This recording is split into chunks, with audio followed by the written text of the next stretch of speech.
Chapter 1 The Snowy Night. The city off Jubii. Thesky Istrapedon clouds, devoid of moon and stars. The heavy snow falls abundantly, arrive in Gearlier the 9 previous years. The air is frigid, and every household has tight lie its doors and windows. Shadows flee through Hezelant streets. Suddenly, 3 figures appear ahead, blocking the path of a woman being pursued. Up and seeing the obstruction, the woman does not halt but accelerates towards them. A flash of cold light passes, and the 3 assailants fall. The woman clutch a share abdominis he turns sacerner. The shadow behind her leaves over the body of its fallen companions, intensifying its spursit. Black blood seeps through her fingers, dripping onto the pristine snow.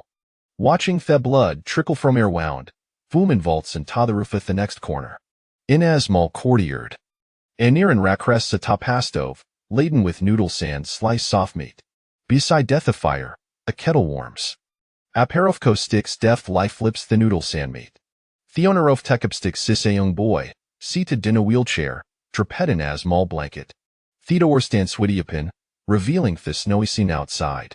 Toad mire the snow una snowy night, savoring me tan sipping tia, wadded light. Alas, I am alalana how wonderful it would be to have a young lady to accompany him. Thebo expresses regret. Suddenly, a figure lands in the courtyard. Theboy maneuvers she's wheelchair into the courtyard. It turns over the fallen figure to reveal a stunning beautiful face. The boy glances skyward. I wish for eternal life, Tobe invincible, and for all my desires to be fulfilled. Before ye can complete his wish, 2 cloaked figures drop into the courtyard. There geeming lonk nivs indicatethir anamarapatai thieves. Thebores esenebro. I wonder, will do you believe me if I claim Tobeland? Seeing the boy in a wheelchair, that will figures find a lame boy no threat over, tonight 7th Mostra may concealed from outsiders.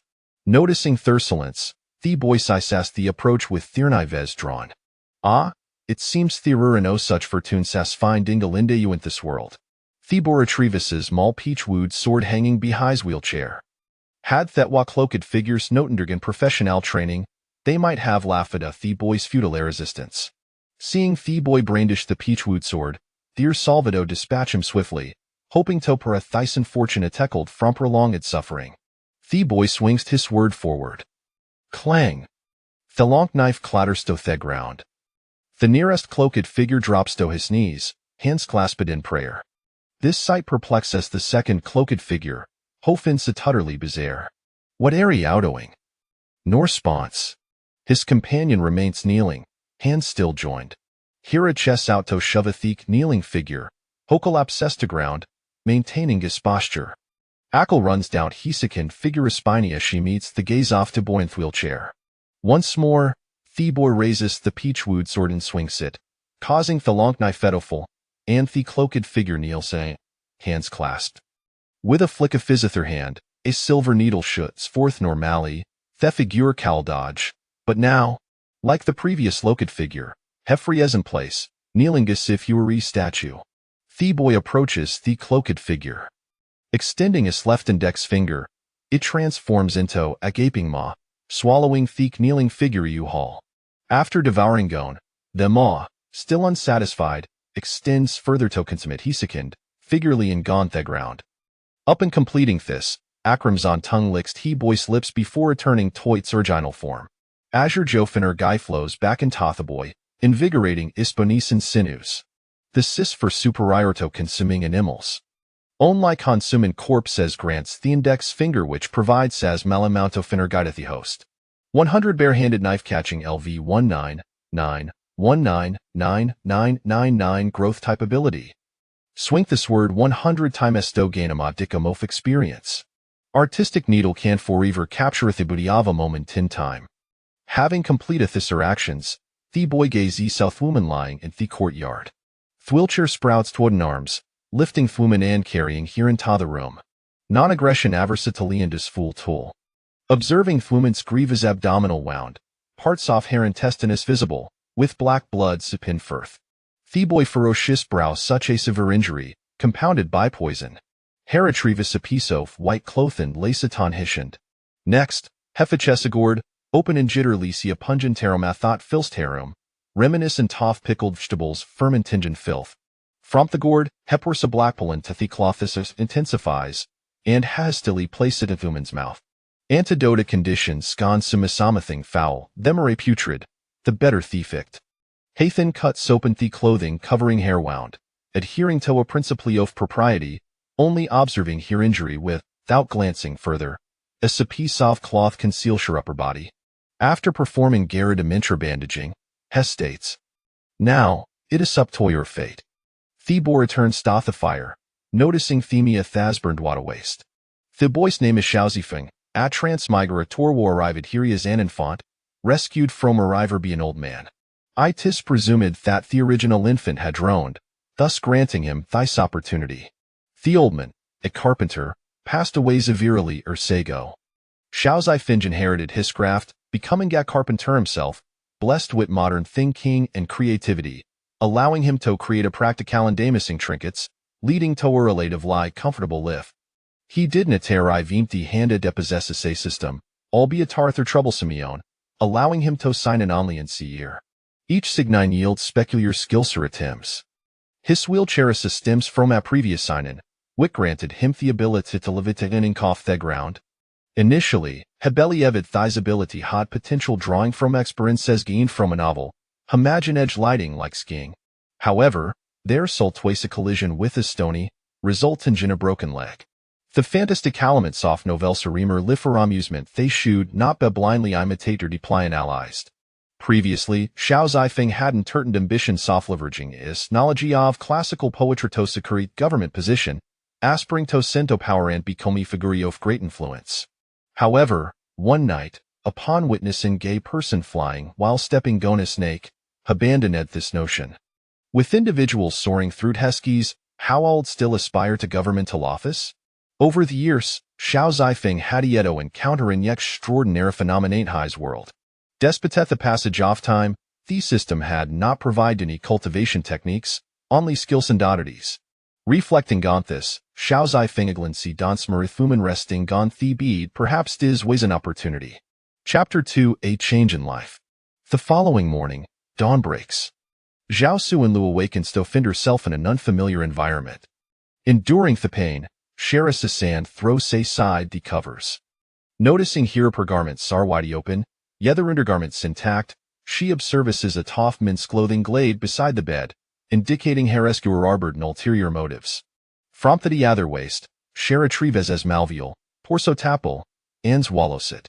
The pain in her body diminishes significantly, the seemingly grave wound from the previous night is not fatal, her weakness stems from the poison she had. But now, it appears the poison has been counteracted. As Zhao Suanla's pale complexion improves, Sherry says from Theba Dan surveys the strange room. Theorem is filled with wooden tulsic knife, a sword, agan, and other attempts she cannot decipher. Turning her gazette the clothing nearby, Zhao Suanlu kanjis and Tathamin satire. A commotion arises from the courtyard outside. Dragging hair weary buddy Tatha door, she steps in Tatha courtyard to find a boy in a wheelchair, wielding a peachwood sword, rapid lie swing in through the air. Is she practicing swordplay? She wonders, perplexed, noting the boy's lack of fan evident in her guy fluctuations. The sword appears to be an ordinary Ipiakwood sword, hard like capable of slay and gakikin. Xiaozifeng swift like completus their remaining wings. 100 bare-handed knife catching LV 199249999. You're awake. Zhao Suanlu responds with a soft sound, acknowledging him. Thoughtclidding coarse clothing, her beauty eyes in a weighty ministrather, it tat sadisting calm. Some individuals area adorn edbethir garments, while ether sexudialu reavin and mirrorix. Zhao Suanlu recalls hats he had not completed, evaded her twa pursuers the previous night, meaning they should be tolik at her na. Xiaozifeng, unaware of her thoughts, politely offers, my porridge ice nearly ready wu daiwa like some?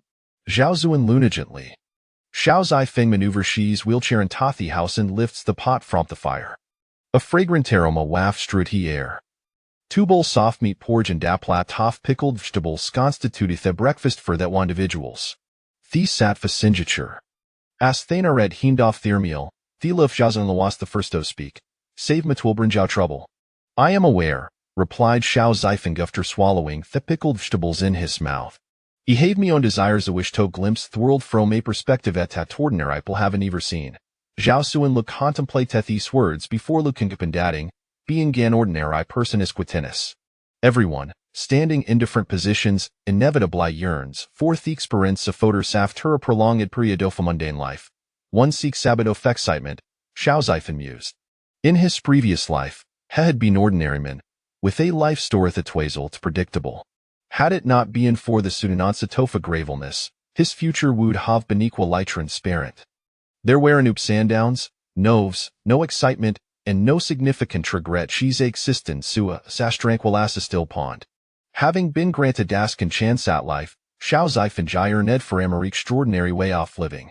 Saving Thyson familiar woman before him would be his first pinchitering themonotonyphis life.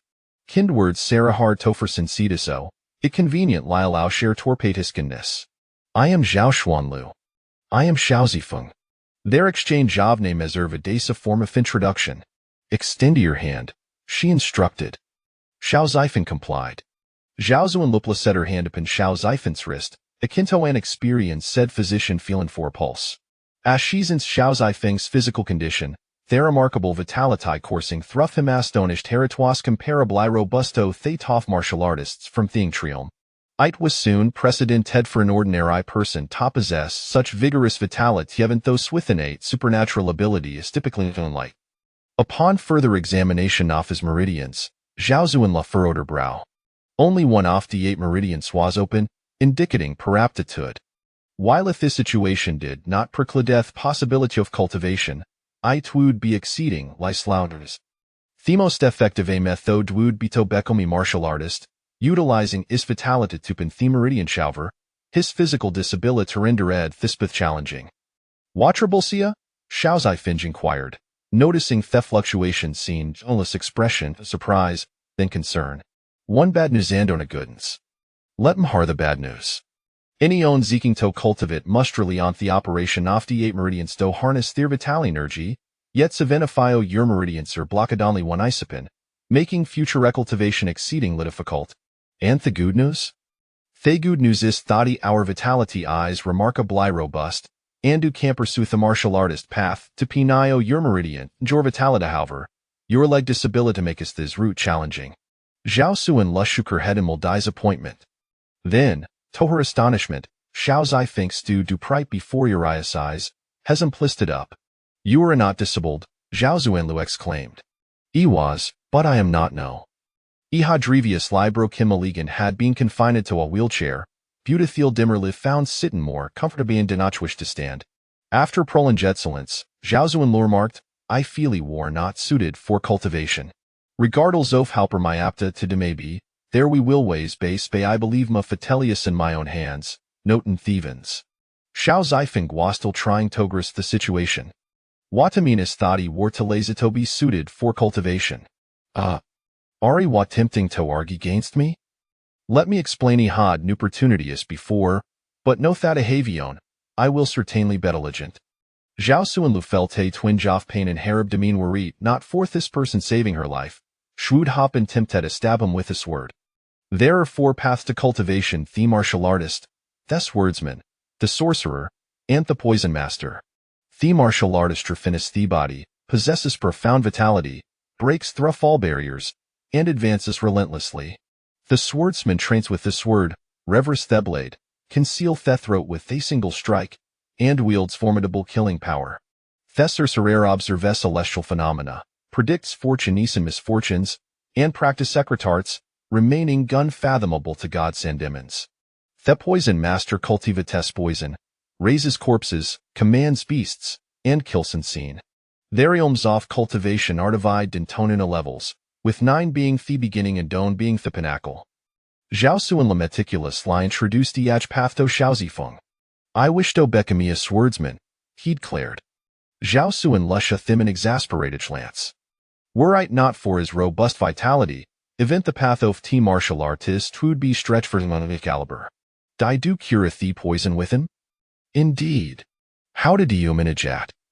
Zhao Zuanlu inquired, aware a thought the poison she had encountered the previous night was no trivial matter. It was concocted by a poison master from Thesavin Threum, and such poison swerio funun formulated, exceeding difficult to neutralize. Most of the time, one couldn't expel the poison by exerting greater strength than that of the poison master. As an ordinary person, Xiao Zai think retain lock such power. With Mifamilus Ancestral 9 Transformation Resurrection Pill, Xiao Zai think gasserted non-calently, histamine nor betraying no sinophagitation. Chapter 3. The Path of Cultivation. At the fervent insistence of Xiao Zifeng, Zhao Xianluo was compelled to alter the martial arts she had prepared to teach him from a fist technique to a sword technique. She was now diligently transcribing the details with pen and paper. Although it is often said that martial artists are merely brutes who rely solely on their fists, there are indeed some who practice weaponry. Is there a distinction between a martial artist who wields a sword and a true swordsman?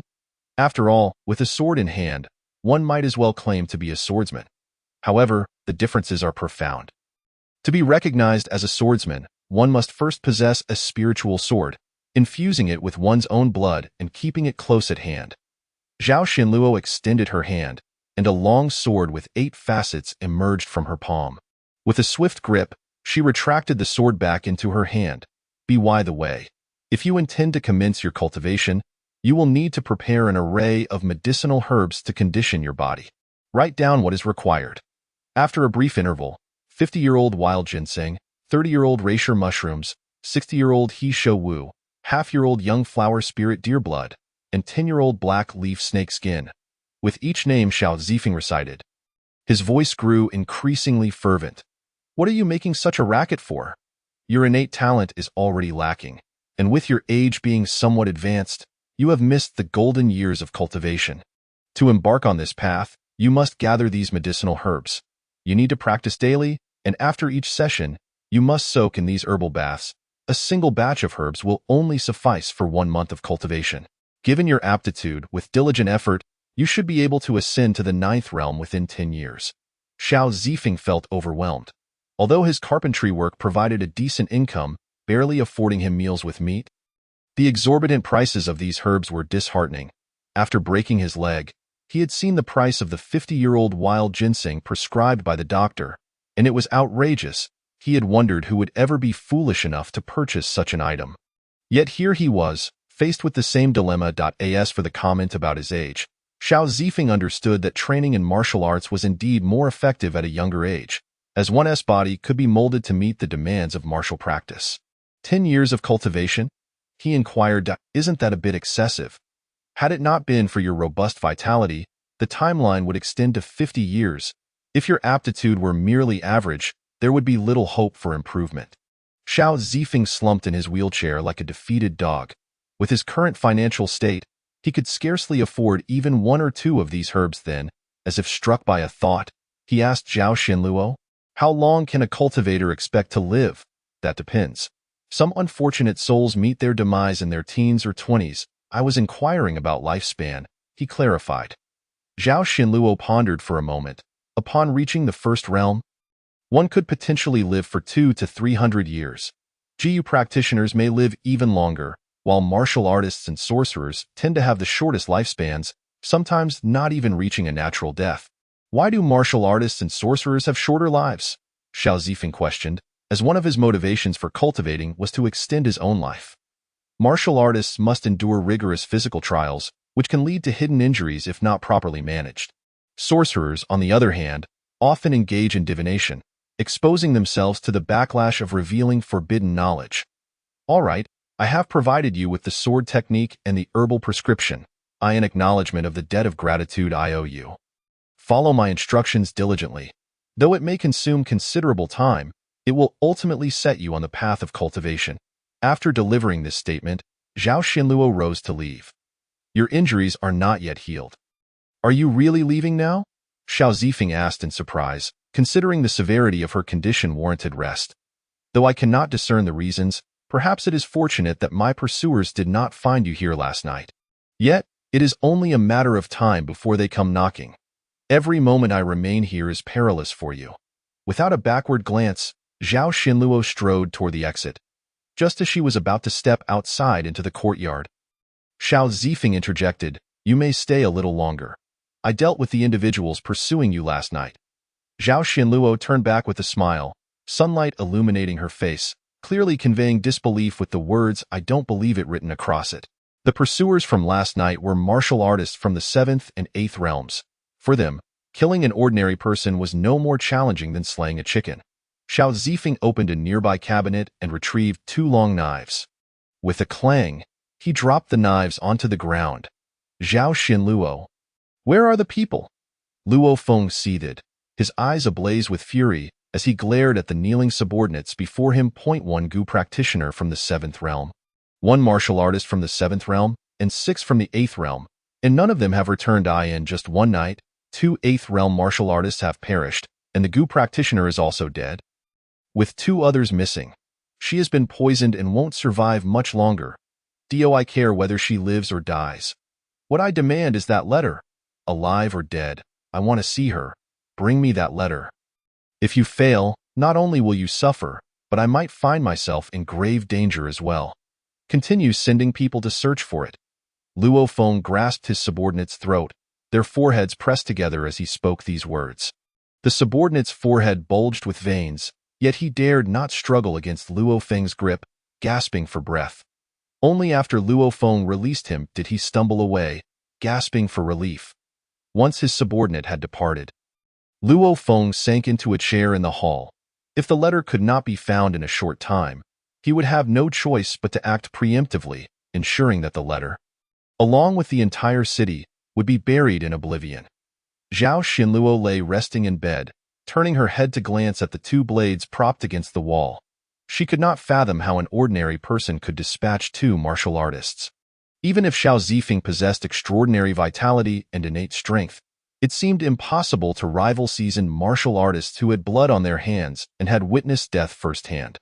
How could he, an ordinary man, accomplish such a feat? Zhao Xinluo remained perplexed. She had inquired, but Xiao Zifeng had only offered a cryptic yet revealing response. I dare to save you because I have my own means. If it were an ordinary person, would they risk aiding a stranger who had fallen into their courtyard? Helping someone is not merely an act of spontaneous kindness. One must consider the potential consequences that may arise from such an action. Otherwise, a momentary act of compassion could lead one into irrevocable peril. At that moment, Zhao Xinluo truly believed that the poison coursing through her veins had been neutralized by Xiao Zifeng. Chapter 4. He is the carpenter seated in his wheelchair. Xiao Zifeng made his way to the market. The snow from the previous night had been cleared by the early risers in the neighborhood, and Xiao Zifeng found himself navigating the streets with ease. The market was bustling, filled with throngs of people. On this occasion, Xiao Zifeng did not purchase much, only 2 couplets and some snacks. As for other provisions, he had stocked up well in advance, allowing him to store items longer during the winter months. Pushing his wheelchair, he arrived at a small courtyard with the door wide open, the fragrant aroma of herbs wafting from within. Maneuvering his wheelchair over the threshold, he entered the premises. Inside, an elderly man reclined in a chair, engrossed in a book, while several racks displaying various herbs basked in the sun. The old man, upon hearing the commotion, initially thought a patient had arrived and prepared to rise, only to recognize Xiao Zifeng and settle back into his chair. Oldly, what is the matter? A guest arrives and you don't even bother to greet them, just lying there? Haha, when others come to my place, I treat them with courtesy, but you? It's a miracle I haven't thrown you out yet. Oldly replied, a hint of melancholy in his tone. This brat broke his leg under my care, and now that he's become lazy, he refuses to walk after getting a wheelchair. Will make matters worse. He crafted a wheelchair that is far more convenient than the others, leading neighbors to suspect that his leg is still broken, and that I didn't treat him properly. He even asked me to clarify. But do you know how this scoundrel went about it? He sat in the wheelchair and told everyone his leg was healed, refusing to stand and take a few steps. How is anyone supposed to believe that? It's as if he is coercing them into submission. If it weren't for my acquaintance with his father, I would have considered putting an end to this rascal in the dead of night. I am here to buy some medicine. None here. The herbs I have are worthless and lack medicinal efficacy. You should seek elsewhere instead of coming to me. Oldly pouted like a petulant child. I would prefer to go elsewhere, but the prices are exorbitant. Yours are the most affordable, Xiao Zifeng muttered under his breath. "You insolent brat!" Old Li exclaimed in a fit of rage, leaping to his feet and hurling the book in his hand at Xiao Zifeng. Xiao Zifeng caught it effortlessly. "Dr. Li, the medical texts say that anger harms the spleen, liver, kidneys, and heart. You ought to smile more and be a bit happier. If you don't come, I'll be happy all day long." Old Li, finding Xiao Zifeng's antics irksome, eventually softened. "What do you want?" After finishing his words, Old Li lifted the teapot from the small table beside him and poured himself a cup of tea. "You need the golden wound medicine, along with the ingredients listed on this prescription." Xiao Zifeng handed over the prescription, and upon seeing the first few herbs listed, Old Li spat out his tea. "Are you here to take advantage of me?" As he continued reading, his expression shifted from anger to solemnity. "Where did this prescription come from?" Noticing the change in Old Li's demeanor and his inquisitive gaze, Xiao Zifeng voiced his suspicions. "Do you know what this prescription is for?" "Your words cast doubt on my abilities as a physician, I assure you. I have traversed more bridges than you have walked roads. It's merely my laziness." Old Li's words, brazen and shameless, could only be uttered so confidently by this young man before him, yet there was a kernel of truth in them. Locking eyes with Xiao Zifeng for a prolonged moment, he still refrained from answering the previous question. "But are you truly certain? Some matters cannot be resolved solely through effort. Although you possess a modicum of cleverness, this truly requires innate talent." Xiao Zifeng nodded resolutely. With a sigh, Old Li retreated to his room to fetch several packets of medicine, a small bottle, and another prescription. "Forget about the previous prescription. Though its effects are indeed remarkable, with your financial situation, you won't be able to afford it for long. Instead, use this one of mine. Its efficacy may be slightly inferior, but it will suffice for you, and it's reasonably priced, just 3 taels of silver." Xiao Zifeng regarded the elderly man before him, aware of the depth behind his seemingly simple demeanor. For years, Old Li had withheld any revelations from him, and no amount of persistence had yielded results. To his surprise, this obstinate old man had finally revealed something today. Xiao Zifeng reached out to accept the medicine. "Don't invest too much in this. Live your life honestly. You lack the talent for more." Old Li offered one last piece of advice. Xiao Zifeng paid the 3 taels of silver, expressed his gratitude, and departed. He had always been rebellious by nature. On his way back, he observed members of the Black Tiger Gang collecting protection fees. Unlike other maliciously extorting gangs, the Black Tiger Gang actually delivered on their promises. While they operated casinos and lent money at high interest, they maintained a certain level of restraint, though they might charge a bit more. They would never drive someone to desperation. In the eyes of local residents, they were seen as benefactors, thanks largely to the contrast with other gangs that would ruin lives through usury, forcing families to sell their children. "Taidan," Xiao Zifeng called out to a shifty-looking, emaciated man. "Feng Gu, what's the matter?" Taidan turned around, a somewhat obsequious smile on his face. "Don't you usually collect protection fees on fixed days? I thought there were still a few days left. Why the early collection?" I'm not sure if I should say my position is lowly, and this matter is supposed to be confidential." Taidan's eyes darted around cautiously. Seeing Taidan's discomfort, Xiao Zifeng decided not to press further. "Forget it. I'll ask Hu." "All right. Hu Gu is at the tea house up ahead. Shall I push you there?" "No need. I can manage on my own." At the tea house, Hu spotted Xiao Zifeng and approached him, offering to assist with his wheelchair. "Hey, Feng Gu, what brings you here? It's freezing outside, especially after the snow. Don't let yourself catch a cold." He wheeled Xiao Zifeng inside and kindly poured him a cup of hot tea. "Oh, nothing much. I'm just curious why you collected protection fees early." Hu gestured for his subordinates to step back. "The Golden Knife Gang has issued a bounty for a woman, alive or dead. They offering 1,000 taels. Even just providing information nets 100 taels. But if any gang is found to be withholding information..." Hu gestured to his neck ominously. Xiao Zifeng understood now. The collection of protection fees was merely a facade. The true motive was to locate someone. The Golden Knife Gang was indeed audacious. They were the largest gang in Northern City, unlike their small-time operations. They dealt in significant business, where even a mere finger could crush them. In that case, be careful. After all, some money isn't easily earned, I understand. After their conversation, Hu pushed Xiao Zifeng away. At that moment, a newcomer to the gang approached Go Dan, a man nearby. Why does the boss treat a cripple so well? Do you remember our first gang rule? Never provoke the carpenter from Old Guan Street. Anyone who violates this rule will have their legs broken and be expelled from the gang. He is that carpenter. Chapter 5. Fiery Trees and Silver Flowers. Ivan halfway down the road. Xiao Zifeng declined further assistance from Air Hu.er, who watched as Xiao Zifeng's wheelchair grew distant, noting the several packages of medicine he carried, including a small bottle labeled golden wound medicine. Air, who was aware that Xiao Zifeng's legs had already healed, as he gazed at the 2 imprints left on the ground. His thoughts drifted back to a fateful night years ago. At that time, the streets were under the control of a gang known as the Evil Leopard Gang. They bullied the weak, extorted money through usury, and forced people into selling their children. Some attempted to report them to the authorities, but the government was no sanctuary for the common folk seeking justice. Anyone who dared to approach would find themselves with broken legs that very night, a clear threat and warning. Until one night, a dozen of the most notorious members of the Evil Leopard Gang vanished without a trace. Yes, simply vanished. There were no signs of struggle, and even their valuables remained untouched. These dozen living beings disappeared entirely in a single night, leaving no traces or clues. The idea that they left the city in the dead of night was ludicrous. The gates closed at nightfall, and it was not the local officials but soldiers who guarded the city. The opening of the gates was overseen by officers, which was far beyond the reach of a gang like the Evil Leopard Gang. On that fateful night, Air, who saw Xiao Zifeng emerge from the lair of the Evil Leopard Gang's leader. At the time, he was oblivious, thinking Xiao Zifeng was merely delivering a gift.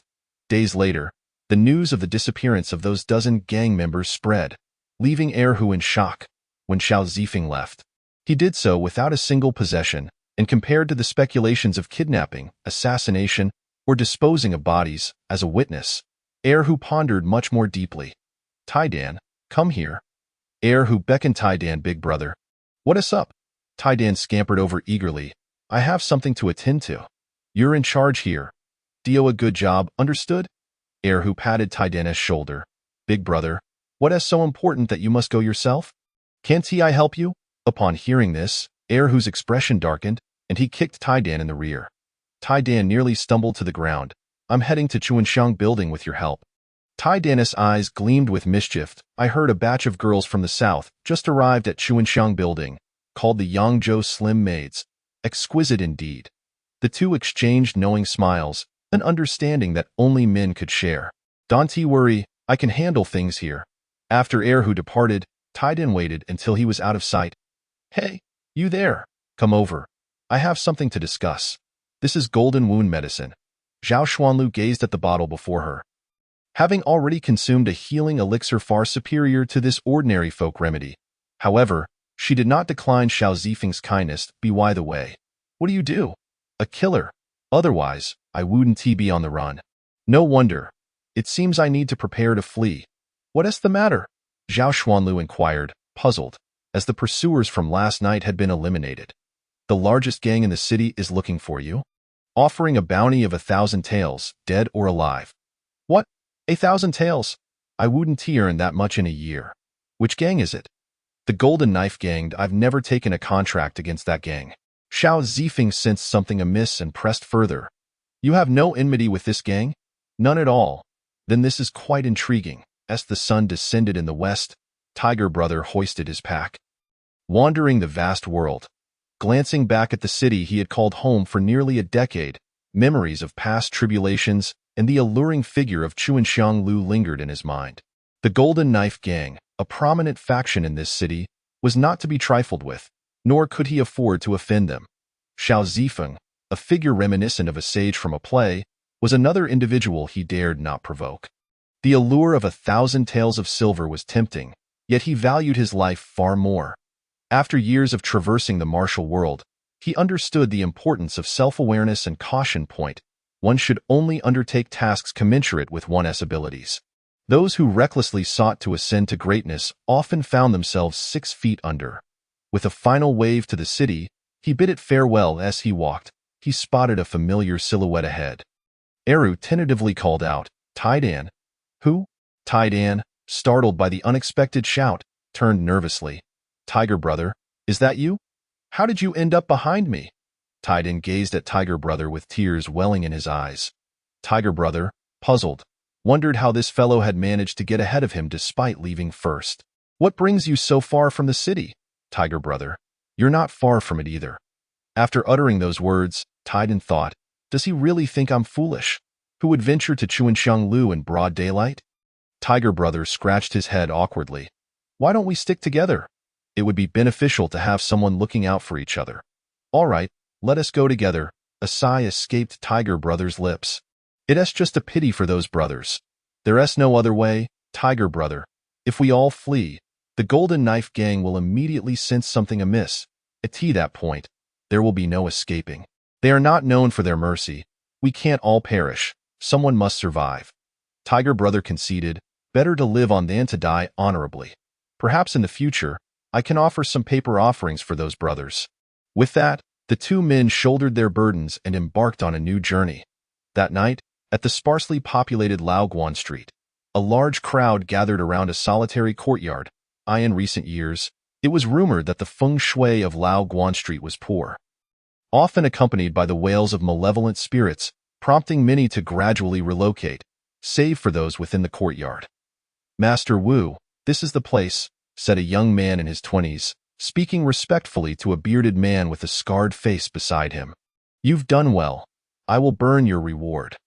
The young man's eyes gleamed with greed, mirrored by the expressions of the dozen men behind him. Good, good, burn it, he said, but before he finished, Master Wu suddenly drew his blade. The young man turned to see his entire body, along with a headless neck. The same fate befell the dozen men who had come with him, swiftly dispatched by Master Wu's followers. The men, filled with greed, confusion, and fear, were transformed into cold corpses. That woman is truly ruthless. She even killed the guide, Master Wu murmured, thereby earning a reputation for the deaths of these men. He then led his group over the wall into the courtyard. Barely a few steps in, a crack sounded as one of the men seemed to step on something. Suddenly, 3 of them were impaled against the wall by wooden spears. It's a trap. Before the words left his lips, one man, startled, stepped back, inadvertently triggering another mechanism that erupted in a blinding light, enveloping all who entered the courtyard in intense heat.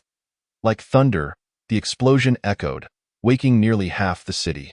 At that moment, Laoguan Street was illuminated as if it were daylight. Xiao Zifeng pushed a wheelchair, murmuring softly, saltpeter, sugar, and charcoal, with fire trees and silver flowers, great Ivan. Zhao Xuanlu, seated in the wheelchair, gazed at the distant explosion, swallowing hard. The deafening sound rendered her unable to discern Xiao Zifeng's words. All she wanted to know was what sort of hidden master was rescuing her, someone who surely possessed martial skills. She looked up at Xiao Zifeng. You're not some ancient sorcerer who has lived for over a century, are you? Among practitioners, only sorcerers could summon such celestial phenomena. She attributed the violent explosion to a form of earth fire.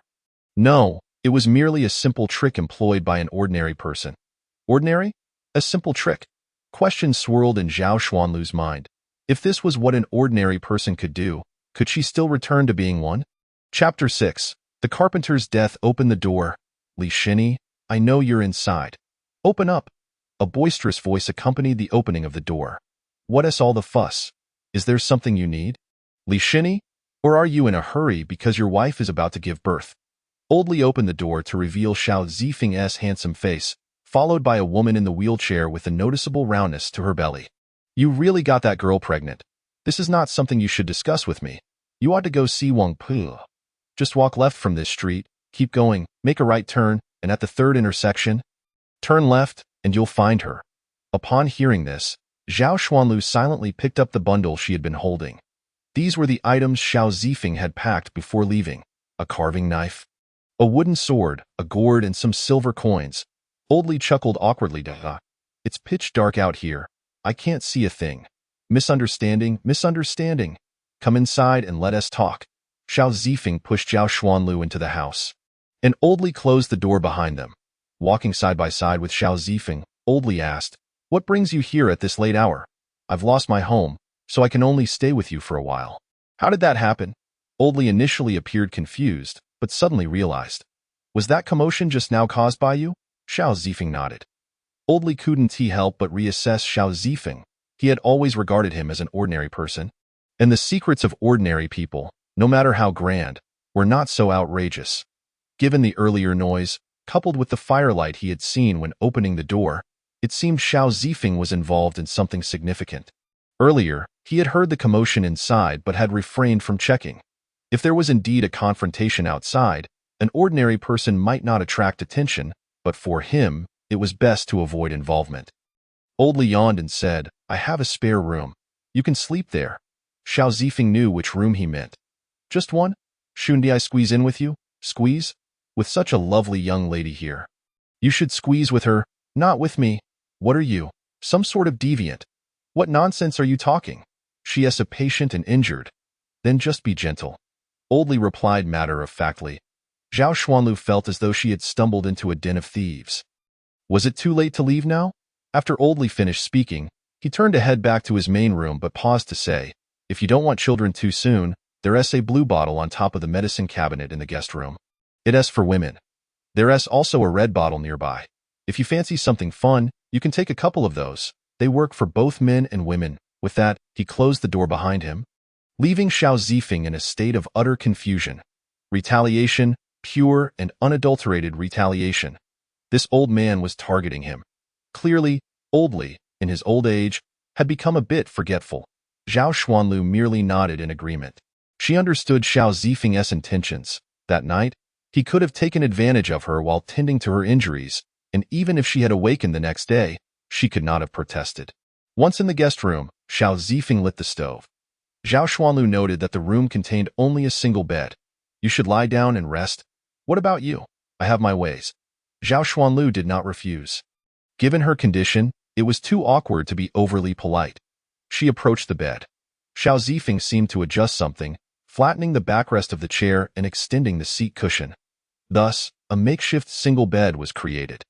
Xiao Zifeng settled down by the fire, fully clothed, and Zhao Xuanlu lay calmly on the bed. However, the events of that night would ensure she would not fall asleep easily. The Golden Knife Gang's headquarters.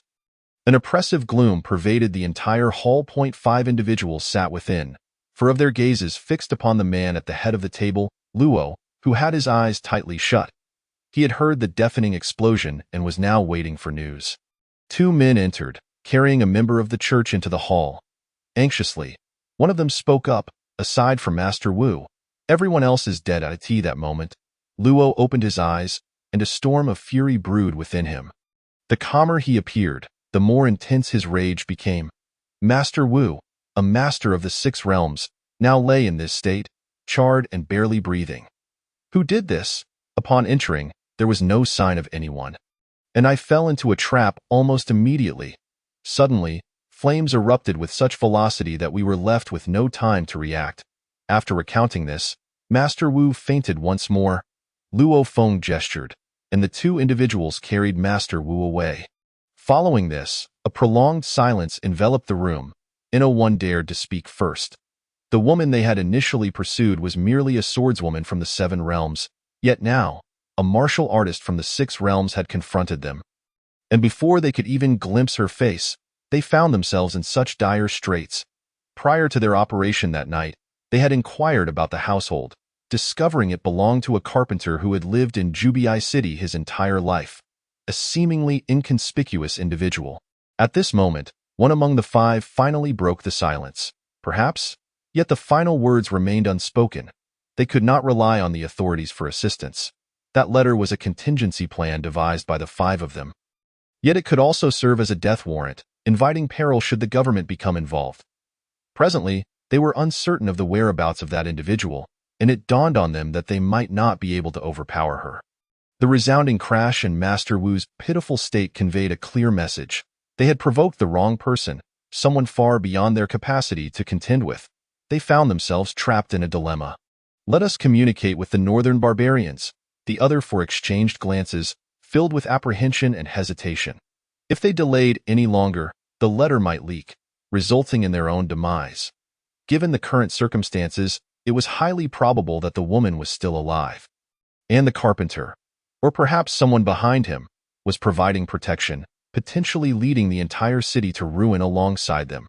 The four exchanged knowing looks and steeled their resolve. Let us proceed. In the days that followed, rumors spread that malevolent spirits were wreaking havoc on Old Guan Street, invoking divine retribution in the form of thunder and purging evil. The carpenter, who had lived there for over a decade, fell victim to this unwarranted calamity. The Golden Knife Gang managed to execute their deeds with a level of cleanliness, leaving behind only a charred corpse, indistinguishable in gender, leading the authorities to hastily cover it with a shroud and declare their conclusion. Xiao Zifeng, who was practicing swordplay at Old Li's home, learned of the death and exhibited no visible reaction. This was entirely within his expectations. Zhao Xianluo and Old Li sat in the courtyard sipping tea. Observing Xiao Zifeng as he practiced his swordsmanship, curiosity piqued Zhao Xuanluo's interest. Why does he always practice swinging the sword before utilizing the techniques I taught him? Old physician, do you know? Zhao Xuanluo's injuries had improved significantly under old physician Li's careful treatment. How would I know? That lad has always been peculiar, spouting nonsensical words and engaging in baffling antics since childhood. Chapter 7. The Unforeseen Kneeling Nonsensical Words? What did he say? Zhao Xianluo inquired with interest, as they had time to spare and listening to gossip seemed a pleasant distraction. When he was young, wielding a wooden sword, he declared himself destined to be the greatest swordsman, capable of making celestial beings kneel before him. He even penned a poem. Zhao Kuman Huing, Wu Go Shuang Xuan Ming. Inan Zhao Bai Ma, Sa Taru Lu Xing Shibu Sha Yi Run. Qianli Bu Lu Xing Shi Liao Fui Chu, Shansang Xin Yu Ming. Listening, it struck her as quite impressive. Although Old Li was a physician and had perused some medical texts, he held little interest in the refined pursuits of scholars, only knowing that the poem was well crafted without grasping its deeper significance. After finishing the poem, Zhao Xianluo paused to savor its essence. 10 steps to slay a man, 1,000 miles without leaving a trace. Once the matter is settled, one brushes off their garments and conceals their name. The youthful bravado, sword in hand, was daring and resolute. Is this the life you aspire to pursue? Zhao Xianluo gazed at the youth practicing swordplay in the courtyard. She recalled her own departure from home, filled with youthful vigor, envisioning a life of chivalry, aiding the impoverished. After vanquishing a band of robbers, she considered herself a virtuous person for performing a good deed. However, upon assaulting their stronghold, she discovered only the elderly, women, and children within. No bandits, merely villagers stripped of their lands and homes, forced to evade oppressive taxes while seeking refuge in the depths of the mountains to care for their families. The path of a hero was far from straightforward. In the imperial capital of the Great Zhou, the emperor, ailing and aging, sought exorbitant remedies for immortality. Concurrently, 7 princes converged upon the capital, including the second prince, who had long been stationed at the northern frontier, returning with his victorious army to receive the emperor's accolades. Although publicly proclaimed as a reunion for the new year, some officials speculated that the emperor, having pursued the secret to eternal life for years without success, might be aware of his dwindling time and was contemplating a suitable heir among the 7 princes. Nonetheless, opinions varied, and the atmosphere in the capital was charged with uncertainty. Within the Qi Wangfu, the residence of the 4th prince, he listened to his shadow guard's reports, watching as the jade disc in his hand crumbled to dust. My father is unwell. I do not wish for nonsensical rumors to reach his ears and disturb his rest. After the barbarians have acted, ensure it is handled discreetly. The shadow guard clasped his hands in acknowledgement. Yes, the Golden Knife Gang, a minor faction he utilized for intelligence regarding the northern frontier, had unexpectedly developed unwelcome aspirations. Yet, he considered their potential for one last use. Oh, second brother, how I wish you would return to the frontier and serve as a general. The 4th prince's gaze was icy as he muttered to himself. Days passed, and Xiao Zifeng finally ceased his daily sword practice. He had successfully leveled up his skill, unarmed against Blades LV2, allowing him to target all selected individuals before him. After extensive training, he felt a newfound sense of security with this ability upgraded to crowd control. He recalled when the system initially granted him this skill, he had requested it be modified to kneeling on both knees. Though the skill remained the same, he believed it would make him appear more impressive if he could compel others to kneel. Why didn't you practice swordplay this morning? Old Li emerged from his room, puffing on a pipe. I have mastered my techniques and can confidently claim to be invincible. Should I draw my sword? Anyone who meets it shall undoubtedly kneel. Old Li cast a sidelong glance at Xiao Zifeng, wondering why he had such an odd name, as he began his day with eccentricity. How long have you trained? You dare to boast so brazenly? It seems I must teach you a lesson lest you wander the world unaware of your own mortality. Oh, is that so? Old Li returned to his chamber, retrieving a long sword and tossing it to Xiao Zifeng. Though unfamiliar with its name, the sword's sheath was unmistakably crafted by his father. Come, here's your chance. Make me kneel. Are you certain? At your age, I fear you might exacerbate your arthritis. Just draw your sword and stop with the chatter. Old Li resolved to let the youth experience the harshness of reality, as he had grown far too arrogant. Believing himself invincible after merely practicing a few moves, with a resounding thud, both knees met the cold, hard ground. At the same moment, the pipe was ruthlessly tossed aside. Zhao Xinluo, exiting her room, witnessed the scene. Old Li, hands clasped, kneeling before Xiao Zifeng. Confused, Old Li pondered why his body betrayed him, forcing him to kneel. He had traversed the world, encountering the extraordinary and bizarre. He had faced demons in the mountains and ghosts in graveyards, battled sea serpents, and walked among immortals. Yet, with all his experience, he could not fathom this occurrence. Is this a custom of yours? Is it customary for elders to kneel before the younger during the new year? Zhao Xuanluo's words shattered the awkward silence. Old Li hastily rose to shut the door, the gust of wind from the closing door causing Xiao Zifeng's hair to dance wildly. What's wrong with him? Zhao Xinluo inquired, glancing toward Xiao Zifeng. Oh, he is sulking because I didn't give him a red envelope. Get lost. A roar reminiscent of an enraged lion echoed from within. Xiao Zifeng shrugged, feigning helplessness. I warned him, but he wouldn't listen. Now he is embarrassed and I'm to blame. Muttering these thoughts silently, he refrained from voicing them aloud. He feared that Old Li might struggle to catch his breath and perish. Let us disregard him.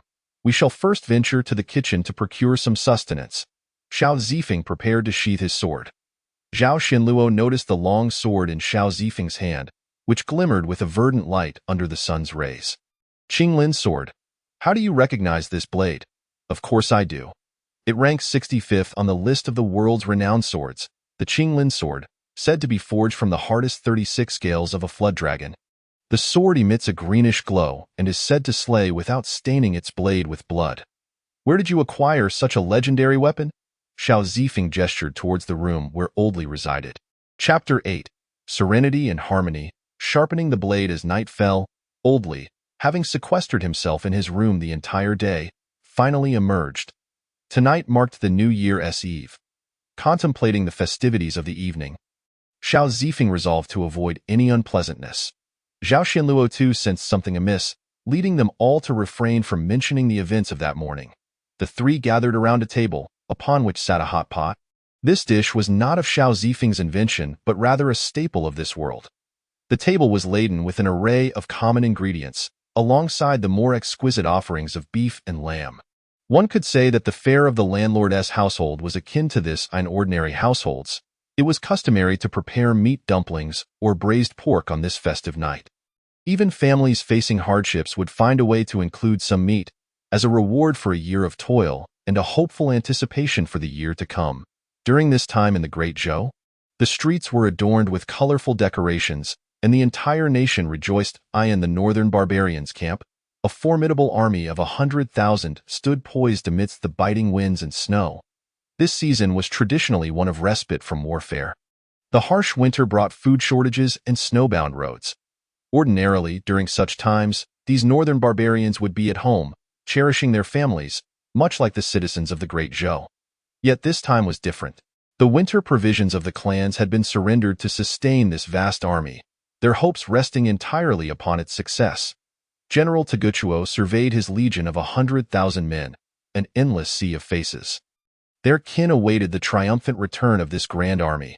Should they falter, many would not survive the bitter winter.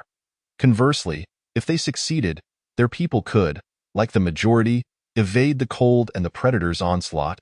Free from hunger and frost, they now waited, anticipating the midnight hour of the Great Zhou's new year, the moment of greatest laxity in the imperial capital of the Great Zhou.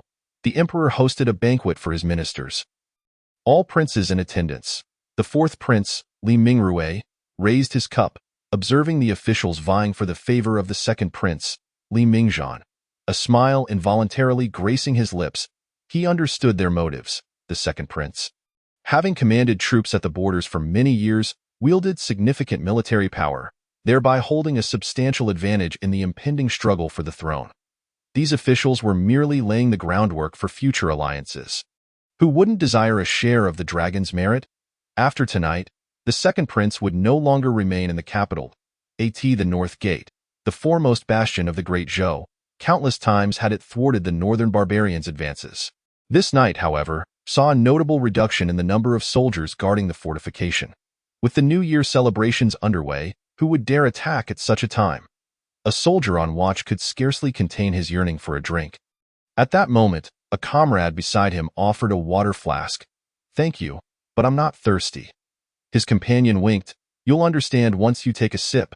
Skeptical, the soldier raised the flask to his lips, and upon tasting the rich, warm liquid, a wave of warmth surged through him, dispelling the cold. "You sly one, you brought wine," he exclaimed, seizing the flask. "On a night like this, how could one not indulge?" "Thanks, brother. Next time, the drinks are on me." Before he could finish, an arrow pierced the skull of the comrade opposite him. Blood sprang across him. Life fled in silence. He had no time to grieve, shouting, "Enemy attack!" But scarcely had he uttered the words when another arrow struck him down. A torrent surged toward the North Gate. The suddenness of it all left them unprepared. After years of skirmishes with the northern barbarians, winter had always been a time of peace for both sides. The harsh winter months were a time for recuperation, and no one had anticipated an attack at such a time. Moreover, a significant portion of their forces had been led back to the capital by the second prince for commendation. Reinforcements to fill the gaps had yet to arrive. After all, it was the new year, and everyone wished for their soldiers to enjoy a festive respite. The commander tasked with defending the North Gate could never have conceived that the northern barbarians would launch an assault during this lull. Hastily ascending the ramparts, he gazed down at the throngs below, a chill of dread coursing through him. Such an overwhelming army had never been seen since his appointment, in all the years of conflict with the northern barbarians. Had they ever deployed such a vast force?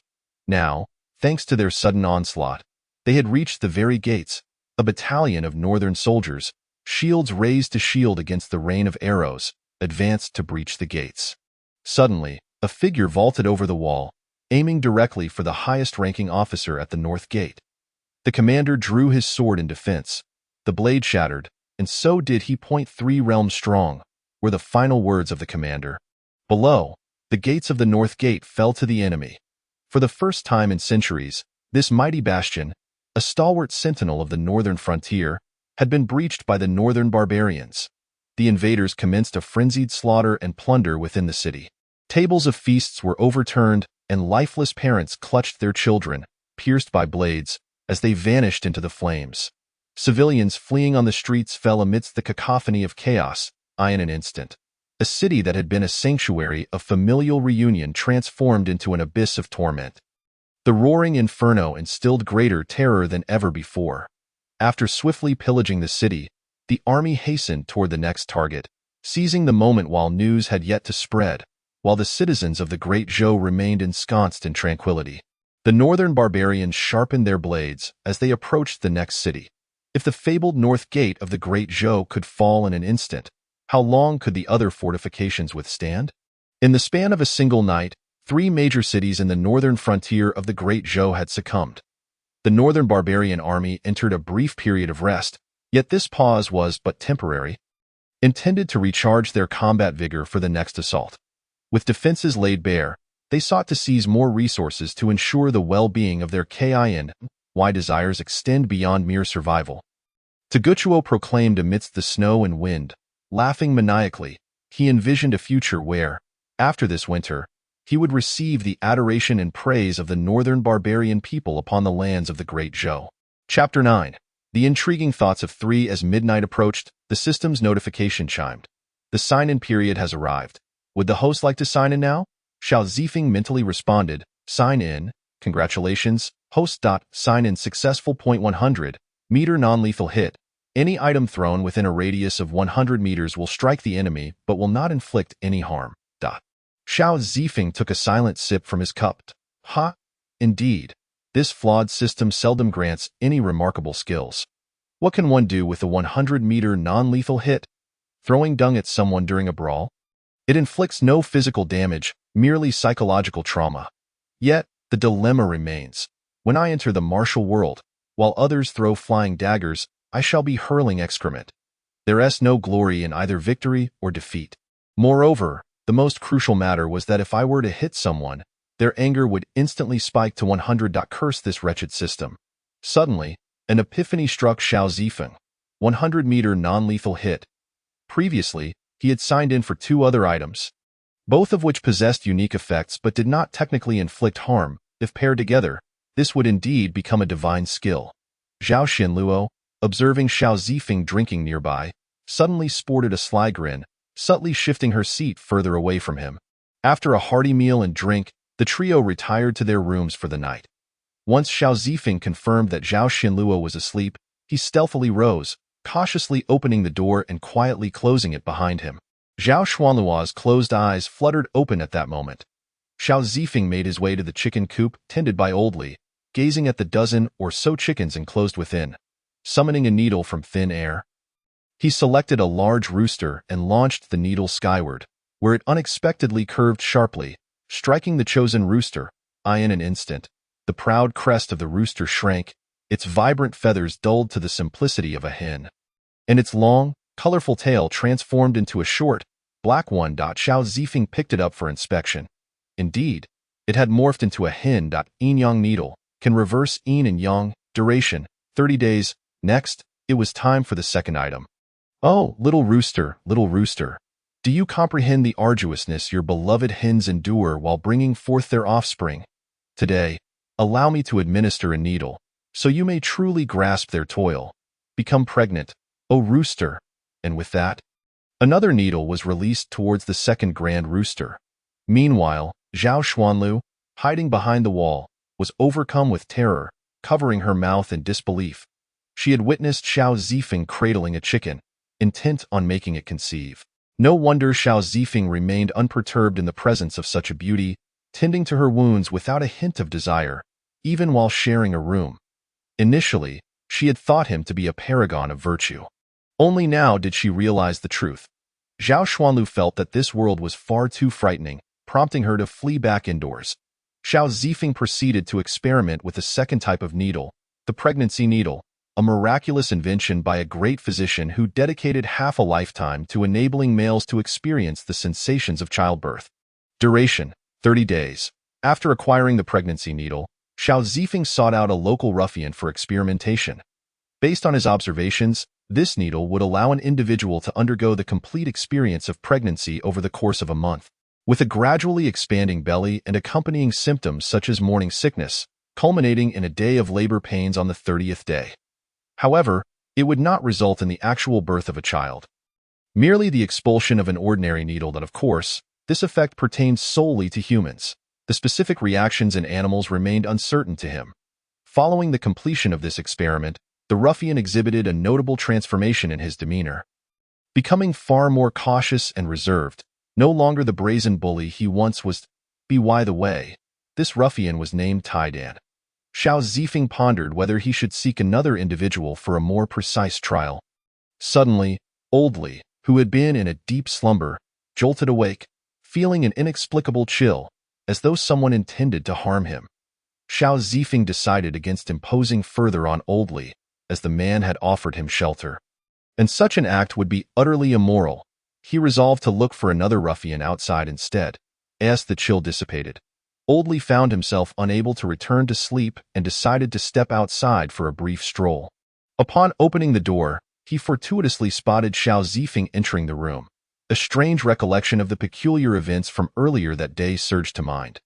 Surely, this young man did not intend to use me for practice? Zhao Xuanlu, hearing the door creak, tightened her grip on the blanket. The day's events had truly shattered her worldview. Outside Jubii City, Boss Luo and 4 hall leaders stood in a row. Their eyes were glazed. And beneath their skin, something writhed ominously. The Martial Hall leader, unfortunately, did not survive to see the new year, hastily buried, which could be considered his fortune, as he was spared the suffering that lay ahead. "Where is that letter?" inquired a gaunt, disheveled elder. Addressing the man before him, Luo Feng in the possession of a female assassin and a carpenter named Xiao Zifeng. "They have not left the city. They remain within." Luo Feng replied stiffly, "In that case, let us grant you a swift end." The undulating movements beneath the skin of the 5 intensified, and soon, those who still retained a flicker of consciousness began to fade, until the last vestiges of awareness vanished completely. The elder gazed upon Jubii City, lamenting, "What a pity. I wonder how many corpses will litter the ground come that time." He stepped slowly into the shadows. With 5 soulless bodies trailing behind him, on the following morning, Oldly discovered Xiao Zifeng still practicing his swordsmanship. "Haven't you already mastered the way of the sword? Why do you continue to train?" "I seek further refinement," Xiao Zifeng replied. "I see." Oldly feigned nonchalance as he approached, cautiously inquiring, "How does one practice this sword technique?" "Simply swing the sword repeatedly," Xiao Zifeng answered without hesitation. "Is there no secret to it?" "After practicing for so long, have you discerned any secrets?" Oldly pondered, realizing there were indeed no apparent tricks. Yet, something felt amiss. This bizarre sword technique had evoked his confusion. How could an ordinary person compel him to kneel with a single strike?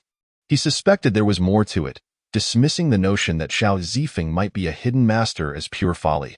Having watched Xiao Zifeng grow up, he believed he understood the young man well enough. But upon reflection, he questioned where Xiao Zifeng had acquired such an enigmatic style. "Perhaps you could share a hint of your technique with me in exchange for a pill that could expedite your advancement to the 9th realm." Upon hearing this, Xiao Zifeng was intrigued. After all, his method was quite simple: just swing the sword. He had been practicing the so-called 1,000 forging sword technique given to him by Zhao Xuanlu, which would take a decade to reach the 9th realm. If he wished to advance further, it might take an eternity. To be cautious, Xiao Zifeng posed a few inquiries. "Would there be any side effects? Perhaps affecting my foundation? With your talent, do you even have a foundation?" Oldly retorted, his tone incredulous. Chapter 10. Eradicating the Golden Knife Gang. Xiao Zifeng's expression darkened. "That was merely a jest. You needn't take offense. Rest assured, this pill bears no side effects. It will also fortify your foundation, enhance your meridians, and improve your aptitude. Your sales pitch resembles that of a street vendor hawking miracle pills, offering little in terms of credibility. How about this? You hand over the Qinglin sword, and I will divulge the secret." Xiao Zifeng adopted a bargaining stance, resembling a shrewd merchant. Old Li's temper flared. "What, would you have me warm your bed too?" At that moment, Zhao Xuanlu quietly passed by, casting a peculiar glance at the two before retreating to the kitchen in a hurried manner. Xiao Zifeng felt, in that instant, that his reputation had been tarnished by this old man. "Look at how she gazes at me. She must think I'm a pervert," Xiao Zifeng exclaimed in frustration. "You come here demanding the Qinglin sword. Why not just ascend to heaven?" The two glared at each other, until finally, Xiao Zifeng relented. "Let me borrow the Qinglin sword for a while. After trying the pill, I'll share the secret with you." "Agreed," Oldly replied promptly. Xiao Zifeng felt he had undervalued his request, but then considered it a no-risk transaction. No one else could master it. Thus, the two of them happily made their way to the kitchen, both believing they had gained the upper hand. At the dining table, Xiao Zifeng suddenly asked, "Xuanlu, how is your injury healing?" "It's nearly healed," she replied. Old Li's medical skills were truly exceptional. Originally, Zhao Xuanlu would have taken over a month to recover after taking the healing pill. Thanks to Old Li's treatment, she was well again in under half a month. "Will it affect your combat prowess?" "No. In that case, shall we go pay our respects for the new year?" At the Golden Knife Gang stronghold, a man and a woman had surrounded over 10 individuals. Scattered about were numerous female corpses. The expressions of the 10 or so men were filled with unmitigated terror. The woman, resembling a goddess of death, wielded her sword with such proficiency that it felt as though she were chopping vegetables. No one could withstand her onslaught. As for the man, he was a malevolent specter, a demon. Upon entering, He hurled needles indiscriminately, and every brother struck by his needle transformed into a woman. Yes, transformed into a woman. Can you imagine? Fighting alongside your comrades, only to find that mid-battle, the brother at your side has changed gender, now a stunning woman with ample bosom and alluring eyes. Now, those 10 or so men loathed their former leader with a passion. For they recognized these two. They had seen their likenesses before. Their leader had instructed them to closely monitor these two during their time in the city, especially at the city gates. Now, it dawned on them why their leader had chosen to flee prematurely. What the hell are these two? Our leader has truly brought us misfortune. Xiao Zifeng brandished a needle, donning what he considered an amiable smile. I will ask, and you will answer. Should anyone fail to provide a response, I shall allow them to experience the sensation of motherhood. The group of men, upon hearing this, instinctively clasped their legs and wrapped their arms around themselves, resembling innocent maidens on the verge of being preyed upon by a wicked uncle. Their eyes welling with tears and fear, Zhao Xuanlu instinctively distanced herself. Xiao Zifeng was undeniably sinister. Noticing their reactions, Xiao Zifeng realized they had misinterpreted his intentions. I won't transform you into women and then make you bear children. Rather, I shall enable you to experience pregnancy while still being men. The terror multiplied exponentially. The group of men no longer clutched their chests, but instead reached behind to cover themselves. Xiao Zifeng remained silent. His silence deafening. Big brother, whatever you wish to ask, we will answer truthfully and thoroughly. When the other party spoke these words, their sincerity was palpable. They feared that Xiao Zifeng would refrain from inquiring further and reconsider, wishing instead to let them experience the sensations of pregnancy. Although their objectives had been achieved, Xiao Zifeng felt that his reputation had been irreparably tarnished. Where has your leader gone? Zhao Xianluo began to question. Upon hearing the inquiry, someone immediately responded, yesterday, the leader and the 4 hall masters departed from Yubei Aiqing. As for their destination, we are unaware. We were merely instructed to remain at the city gates to monitor whether you too would exit the city. And nothing more was conveyed. Why are they pursuing me? A dozen individuals fell silent in unison. Observing this, Xiao Zifeng asked, Does no one know? The silver needle in his hand glinted ominously. Since no one possesses the answer, let those who have not yet spoken taste the sensation of pregnancy. No. At this moment, one person cautiously raised their hand, appearing like a savior in the eyes of the crowd, as a dozen pairs of expectant eyes turned towards him.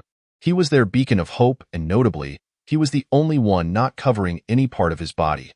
Zhao Xianluo pointed her sword at him. Speak.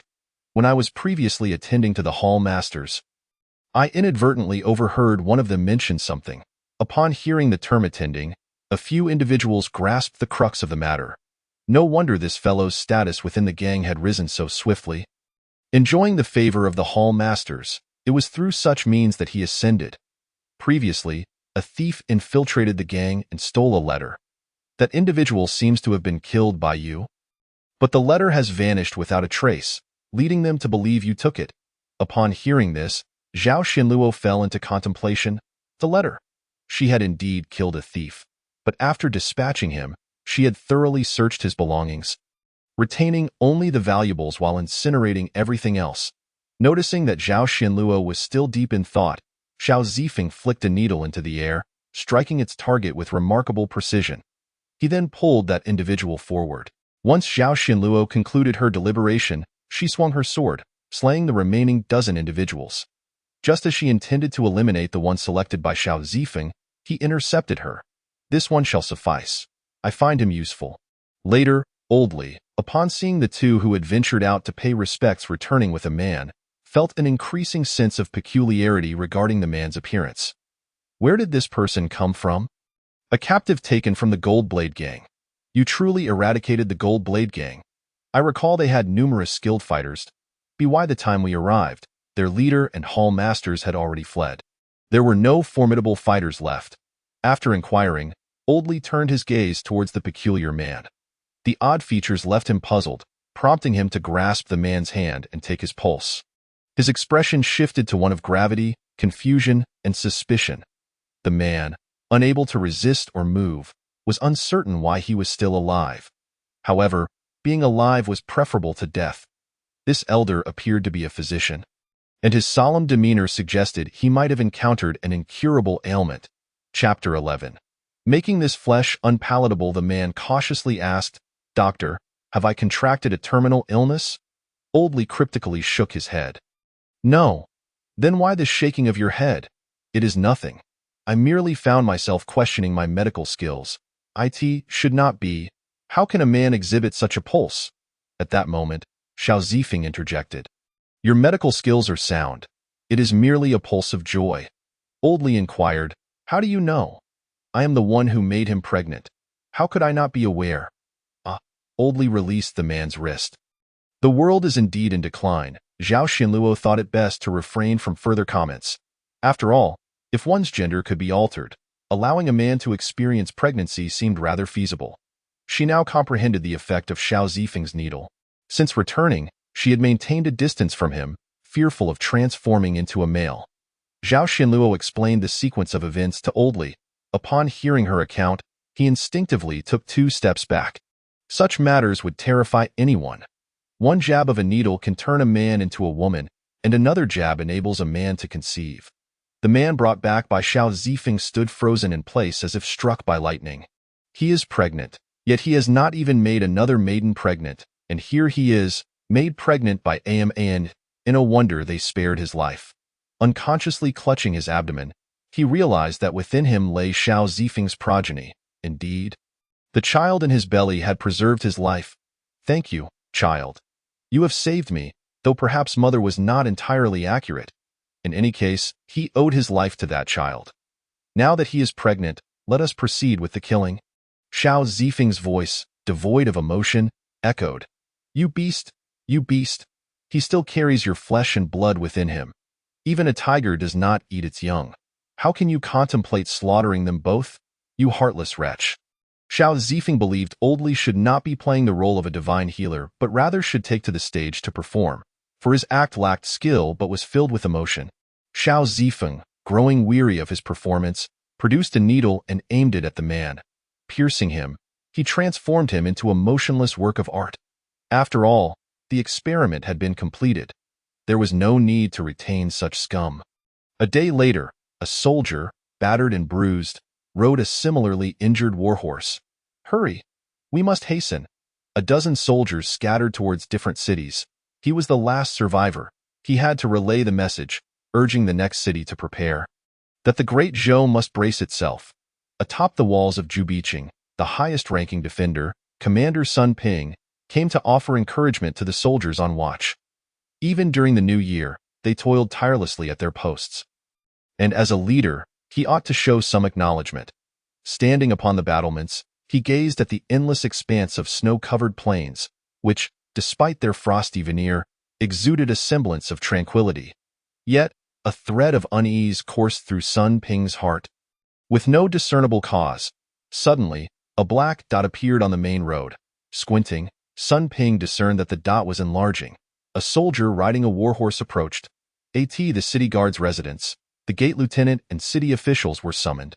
"What urgent matter compels the commander to call us here?" inquired Zhang Xianqing, a rotund official, clasping his hands. "The northern barbarians have dispatched an army of 100,000. Jinbei city has already fallen." At this proclamation, an eerie silence enveloped the room. Zhang Xianqing chuckled nervously. "Commander, you jest. When have the northern barbarians ever attacked us in winter? And with an army of 100,000 no less? Were it not for my understanding of military matters, I might have been truly frightened. Moreover, Jinbei Pass is the mightiest stronghold of our great Zhou. It cannot be so easily breached." Sun Ping maintained a grave countenance. "I am not jesting. Today at noon, I personally met with a soldier who fled from Jinbei Pass. He is a trusted aide of General Wang Yongjun, the defender of Jinbei. The intelligence cannot be erroneous." Zhang Xuanqing's smile froze. No one among those present dared speak. At that moment, another official proposed, "The garrison comprises only a few thousand soldiers. We cannot hold them off. Perhaps it would be prudent to preserve our strength and retreat to the next city." Gathering forces to resist together, Sun Ping shook his head. "If we abandon this place, what will become of the citizens of Jubicheng?" Zhang Xianqing replied, slowly organizing his thoughts. But if we remain, we cannot protect the people of Jubicheng. We would only perish alongside them. It would be wiser to retreat and seek vengeance at a later date.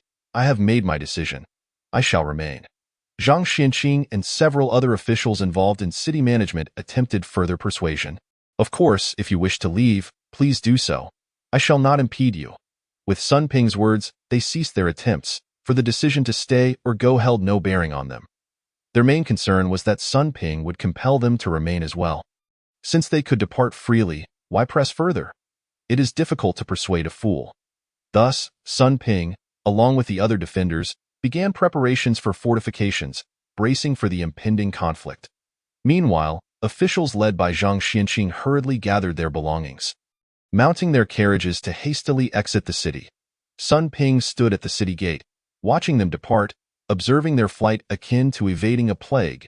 A mocking smile crept across Sun Ping's lips. 100,000 troops advancing. Do they truly believe the outside world is safe? At this moment, outside could very well be swarming with the northern barbarian stragglers. Will you not stop them? Inquired the gate lieutenant. Stop them from what? Since we have resolved to stay and fight to the last, let those lacking resolve depart. Their absence will lighten our burdens. These officials may bully the weak, but when battle ensues, they will be the first to cry for surrender. Keeping them would only undermine our morale. Should they revolt at a critical moment, we would be left with nothing. By the way, have the 20 or so messengers been dispatched? They have already been sent out, my lord. Sun Ping was acutely aware that holding on to the city was an impossibility, yet he could not abandon the lives of its inhabitants. At the same time, he sought to buy as much time as possible. A formidable army of 100,000 was advancing, and it was evident even to the most naive that their intentions extended far beyond merely seizing a few frontier cities. Glancing back, he noted the presence of over 20 messengers. He did not expect all of them to reach safety, but if just one could relay the message, it would suffice. This would allow them the necessary time to prepare, and the court could dispatch reinforcements promptly. Sun Ping envisioned turning Jubiai City into a revolting morsel, one that, even if consumed by the northern barbarians, would provoke a desire to regurgitate. Chapter 12. Inferior Talent. Must resort to elixirs. Xiao Zifeng gazed at the pink pill before him, his voice laced with uncertainty as he queried, Are you certain this will enable me to successfully break through to the ninth realm? His skepticism was not unfounded, for Oldley was hardly a reputable figure. Who could say whether he had mistaken this pill for some peculiar aphrodisiac? Fear not, it is perfectly safe. This pill is known as the Breaking Realm Elixir. It can only be taken once in a lifetime and is effective solely for practitioners of the lower three realms. However, its effects are remarkable, possessing the ability to refine one's essence and marrow without any side effects. The only drawback is that this elixir is notoriously difficult to concoct and is therefore exceedingly rare. Had you not fortuitously encountered me, you might never have come across one in your life, Oldley declared with a tone of pride. Zhao Xinluo silently observed from the side, choosing not to speak. She had previously consumed this elixir, and the experience was not one to be shared lightly. After consuming it, attempt to mobilize the energy within your body to assist in opening your meridians. How do I mobilize my energy? How do I excavate it? Once you swallow the elixir and break through to the ninth realm, you will understand, Oldley replied. Xiao Zifeng steadied himself, swallowed the elixir in one gulp, and then sat cross-legged, closing his eyes to attune to the sensations within 0.10 seconds, past 0.20 seconds, elapsed 0.60 seconds went by. Xiao Zifeng opened his eyes, looking up at Oldley and asking, Why do I feel nothing? What sort of feeling do you seek? Do you think this is akin to consuming an immortal pill? Swallowing it does not grant you immortality. The effects will commence after half an hour. Xiao Zifeng exclaimed, Why did you not say so sooner? Oldley countered, Did you ask? You merely swallowed the pill and sat there with your eyes closed. I was puzzled as to how the effects could manifest so quickly. Half an hour later, the sensations began to stir. Xiao Zifeng, who had been leisurely sipping tea in the courtyard, hurried back inside. Assuming a cross-legged position, a wave of heat radiated from his dantian. Spreading throughout his body, he felt an exhilarating rush, realizing he was on the cusp of transcending ordinary existence and entering the path of cultivation. Master Han had once said, With poor talent, one must rely on elixirs. After 10 years of practice, who could endure such toil? It was far more pleasurable to rely on elixirs. Come on, let the potency surge even stronger. A cry reminiscent of a slaughtered pig echoed from the room. Xiao Zifeng felt as though his bones were being shattered, each nerve ending being prodded with a needle. Old Li, you deceitful scoundrel. This is what you call no side effects. How can it be this painful? All the eloquent reassurances were dismissed by Old Li, who merely responded, Ah, young man, such pain is an inevitable part of growth. Can you not endure a little discomfort? Once you surpass this, you will experience the exhilarating sensation of an increase in power. Though intended as encouragement, Xiao Zifeng could detect the underlying amusement in Old Li's tone. I will endure your nonsense. Old Li, far from angered, found great amusement in the situation. Xiao Zifeng's body expelled dark impurities as he endured the torment. Amidst the agony, he felt himself rising, as if he could see his deceased father beckoning to him. In a fleeting vision, he perceived a blood-red aura. Realizing this must be the energy Old Li had spoken of, he understood that he could not visually discern his own energy. Instead, he merely sensed it, attributing an image to the phenomenon in his mind. Having broken through to the 9th realm, Xiao Zifeng not only felt the energy but also another force, Yuan Qi. This essence coursed through his meridians. Yet only one pathway remained open while the other 7 were blocked. Understanding this as the 8 meridians, he began to mobilize the vibrant energy to break through the blockages. Meanwhile, Zhao Xinluo and Old Li, sensing the shift, turned their attention to the room. Old Li had previously noted that Xiao Zifeng's internal energy had been on the rise for some time, surpassing even that of some novice cultivators. But at this moment, as he felt the external manifestation of Xiao Zifeng's energy, Old Li felt an overwhelming sense of concern. The energy of a 7th realm warrior was something one could only attain through the consumption of a millennium's worth of ginseng. Zhao Xinluo sensed the surging energy but, due to her lower cultivation level, could not discern its magnitude. She only knew it had increased compared to before, though she could not ascertain the extent of that increase. This fellow may very well break through to the 8th realm. Zhao Xuanluo's face was a canvas of bewilderment. Did you alter the elixir? With energy equivalent to a 7th realm warrior, combined with the residual potency of the breaking realm elixir, he should be capable of reaching the 8th realm. Zhao Xuanluo's large eyes widened in disbelief. His energy was merely growing. She had always assumed that Xiao Zifeng's energy was innate, never suspecting that he had cultivated it himself. Yet, how could he have increased his energy without stepping onto the path of cultivation? Given what she knew of Xiao Zifeng's terrifying needle technique, which could even alter one's gender, she had nearly fled in terror. Leaving behind a scene of carnage, it was important to remember that the Jin Dao gang was not composed solely of ordinary individuals. Some had already embarked on the path of cultivation, albeit at lower levels, and therefore their energy would be significantly stronger than that of mere mortals. The multitude of corpses strewn about numbered nearly 100. Young lady, you must learn to adapt. One cannot treat him as a normal individual. Zhao Xinluo nodded in agreement. Indeed, who among the normal populace resorts to needlework to alter others' genders or induce pregnancies? Within the room, Xiao Zifeng's surging energy was overwhelming. A single blocked meridian could hardly withstand the onslaught of energy, and the rushing force opened the blockage. Xiao Zifeng felt the oppressive weight lift, his spirits soaring as his yuan qi flowed more freely. Simultaneously, the ceiling imposed by the breaking realm elixir vanished, granting him newfound potential. Seizing the opportunity, he began to mobilize both his yuan qi and energy to break through. In the ensuing struggle, the exhilarating sensation of transcendence enveloped him. Chapter 13. I can wander far, but not in this manner. As day turned to night, Xiao Zifeng's first act upon leaving the room was not to share his joy, but rather to fetch a large bucket of water. Pouring the contents of the kettle by the fire into it, after a refreshing wash, he emerged into the courtyard, feeling rejuvenated. Ha ha ha! I have broken through 2 realms. I am a genius. Zhao Xinluo and Old Li exchanged exasperated glances. They were all too aware of how poor his talent was. Had it been anyone else, with that energy and the breaking realm elixir, breaking through 3 realms would not have been out of reach. Xiao Zifeng, noticing their calm demeanor, pressed, Aren't you surprised? I have just broken through 2 realms. Oh, how impressive, bravo. Oldly replied with exaggerated indifference. Xiao Zifeng felt as though he had swallowed a fly, realizing he had no reason to share his joy with Oldly. Suddenly, Oldly's expression turned serious. I have news. The northern barbarians are attacking, reportedly with an army of 100,000. Jubai city cannot be held. Prepare to flee. What is going on? Xiao Zifeng inquired. The details are unclear. But the first great stronghold of the Great Zhou, the North Gate, has fallen. Soon, that 100,000-strong army will arrive here. We must prepare. Xiao Zifeng's earlier elation at breaking through 2 realms vanished without a trace.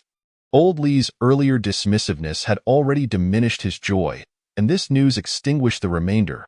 Is this information reliable? The soldiers have been herding the residents from the city walls into the center. And starting tonight, the entire city is under lockdown. They are distributing surplus weapons from the armory to the populace. What do you think? Is this news true or false? Oldly retorted. Upon witnessing this situation, Xiao Zifeng surmised that it was likely genuine. Weapons were being distributed to the populace. If this was not to fend off an impending great enemy, then there remained but one possibility. The residents could no longer sustain themselves, and the city's commander might lead them in rebellion. However, this seemed implausible. The defense of North City had not yet reached such dire straits, and the majority of the residents still had food to eat, rendering rebellion unnecessary. Nevertheless, there was no need for you two to fret excessively. Old man, I still possess some skills, and it should not be too difficult for you both to escape. Can you really contend with an army of 100,000? Xiao Zifeng inquired, fixing his gaze upon Oldly. He understood that Oldly was no ordinary person, much like when he previously revealed the Qinglin sword. It was highly probable that Oldly had been a formidable figure in the martial world. Had this merely been a pure martial arts realm, Xiao Zifeng might not have posed such a question. This world, while seemingly martial, was in truth fantastical, and the pinnacle of combat prowess was undoubtedly formidable. Thus, he asked, What? Do you wish to hear the words you are uttering? What earth-shattering deeds have I, Oldly, accomplished that would inspire such lofty expectations from you? An army of 100,000 is not akin to 100,000 chickens. Oldly was somewhat taken aback by Xiao Zifeng's remarks. He conceded to possessing some strength and acknowledged his status as a skilled practitioner in the martial world. Zhao Xinluo was equally astonished. Why would Xiao Zifeng harbor such thoughts? Could it be that Oldly was a practitioner of a higher realm, often referred to as an immortal, said to be capable of facing an army of 100,000 single-handedly? Yet, this was merely a legend, and to date, no historical records documented an immortal battling an army of such magnitude. Xiao Zifeng, feeling somewhat disappointed, remarked, I had thought you were a transcendental being hidden from the mundane world. Is that not the case? Oldly replied, Do you harbor some grand misunderstanding regarding practitioners? And you also have a significant misconception about an army of 100,000. You must understand that most soldiers in the army are adept in martial arts. While the vast majority are unlikely to become practitioners, many in the leadership are indeed practitioners. Furthermore, with an army of this size, there will undoubtedly be high-tier practitioners accompanying them to prevent any attempts to assassinate senior commanders during the army's rest. It is possible that a senior commander is precisely that high-tier practitioner. Moreover, the formations established by an army of 100,000 are exceptional. It can be said that aside from practitioners of the highest realm, it is exceedingly difficult for anyone to withstand them in direct confrontation. For Oldly to assist us in escaping is already quite commendable, Zhao Xinluo elucidated. Oldly, however, sensed a discord. This young lady had gone astray. She had previously referred to him as Dr. Li, but now she began calling him Oldly. Had she truly healed and immediately turned her back? Is that how it is? Xiao Zifeng's tone bore a hint of regret. Enough with the lamentations. Hurry and gather your belongings. I shall take you out of the city tonight. Oldly patted Xiao Zifeng on the shoulder in a gesture of consolation before retreating indoors to prepare. Zhao Xinluo also exited the courtyard to gather a change of clothes. That night, the snow did not fall, and the luminous moonlight cascaded through the clouds, illuminating Xiao Zifeng. He had resided in North City for over a decade, and his carpenter father was buried here. Tio leave. He had contemplated departing North City, traversing the world with his sword, yet he did not wish to leave in such a manner.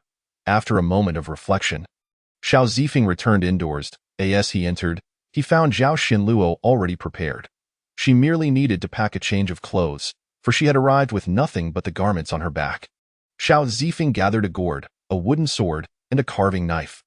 The gourd and wooden sword were crafted by his father during his childhood, while the carving knife had once belonged to his father and was now passed down to him. Having equipped these items, Xiao Zifeng approached the wheelchair beside him.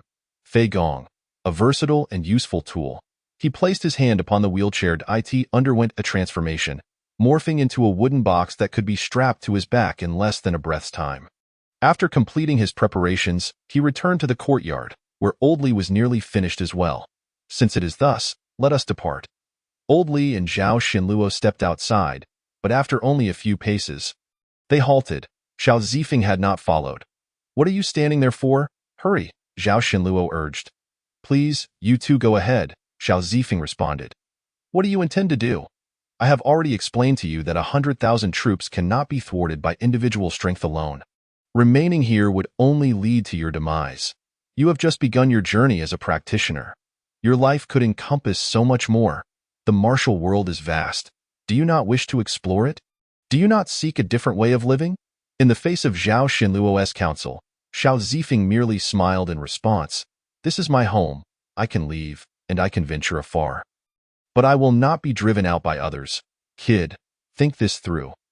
Your peculiar abilities may serve you well against individuals, but against an army of 100,000, you would be trampled into a bloody pulp.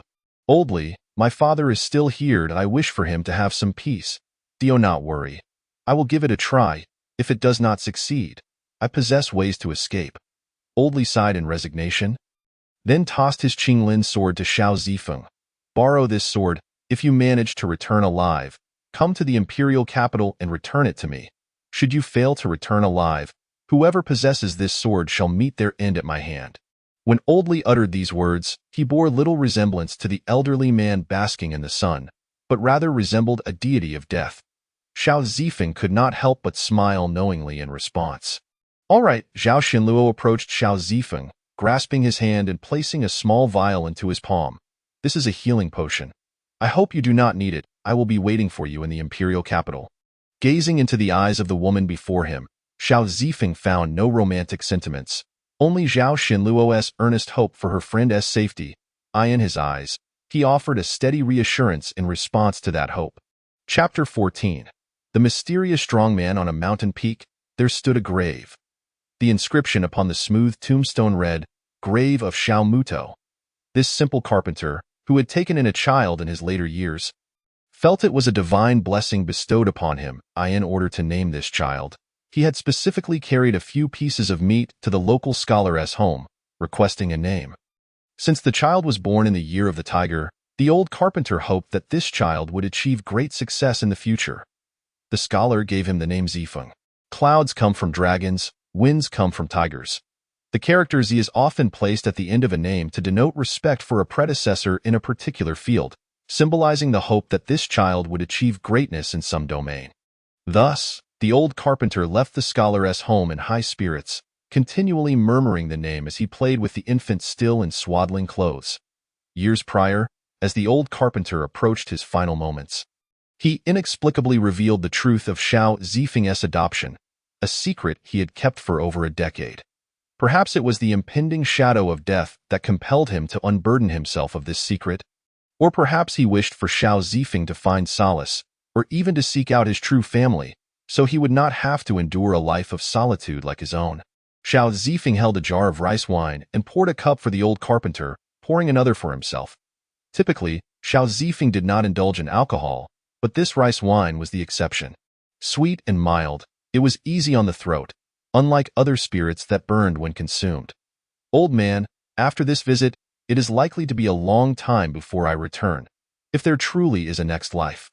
I hope you are reborn into my world. There will certainly be a next life. After all, I exist in my world.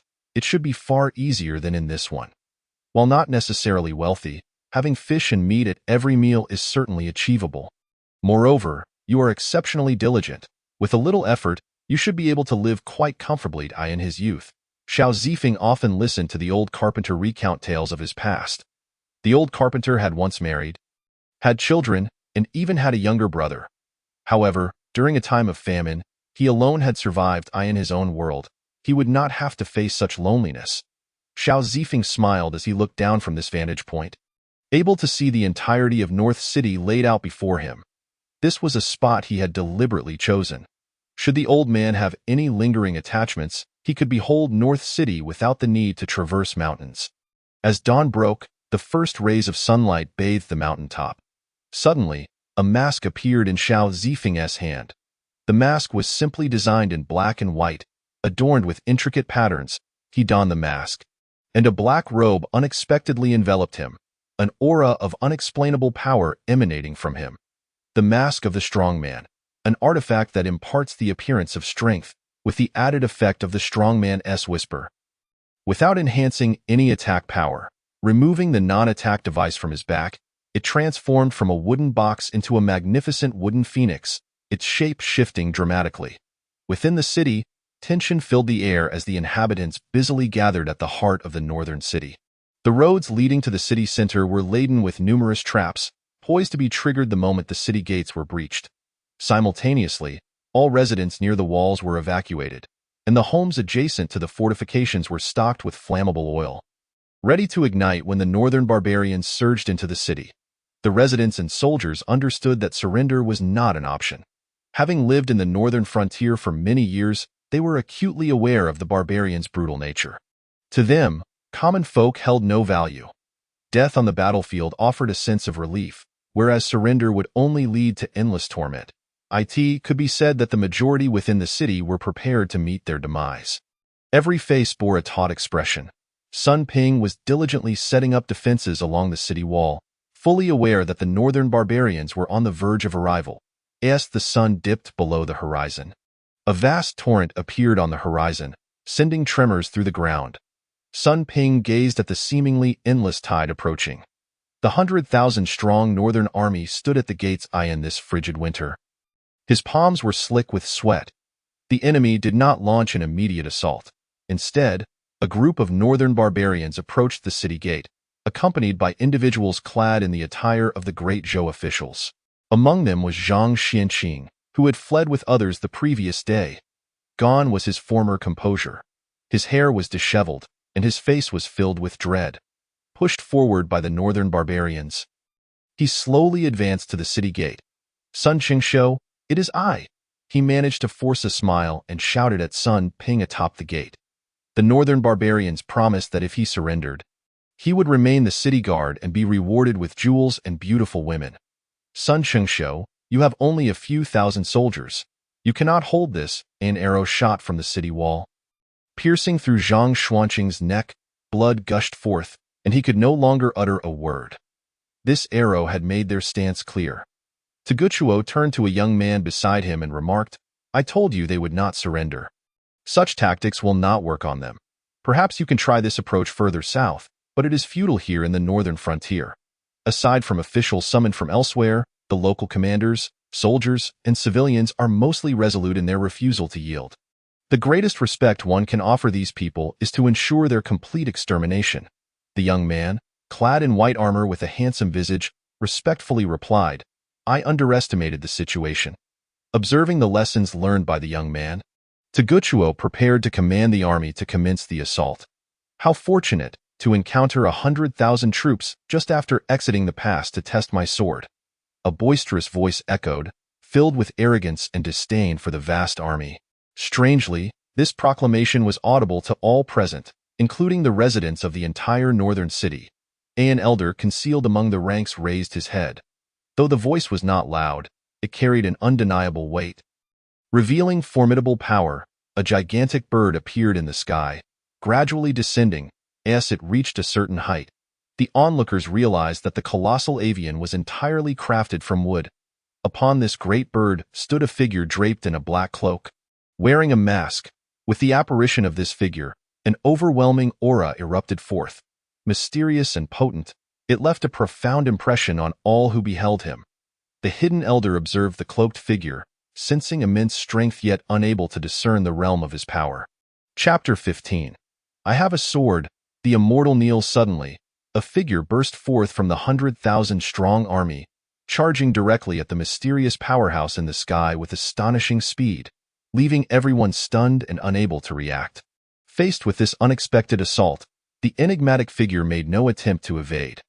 The sharp blade of a sword sliced through the air, aimed straight at the neck of the mysterious warrior, as the sword light flashed by.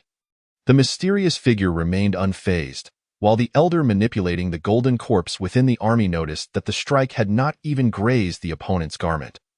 This golden corpse was forged from the body of a sword master from the three realms, and the elder had expended countless precious resources to ensure that it possessed the power it had in life.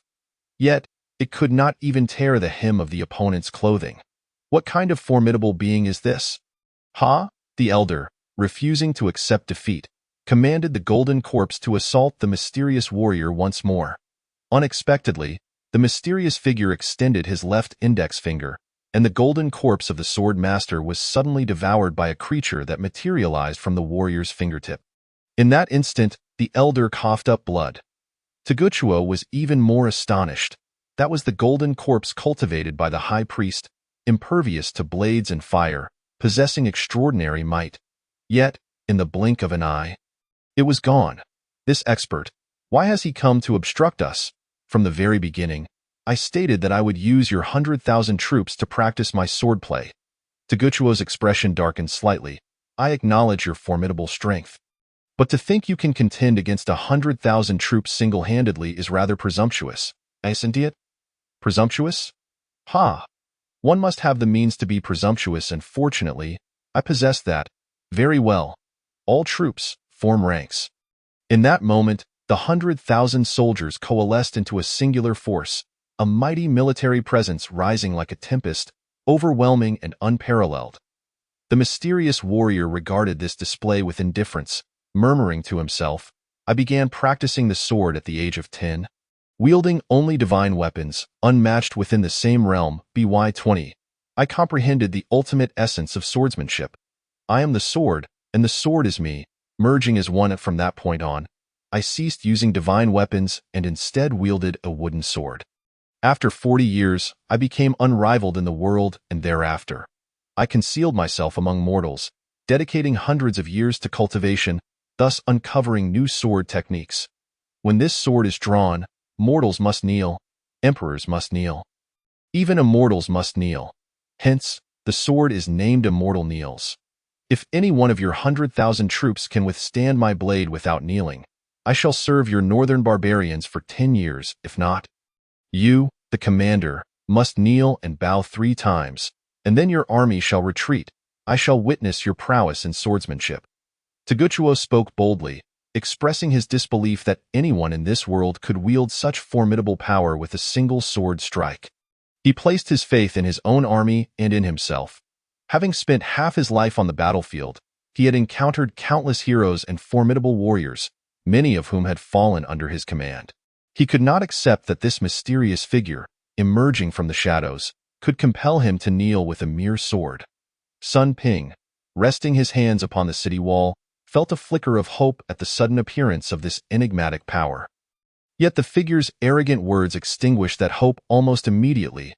Only one legendary warrior was said to possess the might to withstand an army of 100,000, but that was merely a tale. No one had ever witnessed such a phenomenon, nor dared to claim that a single warrior could bring an army to its knees. In the hearts of all present, this was simply inconceivable. Sun Ping's heart, once ablaze with hope, plummeted once more into despair. At that moment, the mysterious figure drew a wooden sword and began to swing it. Sun Ping, having closed his eyes and tilted his head skyward, resigned himself to fate. Suddenly, an unparalleled tremor jolted him, forcing his eyes open. What he beheld was a sight he had never witnessed before and would never forget. An entire army of 100,000, whether standing or previously mounted, now knelt simultaneously upon the ground, hands clasped in reverence, as if paying homage to the divine presence hovering above. The tremor he had felt was, in fact, the collective act of submission from this vast multitude. The defenders of Beibei City stood aghast, their mouths agape in disbelief. As the kneeling soldiers looked around in confusion at their fellow comrades, they found themselves united in an unexpected act of reverence. An indescribable power transformed into a palpable fear. Sweeping through the ranks, a force far beyond human capability. This was divinity. Kneeling there, Toguchiwo could not comprehend how he had dismounted and found himself prostrated upon the ground, for it had all transpired in an instant. He turned to glance behind him, only to witness his entire battalion, a sea of men, all kneeling in unison. Words failed him. Understanding eluded him.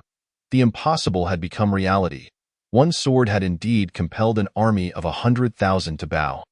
As for the ancient figure concealed among the soldiers, the high priest of Baimen, a practitioner of the second realm, he had witnessed phenomena beyond the grasp of ordinary mortals.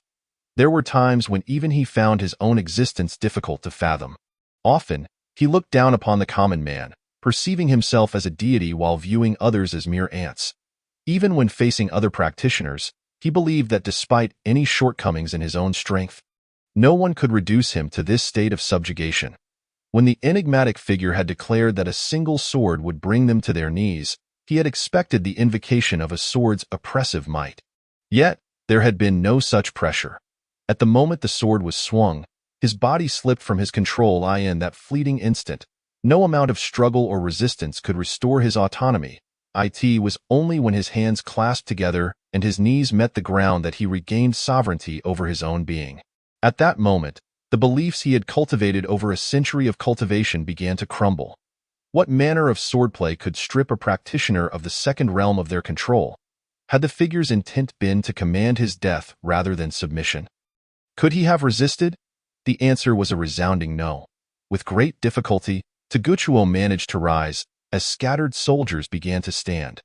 Yet, some of them chose to prostrate themselves in worship. Great deity, please forgive us. They believed their path of slaughter had angered the divine, invoking punishment. This small faction's actions sowed doubt among others, compelling some who had risen to kneel once more in supplication. Toguchiwo, glancing back at his troops, realized that their spirits had been shattered, their morale lost. Did he ever contemplate retreat? He knew the immense sacrifice they had made to prepare for this day. Yet, could he afford the price of retreat? If the figure could compel 100,000 soldiers to kneel, could he not also bring them to their demise with a single strike? Toguchiwo dared not gamble. Should he lose, his entire army would be rendered vulnerable. Leaving Baimen at the mercy of their enemies, a flicker of light passed through the mysterious figure's eyes as a calm voice echoed, "It is time to fulfill the promise." Toguchiwo understood the implication. This time, he must take the initiative to kneel. With a heavy heart, he lowered himself once again, deeply bowing 3 times before the powerful figure. Blood streamed from his scalp to his nose, dripping onto the ground. Infused with the weight of countless pressures and humiliations, Toguchiwo uttered the words, "Retreat." The soldiers atop the city walls witnessed this scene, embracing one another in jubilant celebration. The mysterious figure, riding the wooden phoenix, soared into the skies, vanishing beyond the horizon. Chapter 16. This person's power surpasses mine. High above the clouds, Xiao Zifeng removed his mask, feeling the sweat soaking his back. Under the setting sun, he had activated his impenetrable defense skill upon his arrival, primarily to guard against any potential assassination attempts. Fortuitously, he had done so, as an attack had indeed been launched the moment he appeared, leaving him no time to react.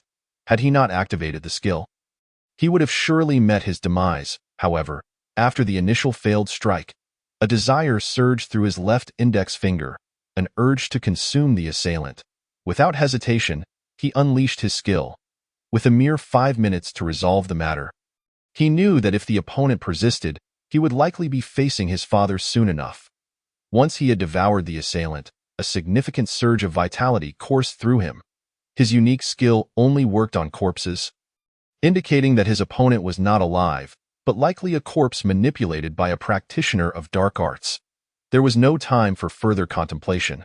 Gazing down at the city he had inhabited for 16 years, he bid it farewell. The martial world, here I come. In Peach Blossom Town, after a day and night of travel, half spent flying and half on foot.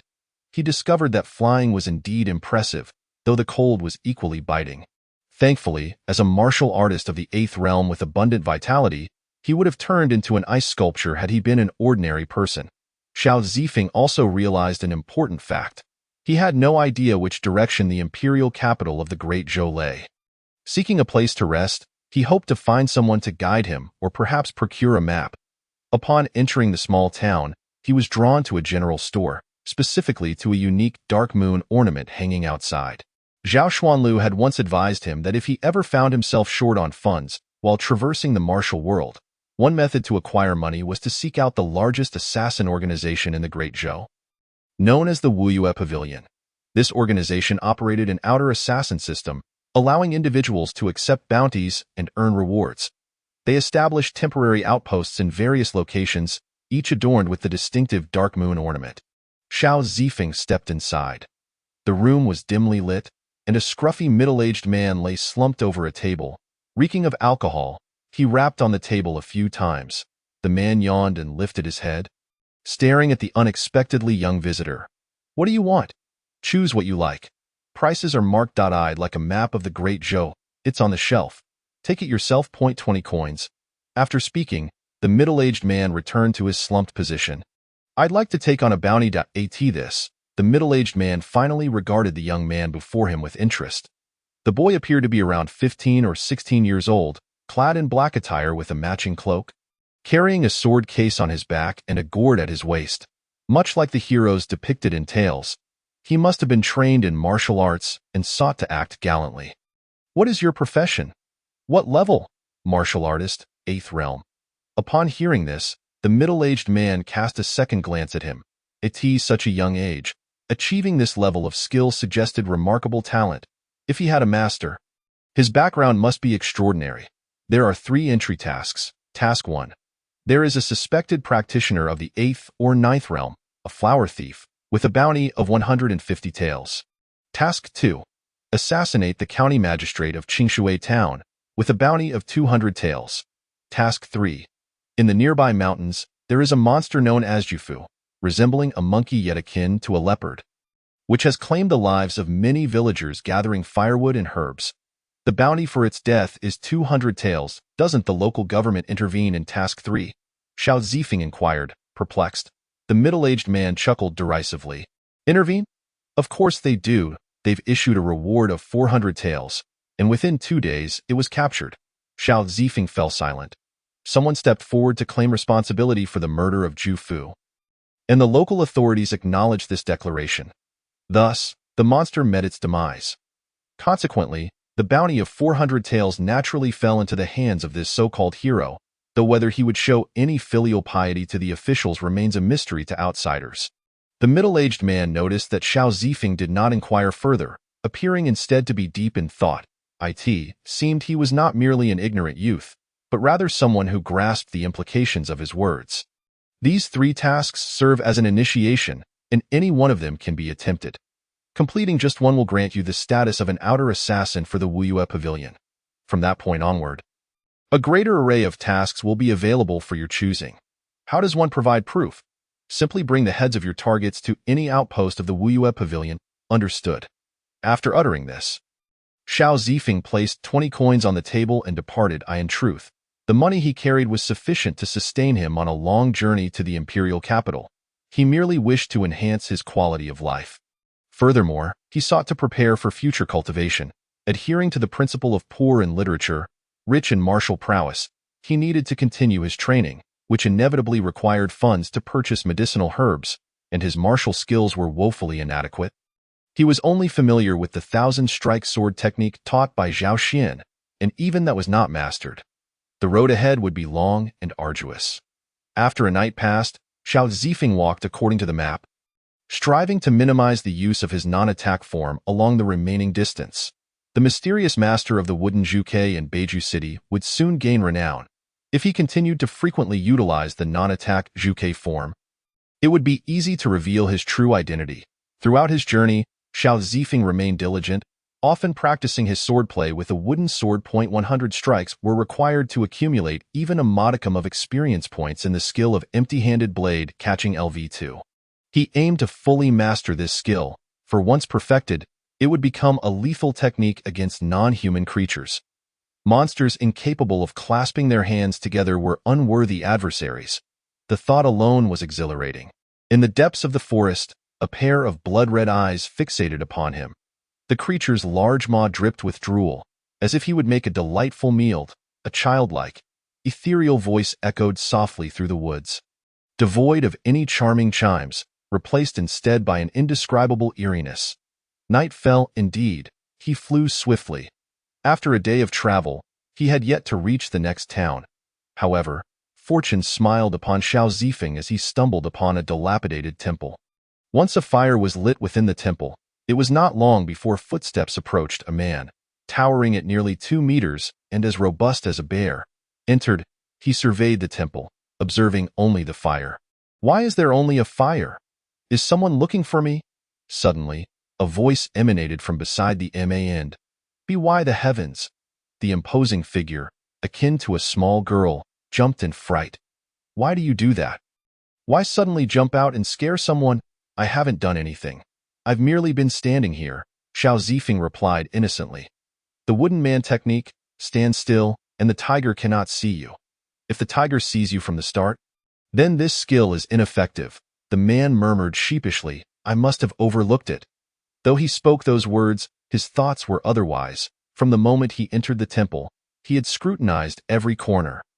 Either this person possessed the ability to become invisible, or he was of such high skill that he had stealthily approached him unnoticed. As for invisibility, such powers belong only in the realms of fiction. How could they exist in reality? Thus, the latter was undoubtedly true. This person's skills surpassed his own. Chapter 17. The battle in the dilapidated temple. Xiao Zifeng chose not to elaborate further and returned to his spot by the fire. After a moment of hesitation, the man approached to speak. "I am Wang Fuguwei. May I inquire your name? What audacity do you possess?" Wang Fuguwei replied, "I in this desolate wilderness, in a crumbling temple. How can you ascertain whether I am human, ghost, demon, or spirit? I recall a legend about a sorcery that could claim a life by taking a person's hair and inscribing their name on a puppet." Xiao Zifeng articulated each word deliberately, the firelight casting half his face in illumination and half in shadow. "You jest?" Wang Fuguwei chuckled twice, attempting to dispel the eerie atmosphere. Those who had perished at the hands of supernatural forces often dismissed such tales as mere jokes. However, Wang Fuguwei's smile faltered as he pondered, recalling the stories he had read that seemed to confirm such occurrences. After being confronted by Xiao Zifeng, he fell into silence. Not long after, footsteps echoed once more. At that moment, Xiao Zifeng's left index finger twitched. A slight smile graced his lips. This was becoming intriguing. The pair of figures entered. A woman clad in a red robe, her face veiled, and a man dressed in green, whose appearance was rather handsome, yet marred by heavy bags under his eyes, giving him a wan look. Wang Fuguwei, upon seeing the man, could not help but click his tongue. The drought leaves one robust, while the flood leaves another frail. Xiao Zifeng shot a glance at Wang Fuguwei, confirming that he was indeed a novice, the kind who had never wielded a bamboo pipe before. Sometimes, even the strong can appear weak.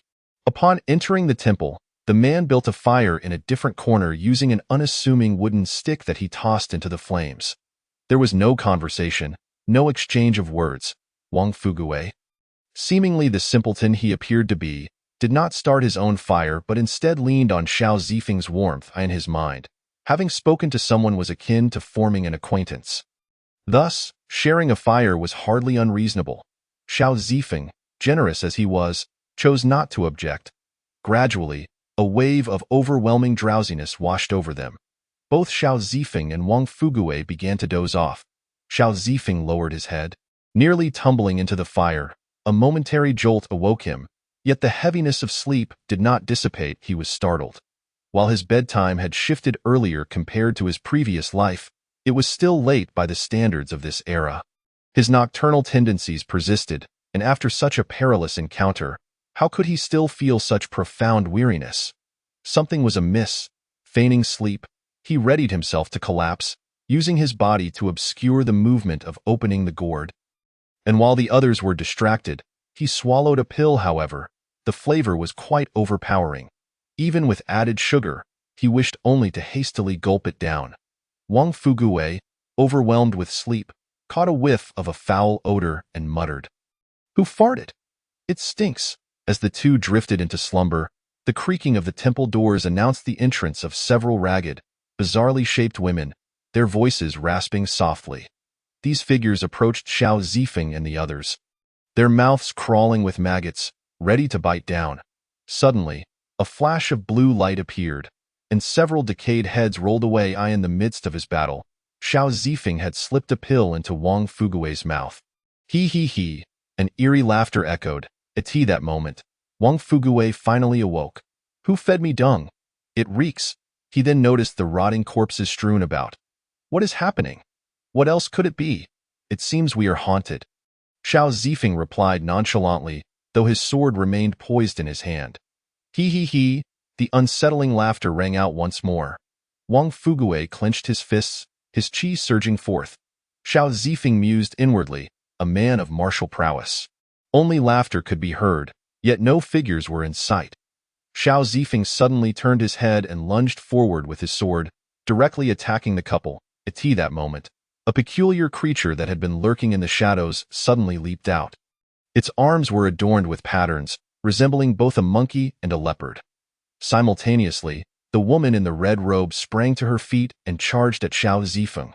Caught in a pincer movement, Xiao Zifeng swung his sword with great force, carving a circular arc. The woman confidently attempted to block with her hands, only to find them rendered useless. The creature, sensing a fatal threat, retracted its sudden assault and took refuge to the side. Seizing this opportunity, Xiao Zifeng pressed the attack and swung his sword once more. The man who had been lying on the ground ceased feigning death, immediately rising to retreat alongside the woman. Wang Fugui, now aware of the situation, unleashed a powerful punch that struck the ground where the creature had been, causing the earth to crack slightly, showcasing the extraordinary power behind his blow. Observing that the creature was momentarily occupied, Xiao Zifeng, undeterred, drew his wooden sword and advanced. The couple, who had been preparing to retreat, suddenly knelt on the ground, hands clasped together, waiting for the moment they could rise. Without hesitation, Xiao Zifeng brought his sword down vertically, cleaving the woman in two, her green blood spraying forth. He then swung his sword again, pinning the man against a pillar of the dilapidated temple. As Xiao Zifeng moved closer, the man unleashed a cloud of purple powder. Xiao Zifeng paid it no mind, instead delivering a kick to the man's calf. The terrifying force shattered the man's leg into several pieces, exposing the bone. Another kick followed, targeting the other leg. And then he wielded his sword to sever both of the man's hands. The man succumbed to agonizing screams. After completing this grim task, Xiao Zifeng rejoined the fray on the other side, where the creature entangled with Wang Fugui was none other than the notorious Zhu Fu from Taoxiang Town, for whom a bounty had been placed. Sensing danger, Zhu Fu ceased fighting and fled through the door. Xiao Zifeng immediately pursued, sword drawn. The creature, kneeling on the ground, was about to rise and escape again when Xiao Zifeng shot forth a needle-like projectile, pinning the creature in place. When Wang Fugui emerged in pursuit, he only saw the creature poised to flee, frozen in place. After all this, Xiao Zifeng returned to the dilapidated temple. Wang Fugui, noting Xiao Zifeng's apparent carelessness, decided it was prudent to take precautionary measures. He delivered a powerful punch to the creature. Retracting his hand, he cradled it and began a silent scream. Xiao Zifeng ignored him entirely. Creatures struck by the artistic needle became remarkably resilient. Despite having previously failed to harm it with an axe, it was evident that such durability was exceptional. Xiao Zifeng approached the man, now incapacitated and writhing in agony. Casually, he touched the man's face, peeling away a layer of skin. It was the infamous flower thief. Now 2 of the 3 bounties fulfilled. The thief, rolling on the ground, could not fathom how his flaws had been detected or how his poison had been so swiftly undone. He was baffled that this seemingly youthful individual possessed the strength of a 6 realms martial artist. His iron corpse was akin to a weapon of copper skin and iron bones, formidable enough to withstand harm. Even a Seven Realms martial artist would hesitate to claim they could slay his iron corpse with a single strike. Although Xiao Zifeng's power was of the 8 realms, his vitality had surged after consuming a golden corpse, elevating him to the middle 3 realms. Thus, his strength was unmatched by those of the lower 3 realms. Coupled with the divine weapon, the Qinglin sword, dealing with this mere iron corpse was as effortless as slicing through vegetables. Yet, these were thoughts beyond the flower thief's comprehension. Grasping the thief's neck, Xiao Zifeng spoke, I pose the questions, and you provide the answers. Chapter 18. Why cower in fear? Let us aim for something grand. Do you know who I am? Do you know for whom I work? The flower thief shouted frantically, hoping his words might intimidate Xiao Zifeng. I do not know. Then you, Xiao Zifeng positioned his sword against the thief's mouth. But you seem to have forgotten something. We are in a desolate wilderness.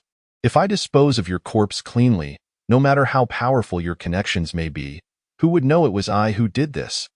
Killing to silence, do you not understand this principle?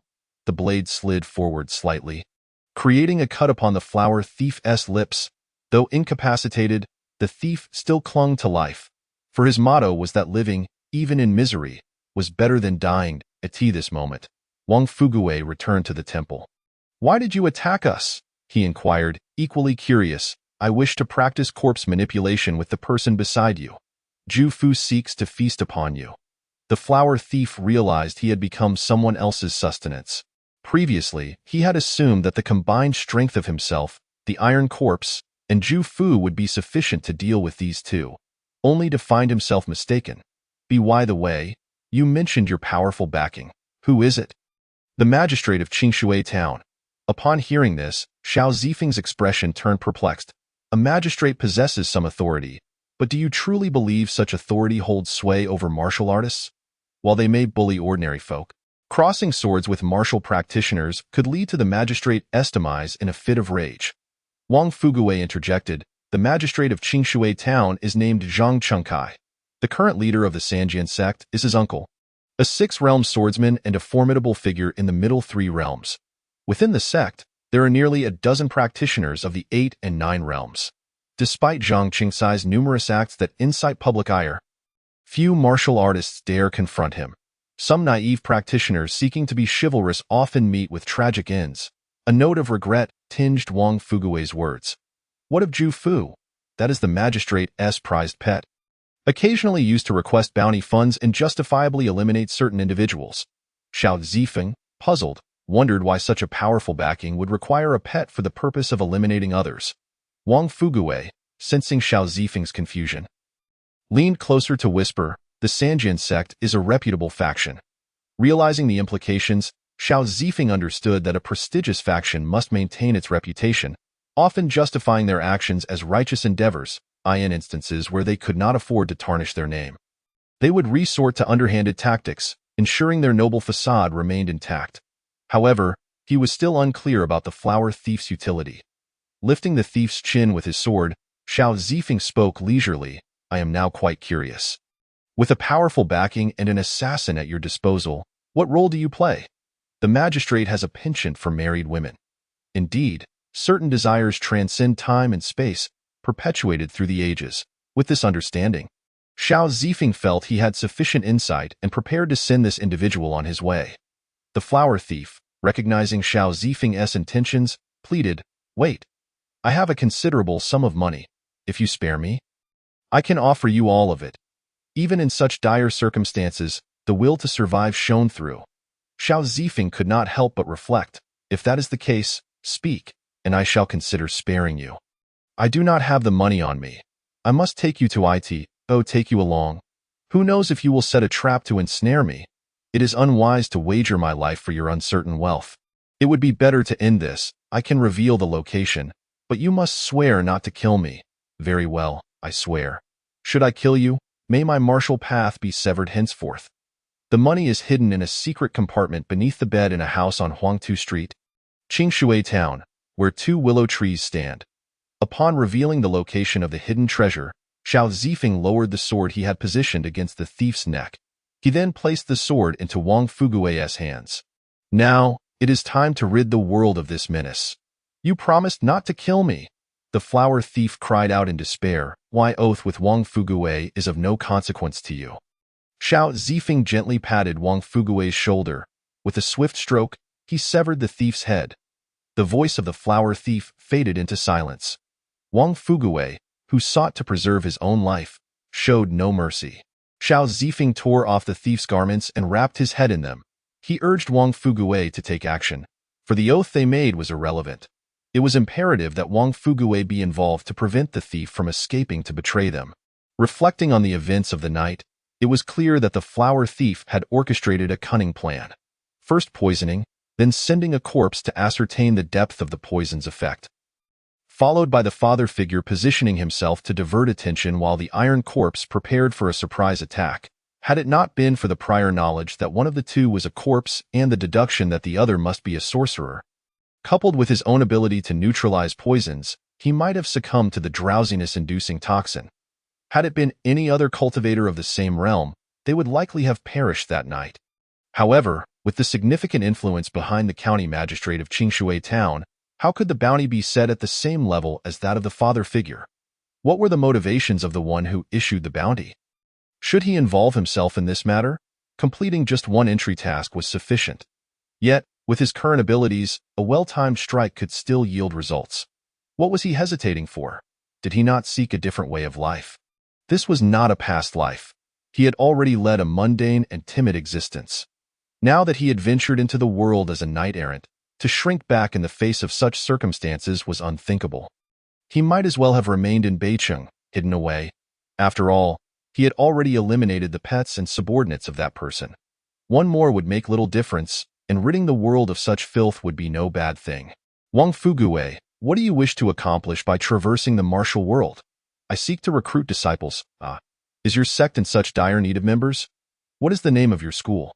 The Hercules Fist Gang, Xiao Zifeng. I cannot fathom why other sects find it effortless to recruit, yet when I venture out, they label me a fraud. What is your purpose in learning martial arts? To avoid being bullied. Back in the village, I was deemed a star-crossed child, believed to have caused my parents' demise. I was often bullied by children my age, which led me to think that mastering martial arts would protect me. Yet, I soon discovered that after I trained, those who sought to bully me only multiplied. So where do you plan to go next? I haven't decided. My master instructed me to return with 2 disciples this time. So I will see where the journey takes me. How about this? Come with me to Qingshui Town. I intend to collect the bounty for these 2 heads. But hasn't the bounty in Qingshui Town already been claimed? I refer to the bounty on the assassins. You played a part in this. You detained the father figure, and you ultimately killed the flower thief. You should rightfully receive half of the reward. Very well, I will accompany you. By the way, big brother, what is your name? Xiao Zifeng. Also, I am not your elder. Your strength surpasses mine. I prefer to call you senior, but you are too youthful, so I shall call you big brother instead. Xiao Zifeng smiled. Call me whatever you wish. Chapter 19. The deity frolicking in the mortal realm. The 3-sword sect in a dimly lit chamber. Chilling screams echoed. Bah, what kind of righteous sect is this? Their hearts are darker than mine. Dressed in coarse garments, Tai Dan spat disdainfully while wielding a broom. You should speak less. Their hearing is remarkably sharp, grumbled Er Hu, who was chewing on a dried blade of grass.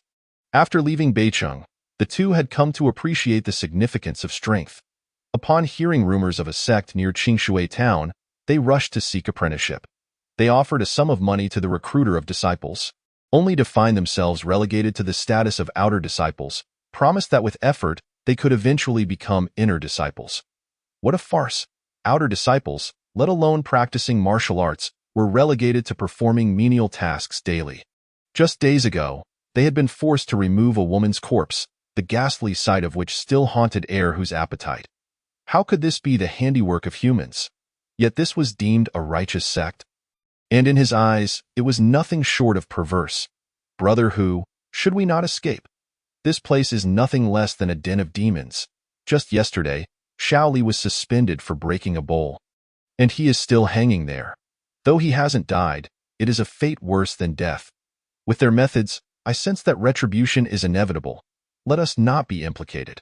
Shaoli was an outer disciple who had arrived before them. They needed to devise a long-term plan. They could only flee Beicheng, leaving them free as birds in the sky. In this territory, officials were in collusion with the Three-Sword sect. Fleeing would be tantamount to betraying their sect. Thus, they could not simply gather their belongings and run as they had in Beicheng. Doing so could result in being captured mid-flight.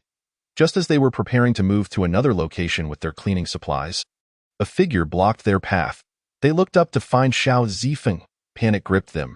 The mere presence of Xiao Zifeng here spoke volumes. "Brother Feng, we have not leaked any information," Erhu exclaimed immediately. Tai Dan chimed in, "Indeed, we have nothing to do with this. I know you haven't disclosed anything. Otherwise, you wouldn't be standing here. After all, if I were to unleash the accumulated power of my boredom, no one could survive." At this point, Xiao Zifeng abruptly shifted the conversation. "However, I did not expect you to join this sect." Who quickly realized that their retribution had come, but he must not implicate himself. "We have only joined for a few days. We lack the qualifications to participate in many matters. Our days are spent cleaning and scrubbing toilets," Tai Dan replied. "Indeed, Brother Feng, let me tell you, there are no good people in this sect.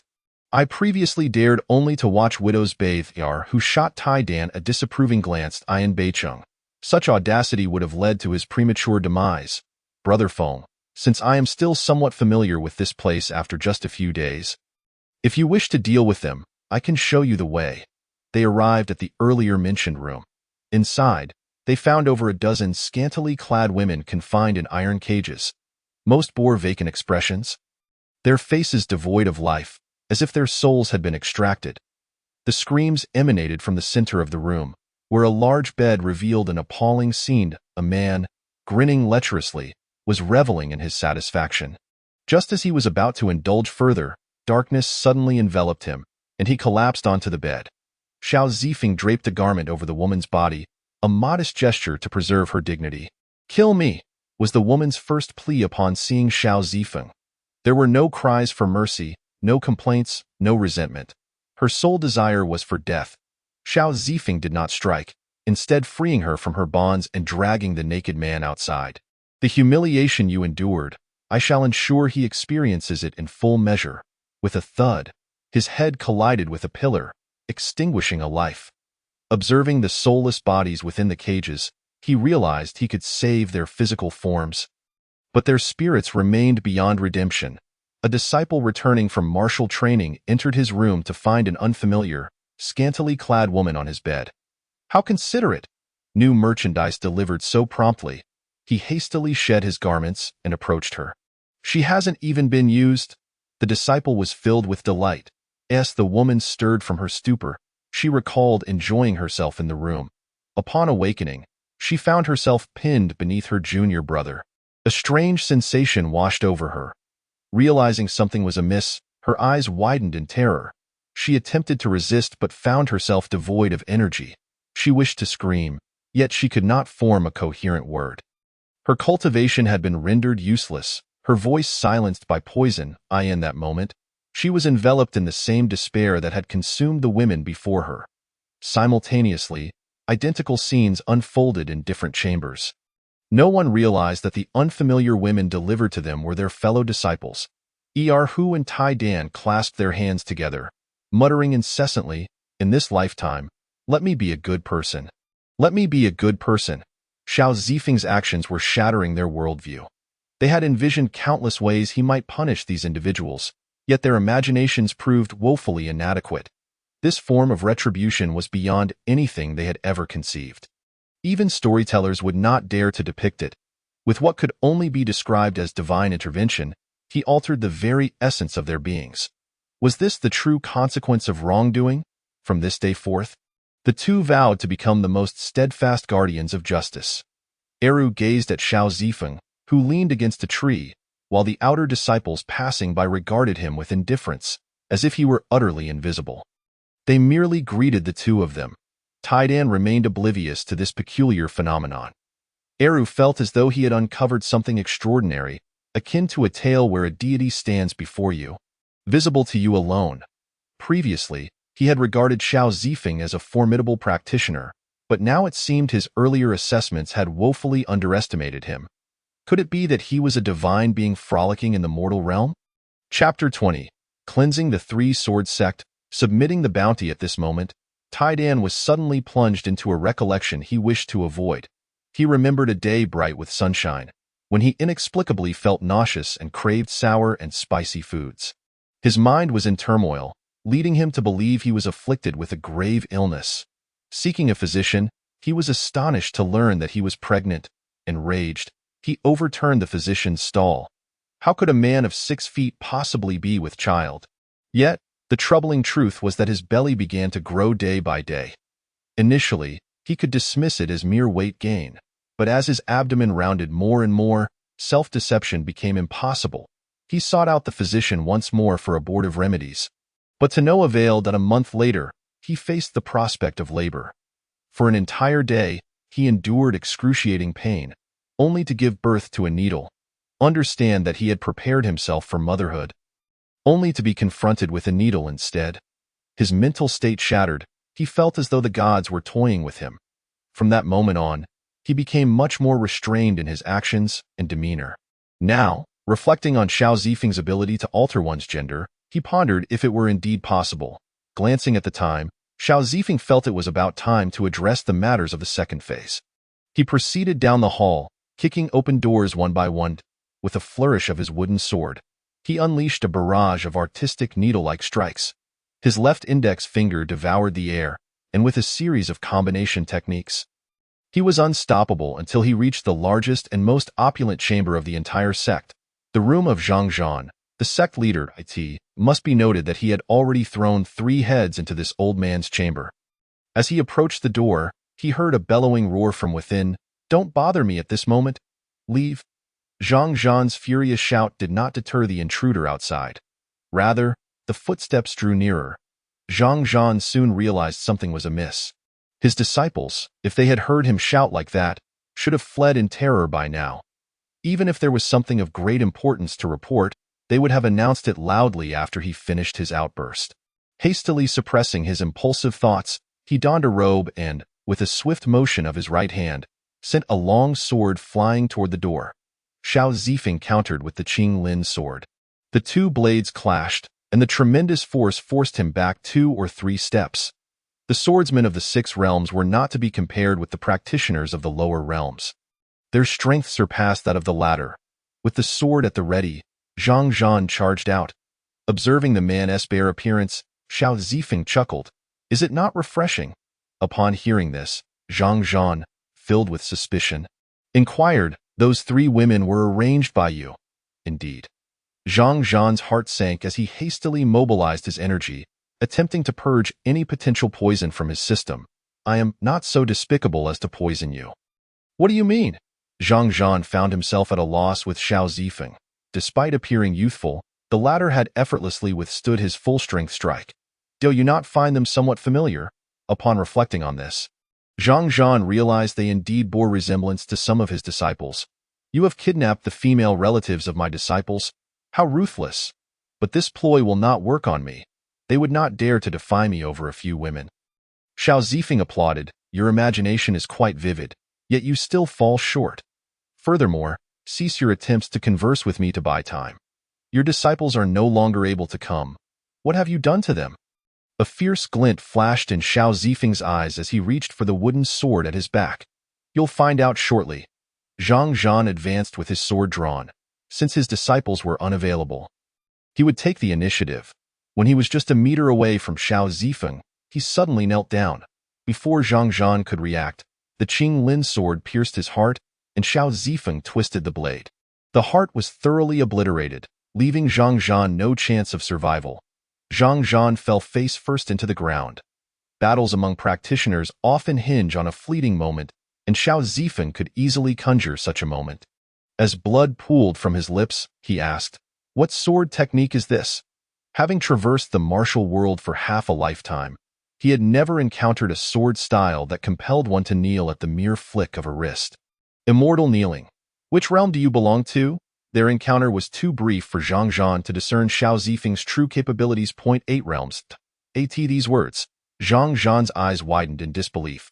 Xiao Zifeng chose not to elaborate further, and with a swift motion, he severed the head from the body. That night, Zhang Qingkai awoke with a start. He had been plagued by nightmares, tormented by the vengeful spirits of those he had wronged. A haunting experience unlike any before. Beads of sweat coated his brow, and he felt a sudden thirst. He switched on the bedside lamp, only to discover someone seated at the table. Upon the table lay 3 severed heads, the flower thief, Zhu Fu, and Zhang Zhan. This revelation sent him reeling back onto the bed. His greatest source of confidence was gone. Yet, he did not wish to die. His mind raced to find a way to escape. I am an official of the court. You cannot kill me, for that would mean opposing the entire Great Zhou court. Without bothering to listen to his desperate pleas, Xiao Zifeng casually sheathed his sword. The heads were wrapped up, and the bodies vanished, leaving only the blood scattered across the room, a testament to what had just transpired. Xiao Zifeng considered himself rather benevolent, having brought the heads for the other to have one last look. Carrying 4 heads, Xiao Zifeng made his way to the Wuyue Pavilion branch in Qingshui town. He knocked on the door. "Who is it?" "Come back tomorrow. We have already closed," on a voice, aged and hoarse, replied, submitting a bounty. As soon as he spoke, an old woman pulled open the door. "Come in." Xiao Zifeng tossed the heads onto the table. The old woman unwrapped the bundle, and upon facing the bloodied heads, she scrutinized them like a fair merchant. "The flower thief, Zhu Fu. Why is this Zhu Fu's head so hard?" The old woman picked up Zhu Fu's head and squeezed it, leaving no mark. A hint of astonishment flickered in her eyes. "These are not fake," Xiao Zifeng explained. "I know. I was just curious. How did you make his head so hard? That has nothing to do with the bounty." "Very well, if you choose not to say, so be it." She produced the 3rd head. "Zhang Chunka, do you know his background?" "I do." The old woman regarded the young man with newfound admiration. He was audacious. After presenting 3 heads, there was a 4th. Upon seeing this head, the old woman's astonishment multiplied several times over. Impressive. A warrior from the 8 realms actually managed to kill a swordsman from the 6 realms. You, young one, possess some skill. Can this head be exchanged for money? It can fetch you 10,000 taels of silver. This bounty has been posted for quite a while. I never expected it to be fulfilled by you at that moment, Xiao Zifeng calculated in his mind. He had looted considerable wealth from the 3-sword sect. Although much of it had been distributed, he still retained a substantial amount. Moreover, with the bounty collected, he would share half of the first 2 heads with Wang Fugui, while the remainder would be his own profit. Chapter 21. The Great Zhou in turmoil within a certain inn. Wang Fugui and others awaited Xiao Zifeng's return. "Wang Gu, are you also a practitioner?" "I am." "Does your sect still recruit?" Upon hearing this, Wang Fugui's eyes lit up. Bringing back 2 individuals would suffice for a report. Although they were somewhat older, his master had not imposed any restrictions in this regard. Moreover, since these 2 were brought by Xiao Zifeng, it would foster a relationship with this senior, achieving 2 objectives at once. Erf harbored ulterior motives. Traveling with Xiao Zifeng, Wang Fugui's character should be reliable. He would not betray them, and perhaps they could further strengthen their bond with Feng Gu. After learning martial arts, he intended to turn over a new leaf, to become a chivalrous hero rather than a villain. For villains often meet a dire fate, of course, we do. I wonder if the 2 of you would consider joining my sect. Taiden inquired eagerly, "If we join your sect, can we become inner disciples?" "What inner disciples? Our sect does not distinguish between inner and outer disciples." Eru asked, "So, can we learn martial arts as soon as we join the sect?" "Absolutely." Wang Fugui, with an expression of palpable excitement, provided an affirmative reply. When he initially embarked on his martial arts journey, his master had taught him upon entering the sect, and he had thought to himself how remarkable it was that the sect placed such trust in him. Without any tests, however, as he progressed, he realized that this was not trust at all. It was a trap. The might of the Hercules fist forbade him from indulging in female company or releasing his vital essence until he mastered the 6 realms. The brothers within the sect, one after another, boasted arms thicker than the thighs of ordinary men. Even the sect's dogs had bulging muscles. "I tell you, once you join the sect, our master will personally lead the initiation ceremony and impart martial skills to you. Senior brother, please take us back to the sect." Era's heartfelt call rang out as he clasped his fists and knelt on one knee. Taiden followed suit, echoing, "Senior brother." Wang Fugui helped his two younger brothers to their feet. "No need to rush. We shall discuss this upon our return to the sect." At that moment, Xiao Zifeng leaped through the window and was greeted by this scene. "Are you forming a brotherhood here?" Wang Fugui assisted Eru and Taiden upright. "I have become fast friends with these two brothers, and they wish to join our sect." Xiao Zifeng thought to himself, "This is fortuitous. These two seek to cultivate their skills, and Wang Fugui is recruiting disciples, a perfect match. Here, take these silver notes." Xiao Zifeng produced several silver notes and handed them to Wang Fugui.as for Eru and the others. They had also acquired some wealth during their time at the Sanjian sect. Regarding the women of the Sanjian sect who wished to continue living, Xiao Zifeng provided them with a sum of money, and he did not hinder those who desired to end their lives. Everyone has their own choices. He may possess some compassion, but he is neither a saint nor a paragon of virtue. He can only do what is within his power. Subsequently, while Wang Fugui and the others were heading back to their sect, Xiao Zifeng was bound for the imperial capital, though their paths were the same. The four of them traveled together temporarily in the imperial capital of the Great Zhou. During the morning court assembly, an urgent secret report arrived. Emperor Li Jianwu of the Great Zhou, upon reading the contents of the report, exhibited a range of emotions. After finishing, his dragon-like eyes burned with fury. Yet, he maintained the composure befitting a sovereign and had the eunuch beside him read the report aloud. On New Year's Eve, the northern barbarians launched an assault with an army of 100,000, breaching the North Town Pass. This revelation, the officials in the court were all astounded. The fourth prince, Li Mingrui, was particularly taken aback by the mention of 100,000 troops, muttering to himself, "Why 100,000? He had indeed shared many messages with the northern barbarians, but his intent was solely to ignite conflict in the northern frontier and to have the second prince removed from the capital. He had not been foolish enough to willingly cede his territory. The intelligence he had relayed was certainly insufficient for the northern barbarians to undertake such a grand gamble, unless they had surmised something or were receiving information from another source. At that moment, the second prince immediately requested an order.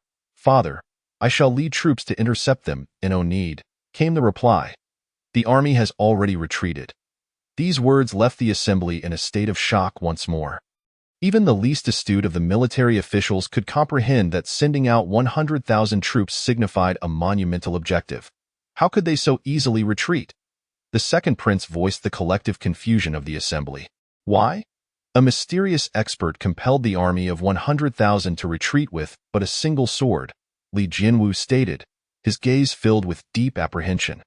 This revelation regarding powerful practitioners in the martial world was not new to the court officials. However, they had never heard of any expert capable of repelling an army of such magnitude with merely a sword. This notion shattered their preconceived notions about martial artists. In their eyes, no matter how formidable an individual might be, they could not rival an army. The military formation was an unparalleled tool for suppressing these martial experts. A wave of murmurs erupted, with Li Jianwu's ire directed not at the northern barbarians, but rather at who had disclosed this intelligence, who had the audacity to align with a force of 100,000 to attack at such a critical juncture. Silence. The eunuch brandished a whip, bringing the discussions to a halt. There are two matters to address. The first is to dispatch troops to reclaim the cities occupied by the northern barbarians. The second is to bestow rewards upon that mysterious expert. Thus, the morning court concluded with discussions surrounding these two matters. However, several high-ranking officials understood that there was a third matter the emperor had not mentioned. Who had leaked this information? The army of 100,000 could not have mobilized spontaneously. Preparation was required, particularly at this sensitive and pivotal moment. The northern frontier was also intertwined with the second prince, a figure favored by many. The winds of change were stirring, and the court was rife with intrigue. As this news spread to the common folk, the most fervent discussions revolved around the identity of this mysterious expert. A sword immortal kneeling, repelling an army of 100,000, garnering praise from countless martial artists. Speculation arose as to whether it could be one of the renowned masters of the current martial world. Suddenly, a thunderous clap of white lightning struck. An elderly Taoist, his face charred, garments tattered, and blood trickling from his mouth, bore an expression of shock. What on earth is the origin of this mysterious expert? My calculations have led to this tremendous backlash from heaven and earth. Had anyone been present, they would have been utterly astonished. The so-called foremost sorcerer of the Great Zhou, the Taoist Mo Daoli, who even the emperor sought for divination, found himself in such a precarious state at the same time. The renowned sword ranking of the martial world underwent a significant update, with every sword's ranking dropping by one, as an unknown wooden sword ascended to the top. Chapter 22. The establishment of the Hahuan sect on the verdant mountains. The heavy snow had melted, revealing the yellow yew trees, their foliage basking in sunlight. Halfway up the mountain, a few houses nestled among the scenery. Before the houses, a sign hung between two trees, inscribed with Hercules' fist sect I in the kitchen. 3 robust men resembling dragons and tigers devoured their meal from a wooden tub. Zhao Dali, the leader of the Hercules fist sect, a muscular man in his 60s, found himself lacking appetite compared to usual, having only consumed half a tub before setting down his spoon. The sect had dwindled in numbers. Besides the 2 twins, Dali and Erli, whom he had rescued as children, the only other member was Wang Fugui, whom he had managed to persuade to ascend the mountain a few years prior. Recently, he had sent that boy down the mountain to recruit disciples, though he had not harbored high hopes. It was merely a matter of whether luck would be on his side in finding a child or two out there. In this unpredictable world, one could never tell. Suddenly, he faintly heard voices in conversation. One of the voices seemed to belong to his disciple. Looking towards the so-called main entrance, he was indeed met with the sight of his disciple bringing 3 individuals up the mountain. Upon closer inspection, 2 of them appeared somewhat older, likely relatives of the boy in black attire. Then, his gaze fell upon the youth dressed in black, a sword case on his back and a gourd at his side. Striding confidently with a demeanor akin to that of his own youth, a fine prospect for cultivation. Dali, Erli, your junior brother has returned. Hearing this, Dali and Erli lifted their heads from their food, eager to greet their junior brother. As Erli rose, he took another bite of rice before hastily following in Dali's footsteps. Meanwhile, Xiao Zifeng and his companions halted before the sign. This place seemed rather simplistic. Wang Fugui called out, "Why are you all lingering at the entrance? Come in." 2 trees and a sign. Was this truly the entrance? They were momentarily perplexed, wondering if they had taken a wrong turn.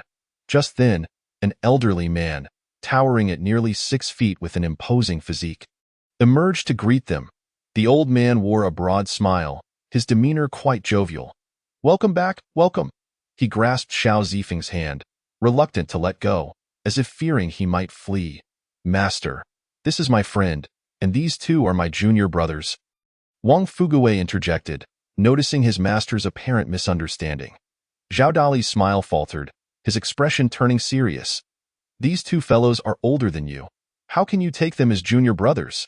Did I not teach you that martial arts must begin in youth?"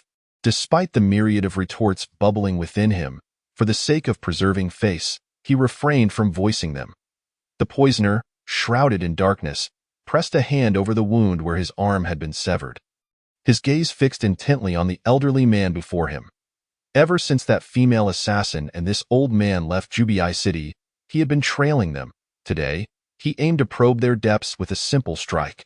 To his astonishment, the low-key elder had effortlessly slain all the iron corpses he had dispatched with a single sword strike. Furthermore, he had located the poisoner's hiding place.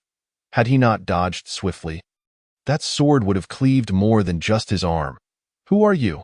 Such a powerful figure could not possibly be an inconspicuous nobody. The old man wiped his sword clean. "I am merely an ordinary old physician. If you must know, a name was once given to me by some martial artists, a ghostly sword. Ghostly Swordly Mokwang." The shadowy figure, Dark Poison, gasped in astonishment upon hearing that name. "Weren't you supposed to have perished in that battle? Do you truly believe the rumors circulating in the martial world?" Oldly chuckled, "I merely keep to myself and refrain from wandering about, yet I find that there are those who spread tales of my demise." Suddenly, a violet mist erupted around them, and Dark Poison began to retreat into the distance. Oldly, rather than pursuing, merely unleashed a sword strike. A beam of azure sword light sliced through the air, cleaving the purple mist in twain, as dark poison fell from the sky like a bird whose wings had been severed. Zhao Xinluo hurried to old Li's side. "Little girl, it appears your adversary holds you in high regard, dispatching a Gu master from the 5 realms to eliminate you." Zhao Xinluo began to comprehend the reason behind this, akin to the Golden Knife Gang's motives in North City. It was all for that letter, which she had foolishly deemed worthless and burned without a second thought. "Let us return to the imperial capital. By the way, child, what does your family do there?" "My father serves as the prime minister." "No wonder," old Li mused thoughtfully. "They seek to kill me not because your father is the prime minister, but rather due to my earlier execution of a petty thief who possessed a letter that I mistakenly incinerated, thinking it of no consequence. They are after that letter." Zhao Xinluo attempted to clarify old Li's misunderstanding. "You didn't even glance at the contents of that letter." Zhao Xinluo shook her head. "I did not. Thieves often carry missives filled with licentious words. I instinctively assumed this letter was similar." "Well, you may find yourself facing considerable trouble ahead. I am aware. Fear not. On this journey to the imperial capital, I shall protect you. No one can harm you." "Yes, but I wonder how he is faring now." "Rest easy. That lad is quite clever and will not perish so easily. Let us proceed. There is a town ahead where we can find a place to rest." "Everyone, have you heard the news?" "What news?" "You are unaware. Just days ago, the northern barbarians amassed an army of 100,000 and breached the northern pass." "The northern barbarians are coming," the crowd gasped in shock. The martial artist delivering the news raised a hand to calm them. "Please, do not panic. The northern barbarians have already retreated." "Why is that?" "It is simply because, upon reaching North City, a mysterious and unparalleled swordsman emerged to duel the 100,000-strong army. With a single swing of his sword, the entire army knelt in submission, a technique now known as the Immortals' Kneel. Such a blow compels even immortals to bow." Zhao Xinluo and old Li, resting at the same inn, felt a profound shock. He truly succeeded. Zhao Xinluo was convinced it was he who had achieved this, having heard of the Immortals' Kneel from his lips. Old Li believed it was the handiwork of Shao Zifeng, for he had knelt before him. However, he had not anticipated that this technique would possess such a collective power, capable of bringing an army of 100,000 to its knees. When he encounters him in the imperial capital, he must be taught. The elixirs cannot be wasted. That night, in the Hercules Fist Gang, the leader prepared to entertain guests by procuring several portions of cured meat and slaying 2 chickens. Throughout the meal, he incessantly divulged his grievances to Shao Zifeng, with the singular aim of enticing him to join the Hercules Fist Gang. Shao Zifeng understood that, given the current dilapidated state of the gang, such lavish hospitality must surely have ulterior motives. Thus, he pondered a suggestion for the leader. "What are your criteria for accepting disciples?" "Males, preferably young." Eru and Taidan felt a sense of disdain. "It is best if they are still virgins. Due to our martial arts, while those who are not can still train, their progress will be significantly slower. I see. Have you ever considered changing the name of your sect?" "Change the name? To what?" "For instance, you could rename it the He Huan sect." Zhao Dali lowered his voice. "Are you referring to the He Huan sect from the novels?" Shao Zifeng nodded. At that moment, Wang Fugui approached. "I see you have taken an interest in novels as well." Zhao Dali delivered a punch to Wang Fugui's head, sending him crashing to the ground. "What? I am a man of great virtue. How could I possibly read such material? I merely sought to understand how young people think these days and conduct a casual study." After reprimanding his small apprentice, the old leader resumed his discourse with Shao Zifeng. "Why? That name seems rather indecent." "Listen closely, old leader. If you change the name to He Huan sect and recruit disciples, all you need to do is mention the sect's name. There is no need for further explanation. They will not inquire further, for those who understand the name will comprehend its significance." "Oh." The old leader's expression shifted to one of comprehension. "Moreover, I assure you that all incoming disciples will be strapping young men." Shao Zifeng raised an eyebrow at the leader, who responded with a knowing smile. "But if they arrive at the sect and see its shabby state, what then?" "We shall have them sign contracts, informing them that they may leave only after recruiting 5 additional disciples." That seems rather unethical. Zhao Dali hesitated. Old leader, I know you possess a kind heart, but if you continue to speak of ethics, your legacy will be lost. Furthermore, your two new recruits are quite capable in this regard. You may entrust them to assist you. Eru and Taidan, after all, had their roots in the underworld and possessed a modicum of conscience, though not much. They were well versed in deception and trickery. Zhao Dali contemplated deeply. The following day, after bidding farewell to the others, Xiao Zifeng watched as Zhao Dali produced a new plaque bearing the three characters, He Huan Zong. From that moment on, the wheels of fate began to turn quietly, giving rise to a formidable sect within the martial world, drawing ever more individuals to the He Huan Zong, a sanctuary filled with muscular men. Chapter 23. I have become the villain 3 days after receiving the report from the northern frontier. The Great Zhou Court established a title for the mysterious powerful figure of the north, Sword God. Distinct from the title of Sword Immortal, it connoted an authority surpassing that of the Sword Immortal. Across the 9 nations, those who could rightfully claim the title of Sword Immortal numbered less than 10, and now, the Sword God had emerged. Some acknowledged that their swordsmanship could not reach such a transcendent level, while others sought to challenge this formidable figure. The path of cultivation is one that marches ever forward. If you wish for me to acknowledge your superiority, you must first subdue me. Upon learning of this title, Old Li could only silently pray within his heart, uncertain whether his prayers were for Xiao Zifeng or for those sword immortals who sought to challenge the mysterious powerhouse. In his mind, he envisioned various scenarios. One where the mysterious figure was swiftly slain atop a mountain peak, another where a sword immortal, before the duel even began, knelt in surrender. Yet another image depicted the mysterious figure's demise, with the challengers either left in a state of pregnancy or transformed entirely. Though Xiao Zifeng was merely an 8th realm martial artist, his toxic prowess was undeniable. Even those who once stood on the precipice of becoming sword immortals felt a tinge of trepidation in the face of Xiao Zifeng. The Three Sword Sect, once a grand establishment in Qingshui town, now lay in ruins, its treasures stripped clean by the villagers from the mountains below. When the 3 disciples of the Zheng Yi Alliance arrived, they found some villagers dismantling the structures. El Shirsheng, accompanied by his 2 junior brothers, had come to inform the Three Sword Sect of the upcoming Zheng Yi Alliance's sect elections, held every 5 years. These elections would determine the recruitment of disciples and the ranking of each sect within the Zheng Yi Alliance. Witnessing the dismal state of the Three Sword Sect, El Shirsheng seized a villager who was dismantling a building, pressing the blade of his sword to the man's throat. What transpired here? The villager, terrified, knelt before him, trembling. Great hero, I am uncertain. I merely heard from those outer disciples who fled the Three Sword Sect that the leaders and inner disciples have vanished. I thought to salvage some wood for repairs. Surely, that is not a death sentence?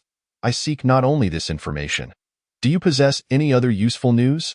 El Shirsheng's icy gaze bore into the villager, who felt a chill run down his spine as he desperately racked his brain.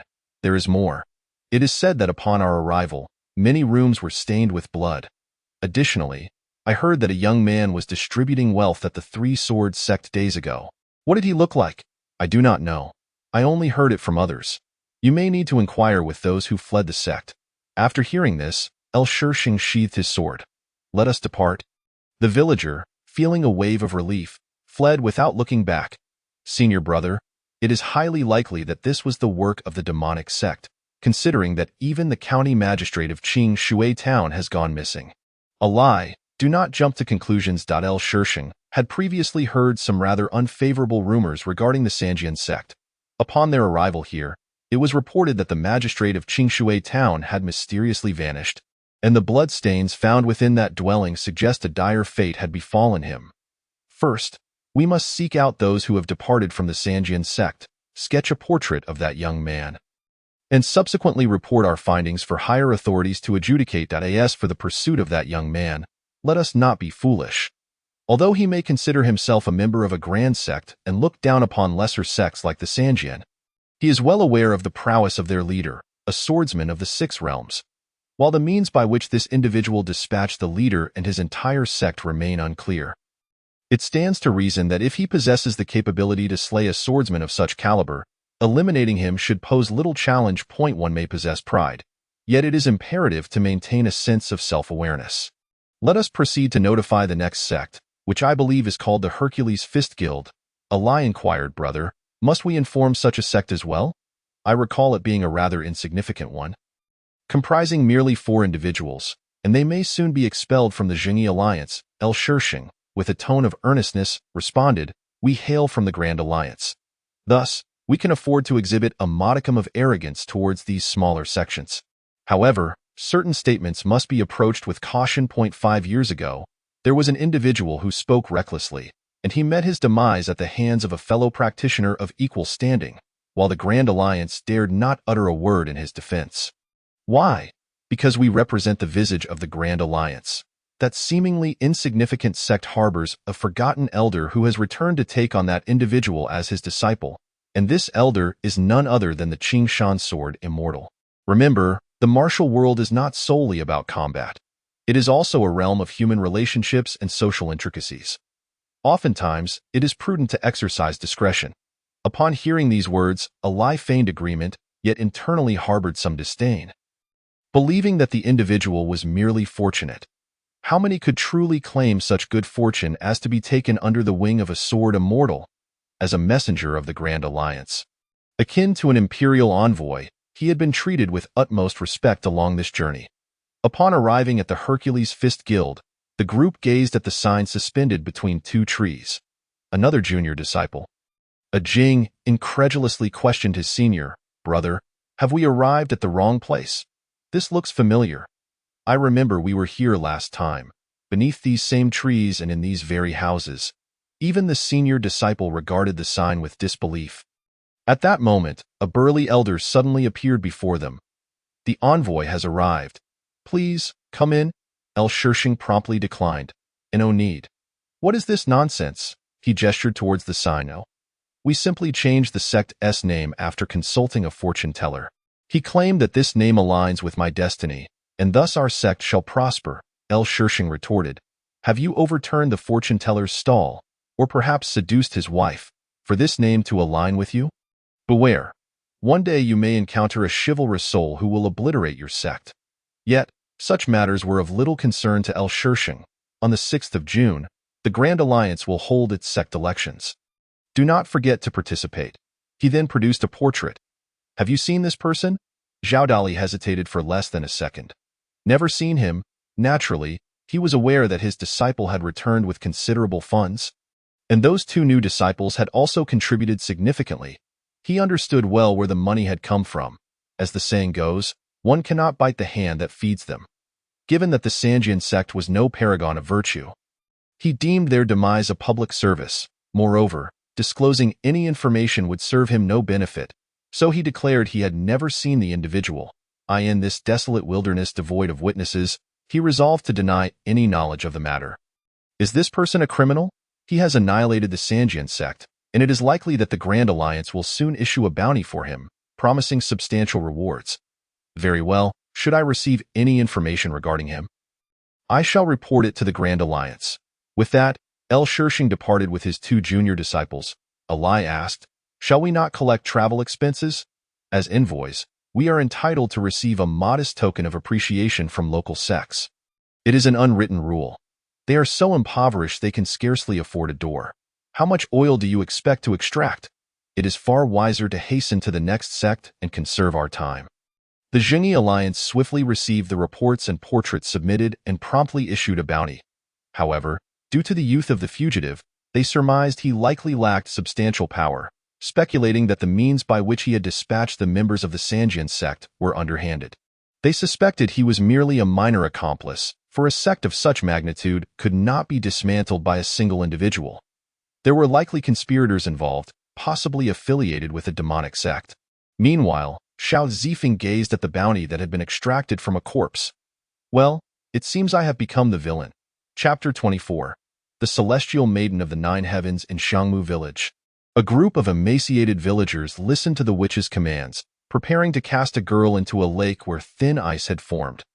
The villagers did not cultivate grains. Instead, they planted fragrant wood, which could be sold for a handsome price. as the emperor used this wood as fuel to concoct elixirs of immortality. However, last year, an inexplicable pestilence ravaged their fragrant wood, leaving the villagers without income and unable to afford food, resulting in many growing gaunt and pale. Furthermore, having just finished the New Year festivities, the village was now besieged by disease. Initially, it was a lazy villager who fell ill, and after seeking the doctor's help, both the illness and the doctor claimed his life. The only physician in the village was now deceased, and the disease began to spread, instilling fear among the villagers when faced with disasters beyond human control. Coupled with the ignorance of the masses, they tend to attribute all calamities to divine wrath. The little girl, named Alu, was abandoned by her father at a young age, and her mother was among the first to succumb to the disease. Without support, she became the prime candidate for the river god's sacrificial offering. Amidst the crowd, a small boy tugged at his father's sleeve. "Why must we bind Sister Lulu?" The father gently stroked the child's head. "This is to send Sister Lulu to plead with the river god on our behalf, to ensure a bountiful year and restore health to the villagers. Is that so? Then I too shall seek out the river god to plead for my mother's recovery." The child's clear eyes mirrored the fleeting guilt in his father's gaze. The father tenderly replied, "You need not go. Your sister will go alone. If too many accompany her, the river god may take offense." "Very well, I hope Sister Lulu can also plead for my mother. When she returns, I shall give her the candy I have hidden. Lulu, do not hold it against us. This is for the sake of the village." Most villagers thought inwardly. Ali's face bore red spots, and her breathing was weak. Having been in close proximity to her mother, who had tragically contracted the disease, how could she be spared?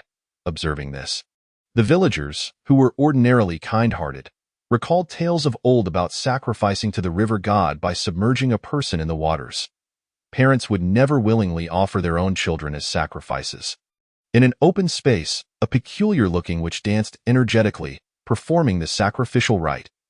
Once she had exhausted herself, she looked up at the sky and sensed the time was nigh. Two farmers, wrapped tightly in their garments, raised the pole to which Alu was bound. As the villagers offered their prayers, Alu was cast into the icy lake.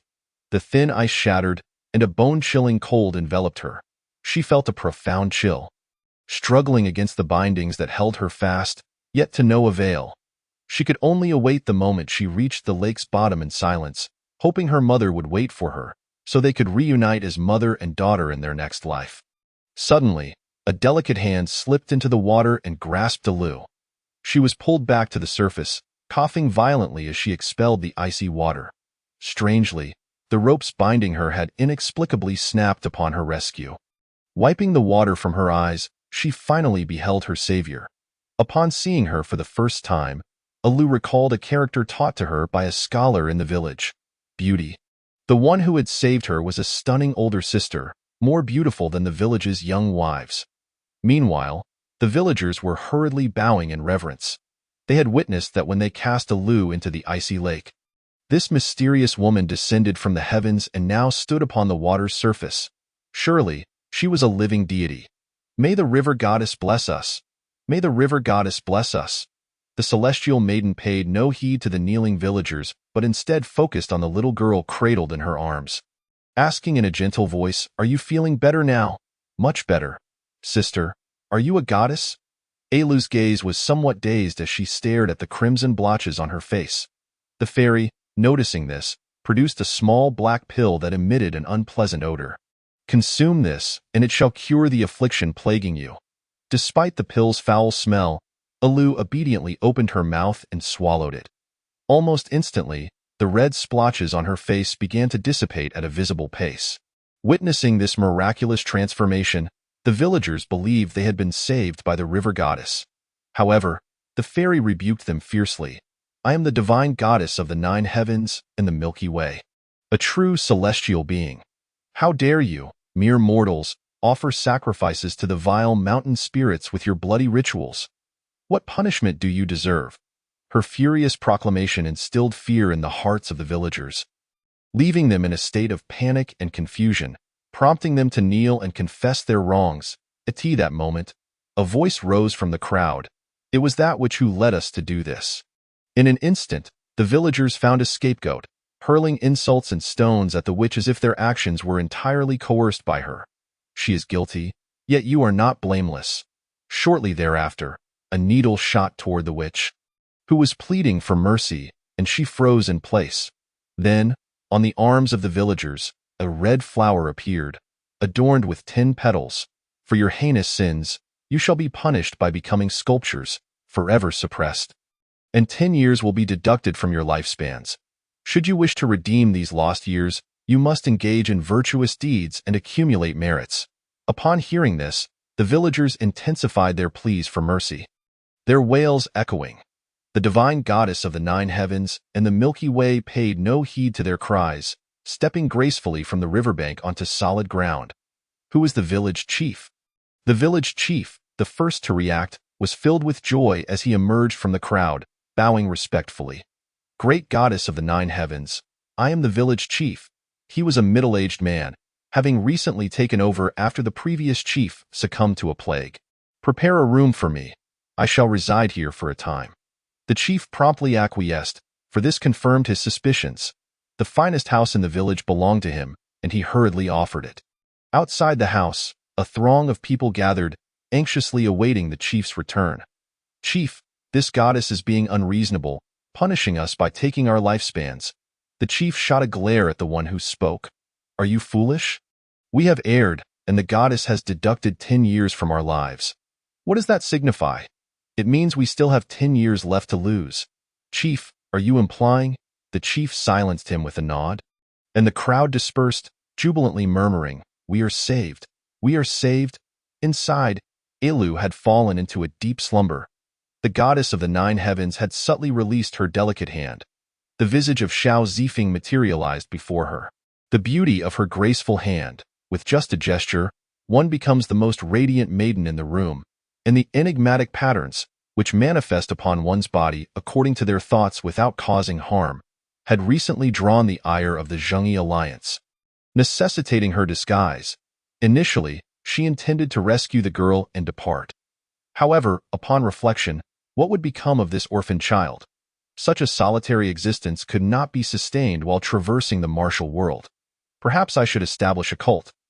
Appointing this child as a saintess, she need not perform any duties, merely serving as a talisman, ensuring that someone would look after her. The following day, Elu awoke to behold an exquisite visage. You are awake. Come, have something to eat. On the table lay a bowl of stewed meat, boiled eggs, and flatbread, all cobbled together by the villagers. Upon seeing this spread, Elu swallowed hard. It had been ages since she had tasted flatbread, let alone meat. Approaching the table, she hesitated, glancing at the fairy sister. Though not worry. Eat freely, it is safe. Having received permission, Elu eagerly grasped a piece of flatbread and devoured it. Observing her voracious appetite, Xiao Zifeng pondered the silver coins in her pocket. Establishing a cult would undoubtedly require funds. After all, the villagers could hardly afford anything, or they would not be in such dire straits. Once Elu had eaten her fill, Xiao Zifeng handed her a water ladle. Take this. You will distribute the medicine to the villagers. This task was meant to ease Elu's anxiety, for she would personally handle the distribution of water later. Others would not yield the desired results. Just then, Elu witnessed the fragile fairy sister effortlessly lifting a large water jar, filled to the brim with water, albeit with a somewhat unpleasant odor. Opening the door, the village chief awaited outside. Chief, please gather the villagers. I shall distribute the medicine for the plague. Upon hearing this, the chief left with a beaming smile. In less than the time it takes to burn a stick of incense, the villagers arrived, each carrying a container. Observing the chaotic crowd, the chief organized them into an orderly line. One by one, Xiao Zifeng instructed him to maintain order. The water in the jar was dark and foul-smelling. Yet no one raised objections, even if some had lingering doubts. When a sickly villager took a sip of the water, they immediately regained their vitality, and the red blotches vanished. All doubts dissipated at once. Regardless of the water's color or odor, as long as it saved lives, it was divine water. When Xiao Zifeng distributed the water, she only offered a sip to each person. Within half a day, the plague had vanished from the village. After completing this task, Xiao Zifeng summoned the village chief. producing a stack of silver notes. Here are 30,000 taels. Use them to procure food and seeds for the village, and the remainder to construct a temple. I suspect other villages may also be afflicted by the plague. We should spread the word, inviting those in need to come here. The chief struggled to suppress his greedy gaze. Such a sum was beyond his imagination. He had never even heard of such wealth. This amount was sufficient for him to purchase a grand estate in the city and live a life of luxury. Yet, despite his yearning, he stifled it. After all, this was money bestowed by a goddess. If he were to abscond with it, he might not even know how he would meet his end. Moreover, associating with the goddess promised a future of prosperity. After accepting the funds, the chief inquired, "Great goddess of the 9 heavens, what shall we name the temple?"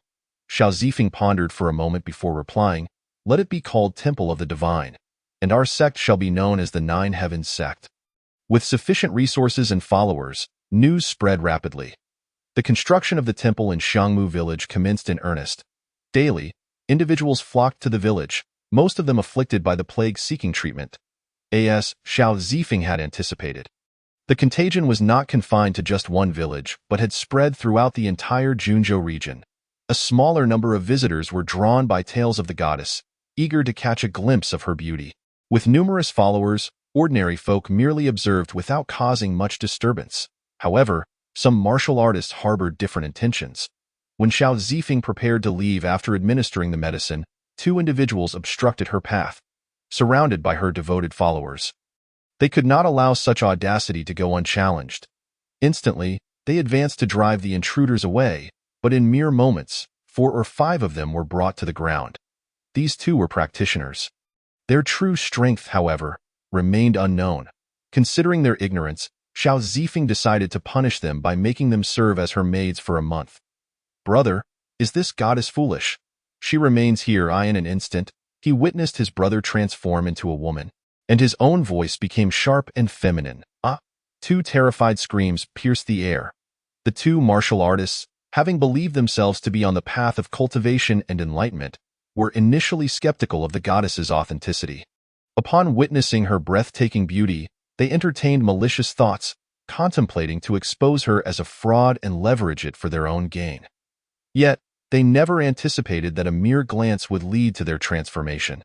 As they became aware of their altered appearances, disbelief washed over them. They began to explore their bodies, first noticing their chests, now fuller and softer. Gradually, they traced their hands lower, realizing their brotherhood had vanished. This was no illusion. It was all too real. The only sensation they felt was as if they had been pricked by something. In that moment, fear overtook them, and their earlier arrogance as practitioners crumbled away. They fell to their knees. "Goddess sister, we were wrong." In unison, "You harbor such wicked thoughts, yearning for women. Therefore, I shall transform you into women and subject you to a month-long assessment. During this period, you are responsible for maintaining order in the village. Should there be any acts of oppression against the weak, after a month, the consequences will be far graver than merely becoming women. However, if you perform well, you shall revert to your original forms." The 2 individuals bowed repeatedly, vowing to reform and start anew. Meanwhile, the previously punished villagers, particularly the men, felt a chill run down their spines. The thought of their earlier punishment, having a decade of their lifespan deducted in exchange for living as women for that same duration, was indeed terrifying. The prospect of a month of poor performance potentially leading to an even more dreadful punishment was beyond their imagination. Xiao Zifeng wished to distance himself from everyone, promptly yielding the path with utmost respect. His head bowed in reverence to the goddess. The 2 warriors immediately followed suit, trailing behind Xiao Zifeng with deference. It can only be said that they had fortuitously fallen into a predicament.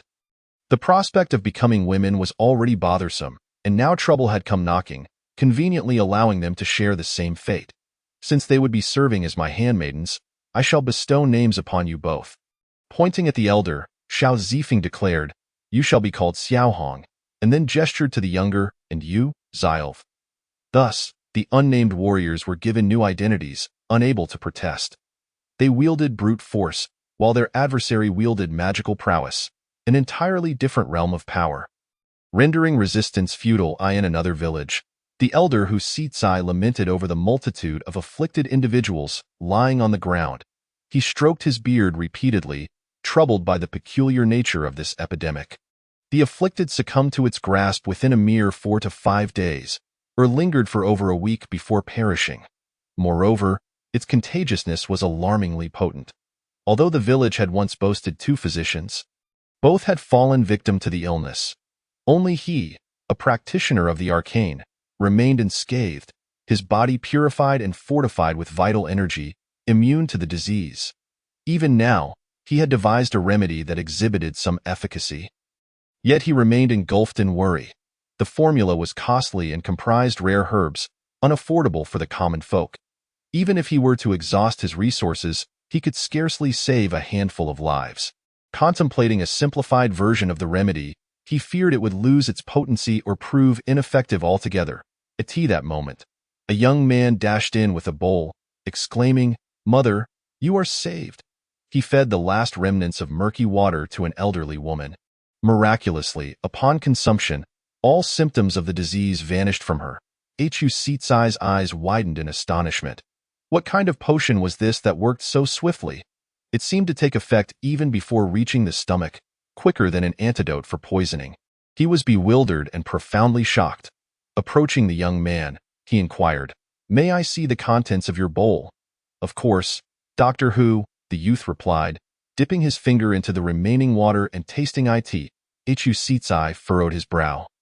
His eyes filled with confusion, for he discerned no medicinal flavor within. Could this be an unknown elixir? "Where did you acquire this miraculous liquid?" he pressed.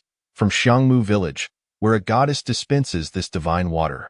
They say she is extraordinarily beautiful, perhaps descended from the heavens. I've never seen a maiden so exquisite in this world." Hu Sitsai dismissed the latter part of the statement, recognizing that the villagers were simple folk who seldom ventured beyond their fields. They likely mistook any slightly attractive woman for a celestial being. However, the efficacy of this water against the epidemic compelled him to seek the source for further insight.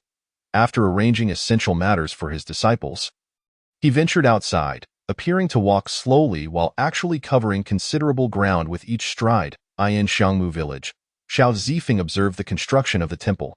Due to financial constraints, it could not be grandiose.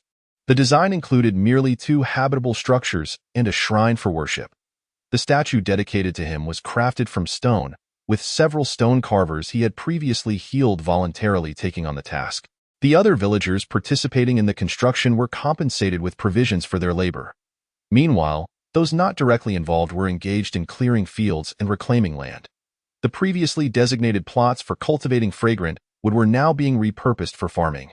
The villagers involved in these endeavors were also rewarded with food and seeds. In summary, efforts were directed toward revitalizing the once desolate village. Recently, the influx of individuals seeking treatment had increased, with many choosing to settle there. This was a positive development. Not only did it bolster the population, but it also attracted some with modest wealth, providing financial support.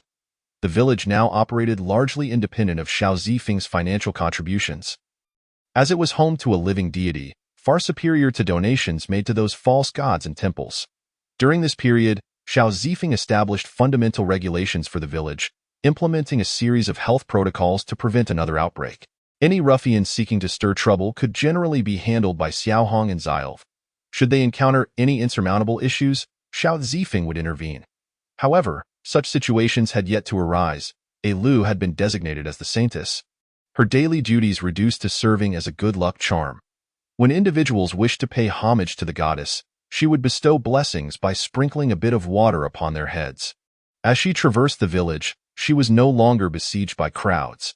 She had previously instructed the village chief to ensure that villagers would not swarm her whenever she appeared. The constant attention, akin to that of a caged animal, had made her quite uncomfortable. Nonetheless, passers-by still couldn't resist stealing glances, for beauty invariably captivates all, regardless of age or gender. Presently, she contemplated that once the temple was complete, she would draft a framework and set of regulations for the faith, enabling it to function autonomously, after which she could discreetly withdraw. Otherwise, if she continued to masquerade as a woman, she feared she might eventually lose her sense of identity. The daily reflections in the mirror revealed her breathtaking visage and graceful form, rendering her desensitized to the beauty of ordinary women. The system's enhancement of her appearance was overwhelmingly potent. Indeed, she was the epitome of beauty, a force that eclipsed all others. Meanwhile, the governor of Xuanzhou found himself in a quandary. The epidemic had erupted in several locations within a week, and although he had dispatched troops to quarantine these areas, the spread of the disease remained unchecked. The human instinct for survival is profoundly powerful. The authorities had confined the populace without sending physicians to offer aid, leading many to realize the grim reality: they were being left to die in place, including those who had not contracted the illness. Inevitably, some individuals would take desperate measures to escape. The governor was acutely aware that if the epidemic was not contained, it would not merely jeopardize his position but might very well cost him his life. Reports from various regions yielded no good news, only additional sites of outbreak. Sir, I bring good tidings." A servant rushed into the hall in a flurry.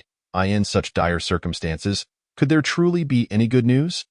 "Calm yourself and speak clearly," the governor replied, striving to maintain composure amidst the chaos. "There is someone capable of treating the epidemic." "What?" He took 3 swift strides to stand before the servant, grasping his garment. "Tell me where and who." "In Xiangmu village, they say there is a goddess known as the Jiutianinghe goddess. Just a sip of her divine water cures the disease instantly. Is that true?" "Absolutely, sir. Not long ago, we dispatched soldiers to seal off a village afflicted with the epidemic. When we arrived, the villagers had already recovered. Initially, we suspected it was a false report, but upon further inquiry, we learned of the goddess and her miraculous water. Immediately send someone to Xiangmu village to verify this." "No, I shall go myself." Chapter 26. Who seats Ai's imagination? The servant interjected. "Sir, it may not be wise for you to go. That area is a disaster zone for the epidemic. What if you were to contract it?" Hearing this, Hida hesitated. Indeed, he had only heard rumors of this so-called goddess's ability to cure the epidemic. He had yet to witness it himself. If something were to happen during his journey, it would be a significant loss. He resolved to send the magistrate overseeing Xiangmu village to investigate. If the claims proved true, he must obtain the remedy. Understood. Hu Sicai arrived at Xiangmu village. Within the village, there was a lengthy queue of individuals afflicted with the disease, their faces marred by red spots. This line was cordoned off, flanked by rudimentary wooden barriers. Some individuals, their faces covered with cloth, were maintaining order at the scene. As Hu Sicai entered the village, he noticed that many areas were under construction, populated by a few affluent merchants. Venturing further in, he observed that the entire village was remarkably clean, with most households covering their faces as they stepped outside. Following the queue, he arrived at the entrance of a courtyard, where a woman was distributing medicinal liquid with a ladle. Upon seeing her beauty, Hu Sicai began to understand why the young man was so infatuated with the visage of this divine woman. Having traversed the world for many years, he had encountered many who were lauded as beauties akin to fairies. Yet this woman was undoubtedly the most exquisite he had ever beheld, while others were merely praised as fairies. To call her one was no exaggeration. However, his gaze soon shifted to a vat of dark, foul-smelling water, presenting a stark contrast. Drawing upon his extensive knowledge of pharmacology, he could discern no medicinal properties within the liquid. Rather, it resembled the scent of something putrid and decayed. Yet, every individual who consumed this contaminated water did indeed find their ailments alleviated. He even took the initiative to stop a couple of patients who had just partaken of the liquid. Checking their pulses, indeed, their heartbeats had stabilized, and their maladies had vanished entirely. This left him utterly perplexed, but he refrained from inquiring further, as a long line awaited their salvation. The questions lingering in his mind could wait until later. Continuing his exploration of the village, he arrived at another bustling area still under construction. A plaque adorned with the characters for temple was prominently displayed. A main hall for worship had been erected. Though it was modest in size, accommodating only 4 or 5 individuals at a time. Those who came to pay their respects were drawn to a portrait of the very woman who had previously dispensed the water. The artist's skill was commendable. Although the painting did not fully capture her beauty, it conveyed a semblance of her divine essence. Inside the temple, a little girl awaited the worshippers, who would approach her with hands clasped in prayer, eagerly anticipating her blessing with a twig dipped in water. Outside, a donation box was present, accompanied by a wooden board detailing the total contributions received the previous day and their intended uses, information that many temples would lack. The board outlined that the funds would be allocated towards building a school, cultivating wasteland, crafting agricultural tools, and providing wages for villagers involved in construction. However, some terms puzzled him, such as welfare home and nursing home. He decided to approach a villager for clarification. "May I ask what the welfare home and nursing home are for?" The villager responded, "You must be a newcomer to our village, right?" "Indeed, I have come to seek the divine woman." Husitsai replied candidly, "The welfare home and nursing home were established by the divine woman. Due to this epidemic, many families have lost loved ones, leaving behind the elderly and children. The divine woman, witnessing this, could not bear to stand idly by, thus creating these homes to provide shelter for the elderly and the young." Husitsai, upon hearing this, murmured, "The elderly are cared for, and the young have a place to depend on." He then deposited all his funds into the donation box before moving on. A sudden chorus of reading voices drew Husitsai's attention, leading him to a school where dozens of children were studying under the guidance of a teacher. None of the children wore fine silk garments. Instead, they were clad in coarse linen, some patched multiple times, while others wore clothing that was evidently oversized. In villages he had previously traversed, such children would have had no opportunity for education, as not everyone could afford the luxury of schooling. Typically, children from less affluent families would be deprived of such chances. At that moment, a figure approached from behind, enveloped in a fragrant breeze.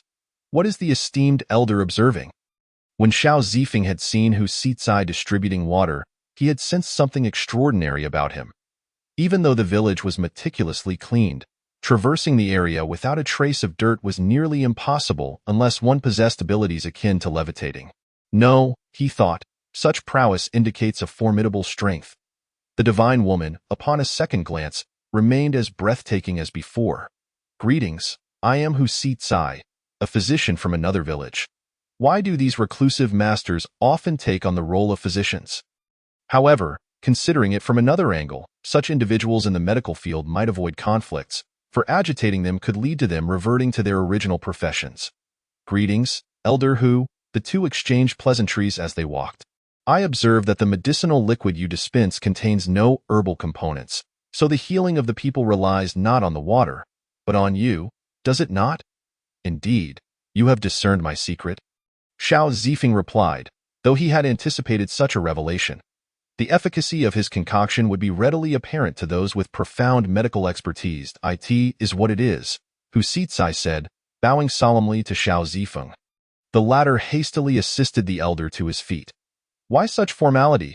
Husitsai expressed his admiration. "Practitioners can rely on their own vital energy to expel toxins from others, or sorcerers may employ secret methods.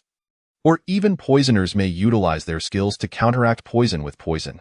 Yet, all these methods incur a toll on oneself, especially with so many individuals seeking aid daily. I hold great respect for the divine woman's selflessness." As Husitsai traversed the village, observing its transformations and the flourishing of its inhabitants, he noted that the donations collected did not line anyone's pockets, but rather benefited the village. Initially, he had perceived the divine woman as merely a figure of a certain sect, vying for power and influence. However, after witnessing the changes within the village, he felt she truly deserved the title of divine woman. The elderly are cared for, and the young have a place to depend on, even at the cost of personal sacrifice, all for the sake of aiding others. Such a person evoked in him a boundless admiration. He considered himself virtuous for many years, yet could never reach such heights. Chapter 27. Conflict with the County Magistrate Xiao Zifeng. How can one explain such matters? Since they have provided a reasonable justification, one might as well follow suit. Besides, it feels quite gratifying to feign grandeur. I do all this without any particular motive, simply following my heart and acting according to my whims. Husitsai smiled. What a splendid philosophy of spontaneity! If only the world were filled with individuals like the divine woman, then universal harmony would no longer be a distant dream. I observe that the elder possesses an extraordinary demeanor. You must be a practitioner as well, a mere trifling sorcerer of the three realms. Hardly worth mentioning. The elder is too modest. A sorcerer of the three realms is a rare find. Even within the entirety of the Great Zhou is said that sorcerers can read celestial signs and divine the future. Might you provide me with a reading? The divine woman expressed her interest, prompting the elder to boldly offer to perform a divination, inquiring what aspect she wished to explore. Xiao Zifeng pondered for a moment. I wish to know the fortunes and misfortunes of the coming year. Very well. Hu Sicai prepared to calculate, only to abruptly halt. An unseen force seemed to whisper a warning, suggesting that should he proceed, the consequences could be dire. The smile on his lips vanished as he looked up at the sky, sensing an ominous sword hanging above him, ready to strike should he make the wrong move. Heaven's will is not to be defied. Xiao Zifeng noted the change in Hu Sicai's expression. It seems my fate is not easily divined. However, it is understandable. In this world, I am quite the anomaly. Perhaps it's best not to proceed, Hu Sicai said, observing the divine woman's knowing demeanor. There are certain aspects of my fate that are difficult to decipher. I sought your guidance merely to validate a suspicion I harbored. Hu Sicai stroked his beard thoughtfully and spoke. As they journeyed together, the two engaged in numerous discussions about the nation, politics, and the common people. Xia Zifeng's thoughts were invariably influenced by his past life. Particularly upon entering this feudal society, much of the education he received was rendered ineffective, as certain ideologies were challenging for him to accept. The era he inhabited, while perhaps not the most favorable in its future developments, undoubtedly held the best prospects when viewed from its historical context. In this world, remnants of antiquity persisted, filled with many concepts that he found hard to embrace or learn. Thus he remained unassimilated by his surroundings. Hu Sicai was astounded by the insights Xia Zifeng hinted at during their conversation. Xia Zifeng, aware of the need for discretion, recognized that some ideas were not suitable for expression in the current societal context. Many matters required a gradual approach, as the painful lessons of impatience were all too evident. As dusk approached, Hu Sicai settled in the village, where the village chief had arranged for his accommodation. It was essential to treat someone favored by the goddess with utmost respect. After returning, Xia Zifeng pondered how to entice Hu Sicai onto the proverbial pirate ship. From his observations of Hu Sicai's demeanor, he noted that despite being a practitioner of the three realms, he was quite amiable, akin to oldly, and, more importantly, cared for the common folk. Such qualities were rare. Possessing both strength and benevolence was a valuable asset in this world. Even if Hu Sicai were to abscond in the future, the Jiutian sect would still have a capable leader at the helm. Now, Xia Zifeng no longer shared a room with Ale, opting instead for solitary accommodation. By day, the goddess exuded an ethereal presence, while by night, she returned to the guise of a rugged man. In modern terms, one might jest that pursuing a telecommunication scam could yield promising prospects. On the following day, a ruckus erupted outside. Someone was demanding the goddess surrender the remedy for the plague. With voices raised, they threatened to detain anyone obstructing their path under charges of hindering official business. The commotion awakened Xia Zifeng, who, with an irritable flick of his fingers, opened the door. A rotund man clad in the garb of a county magistrate, flanked by a group of soldiers, swaggered to the entrance. Only to be impeded by a throng of villagers. In the past, these villagers might not have displayed such courage, but now, the goddess's words held more weight than an imperial edict. After all, it was the goddess who had saved them, allowing them to continue living and transforming their village into a flourishing community. As the goddess emerged, the villagers instinctively parted to grant her passage. The so-called magistrate, upon beholding Xia Zifeng, displayed a lascivious grin, his lecherous gaze appraising her from head to toe. Had it not been for a reminder from his subordinates, he might have remained entranced for far longer. You are the goddess, are you not? It is said you possess a remedy for the plague. For the sake of the people of Xuanzhou, I must ask you to accompany me, he declared, his eyes lingering on Xia Zifeng with unseemly intent. Such a striking figure surely had not been experienced by him before. Her beauty surpassed that of any courtesan. Men like him could easily be read through their expressions, and Xia Zifeng had no intention of indulging his advances. In a calm yet assertive tone, she replied. The command from the Xuanzhou governor pertains to the very lives of the people. Dou, as a mere county magistrate, possess the capacity to bear such responsibility? Have the governor come to discuss this matter with me directly. It's her words. The rotund magistrate's facade of authority crumbled. How dare you? I am the magistrate of Wanning County. What can I not bear? He blustered, clearly agitated. I advise you to recognize your place and accompany me with the remedy. Or, Xia Zifeng could only shake her head in disbelief. Was this man's position merely bought? The surrounding villagers, witnessing such disrespect towards the goddess, brandished their weapons, preparing to assiti that moment. A masked figure emerged from behind the magistrate. Sensing the presence of a practitioner, Xiaohong and Xiaolu swiftly positioned themselves to confront the newcomer before the villagers could engage. However, in mere moments of confrontation, both were swiftly subdued. As other villagers attempted to rush to their aid, the masked figure produced a sword seemingly out of thin air, a swordsman, with a single swing. He inflicted no harm upon the villagers. Attacking ordinary people was not the conduct of a practitioner. The masked man's demeanor shifted to one of anxiety, realizing the formidable nature of his opponent who had effortlessly nullified his attack. Hu Sitsai emerged slowly from the crowd, a palpable pressure emanating solely towards the masked man, rendering him immobile. It was akin to a frail herbivore confronted by the apex predator of the natural world. With each advancing step, the masked man's knees buckled, ultimately collapsing in submission before Hu Sitsai, unable to withstand the unseen force. Chapter 28. The governor of Xuanzhou arrives. The swordsman was subdued, while the additional lackeys brought by the magistrate had long been overrun by the villagers. Now, the rotund magistrate found himself utterly isolated. Xia Zifeng could not fathom the magistrate's rationale.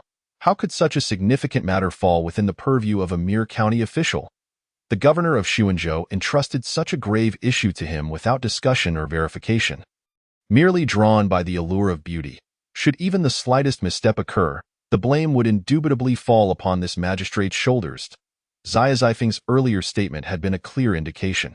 He needed to devise a means to summon the superior for a proper dialogue. Even if the superior could not attend, the situation should be orchestrated to appear as if it were under their control. Yet, this magistrate seemed intent solely on seizing the goddess for himself. His intentions transparently selfish. Xia Zifeng acknowledged that he too occasionally harbored desires and impulses, but he was not so short-sighted as to act recklessly. Did he not realize whose territory he was encroaching upon? Did he truly believe that being a magistrate granted him dominion over the entire county?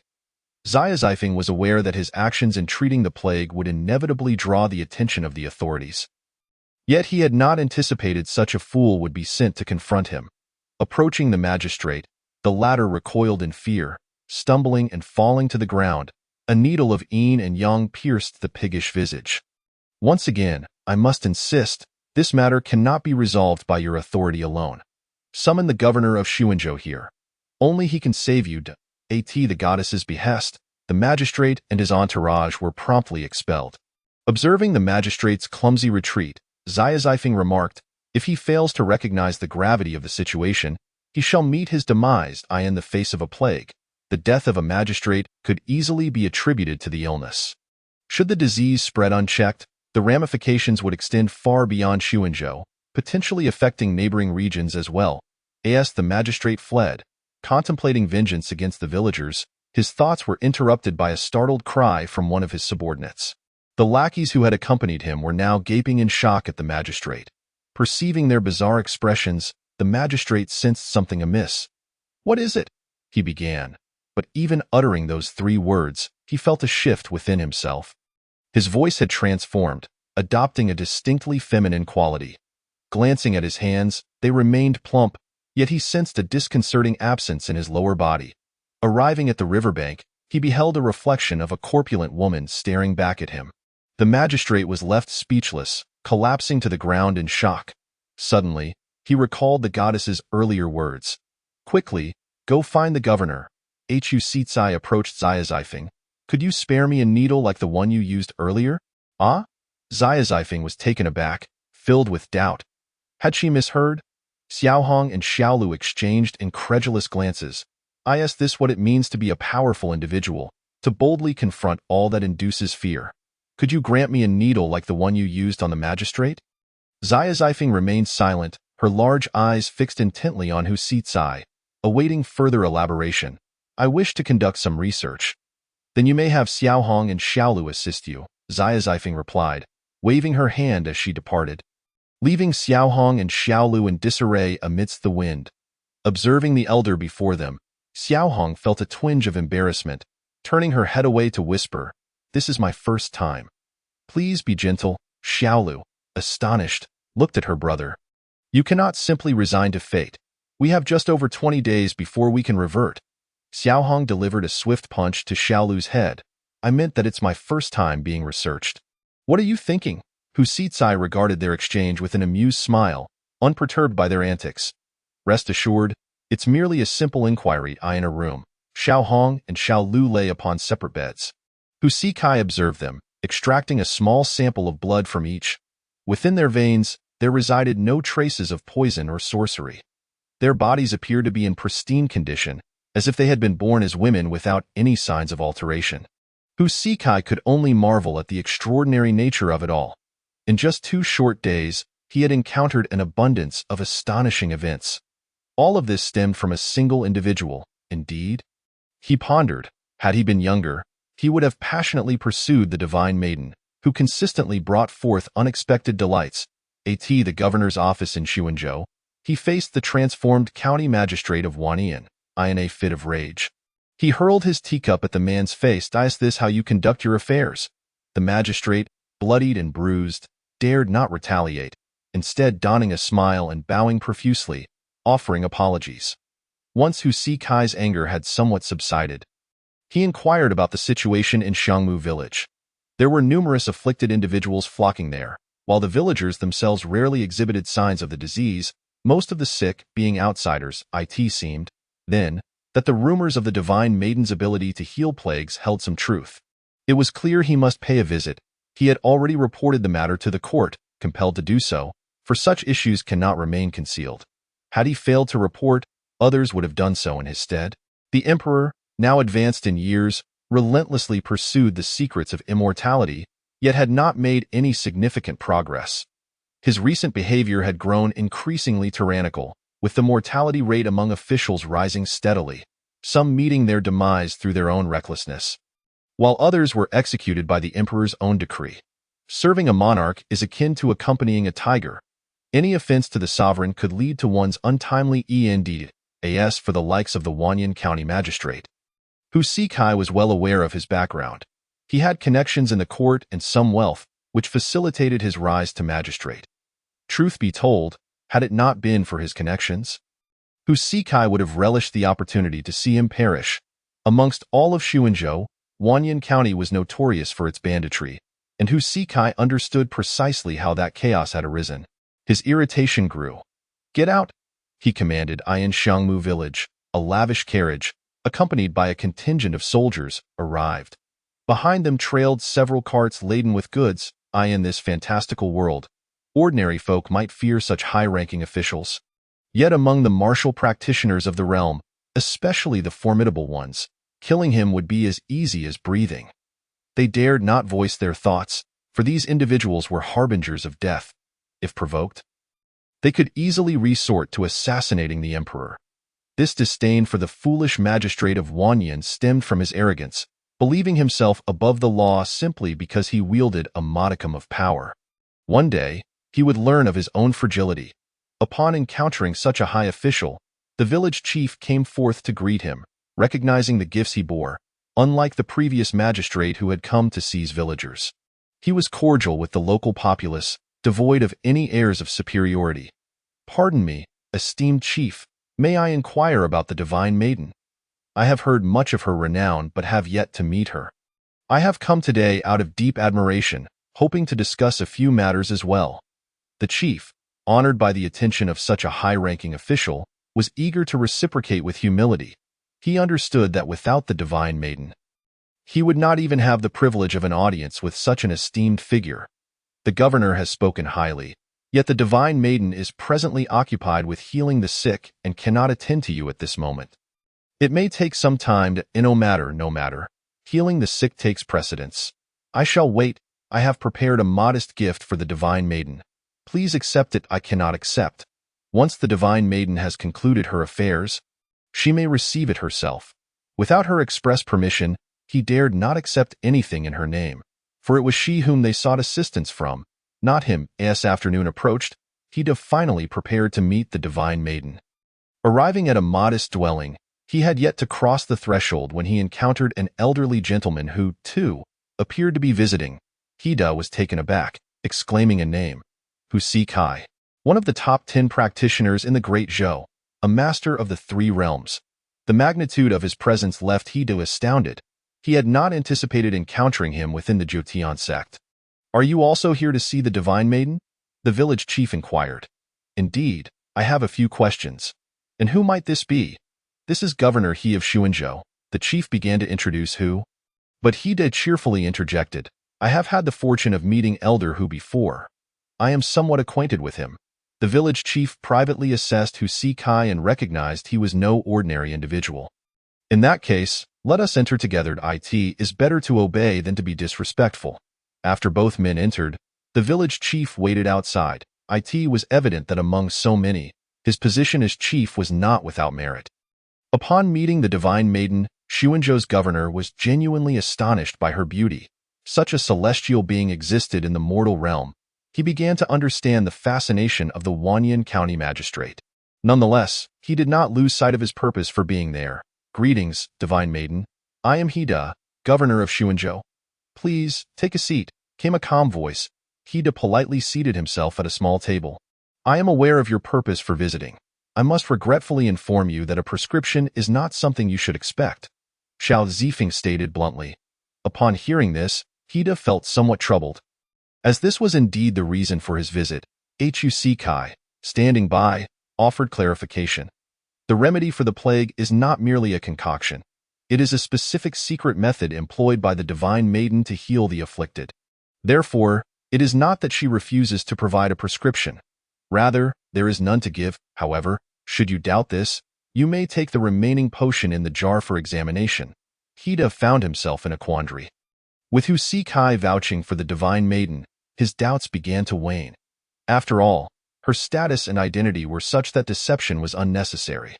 This matter concerned an entire region. Even with the Divine Maiden's formidable skills, could she truly save all the people of Xuanzhou? In response to his unvoiced concerns, the Divine Maiden provided him with a definite answer. While I do not possess a prescription, I can assist in healing. However, I require you, Governor He, to gather the afflicted individuals. It is not necessary to assemble them all in one place. They may be concentrated across various locations, which would facilitate my healing efforts. The ability to dispel toxins was something Xiao Zifeng could not fully guarantee.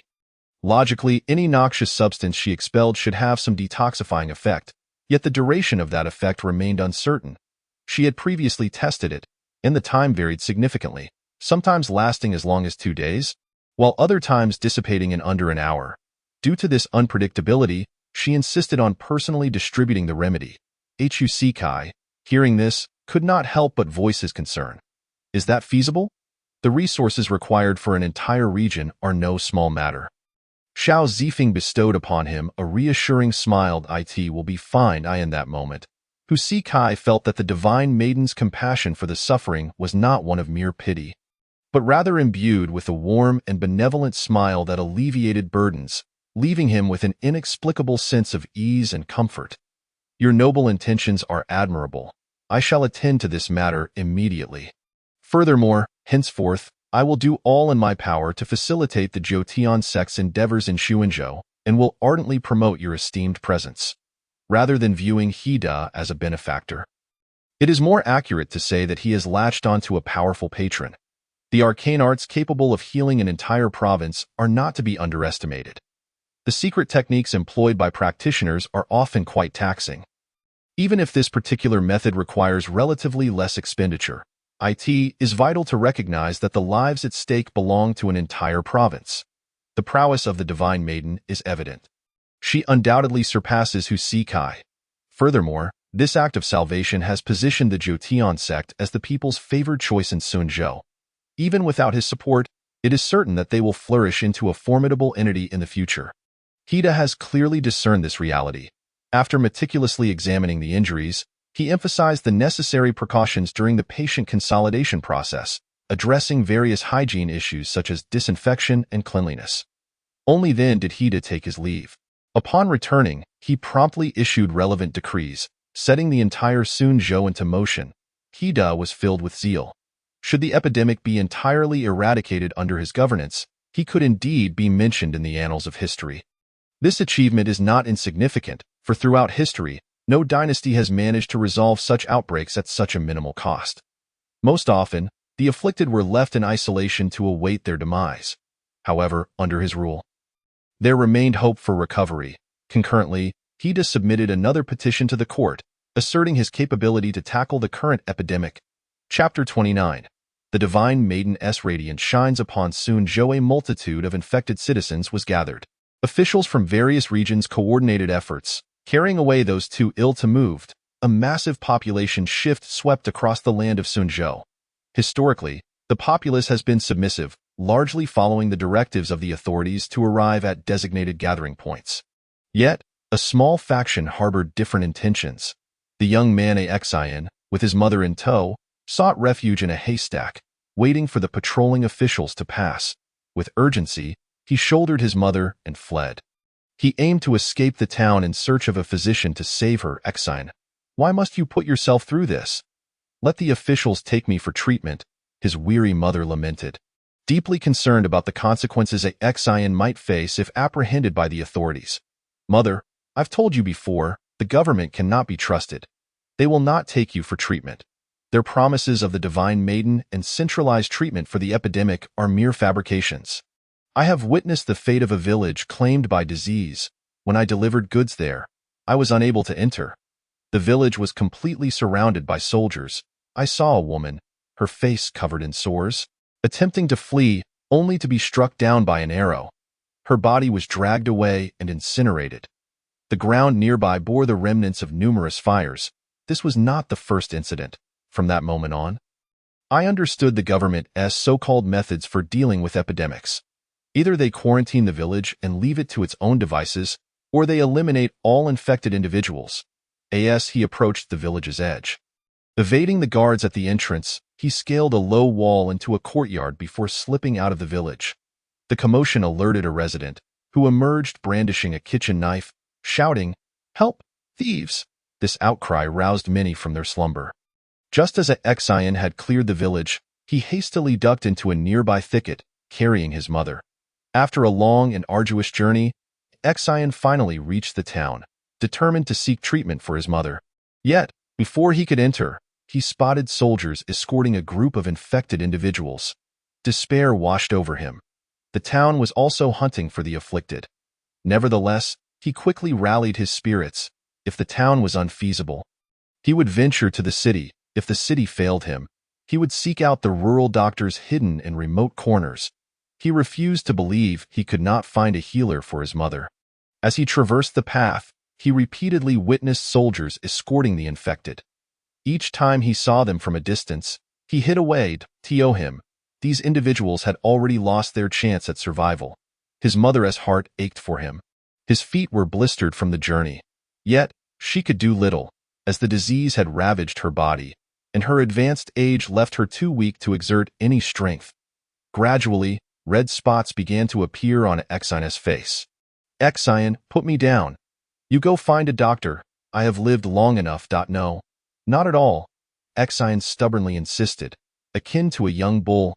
Ultimately, the combined weight of illness and exhaustion overwhelmed him, causing him to collapse on the road. His mother had already succumbed to a deep slumber. Even as he lay on the ground, he continued to claw his way forward. In the haze of his consciousness, a fragrant breeze enveloped him, and a stunningly beautiful woman clad in opulent garments appeared before him. "Am I to die?" "Not yet. You are quite fortunate to have encountered me," she replied, then pressed 2 dark and foul-smelling pills into the mouths of both him and his mother. After completing this task, the woman stood up. "The reputation of your government is quite low. He Zhoumu. I believe you must strengthen this aspect." The elder nodded vigorously in agreement from behind. Indeed. However, once the divine maiden has treated those individuals and they return, even the skeptics will surely come to believe. Then, individuals approached and lifted Axion and his mother onto a horse-drawn cart. The effects were swift. The ailments afflicting them vanished. However, the fatigue from their arduous journey kept them reclined. Under the guidance of the governor of Xuanzhou, Xiao Zifeng proceeded to the next destination. In recent days, they had been traveling day and night, even sleeping on the cart. The drivers changed daily. Fortunately, Hida had some cultivation. Otherwise, the intensity of the journey might have exhausted him. Throughout the journey, he refrained from uttering any complaints, especially considering the divine woman and Hu Sucai had scarcely rested. Hu Sucai had been quietly observing the goddess. Having noticed, at some point, mysterious golden floral patterns appearing on her hands. With each increase in the number of patients treated, these golden patterns became more pronounced and extended in length. Initially, he had only seen them on her arms when she occasionally raised her hand. But now he discovered they had spread to her wrists as well. This led him to harbor unsettling suspicions. Upon arriving at the next assembly point, Xiao Zifeng gazed upon the multitude of suffering individuals. Plagued by numbness, hesitation, fear, and despair, he couldn't help but feel the urge to mock the state of this. It was utterly dreadful.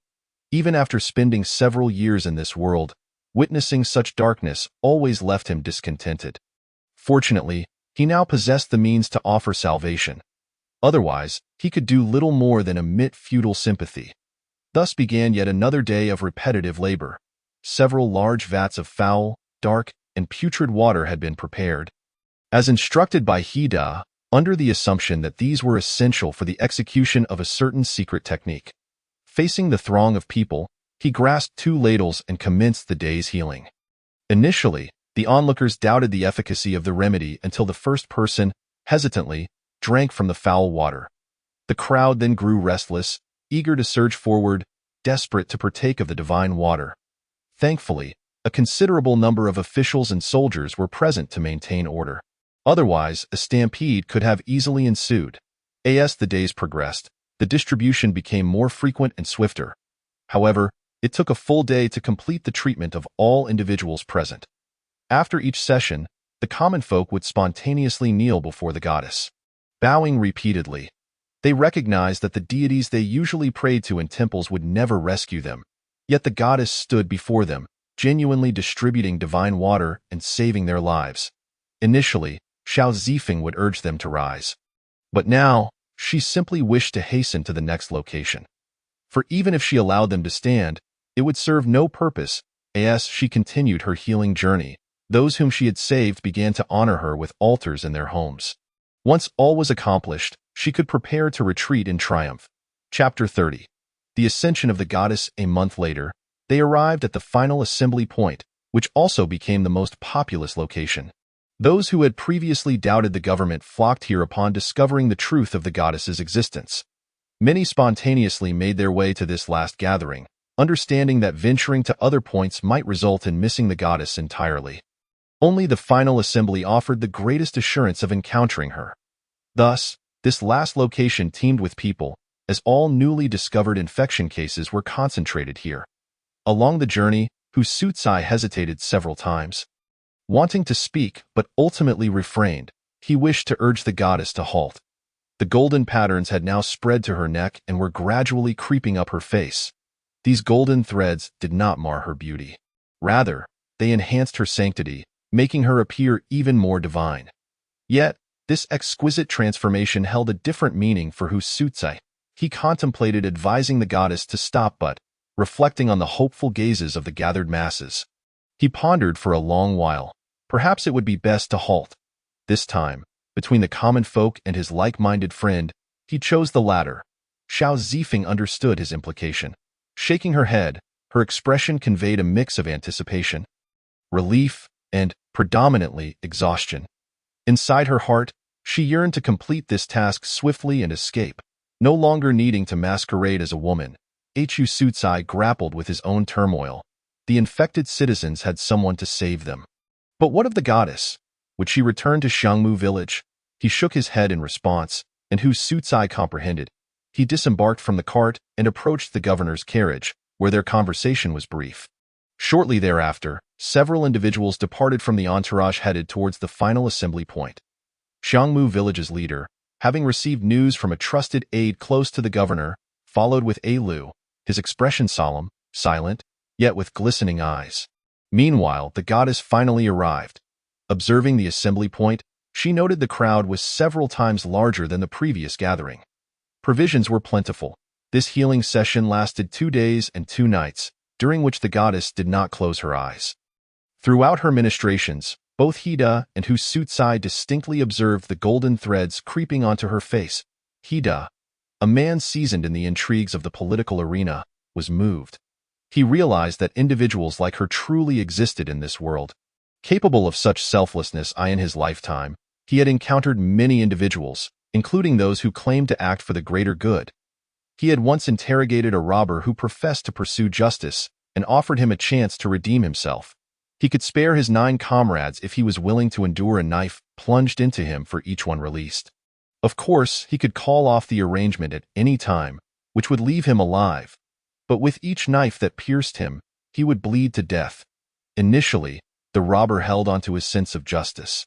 But as the blades penetrated deeper, fear began to cloud his eyes, followed by struggle as pain overwhelmed him. Ultimately, he surrendered. Thus, whenever Hida encountered those who claimed to act selflessly, he viewed them as ignorant. Having never truly experienced the terror of death, he believed no one could withstand its approach. Yet now, this individual stood before him, willingly marching towards her demise, step by step, to save others. Once all were treated, the goddess bore a profound weariness upon her visage. Hu Sutsai wished to check her pulse, but she declined. "Please find me a place to rest." The finest room at the assembly point was cleared for her, and she rested there for a full 2 days and nights. Outside, the saved individuals did not disperse. Instead, even more gathered outside the assembly point. When the door finally opened, Hu Sutsai and the others awaited anxiously. The goddess emerged, her countenance radiant, yet the golden threads showed no sign of fading. Hu Sutsai, the seasoned physician, wore a somewhat stiff smile. He had witnessed such conditions numerous times. "I wish to eat something," she declared as she opened the door. Hida immediately instructed the staff to bring forth a meal. Each day, provisions had been prepared for the goddess, with no meal overlooked. Everything was arranged to the highest standard. After satisfying her hunger, the goddess desired to take a stroll, with Hu Sutsai accompanying her. "I recall asking you previously if you were interested in becoming the leader of the Jotian sect. You mentioned contemplating it. Can you provide me with an answer now?" For many years, Hu Sutsai had remained unaligned with any sect or organization, even avoiding nominal associations. However, now he replied, "I have considered it." "And I agree." A radiant smile illuminated the goddess's face. "Please take good care of A Lu. I will treat him as my own granddaughter." This was Hu Sutsai's promise. "Now, let me walk alone for a while." Hu Sutsai nodded, watching as the goddess walked toward the horizon. He remained rooted in place, gazing after her. Once she had distanced herself sufficiently, and there was no one within 100 meters, a colossal golden beam of light descended. An ineffable, sacred portal opened amidst the clouds. The goddess's form floated within the golden column, gradually transforming into countless specks of golden light, as if disintegrating. Countless points of light soared towards the grand portal in the clouds. Hu Sutsai stood on the ground, witnessing this awe-inspiring miracle, rendered speechless, bidding her farewell in silence. Those around him beheld this spectacle, collectively kneeling in reverence, chanting in unison, "We bid farewell to the goddess as she ascends to the heavens." Hida is indeed one of the kneeling supplicants. Among them stands a young man named Xian, who, accompanied by his mother, also participates in the act of kneeling. He harbors no belief in ghosts or deities, but rather places his faith solely in himself. Xian, at this moment, he embodies an unparalleled conviction. Aloof finally arrives, but what he witnesses is this poignant scene. "Sister Divine," he calls out, his voice tinged with sorrow. Yearning to salvage the moment, the village chief's eyes brim with tears. In the 18th year of the reign of Dezhou Fengqi, the divine maiden descended upon Junzhou, establishing the 9 heavens, vanquishing the plague, and saving the people. Subsequently, her physical form dispersed, and her soul returned to the heavens. Chapter 31. A free offer of ascension, a one-time spectacular ascension, as he gazes at the skills that have vanished from his skill bar. Xiao Zifeng wears an expression of utter indifference. He now possesses two identities. His adventures in the martial world continue. The fervor surrounding the sword god has yet to dissipate, while the divine maiden remains a topic of fervent discussion among the people. The grandeur of the ascension ceremony was overwhelming, with the colossal heavenly gate towering amidst the clouds, visible even from 10 miles away. Countless witnesses beheld this extraordinary event. The divine maiden single-handedly rescued the entire populace of Junzhou. Ascending to the heavens, a wave of fervent quests for immortality swept through the martial world, even stirring the interest of the emperor. However, no one within the Nine Heavens sect possesses any knowledge of cultivation methods. The divine maiden has never imparted such teachings, focusing instead on healing the sick and saving lives. Moreover, with Hu Sutsai stationed as a guardian, even those in pursuit dare not trouble the Nine Heavens sect. Yet, in truth, when the emperor first heard of the divine maiden, he harbored doubts and suspicions about her. Thus, during the month that she healed the populace, he remained silent.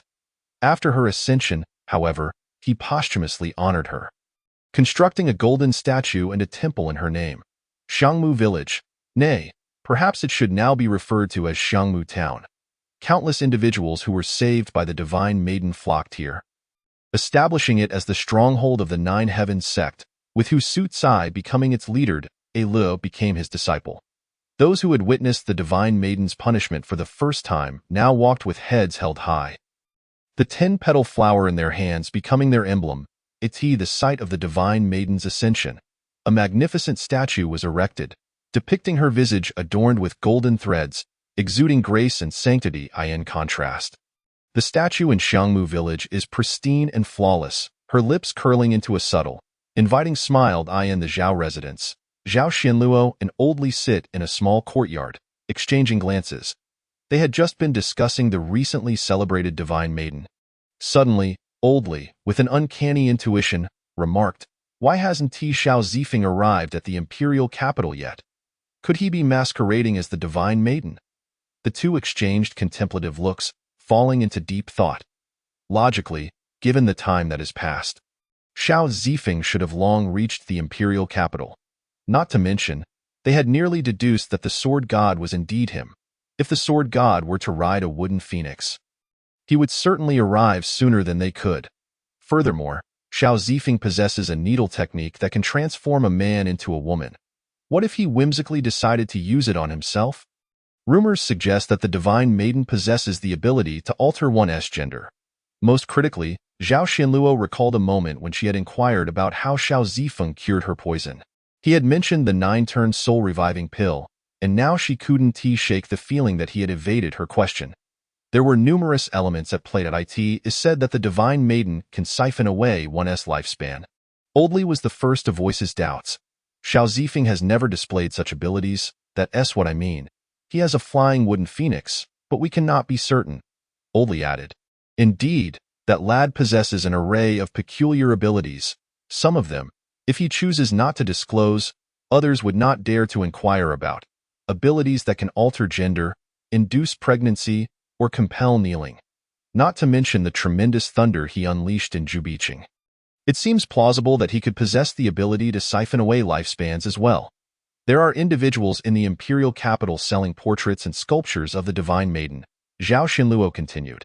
Although Xiao Zifeng may alter gender, the changes in appearance are minimal, mostly merely adjustments to approximate the opposite sex. Thus, one could distinguish from this aspect.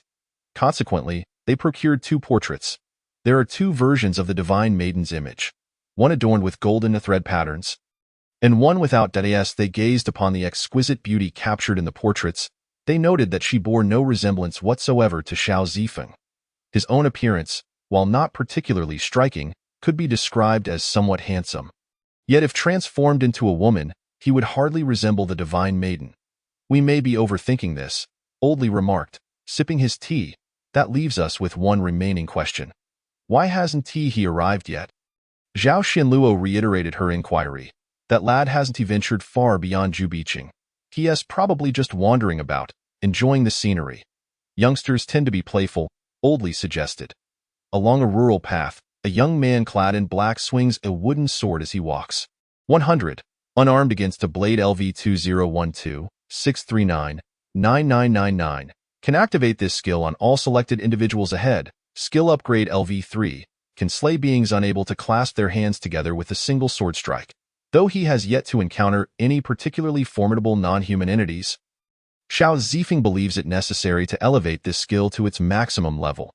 Even in an ordinary martial arts world, one might encounter a great statue or a long serpent, let alone in this realm where zombies and other creatures exist.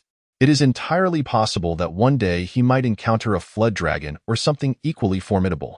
Thus, it is prudent to max out this skill for good measure.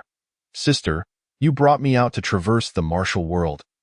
Yet I haven't eaten for an entire day, exclaimed a charming girl with an oval face, complaining to the taller woman beside her. Do not fret. I've heard that bandits are abducting people in this area.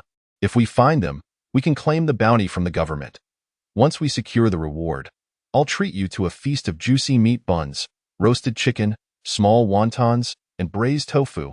Luo Yi wiped away the drool threatening to escape the corner of her mouth. You told me the same thing yesterday, the girl named Sihong replied, still calculating. Why is it so inaccurate? We're clearly in this vicinity, yet we can't find anything. Luo Yi regretted her decision to accompany Sister Hong. Lamenting, had I known, I wouldn't have followed you on this outing. What was that about venturing into the martial world? Money will only weigh us down. The children of the martial world should wield a sword, accompanied by the gentle breeze, and roam the land. Sharing hardships and adventures, with sword in hand, exemplifies the true spirit of chivalry. Yet now, it was as if the northwestern wind had already filled her belly. At that moment, a young man in black passed by, wielding his wooden sword.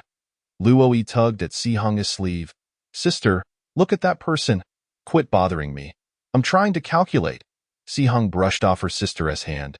Sister, just now, that person seemed to be the one currently wanted by Zheng Yiming. Upon hearing this, Sihong produced several wanted posters, selecting one. The poster featured a description. A black-clad youth whose strength may lie within the 9th or 8th realm, suspected to be affiliated with a demonic sect. Alongside a host of villains, he employed poison and other insidious methods to annihilate the entire clan of the Three-Sword Sect, committing egregious crimes. With a bounty of 5,000 taels of silver, this was a highly sought-after bounty among martial artists for a straightforward reason. The target was weak, yet the reward was substantial. However, over a month had passed, and his whereabouts remained elusive. Sister, it's him. We can finally eat, Sihong declared with certainty. Let us confirm it. We'll follow him, she added, brimming with confidence. She was at the 7th realm, and her sister at the 8th.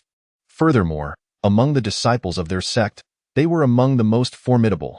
Capturing such a sinister individual would be a trivial task. This was practically a gift of 5,000 taels of silver from the heavens. As Xiao Zifeng walked halfway, he suddenly turned back. The two young women were by the roadside, whistling at the grass in this desolate wilderness. Two young maidens adorned in fine silks and satins, surely of noble descent, wandered without any bodyguards in tow. They must be practitioners. Indeed, they seem a bit foolish, Xiao Zifeng noted, taking a few more steps before glancing back. The two women hurriedly halted, pretending to be preoccupied with their hands. Xiao Zifeng stood still, and the two women remained motionless, the atmosphere growing somewhat awkward as they averted their gazes. Seizing the opportunity, Xiao Zifeng bolted away. Upon seeing the 5,000 taels of silver slip away, the two women immediately gave chase. Although Xiao Zifeng had not practiced any lightness techniques, his vigorous blood and qi allowed him to leap great distances with each powerful stride. Gradually, he distanced himself from the two women, vanishing from their sight. Phew! Luo Yi stopped to catch her breath. That little thief runs so fast. Yet Sihong remained composed, saying confidently, There's no need to panic. Let me calculate. Standing in place, he pondered for a long while, yet arrived at no conclusions. The Tianyan sect. Above the sect, dark clouds roiled, incessantly flashing with lightning, illuminating the area as brightly as day despite the ominous overcast. The sect leader, Tianjizi, along with a cadre of elders, stood as if facing a formidable enemy. Tianjizi gazed upon the terrifying storm clouds, unable to suppress a swallow of anxiety. The Tianyin sect was a reclusive order. Even when disciples ventured out, they never divulged any secrets of the sect. Rarely did they entangle themselves with outsiders, so why had they attracted such a catastrophic calamity? Yet, there was no time for further contemplation. All disciples and elders activated the sect's grand array, uniting their strength to withstand the onslaught. A colossal bolt of lightning struck down, directly impacting the grand formation. Cracks appeared upon the array, and then came the second strike. The array shattered, sending disciples reeling, many of whom were left bleeding and unconscious. Only the sect leader and the elders remained, desperately holding their ground. A third strike, as anticipated, fell from the heavens. The storm clouds dissipated, wiping the blood trickling from the corners of his mouth and nose. The sect leader bellowed furiously, "Investigate this at once. Who has conjured such grave karma outside?" The only cause for such overwhelming retribution was a disciple's grievous entanglement beyond the sect's bounds. One whose feeble strength could not bear the burden, thereby forcing the entire sect to shoulder it. A man sits idly at home while the thunder strikes from above. Should a third bolt descend, the Tianyin sect would face annihilation. Even if he found himself in the underworld thereafter, he would be at a loss for words to explain to the ancestral masters. If he discovered the identity of the culprit, he would flay them alive. The rules for venturing outside the Tianyin sect were explicitly clear. 1. Conduct oneself discreetly. 2. Never reveal the sect's secrets. 3. Avoid provoking those with deep karmic ties. In Qinghe village. Gazing up at the village sign, Xiao Zifeng felt an inexplicable hesitation. For reasons he could not articulate, the village unsettled him. Yet, as twilight deepened, he realized that if he did not seek shelter, he would have to brave the night in the woods. Resolutely, he decided to enter the village, dismissing the notion of any supernatural disturbances. Upon entering, he was greeted with warmth by several matronly figures loitering at the entrance. "Oh dear, who is this young man? Are you here to find a sweetheart in our village?" They jested, playfully sizing him up. Xiao Zifeng crossed his arms about himself. "I am merely passing through, hoping to find a place to rest for the night." The matrons, upon hearing this, became even more enthusiastic, tugging at his arms and clothing. "Come to my house, it's the best." "No, come to mine. I have a new house." Just as the commotion escalated, a ragged, somewhat deranged old man emerged from nowhere. Shoving Xiao Zifeng away from the clutches of the matrons, he continued to push, as if intent on expelling him from the village altogether. "Get out! Outsiders are not welcome here. Leave at once." Xiao Zifeng did not resist. These were innocent villagers, and a mere shove from the old man could send him tumbling to the ground. The elderly were fragile and could not be trifled with. However, two of the matrons could no longer bear to watch and stepped in to restrain the madman. Another matron approached Xiao Zifeng, reassuringly stating, "Young man, don't be frightened. This old fellow once had a granddaughter who was abducted by a trafficker, and since then, he has been quite mad, shunning outsiders. But fear not. We are very welcoming to you. Come, you wish to rest, don't you? Let me show you a room." The matron took his hand, and this time, Xiao Zifeng did not resist. He merely watched as the old man was led away. In his childhood, he had been similarly admonished by a neighbor. Their stern expression and booming voice meant to keep him away from danger. Meanwhile, Si Hong and Luo Yi, having found nothing, fortuitously arrived at Qinghe village. Upon their arrival, they were met with the same warm hospitality as Xiao Zifeng. When they mentioned their hunger, the villagers promptly presented them with an abundance of food. Luo Yi's cheeks bulged with morsels. "There's no master down the mountain. They made it sound so dreadful, yet everyone here is so warm-hearted and kind." Si Hong echoed her sentiments. "Indeed, this world is filled with good people."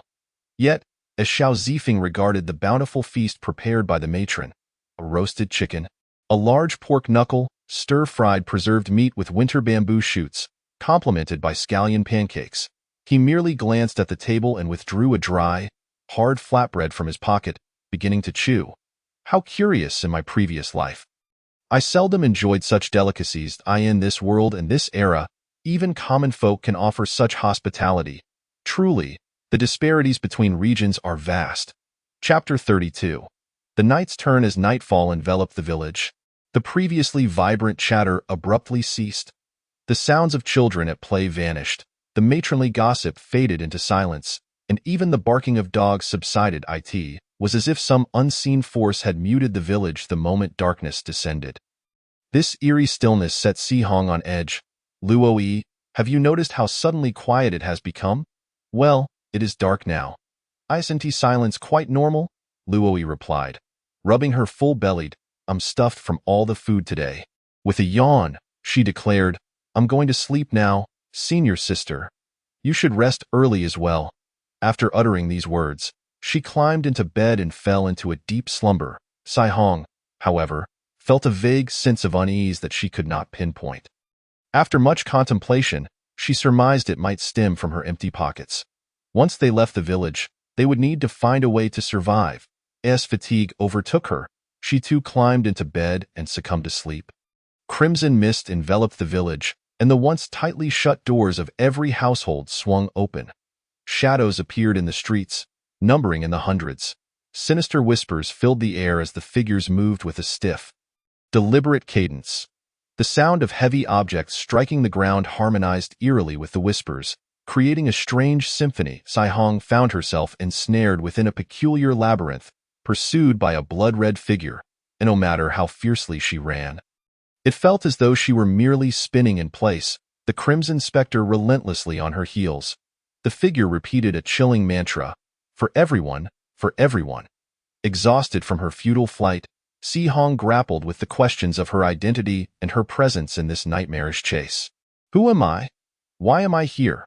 What is pursuing me? Gradually, she realized something was amiss. She should not be here, for she had been sleeping in her room. Yes, this was merely a dream. Suddenly awakening, Si-Hong found herself at the door. At that moment, she sensed something closing in from behind. Turning, she saw Luo-Yi standing there, her eyes glowing a sinister red. A look of confusion plastered across her face. Alarm surged within Si-Hong. Her companion was under some form of control. Drawing her sword, she ignited a blue light and aimed it at Luo-Yi's forehead, but to no avail. That moment, a sharp pain twisted in her abdomen, and her limbs felt heavy and unresponsive. A series of loud knocks echoed through the air. Realizing the gravity of the situation, Si-Hong understood that this dire state was likely connected to the food provided by the villagers. This door must not be opened, but Luo-Yi, drawn by the persistent knocking, moved towards the door, intent on opening it. With all her strength, Si-Hong lunged at Luo-Yi, tackling her to the ground. This door must not be opened. As she pinned Luo-Yi down, the door creaked open. Moonlight flooded the room, revealing the previously warm matron now wearing a rigid smile, her eyes blood-red. Little girl, come along with me. Si-Hong was engulfed in terror, desperately attempting to rise and flee. However, Luo-Yi held her firmly down. Behind the elder woman loomed a throng of villagers, their faces frozen in grotesque smiles and their eyes a ghastly crimson. Creating an atmosphere of sheer horror in the dark of night, Si-Hong struggled against her restraints, glancing at her junior sister with a pang of sympathy, yet her body felt leaden, devoid of strength. She was perplexed by the nature of the poison these villagers had administered. Even a sorceress of the Seven Realms found it difficult to withstand. Her junior sister had transformed into such a wretched state. Meanwhile, a knock reverberated through the door of Xiao Zifeng's abode, yet there was no response. Unlike Si-Hong's situation, this door was not easily breached. It seemed to be barricaded from within. A group of villagers launched themselves against the door, finally forcing it open. The food on the table remained untouched, though its appearance had grotesquely altered. Roasted chicken had morphed into a plump rat, a pig's trotter into an unrecognizable animal's leg bone. Stir-fried bamboo shoots had transformed into nameless moths, and scallion pancakes resembled the hide of some unknown creature. The room was utterly deserted. Suddenly, a wooden plank fell, striking one villager on the head in an instant. The entire structure collapsed, burying the villagers who had rushed inside. Those outside merely observed this scene with eerie calm, showing no inclination to excavate the rubble to rescue those entombed within. The villagers bound Si Hong and escorted her to the village shrine, with Luo Yi following closely in the throng. Inside the shrine, ancestral tablets lay in disarray, some shattered and scattered on the ground. Yet no one paid them heed. They pried open a section of the floor, and an elder woman along with Luo Yi escorted Si Hong into the depths below. As Si Hong approached the opening, a pungent metallic scent assaulted her senses, descending into the concealed chamber. They found a small, blood-red pool where a middle-aged monk and a young girl sat immersed in the sanguine liquid. The monk emanated a faint golden glow, struggling to resist the encroaching miasma of blood. Though golden blood trickled from the corners of his mouth, the girl opened her eyes, revealing a terrifying visage that Si Hong had never anticipated from a child. Monk, should you consume them both, you shall be utterly defeated. Benefactor, the sea of suffering is boundless. Turning back is the shore. Let go, the monk implored. The girl, gradually descending into madness, raved about how their family had monopolized the village's fortune, divided their wealth, and feasted upon their flesh, claiming that consuming their blood would render them immune to ailments. The roads and bridges in this village were funded by my father. During famines, he willingly distributed grain to aid the villagers. But do you know how they treated me? How they treated my family? Those women called my mother a demon, beating and cursing her. And those loathsome men barged into my mother's room one after another, driving her to take her own life in despair. My father tried to resist but was ruthlessly slain by them. They wielded knives and sharp instruments, madly attacking me, and I watched as they tore my body apart. They drank my blood and devoured my flesh, and now you tell me to let go? You speak so lightly of it. When I sought vengeance, you suddenly appear, claiming to save them. Why did you not come to rescue me then? I arrived too late, but if you so wish, I shall conduct a grand ritual to send you and your parents to the Western Paradise. For a better rebirth, the monk offered. The girl erupted in maniacal laughter. Oh, monk, how amusing. I've struggled to reach this point, and you wish to send me to the Western Paradise. Why not send those others instead? At this juncture, you still shield those wretches, had it not been for your sudden intervention to protect the villagers and confine me here. I would have already achieved the culmination of my blood soul. Yet, you cannot protect those outsiders. In truth, what you desire to consume is that man. From the moment he entered the village, I sensed his potent vitality, comparable to your own, though perhaps lacking in strength. Alas, he escaped. Had I devoured him, I could have shattered the constraints you placed upon me and ascended even further in power. A round of applause echoed in the chamber. Splendid, splendid. I believe I comprehend the situation. Little one, may I propose a matter? Xiao Zifeng arrived unexpectedly. The girl was taken aback, for her previous perception had indicated that this man's vitality had vanished from the village. How could he possibly appear here? Xiao Zifeng himself had not intended to come. The circumstances were clearly too strange, unlike anything he had encountered before. This was evidently beyond his control, and fleeing seemed the wisest course. However, the village was shrouded in a crimson mist, preventing him from escaping. With no other option, he decided to follow the villagers here, only to stumble upon this shocking scene. What do you wish to discuss? The girl inquired. Meanwhile, the villagers above began to quietly enter a hidden passageway. I propose to facilitate your departure along with these villagers, he began, but was abruptly interrupted. Hold on, I believe you have misunderstood something. I have no intention of saving these villagers. I merely wish for the outsiders to be allowed to leave. As compensation for your loss of a grand meal, I think it rather unsatisfactory to simply devour them in return. As the saying goes, a drop of kindness should be repaid with a fountain of gratitude. Revenge follows this same principle. If someone has wronged us, we must repay them manifold. I can even teach you some methods of retaliation. Saving these villagers? That's absurd. They brought this upon themselves. Xiao Zifeng intervened only when he could no longer bear to watch, such as with the Three-Sword Sect or Xiangmu village. One a den of iniquity with a bounty on their heads. The other a case of misguided zeal leading to the salvation of an entire state. This could be seen as his benevolence or as him paying for his actions. However, the misdeeds of the villagers in Qinghe village fall beyond his concern. At that moment, The monk interjected, "Benefactor, you must not aid the wicked." Aid the wicked? A group of little demons harm the innocent, and the innocent become great demons, returning to exact revenge. When these little demons face a greater evil, should I then save them? No, no. They remain demons at heart. As Buddhism teaches, good begets good, and evil begets evil. Their actions have led to this dire consequence, and they must bear the burden of their deeds. This is the law of cause and effect. When the retribution of the wicked arrives, your attempts to shield them, Master, will only exacerbate the evil and fail to propagate goodwill. If the wicked do not face their due retribution, evil will only amplify endlessly. Master, your heart is in the right place, but it is somewhat too excessive. Xiao Zifeng's final words stemmed from his realization that the disheveled old man who had urged him to leave the village was likely a result of the monk's interference. Yet, he remained in a suppressed state, capable of doing little. Kindness is kindness, but it can be overly abundant. Were he to encounter such a situation, he would generously allow the little girl to exact her revenge. Should she wish to kill a few more individuals to hone her skills afterward, Xiao Zifeng might even consider offering her salvation.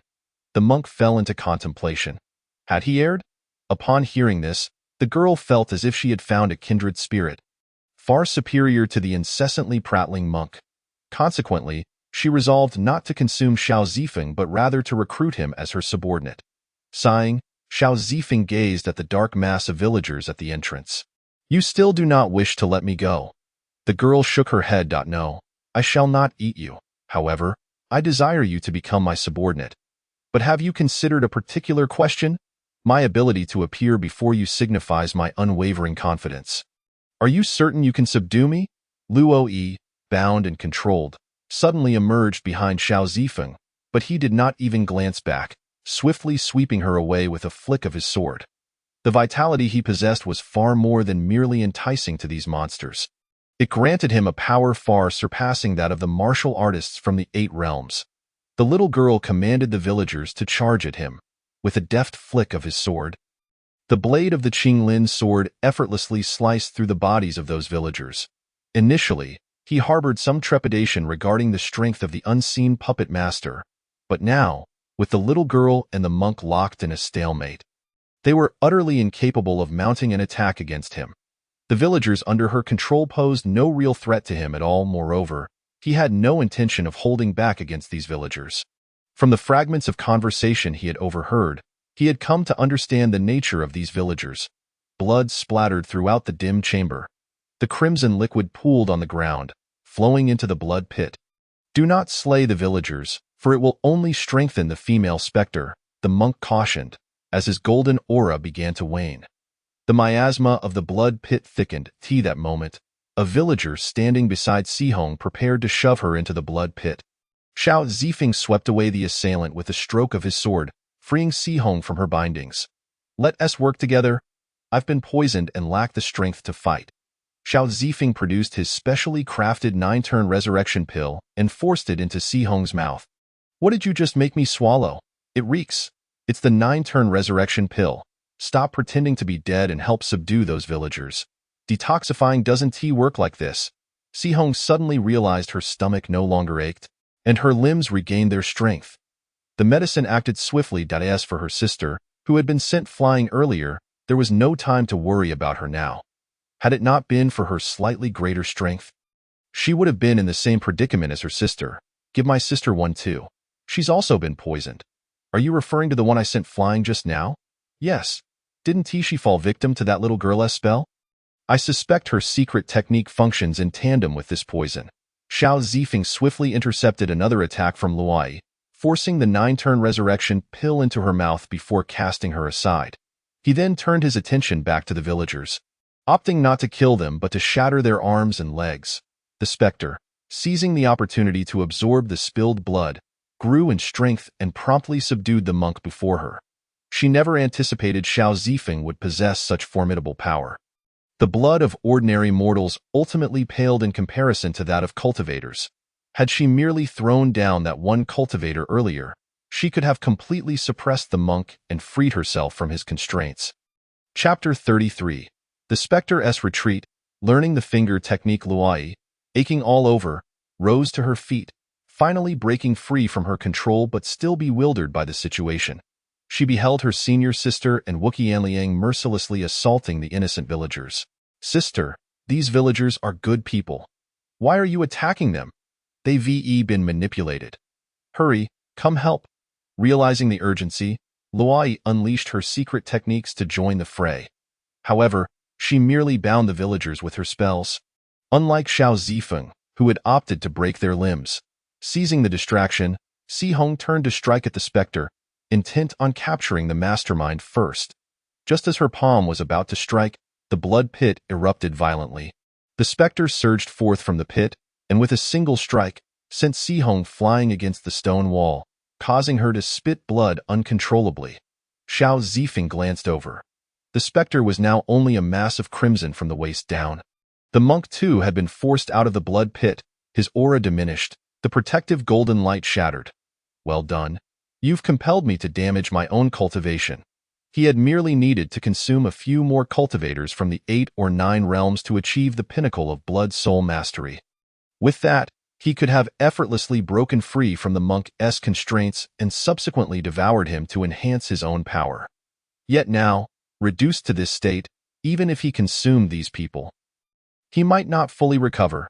Despite Xiao Zifeng appearing robust, as a martial artist from the 8 realms, even with abundant vitality, he could hardly reach the mid-level of the 3 realms. At most, he would be equivalent to a martial artist from the 7 realms. The specter was the first to launch an attack against Xiao Zifeng. He swung his sword, astonishingly passing right through her form. The specter struck him in the chest, causing a metallic taste to fill his mouth. Luai exclaimed in disbelief, "Are you an idiot? You, a martial artist, are fighting a ghost without using your vitality, relying solely on brute force. Didn't your master teach you this basic principle?" "No, he didn't." Xiao Zifeng replied, blood spilling from his lips. After wiping his mouth, a surge of vitality erupted from his entire being. This overwhelming force made the specter drool uncontrollably. "Just now, I suggested you serve under me, but I regret it now. A delicacy like you is too precious to be a subordinate." She lunged at Xiao Zifeng, her eyes filled with a ravenous hunger. Suddenly, a golden swastika appeared behind her, a searing sensation causing her back to sizzle and the blood beneath her dimmed. The monk struggled to form a seal with his hands. "Run, you old monk, if you wish to die. I'll grant you your wish right now." Luai dragged her sister and prepared to flee. When she intended to call Wookiee Anliang to escape with them, Xiao Zifeng's vitality surged, and the Qing Lin sword emitted a dragon-esque roar. As the specter turned to attack the old monk, she suddenly sensed an unparalleled danger. Out of the corner of her eye, she saw Xiao Zifeng enveloped in vitality, the Qing Lin sword poised to strike. With a single swing, a stream of azure dragon energy surged toward her. Struggling to lift her body, the dragon energy struck her upper half, obliterating it, leaving only her head to flee. Without daring to linger a moment longer, had that sword been aimed just a fraction higher, her very soul would have been annihilated. Xiao Zifeng, disregarding his image, collapsed to the ground, panting heavily. The Qing Lin sword lay beside him. It was the first time it had sustained such a brutal blow since its inception. In truth, he had sensed something was amiss in this village from the beginning, initially believing it to be a mere kidnapping or some form of blackmail, never anticipating the haunting presence. Fortunately, Oldley had left some contingency measures on the Qing Lin sword. Otherwise, he would have had to rely solely on that one skill. However, he truly wished to avoid using that skill, for its activation would mean the demise of everyone present, save for himself. Simultaneously, a chorus of anguished cries erupted. The villagers had also been freed from their control, yet none emerged unscathed from the battle. Numerous individuals bore severed limbs, while some had been reduced to mere halves.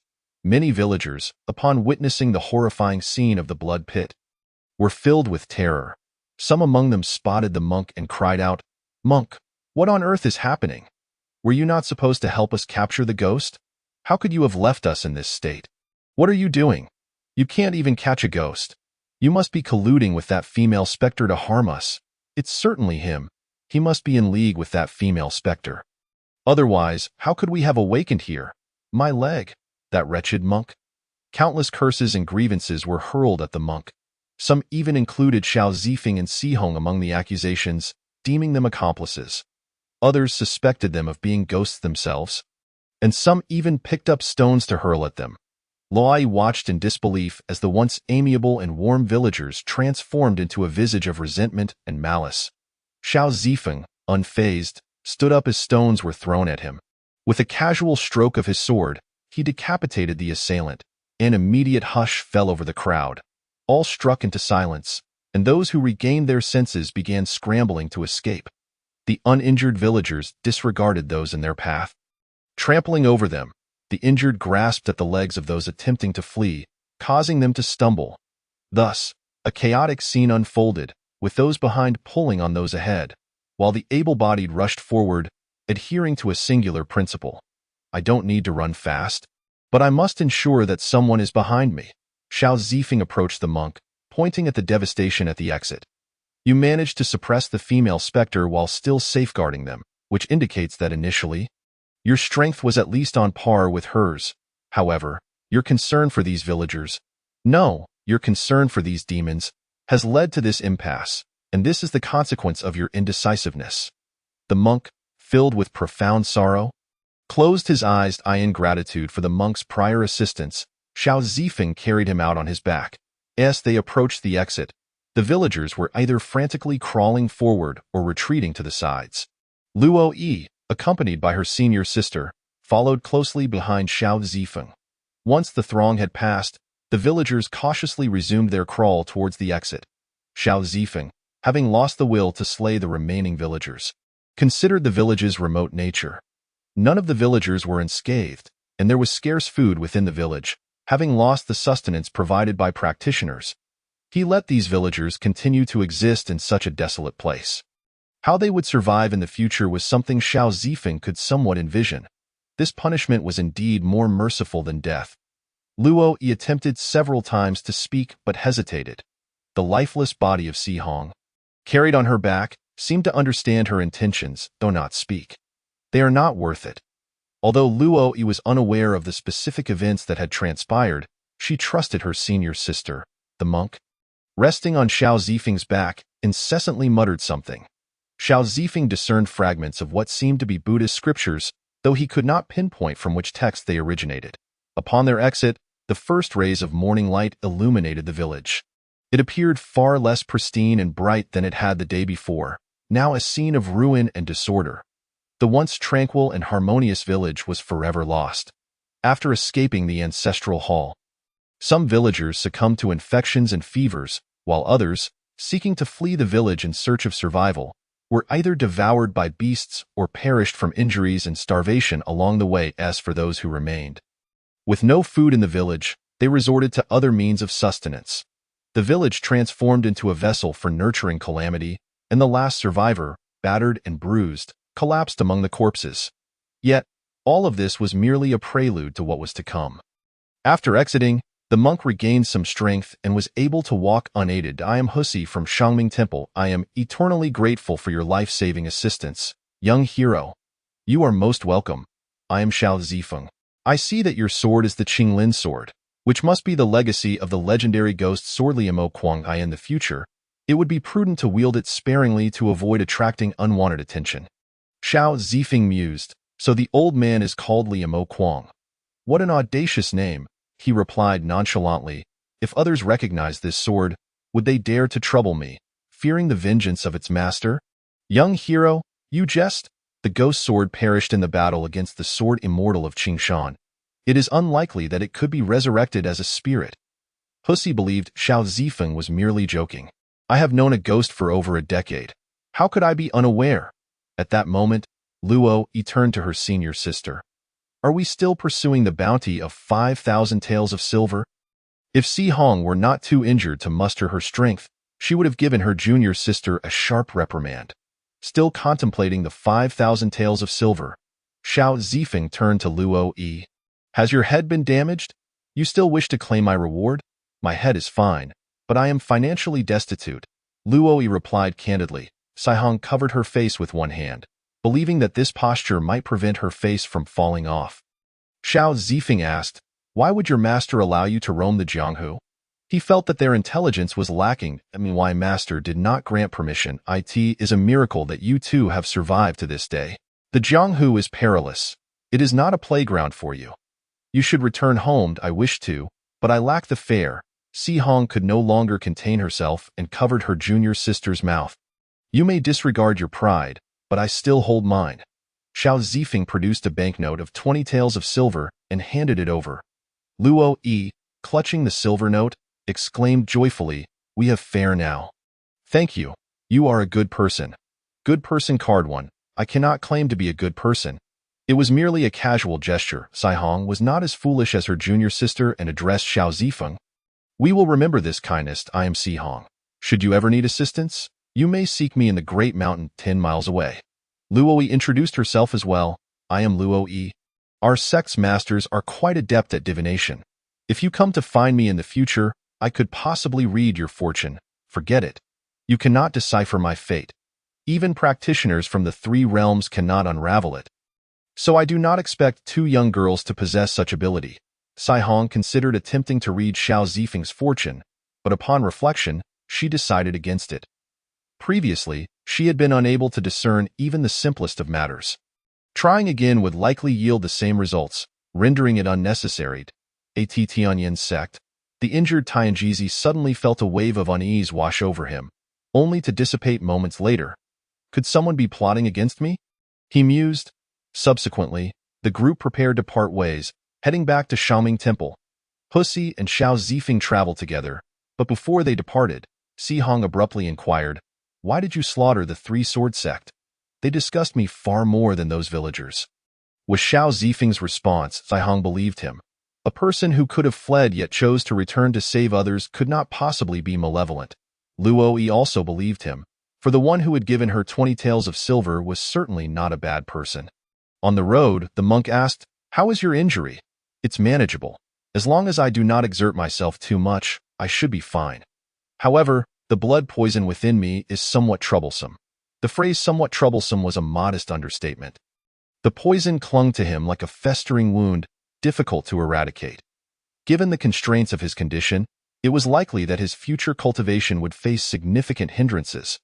Nonetheless, Husi took it in stride. Recognizing this as a consequence of his own choices, an inevitable payment for his rampant kindness, "I have detoxifying pills here," Xiao Zifeng offered. Husi smiled and declined his good intentions. "I am not like Si Hong. I have been poisoned for quite some time. This is a deep-seated affliction, far beyond the remedy of ordinary detoxifying pills, so I appreciate your kindness, Xiao Xia." Without hesitation, Xiao Zifeng tossed the pills into Husi's mouth. A pungent odor flooded his senses, and he found the taste repulsive and difficult to swallow.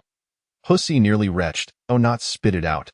You must not waste my 9-turn soul-returning pill, crafted from rare herbs." Upon hearing this, Husi swallowed the pill. After consuming it, Husi delicately channeled her energy to sense her condition. The blood poison had vanished. She deeply bowed to Xiao Zifeng, acknowledging the extraordinary efficacy of the pill, which must surely be of great value. This act of assistance was akin to granting her a new lease on her martial path. Coupled with the earlier life-saving favor, the weight of his kindness was overwhelming, and she found it difficult to repay. Such a profound favor, I am truly at a loss. Should you ever require assistance, I would not hesitate, even if it risks my life. Do you know any sword techniques? Xiao Zifeng inquired. The thousand-hammer forged sword technique taught by Zhao Xuanlu focuses mainly on fundamental sword strikes such as thrusts, slashes, and chops in typical combat. It lacks any remarkable effects. Unlike Husi and Si Hong, whose strikes were accompanied by golden or azure brilliance, my only notable move was a dragon breath unleashed with the Qinglin sword. However, who would reveal their trump cards? This humble monk does not possess such abilities, but I know a finger technique that achieves effects somewhat akin to swordplay. Would Xiao Xia be interested in learning? Just call me Zifeng. What is this finger technique? Please elaborate. Chapter 34, Ascension to Immortality. Vajra finger, when perfected, allows one's fingers to strike like the wind, capable of shattering stone and severing metal. After demonstrating by casually pointing at a stone by the roadside, it shattered. Xiao Zifeng's eyes sparkled with excitement. This technique was indeed impressive. As they walked, he sought further instruction from Husi. Meanwhile, Luo Yi supported Si Hong on their journey back to the Great Mountain. When we return, my father surely won't punish me. Will he? He definitely will. A male voice interjected. Upon hearing this familiar voice, Luo Yi stiffened and raised her gaze towards the source. Tianjizi hovered in midair, accompanied by several elders, observing the weakened states of his daughter and her direct disciple. Clearly injured, Tianjizi felt both anger and concern. Two elder women stepped forward, guiding Luo Yi and Si Hong away. Upon returning to the sect, Tianjizi and the Grand Elder utilized their energy to heal the two. Fortunately, while they had sustained injuries, their foundations remained intact, and no lasting ailments would ensue. They were quite fortunate as they awaited the opening of their eyes. Tianjizi slowly spoke. Si Hong, what did you secretly do when you descended the mountain? His daughter lacked the ability to divine, leaving only Si Hong with such talent. I had 3 matters to divine. One was regarding the path, the second concerned the bandits who captured someone, and the third was about a man who saved us during our crisis. Tianjizi pondered for a moment before urging you to recount your recent experiences, particularly regarding the man who rescued you. Si Hong began to narrate, with Luo Yi providing supplementary details. When it came to Si Hong divining for Xiao Zifeng, there was a blank. Nothing could be discerned, prompting her to attempt a second calculation. Tianjizi furrowed his brow deeply. Observing her master's expression, Si Hong cautiously inquired, "What troubles you, master?" "It is nothing," he replied, "merely a reflection on the beauty of existence." "Please, continue." Then they recounted the subsequent events involving the village ghost woman and how Xiao Zifeng saved them. Upon hearing this, Tianjizi contemplated expelling them from his sect. Such a significant karmic connection, he exclaimed, even agreed to his request that once I perfect my divination skills, I would assist him in a reading. Luo Yi spoke nonchalantly. Tianjizi inhaled sharply. I have resolved that my daughter shall never learn divination. Father, what is the matter? Luo Yi asked. Tianjizi gently patted his daughter's head. I have merely made a decision. What decision? She pressed. With a warm demeanor, Tianjizi replied, I shall absolutely not permit you to study divination. Luo Yi was struck as if by lightning, for once her father spoke, no one would dare teach her. Tianjizi then turned to Si Hong. Instructing, from now on, do not perform divination for that Xiao Zifeng again, nor for anyone else lightly. Understood, master, Si Hong responded respectfully. You both may return and rest now. After they withdrew, the elder Long Shui appeared, nearly a century old yet retaining the appearance of a 20-year-old maiden. You have heard everything? Indeed, Long Shui remarked, feeling overwhelmed. Who would have thought that a martial artist from the 8 realms could entangle such significant karma? The turmoil he will inevitably cause in the future will be profound. Long Shui recalled an ancestor of the Tianyin sect who had once encountered a destined individual of that era, hoping to secure a grand future for the sect. The outcome, however, was nearly total annihilation, serving as the impetus for that destined person's endeavors. Since then, the Tianyin sect had begun to live in seclusion, cautiously biding its time. Involving oneself with such substantial karma is akin to gambling. If successful, one could ascend to unimaginable heights, but if failed, the sect would face annihilation, leaving no trace behind. Tianjizi was deeply troubled. Si Hong's mere attempt to divine his personal fate had forced those of her sect to bear such karma. And astonishingly, she had gleaned nothing. This situation resembled stepping into a casino, where one could not merely place a small bet and expect to win everything. The issue was whether that pot contained dice or cards. It must be understood that investing in a destined individual is fraught with peril. Tianjizi found himself in a state of disarray. At this moment, Long Shui proposed, Master, why not perform a reading? Tianjizi glanced sideways. Your divination skills are not significantly inferior to mine. Why not you take the lead? Long Shui declined, stating, My strength is somewhat lacking. I fear I cannot withstand the backlash. It must be you, my senior.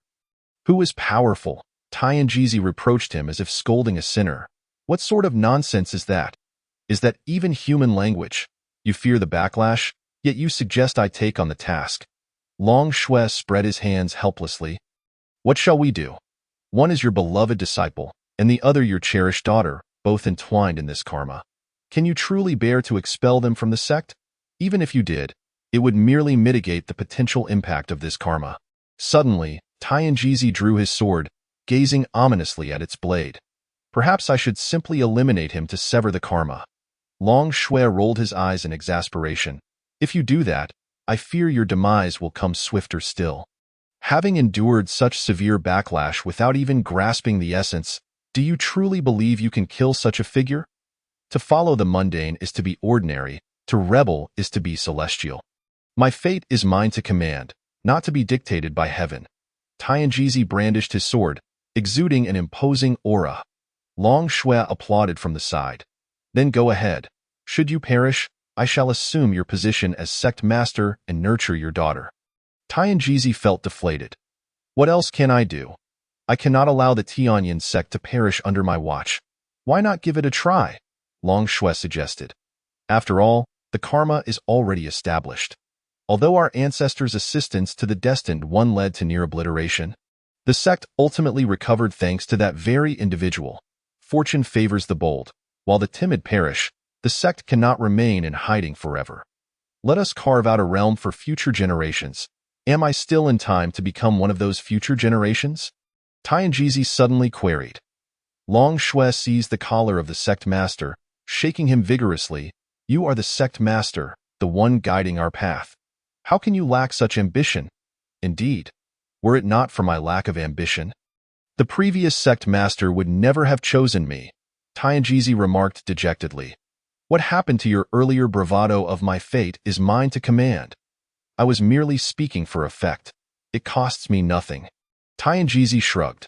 Long Shui released his grip. So, according to your logic, you intend to let nature take its course and remain uninvolved. About that, it's not entirely without involvement. I cannot divine for that individual. But surely I can divine for my own disciple, and then you can divine for Luai. That makes sense. Long Shui realized that while Tianjizi could not divine for Luai as she was his kin, Si Hong could. Let us proceed with the divination. Tianjizi and Long Shui settled into a meditative posture, initiating their readings.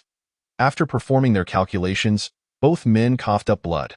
They opened their eyes to meet each other's gaze. Both filled with unparalleled astonishment, in unison, they exclaimed, Ascended to immortality. Chapter 35. Past events. In a serene estate nestled halfway up a mountain, a middle-aged man, Zhou Suifan, the second sword immortal of the great Zhou, poured tea for an elderly gentleman. Old Lead, I never imagined all these years would pass, and you would finally be willing to return to the imperial capital. Old Li sipped his tea, his demeanor calm and unperturbed. Why did you challenge him in the first place? Had you challenged me, you would already be a sword immortal by now. For a swordsman to ascend to the status of a sword immortal, he must not only reach a certain realm but also challenge an existing sword immortal. Only by either drawing or winning could he be recognized as such. Limo Kuang had once challenged the most renowned sword immortal of the martial world, the Qing Shan sword immortal. After that battle, only the Qing Shan sword immortal returned to the imperial capital. The ghost sword vanished without a trace, leading to rampant speculation that he had perished. Such contests to attain the title of sword immortal demand total commitment. There is no room for leniency. At that time, it was clear that Limo Kuang's strength warranted his ascension to sword immortal status. He could challenge any sword immortal from various nations, yet he chose to confront the Qing Shan sword immortal, Chu Chang'e. Even Zhou Suifan had to concede that he was no match for Chu Chang'e, the universally acknowledged strongest swordsman. Old Li set down his teacup. You didn't summon me just to revisit these trivial matters, did you? Zhou Suifan took a sip of tea to moisten his throat before responding. I heard you returned from Jubiai City. Upon hearing this, Old Li immediately understood. Zhou Suifan was inquiring about the sword god of Jubiai City. Indeed. What of it? Zhou Suifan continued. You must have heard of that sword god. I have heard, Old Li nodded. Not only have I heard of him, but I once used the now-renowned first-ranked sword to strike his backside. What of his strength? Old Li narrowed his eyes at Zhou Suifan. Sensing his apprehension, you could always challenge him and find out. Zhou Suifan replied subtly, You know that's not what I'm asking. The 100,000 troops all knelt. With an army of 100,000 deployed, the northern barbarians would surely send experts to protect their generals. Yet all 100,000 knelt. You must understand the implications. Or are you simply afraid? Zhou Suifan stated flatly. Tio seek a challenge. One must possess some knowledge. Otherwise, approaching someone without clarity appears disrespectful. Am I such a coward? Old Li's eyes glinted with disdain. You are not cowardly. When you challenged the Sword Immortal, you merely selected the weakest among them. Zhou Suifan retorted, was that cowardice? He was simply the closest to me. Why would I seek the distant? Indeed, Old Li does not wish to speak of him any longer. A man from the great Zhou dares to intrude upon the territory of the great Yan. Lingering there for an extended period to solidify his stance, only to then issue a challenge, he shamelessly claims it is due to proximity, a flagrant display of audacity. Tio add insult to injury. He dares to look down upon you. Naturally, Old Li cannot divulge too much information regarding Xiao Zifeng. He simply states, if you wish to challenge him, I shall not stand in your way. However, be prepared. For if you cannot withstand that sword, you will lose face. Zhou Suifan is well aware of this matter, and it is precisely this knowledge that causes him to waver on whether to confront the opponent. Engaging with another Sword Immortal may result in a loss, yet it could also become a tale of valor. However, challenging the Sword God carries the risk of defeat, and should he kneel, it would become a topic of scorn in the realms. So-and-so Sword Immortal attempted to challenge the Sword God and ended up kneeling. Such a narrative would be utterly humiliating. Yet, upon hearing of the Sword God's peculiar sword techniques, he finds himself unable to resist. The exchange of skills between Sword Immortals is undeniably beneficial for both parties, with insights into techniques being invaluable. Zhou Suifan inquires, having spent such an extended time there, did you engage in a duel with him? No, comes the unequivocal response, devoid of hesitation. This is a conclusion Old Li has pondered countless times, arriving at an almost instinctual answer. Regardless of who asks, the answer remains the same. No, he did not kneel. Was that a duel? Hardly. It was merely morning practice, a playful tussle between elder and junior. What sword god? He knows only a young man named Xiao Zifeng, an unremarkable warrior from the 8 realms. Kneeling in this lifetime is out of the question. He, Ghost Sword Liamo Kuang, has lived a life of defiance, soaring through the skies in pride. Zhou Suifan, upon hearing Old Li's unwavering answer, detects nothing amiss and chooses to trust him. Very well, I shall wait a while longer. Eventually, some Sword Immortals will be unable to contain their urge to challenge him. I shall observe the outcome before making my decision. After all, one must maintain their dignity. After a moment of contemplation, Zhou Suifan asks, what are your plans moving forward? As for me, Old Li replies, gazing at the scenery beyond the courtyard, I shall remain in the imperial capital for a spell longer, to fulfill the unfinished business of my past. Your current realm has fallen to the 3rd realm, while he, it is said, has already crossed half a step into the 1st realm, possibly even having reached it. To be frank, I do not see much chance for your victory. Old Li, currently at the 3rd realm, could break through to the 2nd realm at any moment, should he desire. He is waiting for an opportunity. A moment when both his swordsmanship and realm can advance together. He believes that Xiao Zifeng will provide him with that chance. The sword techniques that cause Sword Immortals to kneel have yet to be revealed by Xiao Zifeng. He feels that by understanding this, he can attain the opportunity he seeks. Once he acquires that missing piece, it is not guaranteed that he would lose, for in the past, he was merely a hair's breadth away from success. Years have passed, and he wishes to try once more. It is the only regret he harbors in his heart after all these years. Otherwise, he would not be able to close his eyes in death. Chapter 36. The imperial capital. Xiao Zifeng and Husi finally arrive at the imperial capital. Upon entering, Xiao Zifeng suddenly feels an indistinct pressure that leaves him feeling uneasy. What is this? Why do I feel as though I am being suppressed by something? Upon hearing this, Husi explains, there exists a grand formation in the imperial capital known as the Dragon Emperor's Heavenly Pressure Formation. It exerts a form of suppression on practitioners. If anyone attempts to cause trouble in the capital, this formation will detect any violent fluctuations and retaliate. So, practitioners are not permitted to engage in conflict here, Xiao Zifeng remarks, raising an eyebrow. Husi then inquires, Xiao Benefactor, you mentioned you were searching for your friend. Where does your friend reside? Xiao Zifeng thoughtfully responds, the largest Zhao residence in the capital. Having visited the imperial capital a few times, Husi recognizes that the largest Zhao residence belongs to the prime minister. As they walk through the bustling streets, Xiao Zifeng remains largely unfazed by the splendor around him. Suddenly, they brush past a group of individuals, and although Xiao Zifeng pays them no mind, the leader of the group is taken aback. This leader is none other than the fourth prince of Great Zhou. Li Mingrui.it is well known that Zhao Xuanlu has arrived in the capital, and upon discovering she is the prime minister's daughter, his spirits have been quite low, especially since his assassination mission has failed during this time. Now that she has returned to the prime minister's residence, his chances of taking action against her are virtually non-existent. After all, she is the prime minister, a crucial figure in the court. Should he dare to act, not only would his father notice, but so would his other brothers, and whether he would succeed is debatable. Accompanying her is an old man of unknown identity but formidable strength. The five-realm Gu master he painstakingly cultivated has perished just like that. The northern border city remains peaceful, indicating that the carpenter is still alive. He has sent people to search for the carpenter in the past.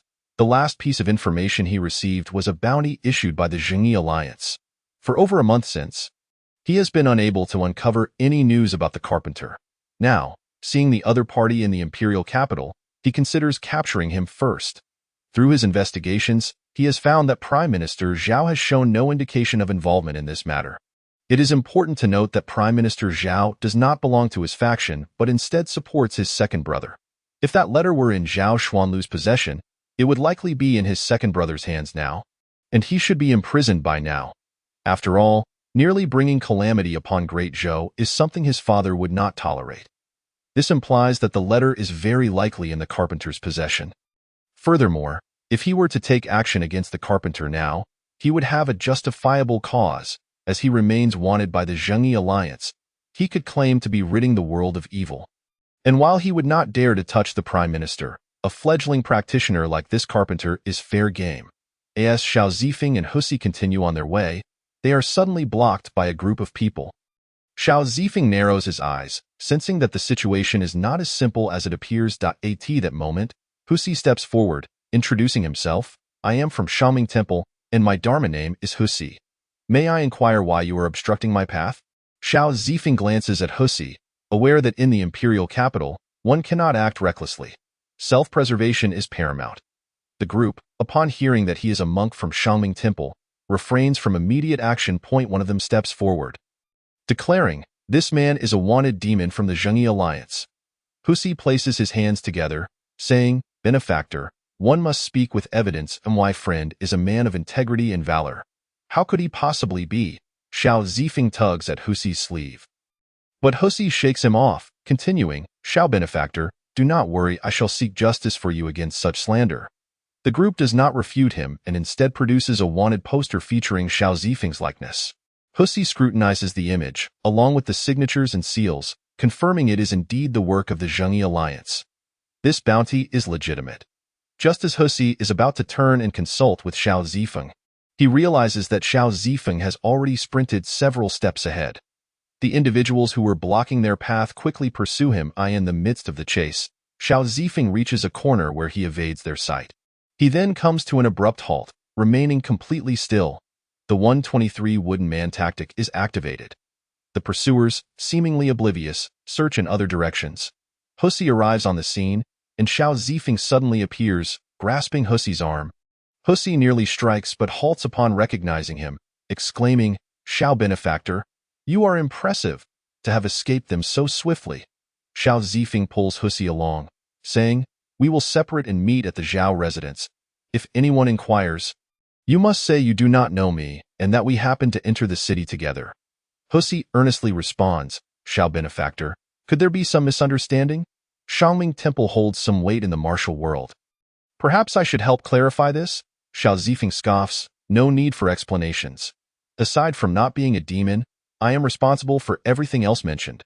Husi is taken aback for a moment, then his expression hardens as he recalls the question posed by the female benefactor before her departure. "Why did you slay the Three-Sword Sect?" "Because they disgusted me more than the villagers." Although Xiao Zifeng's demeanor may be somewhat ruthless, he is acutely aware that, at his core, he is a benevolent individual. Otherwise, he would not have returned to the ancestral hall to rescue them when he could have easily escaped. Afterward, the two parted ways.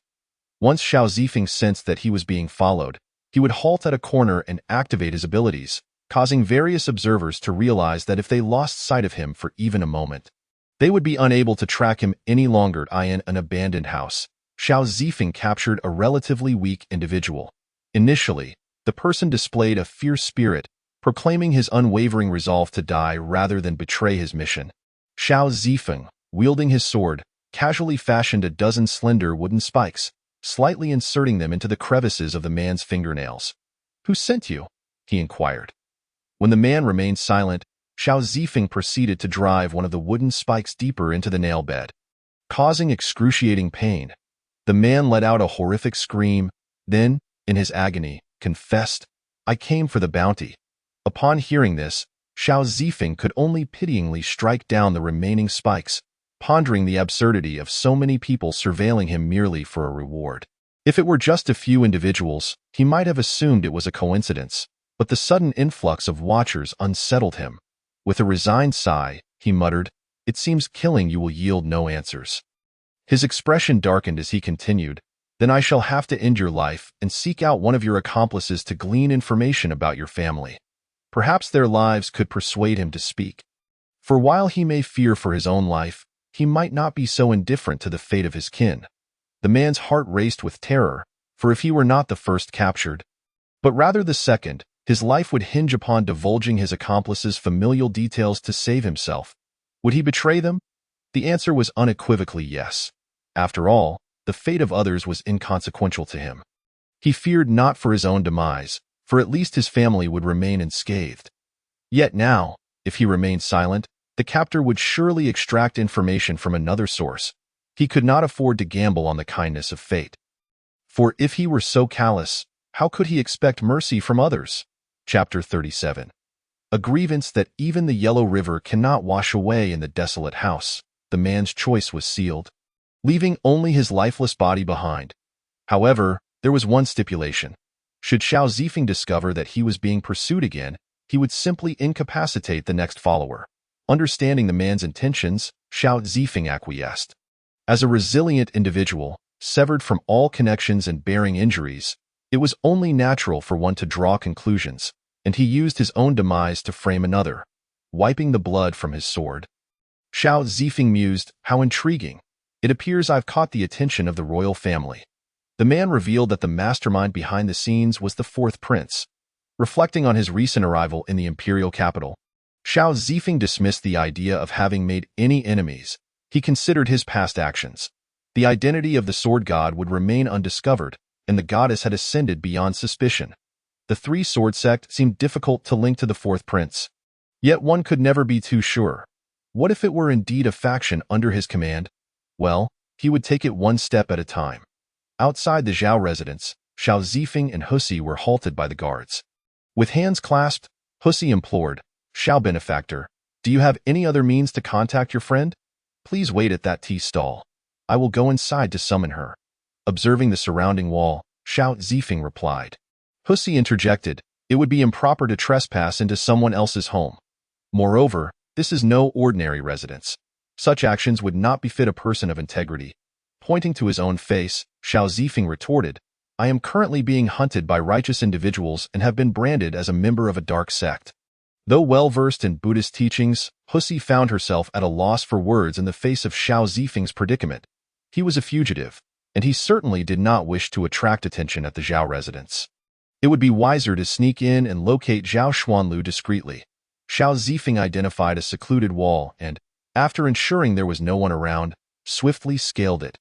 Husi watched as he executed the maneuver with fluid grace, glancing around to check for witnesses before carefully listening for any sounds from the other side. Once satisfied, she promptly followed suit. The seamlessness of his actions exuded the air of a seasoned expert. Indeed, he was no ordinary person, Husi silently concluded.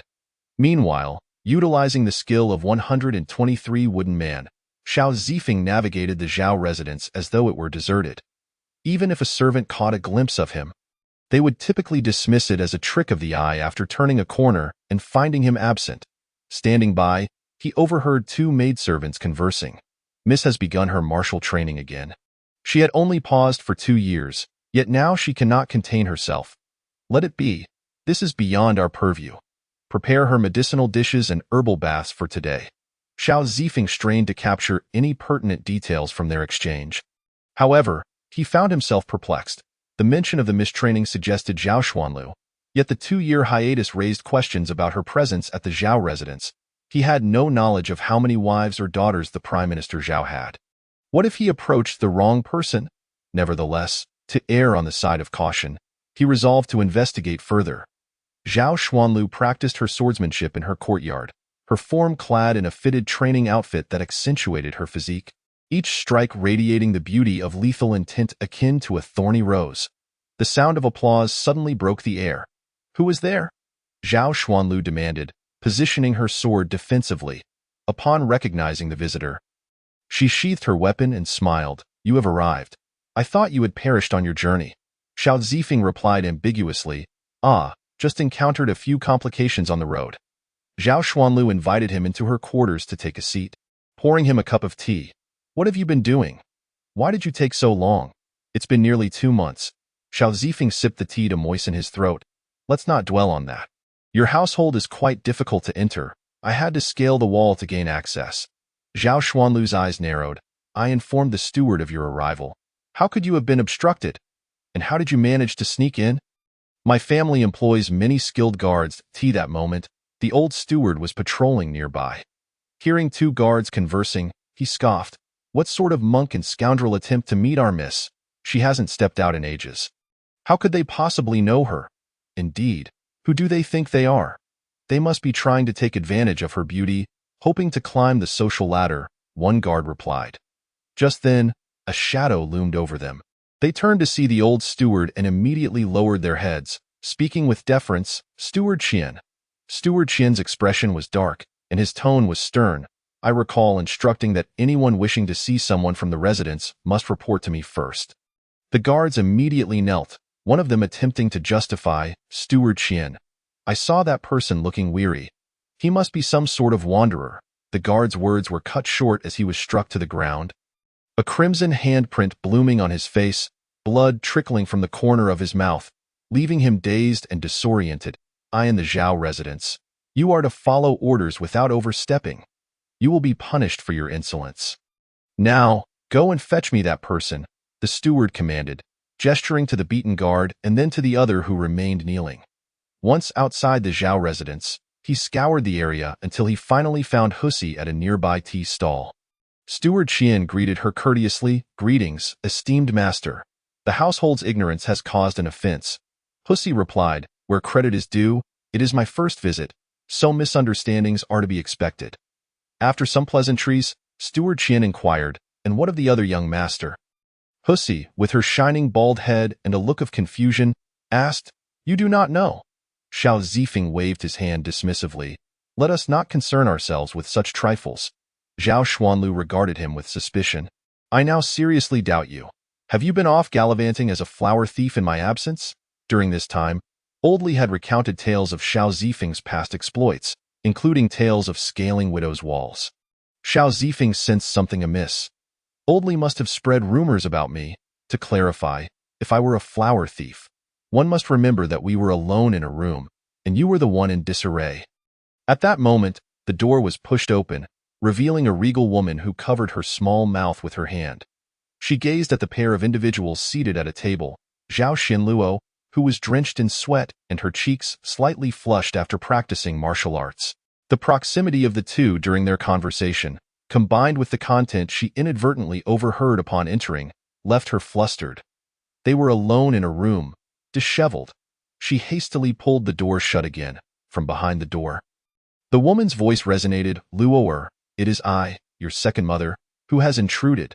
Please, continue. With an expression of excitement, she hurriedly departed. Zhao Xinluo, Xiao Zifeng. Chapter 38 Meeting Uncle at a Friend's House.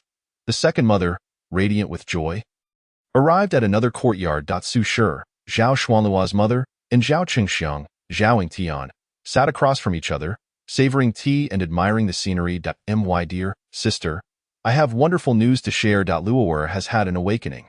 She is now aware of the importance of bringing a young man home.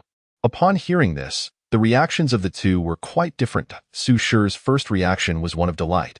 She understood her daughter's character point. 2 years prior, Luower had left the Zhao residence without a word, gallivanting to uphold justice.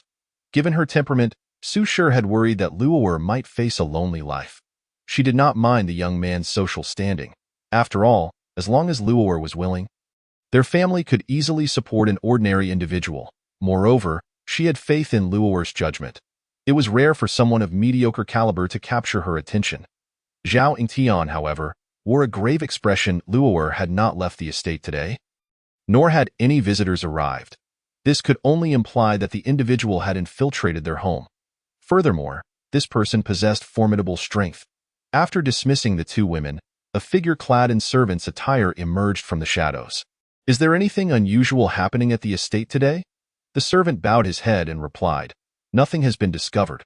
Is there a man present with Luower? Do you know? The servant lowered his head even further. I do not know. Gather all the guards of the estate. I shall confront this individual. The current capital is anything but peaceful, with several princes eyeing each other warily, each faction supporting a prince. During such turbulent times, the sudden appearance of this person raises concerns. Just as he prepared to take action, the old steward approached him and whispered a few words. Subsequently, Zhao Yingtian, accompanied by the old steward and Husi, made their way to Zhao Xuanluo's residence. Xiao Zifeng, with a serious demeanor, remarked, By the way, I may need to hide out here for a few days. Zhao Xinluo inquired, Is it the pursuit by the Zhengyi alliance? Xiao Zifeng shook his head. It's not just that. For reasons unknown, the fourth prince is also searching for me. Zhao Xinluo, looking at Xiao Zifeng, exclaimed, You haven't transformed him, have you? Xiao Zifeng. Seeing that Xiao Zifeng remained silent, Zhao Xinluo speculated further, Did you make him pregnant? Xiao Zifeng couldn't help but exclaim loudly, What do you take me for? Am I someone who can casually cause someone to become pregnant? The door swung open once more. Zhao Yingtian wore an unkind expression, while Husi looked somewhat awkward. The volume of Xiao Zifeng's voice had been so loud that they could hear it from outside. Xiao Zifeng felt quite anxious. Having scaled the wall into his friend's home, he had now encountered the girl's father. What was he to do? Zhao Yingtian had originally intended to listen in on the conversation between the two. But upon hearing this, he could no longer contain himself and pushed the door open. He feared that this young man intended to do something inappropriate with his daughter. Upon seeing her father, Zhao Xinluo exclaimed, Father, you're here. This is my friend I mentioned to you. Zhao Yingtian, ever the statesman, instantly altered his demeanor. This is your friend? Quite handsome and talented, he complimented with a smile. However, Xiao Zifeng felt the praise was misplaced. Yet, recognizing his own misstep, he responded politely, Greetings, esteemed uncle. I would appreciate your assistance in bringing my friend into the estate as well. Zhao Yingtian replied with a humble tone, As my daughter instructed before. But the servants acted thoughtlessly and caused a disturbance. I hope you will not take offense. Xiao Zifeng quickly retorted, Not at all. It is we who arrived too hastily. May I ask your name? I am Xiao Zifeng, yet to reach the age of maturity, and I have not taken a courtesy name. Zhao Yingtian responded, In that case, since you have befriended my daughter, may I call you Zifeng? Of course. After exchanging a few pleasantries, Zhao Yingtian led the old steward away. Zhao Yingtian then inquired, What is his strength? The old steward pondered for a moment before replying. On the surface, he appears to be at the 8 realms level. Yet his vitality seems extraordinarily substantial, unlike what one would expect from an 8 realms martial artist. Thus, it suggests a concealed realm. The old steward hesitated. That should be the case. Zhao Yingtian chuckled. This is the first time I have seen you so uncertain. His realm appears perfectly rounded and flawless. If he is indeed employing some method to conceal it, I can only say his skills are remarkable. Furthermore, judging by his bone age, he appears to be around 15 or 16 years old. If he has attained such a high realm at this age, it can only be attributed to exceptional talent. As for that monk, I observed him to be at the 5 realms level, and he likely bears some injuries. The reason Zhao Yingtian departed shortly after their conversation was that he noticed a sword resting on the table. It was the accompanying sword of Lian Mo Kuang. In the presence of such a formidable expert, Even the Zhao residents must show due respect. A swordsman of this caliber would not easily part with their accompanying sword. The minimum requirement would be a personal disciple. Moreover, considering Li Imoquang's protection of Zhao Xinluo along the way, they had to afford him some measure of courtesy. Additionally, based on what his daughter had said, this young man had saved her life. Most importantly, Zhao Yingtian found solace in the fact that the young man appeared to be quite innocent, not a seasoned player capable of causing any upheaval. Furthermore, with a monk present as an uninvited guest, any inappropriate action seemed unlikely. However, after a moment's thought, Zhao Yingtian suddenly commanded, "Investigate whether this individual encountered any conflicts or was followed upon entering the city. Since the moment we left Jubai City, my daughter has been pursued. Were it not for Li Imoquang, the outcome could have been dire." There is also a crucial point. During the initial pursuit, I overheard Luo'er mention that this young man seemed to have also drawn the attention of their pursuers. My daughter returned home so swiftly because of Li Imoquang's escort.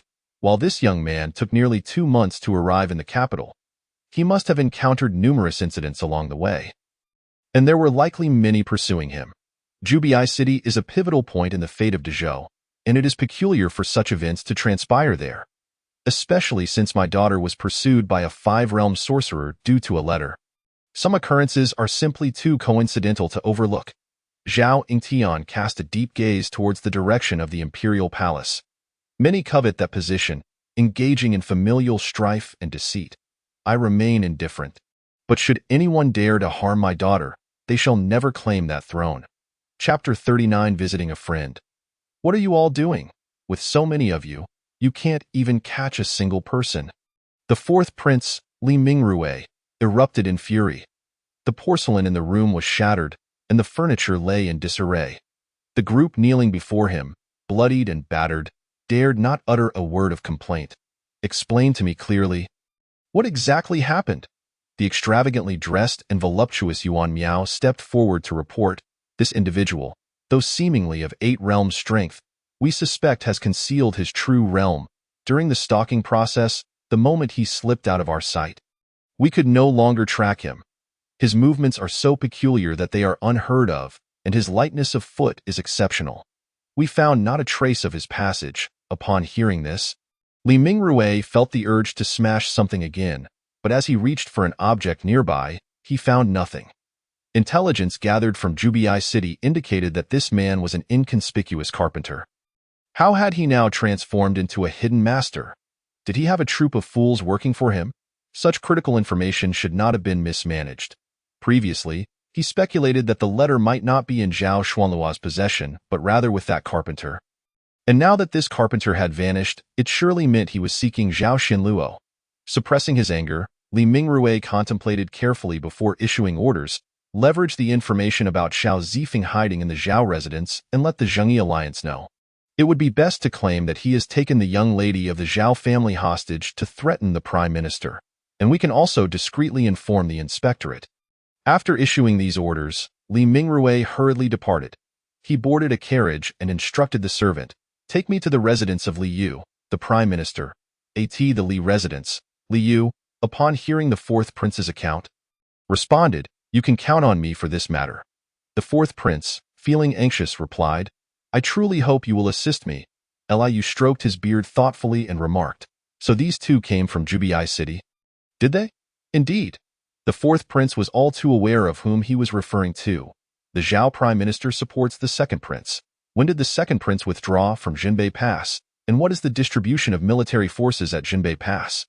Only 2 individuals possess the clearest understanding of the situation, the emperor and the second prince himself. Regardless of how much others may speculate, their knowledge remains limited to a general time frame. Would the northern barbarians dare to mobilize their forces without a clear grasp of these matters? Certainly not, replied the fourth prince with newfound insight. At this juncture, Li Yu, the chancellor, allowed a sinister glint to creep into his eyes. Given this context, why could it not be the second prince who orchestrated these events? With the emperor gravely ill, it is entirely plausible that he could exploit this opportunity to eliminate his rivals. The fourth prince, comprehending the full implication, expressed his gratitude. "Thank you, Li Yu." "No, Li Chancellor. When I ascend to that esteemed position in the future, You shall undoubtedly be a prominent minister in the court. A figure of great authority, Liu clasped his hands and replied, I shall await your favorable news, Your Highness. After all, there exists considerable room for maneuvering in this matter.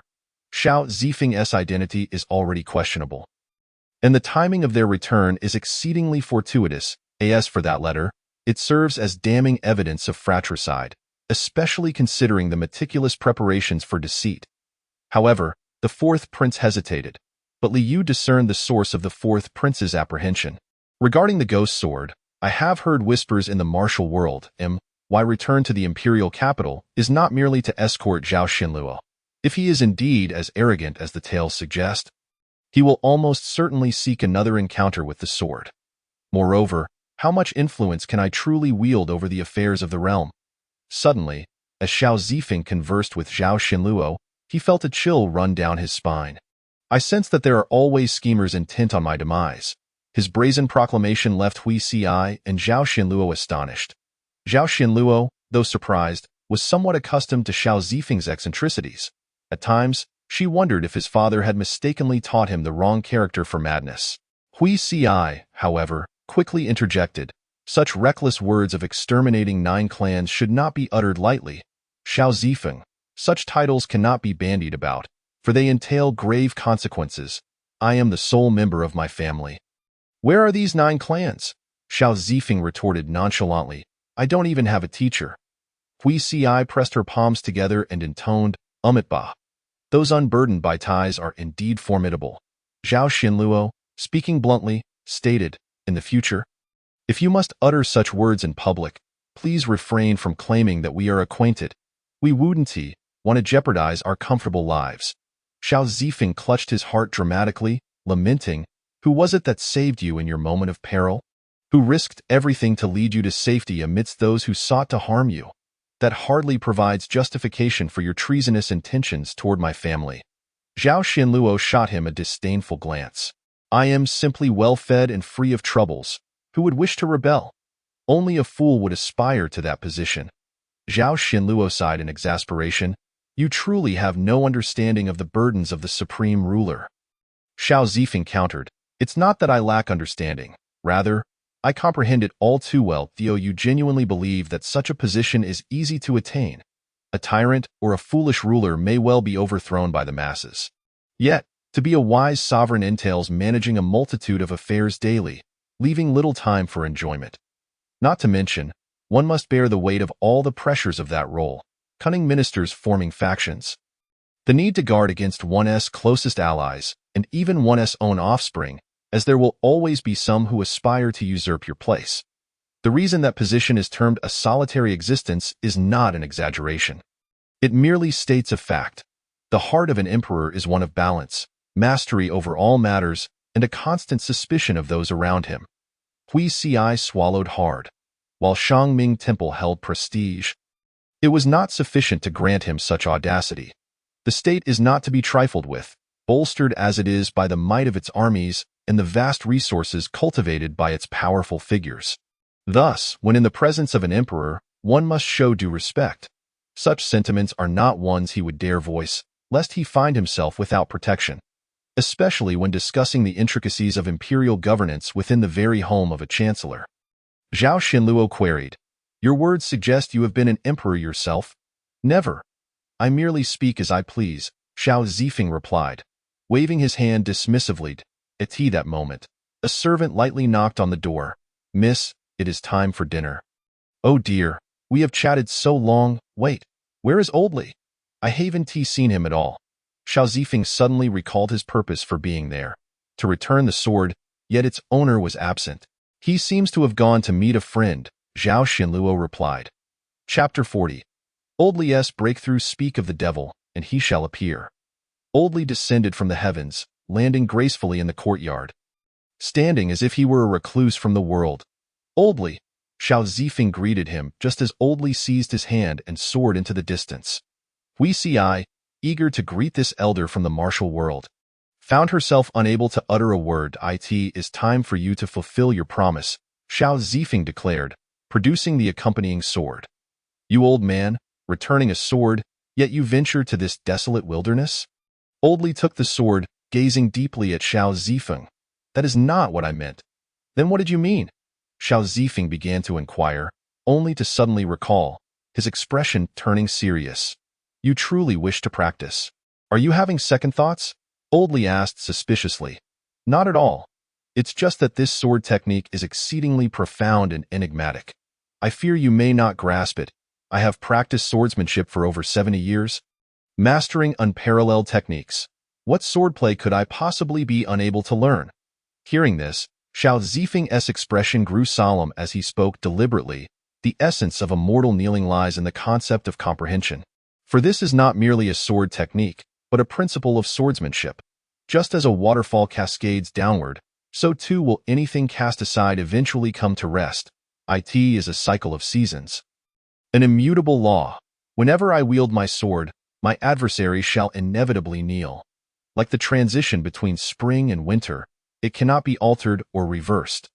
All things in this world undergo cycles, governed by their own laws. And swordsmanship is no exception.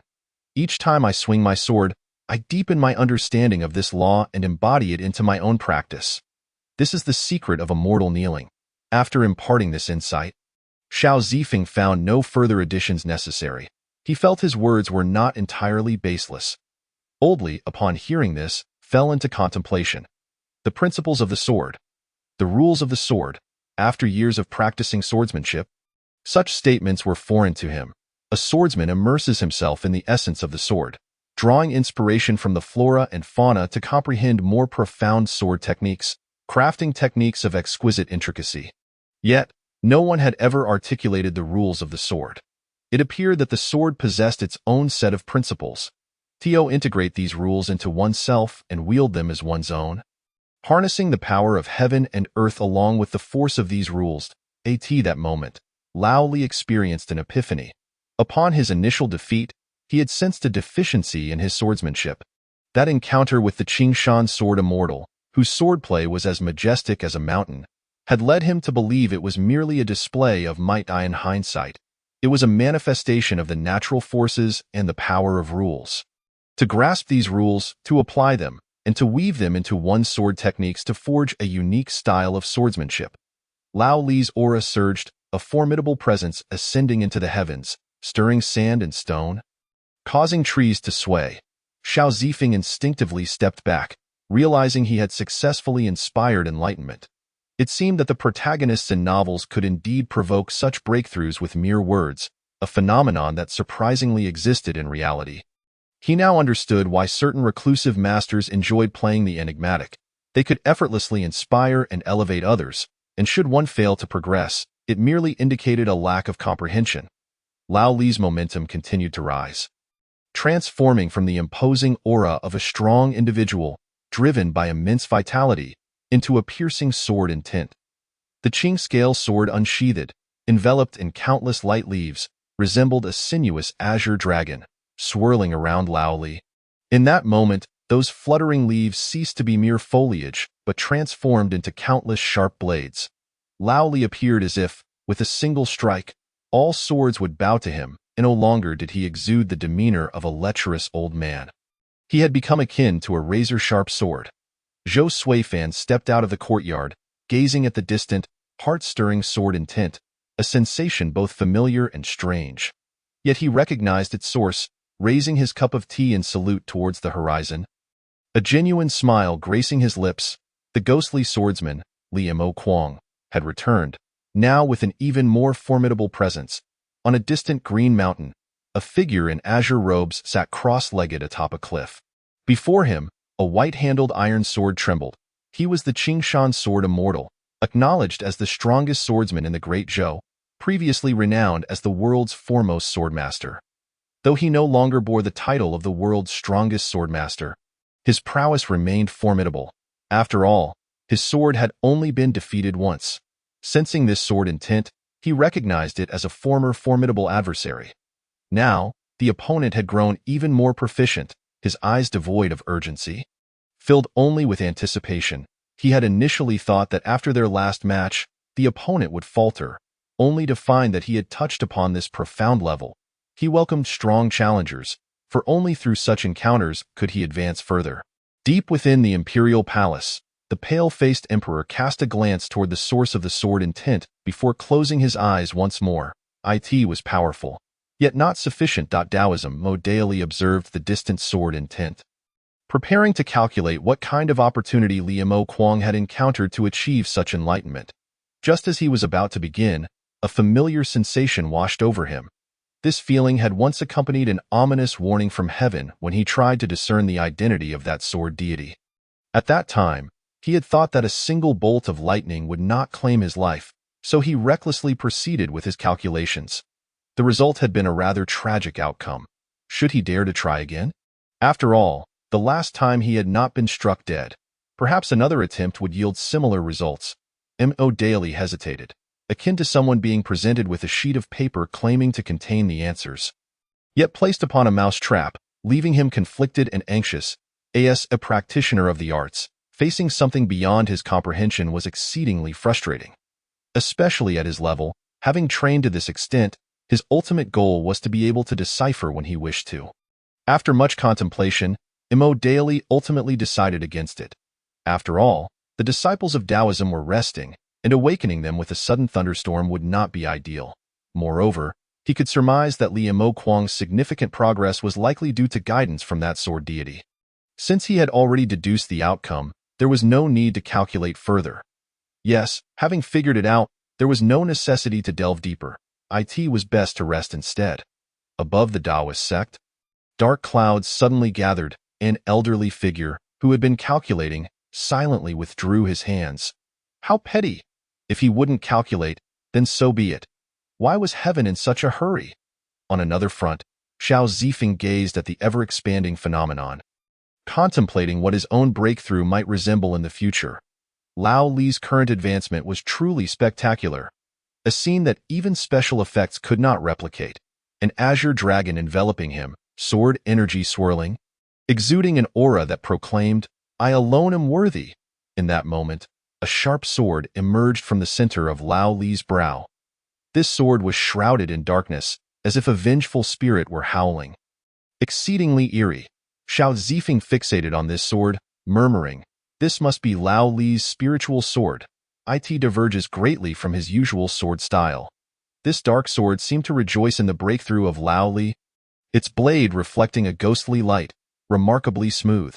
Strangely, it harmonized with the Qing scale sword in an almost complementary manner. The azure dragon surrounded Lao Li, while ethereal black mist entwined around the dragon, enhancing its mystery and majesty. After all these years, Lao Li had never felt as invigorated as he did today. Not only had he transcended to a previous realm, but he had also experienced a qualitative leap, even brushing against the threshold of another realm. A potent sword energy slashed toward the distance, leaving a deep scar on a towering cliff.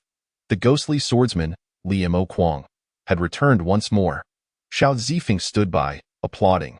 "Congratulations, Lao Li." Lao Li remained silent, instead brandishing his sword toward Xiao Zifeng.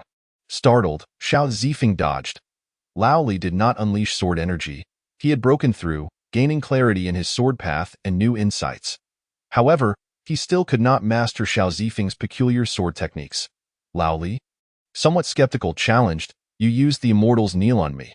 Xiao Zifeng replied, "Ah, isn't that inappropriate?" At that moment, Lao Li, having just completed his breakthrough, felt quite pleased with himself. "If I say come, you come. What else with all the hesitation?"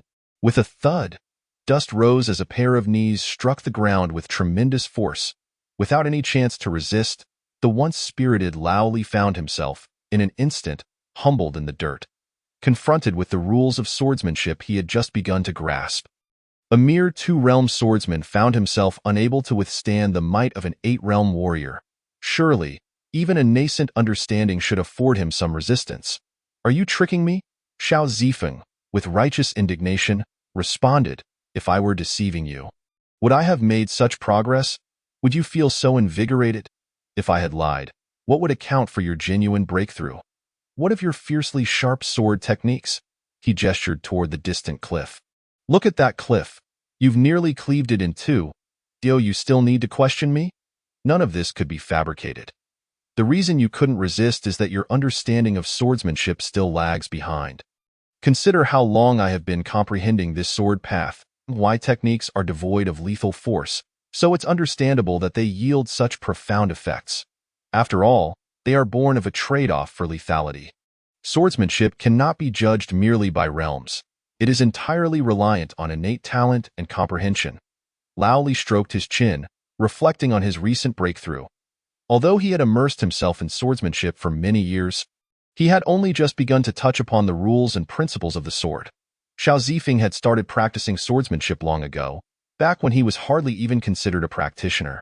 It was likely due to this that his vital energy was so robust. Upon further reflection, it made sense. Suddenly, a thought flashed through Lao Li's mind. What if he brought Xiao Zifeng along? Would he kneel as well? The more he pondered this notion, the more exhilarating it became, sprouting like weeds in Lao Li's mind. Hastily, he shook off this sinful thought, yet it only grew more enticing. He was a swordsman, a proud swordsman, one who rises from where he falls. How could he resort to such despicable means? Subsequently, the two returned to the Zhao residence. After dinner, Hussy retreated to her room to cultivate and heal her injuries. Xiao Zifeng and the others remained in the courtyard, conversing. Zhao Xuanlu toyed with the renowned, nameless wooden sword, ranked first on the list of world's famous swords. Were people to discover that this was the world's #1 sword, many would surely be left agape. Lao Li's mouth twitched slightly at the thought of the world's foremost sword. Even now, he could not guarantee he could claim that title. How had this young man before him managed to do so? Whenever he reflects upon this matter, he is filled with a sense of reverie. Xiao Zifeng chose to disregard Zhao Xuanluo's teasing remarks and instead turned his gaze towards Old Li. When do you plan to issue your challenge? Since learning about the origins of the Qinglin sword, he had inquired about various rumors surrounding the ghost sword within the martial world, deducing a secondary reason for Old Li's visit to the imperial capital. Upon hearing this, Zhao Xinluo also became attentive. Although the Qingshan sword immortal had lost the title of the world's foremost swordmaster, he remained the strongest in the Great Zhou. This fact caused her to feel a twinge of concern for Old Li. Such encounters between top-tier swordsmen left no room for leniency. For them, the most respectful approach to a rival was to exert their utmost strength. This was precisely why, after Old Li's disappearance in that fateful battle, rumors of the ghost sword's demise spread throughout the martial realm. The clash of swords was no mere child's play. Old Li merely replied with a calm demeanor, "I am confident." Xiao Zifeng, resting his chin on his hand, reflected, "You must have held a similar confidence when you challenged him. Yet now there are whispers everywhere claiming you have perished." Old Li narrowed his eyes. "If you find life devoid of joy, I can offer my assistance, and no need for such circumlocution." Xiao Zifeng stood his ground, retorting, "If you are merely putting on a faade before me, I ask you, is what I said not the truth?" Old Li fell silent. After all, he truly lacked a definitive grasp of the opponent's strength. Although he had consulted Zhou Suifan, he could only formulate a vague conjecture. Yet, this remained a knot within his heart. After losing that battle, this burden had lingered. Until he confronted it once more, he would find it difficult to let go. Xiao Zifeng understood that Old Li could sometimes be rather unserious. Yet there were moments when the old man was as stubborn as a mule. "The boat has sailed past myriad mountains. Bowing my head, I see that I am still myself. I shall refrain from advising you further. What comes next is for you to decide, if worst comes to worst. Should you perish, I shall avenge you in the future. Now, I shall retire to rest." Old Li jestingly scolded, "With your talent, you still dare to speak of vengeance?" Xiao Zifeng turned his head and replied, "It is precisely because I am the sword god. The sword god of the 8 realms? It is not entirely outside the realm of possibility." Zhao Xinluo also took her leave, but not before loudly exclaiming, "Steward, prepare a splendid coffin made of golden silk Nanmu." She glanced back at Old Li's approximate height. It must be able to accommodate 7 feet. Old Li could scarcely contain his desire to curse. He was even less fortunate than Zhou Suifan. Zhou Suifan sneezed. "Who is speaking of me?" Chapter 42. The Qingshan sword immortal seeks the sword god Dao sect daily brewed a pot of fine tea. Savoring its flavor, before him, A figure clad in azure knelt, the fragrance of the tea wafting through the air. Yet he remained unmoved. I wish to know where I can find the sword god. Ever since the sword god had emerged, the Qingshan sword immortal had been in search of his whereabouts. Why do you think I would know? Imo Daily replied, taking a sip. The Qingshan sword immortal raised an eyebrow. Of all the practitioners in the world, this individual before him was the most adept at divination, and perhaps also the most curious. Should news of Imo Daily's demise reach him one day, he would not be the slightest bit surprised. As a practitioner, it was understandable for one with such curiosity to suddenly meet their untimely end. The day the news of the sword god spread, an enormous thunderclap descended upon the Dao sect. Since then, Imo Daily had not received any visitors for over a month. One could easily surmise the reason behind this. Yet, given his need for assistance, he felt compelled to express his thoughts more delicately. How many matters in this world can escape your notice? Imo Daily found this remark rather agreeable. Indeed. Finally, the Qingshan sword immortal produced a box, which, upon opening, revealed a black lotus flower inside. Imo Daily's heart stirred at the sight of this object. The Qingshan sword immortal spoke slowly. The forbidden pond black lotus, a divine artifact from a sealed realm, possesses the ability to obscure certain heavenly secrets and prolong life. I trust you will appreciate it. Imo Daily pulled the box towards himself, grinning broadly. You are too kind. It is merely a matter of inquiring about some information. There is no need for such lavish gifts. It is rather excessive. The Qingshan sword immortal remained silent. After carefully examining the contents of the box once more, Imo Daily continued, If you seek the sword god, it is simple. Go find Li Imo Kuang. He will surely know, as their relationship is quite profound. Upon hearing this, the Qingshan sword immortal's brows lifted slightly. He had previously contemplated that after he dueled with the ghost sword, he would seek out the sword god for a confrontation, but he had not expected that they were acquainted. Now aware of where to gather intel on the sword god, the Qingshan sword immortal no longer lingered and departed directly. Zhao Manor. When Husi awoke, she discovered two individuals, one old, one young, practicing their swordsmanship. There was no flying sand or swirling sword energy, just the simple act of wielding a sword. Husi watched in fascination, eventually voicing her query. Are you practicing swordplay? Zhao Xinluo took a bite of a bun and replied on behalf of Xiao Zifeng, They are indeed practicing swordplay. Husi clasped her hands together, exclaiming, The great way is rooted in simplicity, returning complexity to unity. At that moment, Old Li suddenly halted his sword practice, raising his head to gaze into the distance. A beam of pure white light surged forth from afar, entering the Zhao Manor courtyard. The hidden guards, upon recognizing the visitor, immediately ceased their movements, in the presence of this individual. Their strategies and actions were rendered futile. The visitor was none other than the renowned Qingshan sword immortal. Xiao Zifeng merely cast a glance and continued to swing his sword, for he could still hear their conversation without interruption. Old Li regarded the newcomer. I did not expect you to arrive so swiftly. I thought I would need to seek you out. It seems you are quite eager. The Qingshan sword immortal approached Old Li directly. Engaging in combat with you is secondary. I wish to duel with the sword god. Would you be so kind as to introduce me? Old Li was suddenly overwhelmed by an indescribable feeling. He had been keeping a watchful eye on you for so long, diligently enhancing his cultivation and honing his swordsmanship, only for you to now inquire about the sword god's whereabouts. It felt akin to putting in considerable effort to win a woman's affection, only for her to turn around and ask about your friend's background, even requesting you to deliver a love letter to him. Old Li now felt somewhat akin to this sentiment. I shall provide you with an answer in 3 days. I need to consult his opinion. Very well. After stating this, the Qingshan sword immortal took flight. Old Li watched him soar away. He had intended to spare some face, but if he chose to act recklessly, he could not blame him.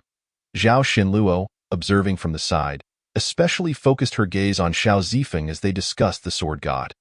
She was aware of his true identity. Xiao Zifeng was taken aback. How did others know that Li Imo Kuang was acquainted with the sword god? Old Li then led Xiao Zifeng to an unoccupied room. At the same time, a sword aura enveloped the surroundings, preventing eavesdropping. Can he kneel? He can? Nonsense. This concept of catching a blade with bare hands implies that even a deity must kneel. It is entirely unreasonable. All right, it is settled then. In 3 days, you shall duel with him. Xiao Zifeng quickly intercepted the overly eager Old Li. Are you out of your mind? What happens after he kneels? What if he becomes furious and seeks to retaliate against me? How am I to fight him then? Though he could unleash successive sword strikes, his opponent was a sword immortal, whose speed was no trifling matter. In such a scenario, a sword energy could easily cleave him in two. I will intervene, Old Li assured, patting his chest. Xiao Zifeng cast him a disdainful glance. Do you have a 10 out of 10 certainty that you can stop him? Old Li, strictly speaking, I cannot guarantee that, as I have yet to assess the Qingshan Sword Immortal's realm. Without having battled him, I cannot make an accurate judgment. Based on his internal assessment, Old Li responded, I am at least 80% confident. Xiao Zifeng shouted, what difference is there between 80% confidence and a life-or-death struggle? I refuse to participate. It is not I who seeks to duel with another.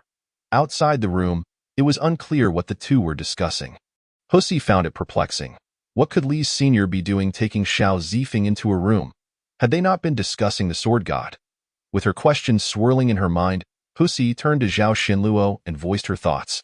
Zhao Xinluo surveyed the area, ensuring they were alone, before whispering to Husi, let me share a secret with you. Xiao Zifeng is the sword god's heir. Husi's eyes widened in astonishment.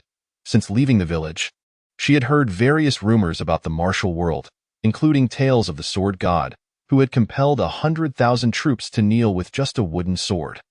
This had forced the army to retreat, making him a figure of great renown in the martial realm, a source of endless fascination for countless sword-wielding heroes. Husi had often wished to witness the sword god's grandeur, yet she had never anticipated that her close friend, with whom she had spent so many days, was actually the disciple of the sword god. No wonder that whenever the sword god is mentioned, Xiao Zifeng's reaction starkly contrasts with that of others. There exists neither yearning nor admiration in his demeanor, but rather a sense of indifference, even a hint of disdain. It turns out to be this way. Observing the astonished expression on Zhao Xuanluo's face, Husi comprehended that the latter was convinced. Chapter 43. The arrival of the sword god 3 days later, atop an abandoned high mountain, clad in azure garments, he appeared ethereal, standing in solitary majesty. Before him stood an elderly man dressed in coarse cloth. Did he agree? He did, and the time is set for the sun's descent today. He has instructed you to await him here. The Qingshan Sword Immortal stood with his hands clasped behind his back and replied nonchalantly, very well, I shall wait for him here. At this point, he added with a hint of regret, however, after this battle, it is likely that I shall not be able to spar with you for a considerable time. Although the Qingshan Sword Immortal possessed immense confidence in his own abilities, the opponent was the sword god, a figure capable of fending off 100,000 soldiers with a single stroke. No matter how self-assured he was, he dared not claim he could return unscathed, and the outcome of this duel was fraught with uncertainty. After all, the sword god had only ever made one appearance. And since then, no tales or accounts of his exploits in the martial world had surfaced. He faced an entirely unknown adversary, with the only certainty being the latter's formidable strength. Even the Qingshan Sword Immortal could not assert that he could repel an army of 100,000 with a single sword strike. Old Li waved his hand dismissively. It's nothing. As long as you are happy, persuade that young man to engage in a duel. The Qing Lin sword was lent out again, along with a hefty promise of medicinal herbs, which were treasures he had collected over many years. Yet, it was all worth it. It turned out he still harbored some sense of pride, but if you bring about your own demise, you have no one to blame but yourself. Simultaneously, an elderly figure from the Dao sect, utilizing a certain secret method, eavesdropped on their conversation. After all, neither of the sword immortals had any intention of concealing their discussion, nor had they employed sword energy to shield their words. Consequently, within the imperial capital, news of the impending confrontation between the Qingshan Sword Immortal and the sword god spread rapidly, reaching all families of influence and skilled practitioners within the capital. A throng of individuals flocked to the site. However, the crowd was distinctly divided. Those lacking strength retreated to a distant peak to observe, while those of some renown gathered at the foot of the mountain. Such a contest between masters was a rare spectacle, yet life was precious, and everyone understood the gravity of the situation. Naturally, if certain fools failed to accurately assess their own capabilities and met their demise, they had no one but themselves to blame. Old Li, standing directly beside the Qing Shan sword immortal, was acutely aware of the stakes. When the time for the duel arrived, he would undoubtedly retreat to a safe distance. Ideally behind the sword god, a single sword strike could compel 100,000 soldiers to kneel. If he found himself behind the Qing Shan sword immortal, should the latter lose control of his strength, he too would be forced to kneel. With so many eyes upon him, maintaining his dignity was imperative. Even the long-ill emperor, who had been bedridden for over a month, was brought forth by attendants. He was well aware of the top sword masters within the Great Zhou, but the sword god eluded his understanding. Today, he wished to witness the sword goddess' true capabilities. The 7 princes accompanied the emperor, but the second prince appeared somewhat distracted, intently studying the portrait of a woman, a goddess.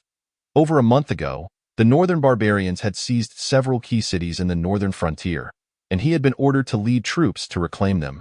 However, the campaign was fraught with casualties, and he only managed to regain a few cities.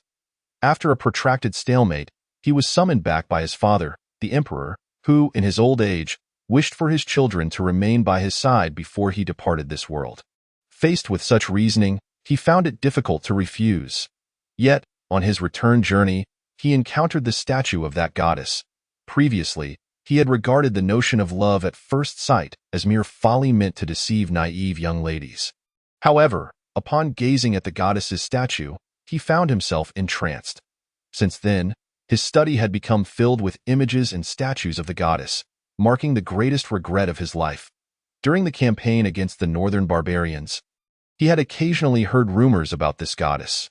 Yet, he had paid them little mind until this serendipitous encounter with her portrait. The more he learned about her, the more perfect she became in his eyes. In this world, such a woman exists, possessing celestial abilities and a profound sense of righteousness, dedicating herself to saving an entire province. Although he had never truly met this goddess, he felt that his heart could no longer accommodate anyone else. The fact that he had never seen the goddess in person remained an everlasting regret. Confronted with her immense virtue, he felt a sense of shame. He was a god of death on the battlefield. Having taken countless lives, his hands stained with an uncountable amount of blood. In contrast, this sacred goddess made him feel unworthy. He did not yearn for possession. He merely wished to gaze upon her once.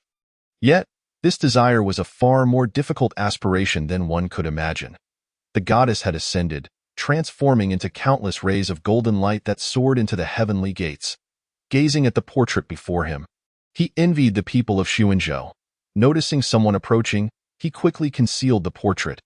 "Second brother, what are you doing here? The sun is about to set, and soon the sword god will arrive.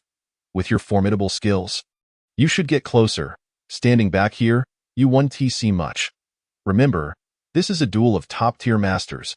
Witnessing their contest will greatly benefit your future cultivation." This was the 7th prince, Li Mingzhi, the youngest among the princes, and the least competitive in the struggle for the throne. Due to his close relationship with the 2nd prince and lack of enmity with his other brothers, he was said to be the most well-liked among them. "7th brother has arrived," Li Mingzhi replied with a smile. "Brother." The two approached a cliff where the old emperor sat upon his dragon carriage, surrounded by many onlookers. Eunuchs busied themselves with incense burners while beautiful concubines offered fruits and pastries. The other princes lingered nearby, occasionally inquiring after their father's well-being, all to demonstrate their filial piety.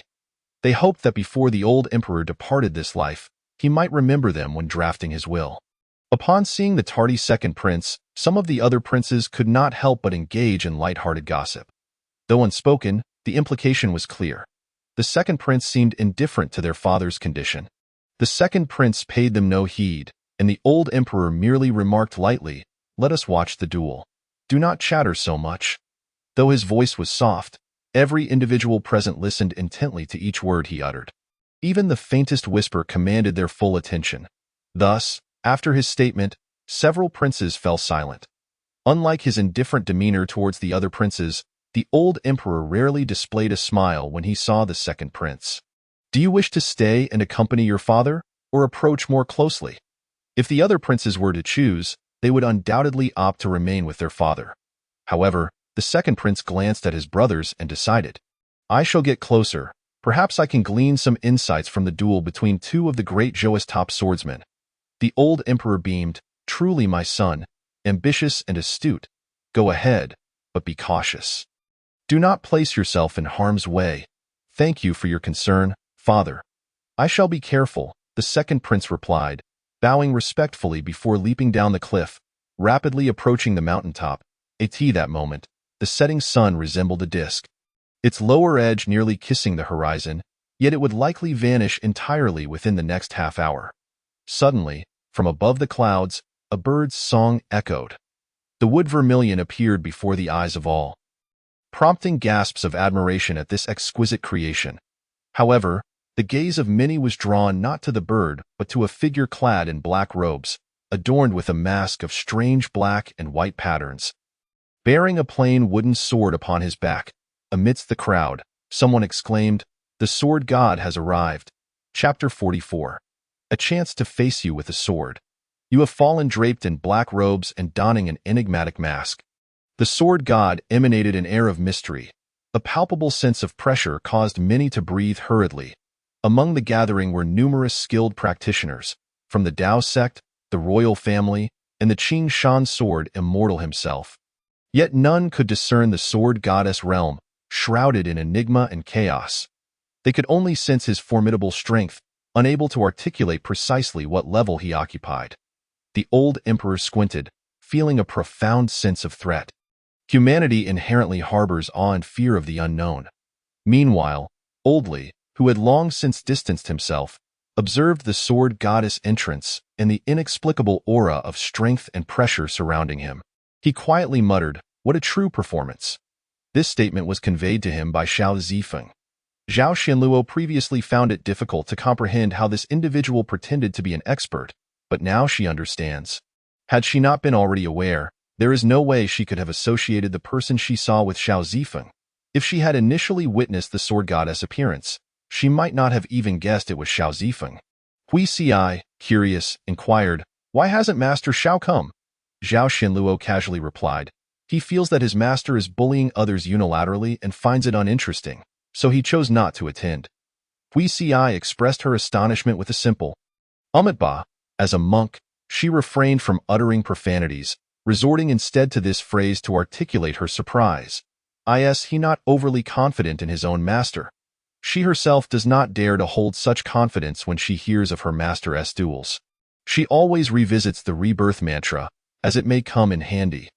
The Qingshan sword immortal was becoming increasingly impatient. This was the sword god, a true powerhouse. He could sense the overwhelming pressure emanating from the other party. The aura and solitude that accompany true strength. He had experienced this solitude when he was once invincible. This was a genuine powerhouse, a figure that ignited a fervent passion within him, just as he was about to speak. The other party spoke first. Limo Kuang declared, If you wish to compete with me, I will honor our friendship by agreeing to meet. However, whether or not it is worth my blade depends on your capabilities. I grant you the opportunity to strike with all your might. If your swing can injure me in the slightest, I shall formally engage with you. Remember, do not hold back. You have but one chance. If your strike fails to even graze me, there will be no need for further competition. The sword goddess words resonated with all present. The crowd was in an uproar, astonished by such confidence and audacity. Before they could fully process their surprise, the sword god added, I will not evade your strike. The two words hard receive echoed in everyone's minds. How could a renowned expert dare to make such a proclamation in front of so many witnesses? All marveled at the sword immortal's audacity. Even Oldly was taken aback. What was happening? Standing opposite him was the foremost sword immortal of the great Zhou, not some insignificant pawn. How could he make such brazen statements? What ability did he possess to justify such words? The sword god was merely an 8th realm warrior. Did he truly believe himself invincible? His identity as the sword god was merely inflated. How dare he utter such words? Were they even within his capacity to declare? Hui Ci's mouth fell agape in astonishment. She had heard similar sentiments within her sect, typically articulated by highly accomplished seniors to novices. Occasionally, when encountering exceptionally gifted individuals, things could backfire. Such statements were reserved for those with profound mastery. Yet now, facing a confrontation between two top-tier powerhouses, one of them dared to speak in this manner. How much confidence in his own abilities did this reflect? In contrast to Hui Ci's amazement, Zhao Xianluo was overwhelmed beyond measure. Was this even humanly possible? Where did he derive the audacity to utter such words? Compared to others, she possessed more insight into the sword goddess background, and thus her astonishment was magnified. Beneath the facade of the sword god lay merely an eighth realm warrior. Had he been provoked? What was he thinking? The Qingshan sword immortal, upon hearing these words, was left dumbfounded.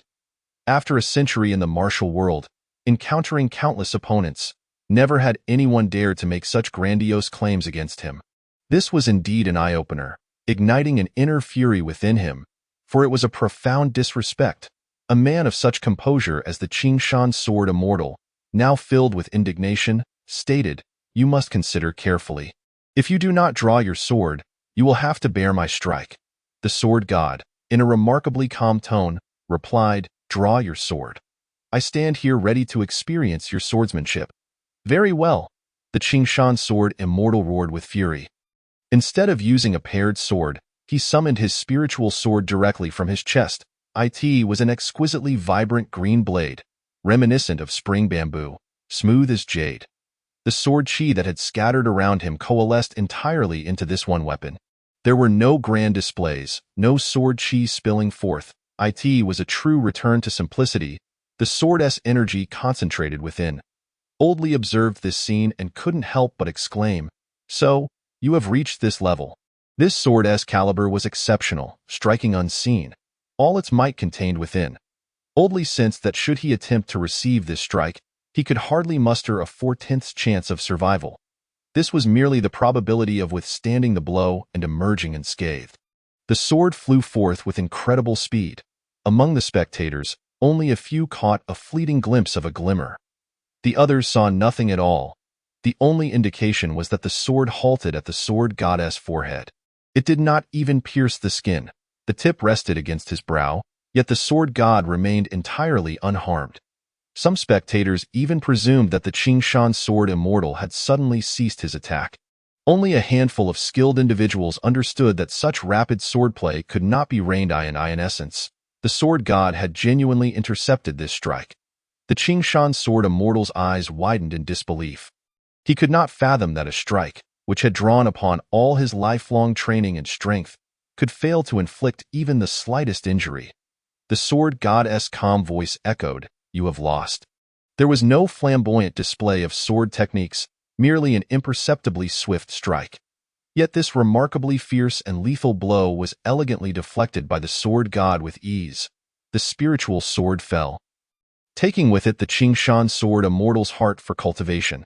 After uttering these words, the sword god mounted the wooden vermilion bird and soared into the clouds, vanishing without a trace.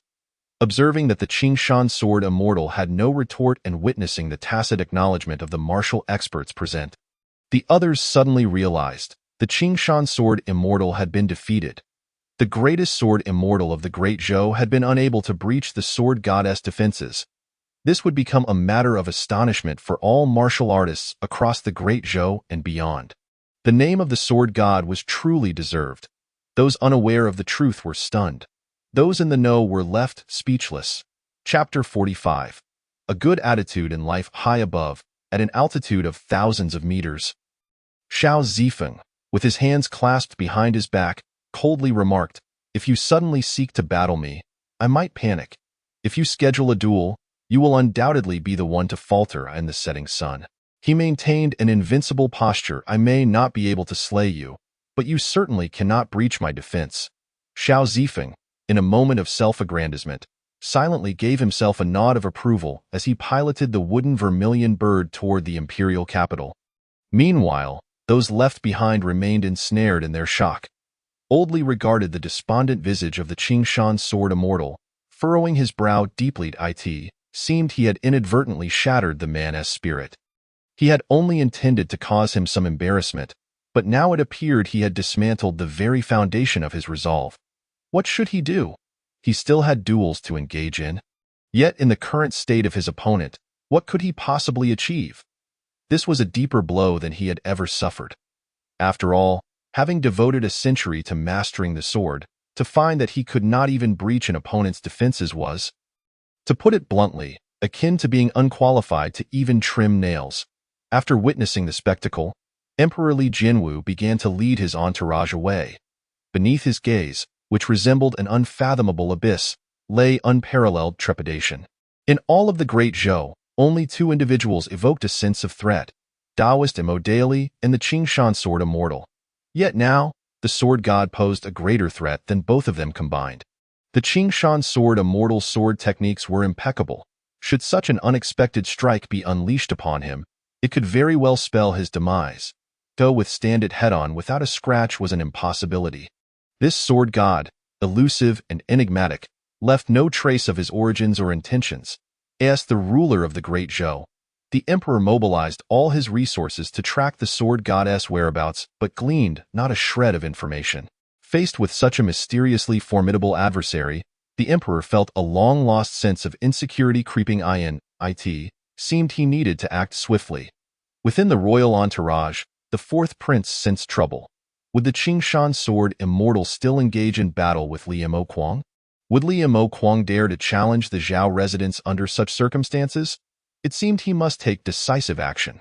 Otherwise, remaining passive could lead to an irreversible predicament. The imperial capital could also stir up some rumors. After all, some matters required no evidence. Mere words would suffice.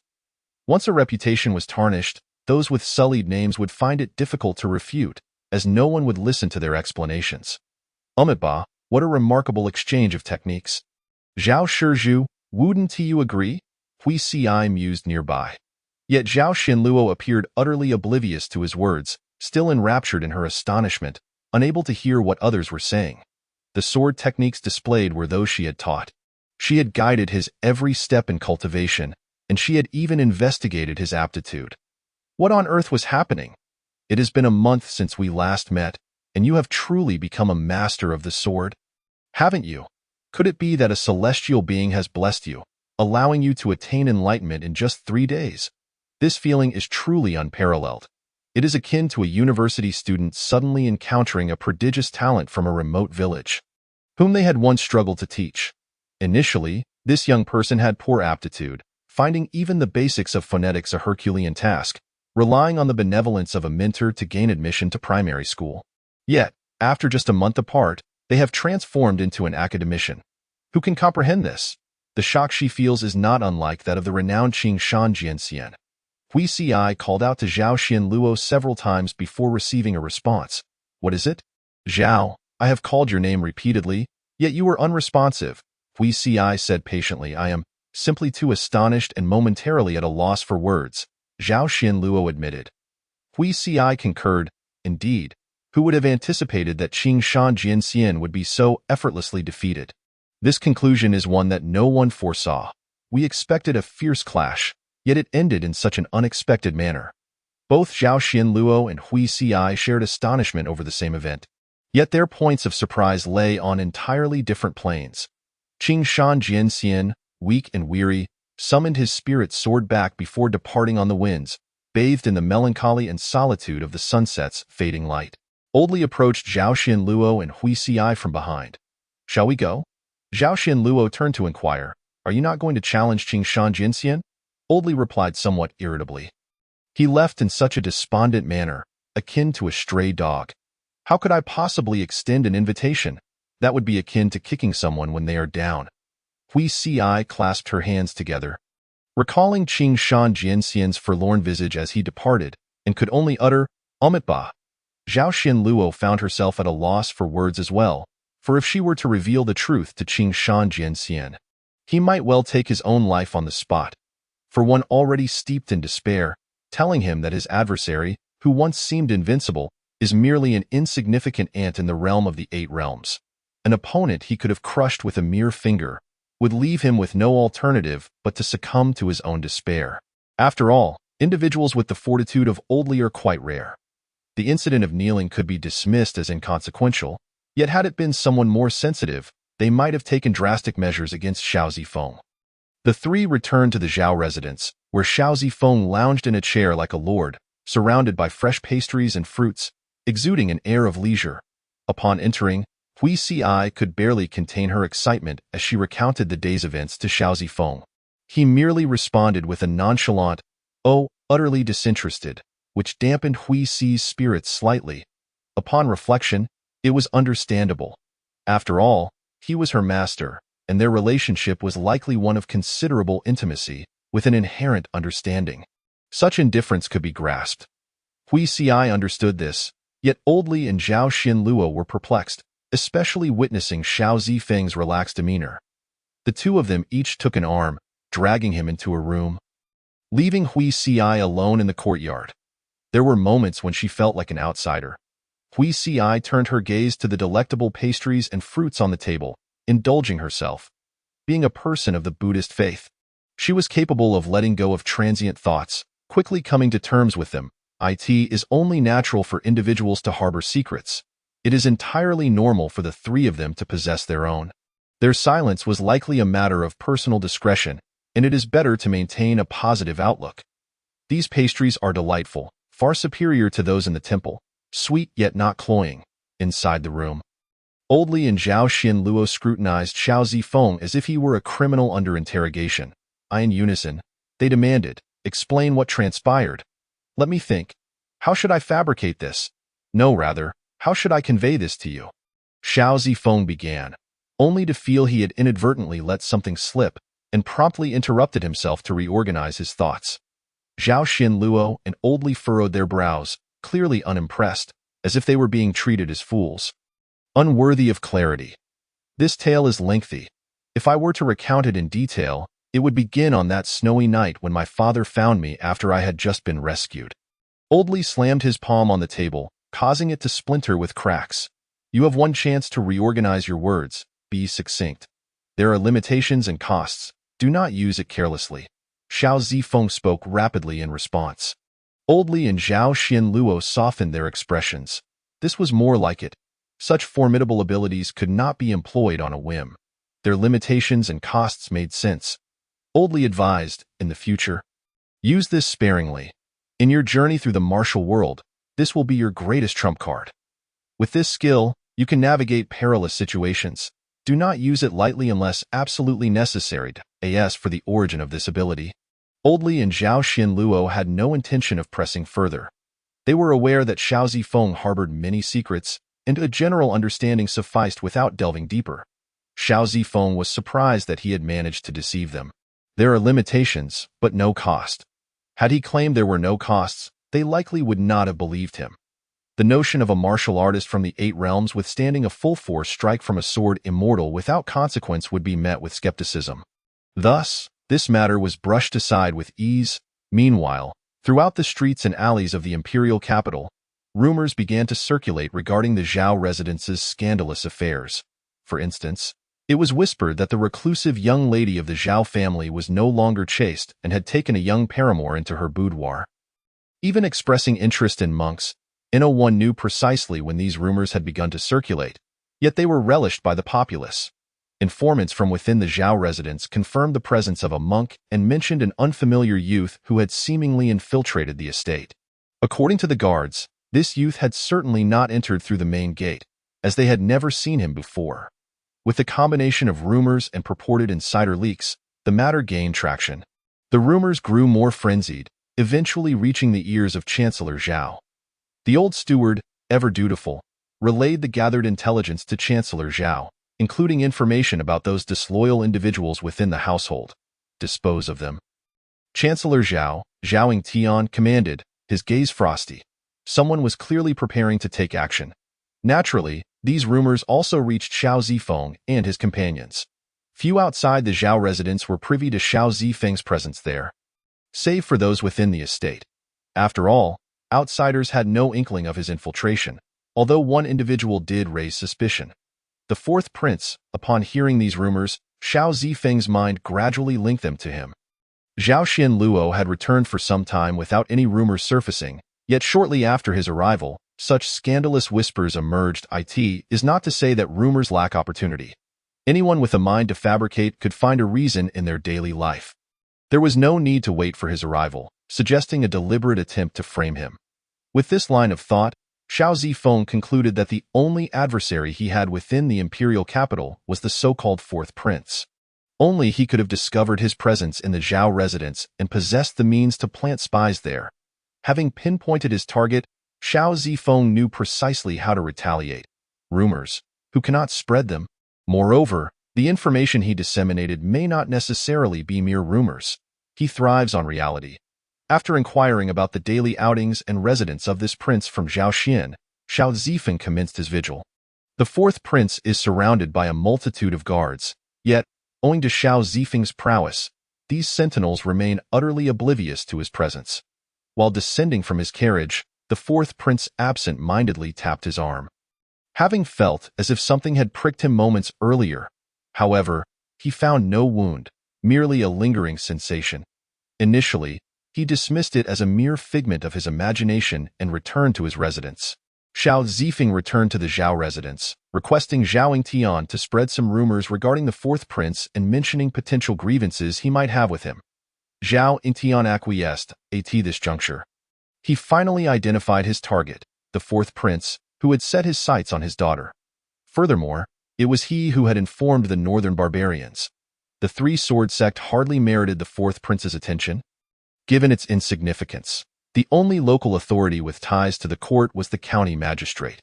With little political value, the Fourth Prince would not expend much effort or resources on such a trifling matter. His agreement to assist Xiao Zifeng in fabricating rumors stemmed from a desire to ascertain the young man's methods. Although the rumors were absurd, alleging that the Fourth Prince was a lecher, inciting public ire and divine retribution that led to his pregnancy, they might yield unexpected effects. After all, he possessed a certain depth to engage the Fourth Prince in this game. However, it was clear that the targets for elimination extended beyond just the Fourth Prince. Meanwhile, the Fourth Prince in his residence experienced a loss of appetite and symptoms of nausea. Logically, as a practitioner of the arts, albeit not exceptionally skilled, he should have been robust enough to resist ailments. Thus, he summoned a physician to take his pulse. The doctor, upon examining him, furrowed his brows in contemplation, his mind racing through all the medical knowledge he had acquired throughout his life. From the moment he entered and observed the Fourth Prince's countenance, he sensed something was amiss. Traditional medicine emphasizes observation, inquiry, and examination. Cautiously, the doctor inquired, "Your Highness, have you experienced any peculiar symptoms of late?" "I have been feeling somewhat dizzy, with a poor appetite and a wave of nausea." The Fourth Prince replied, noticing the doctor's incredulous expression.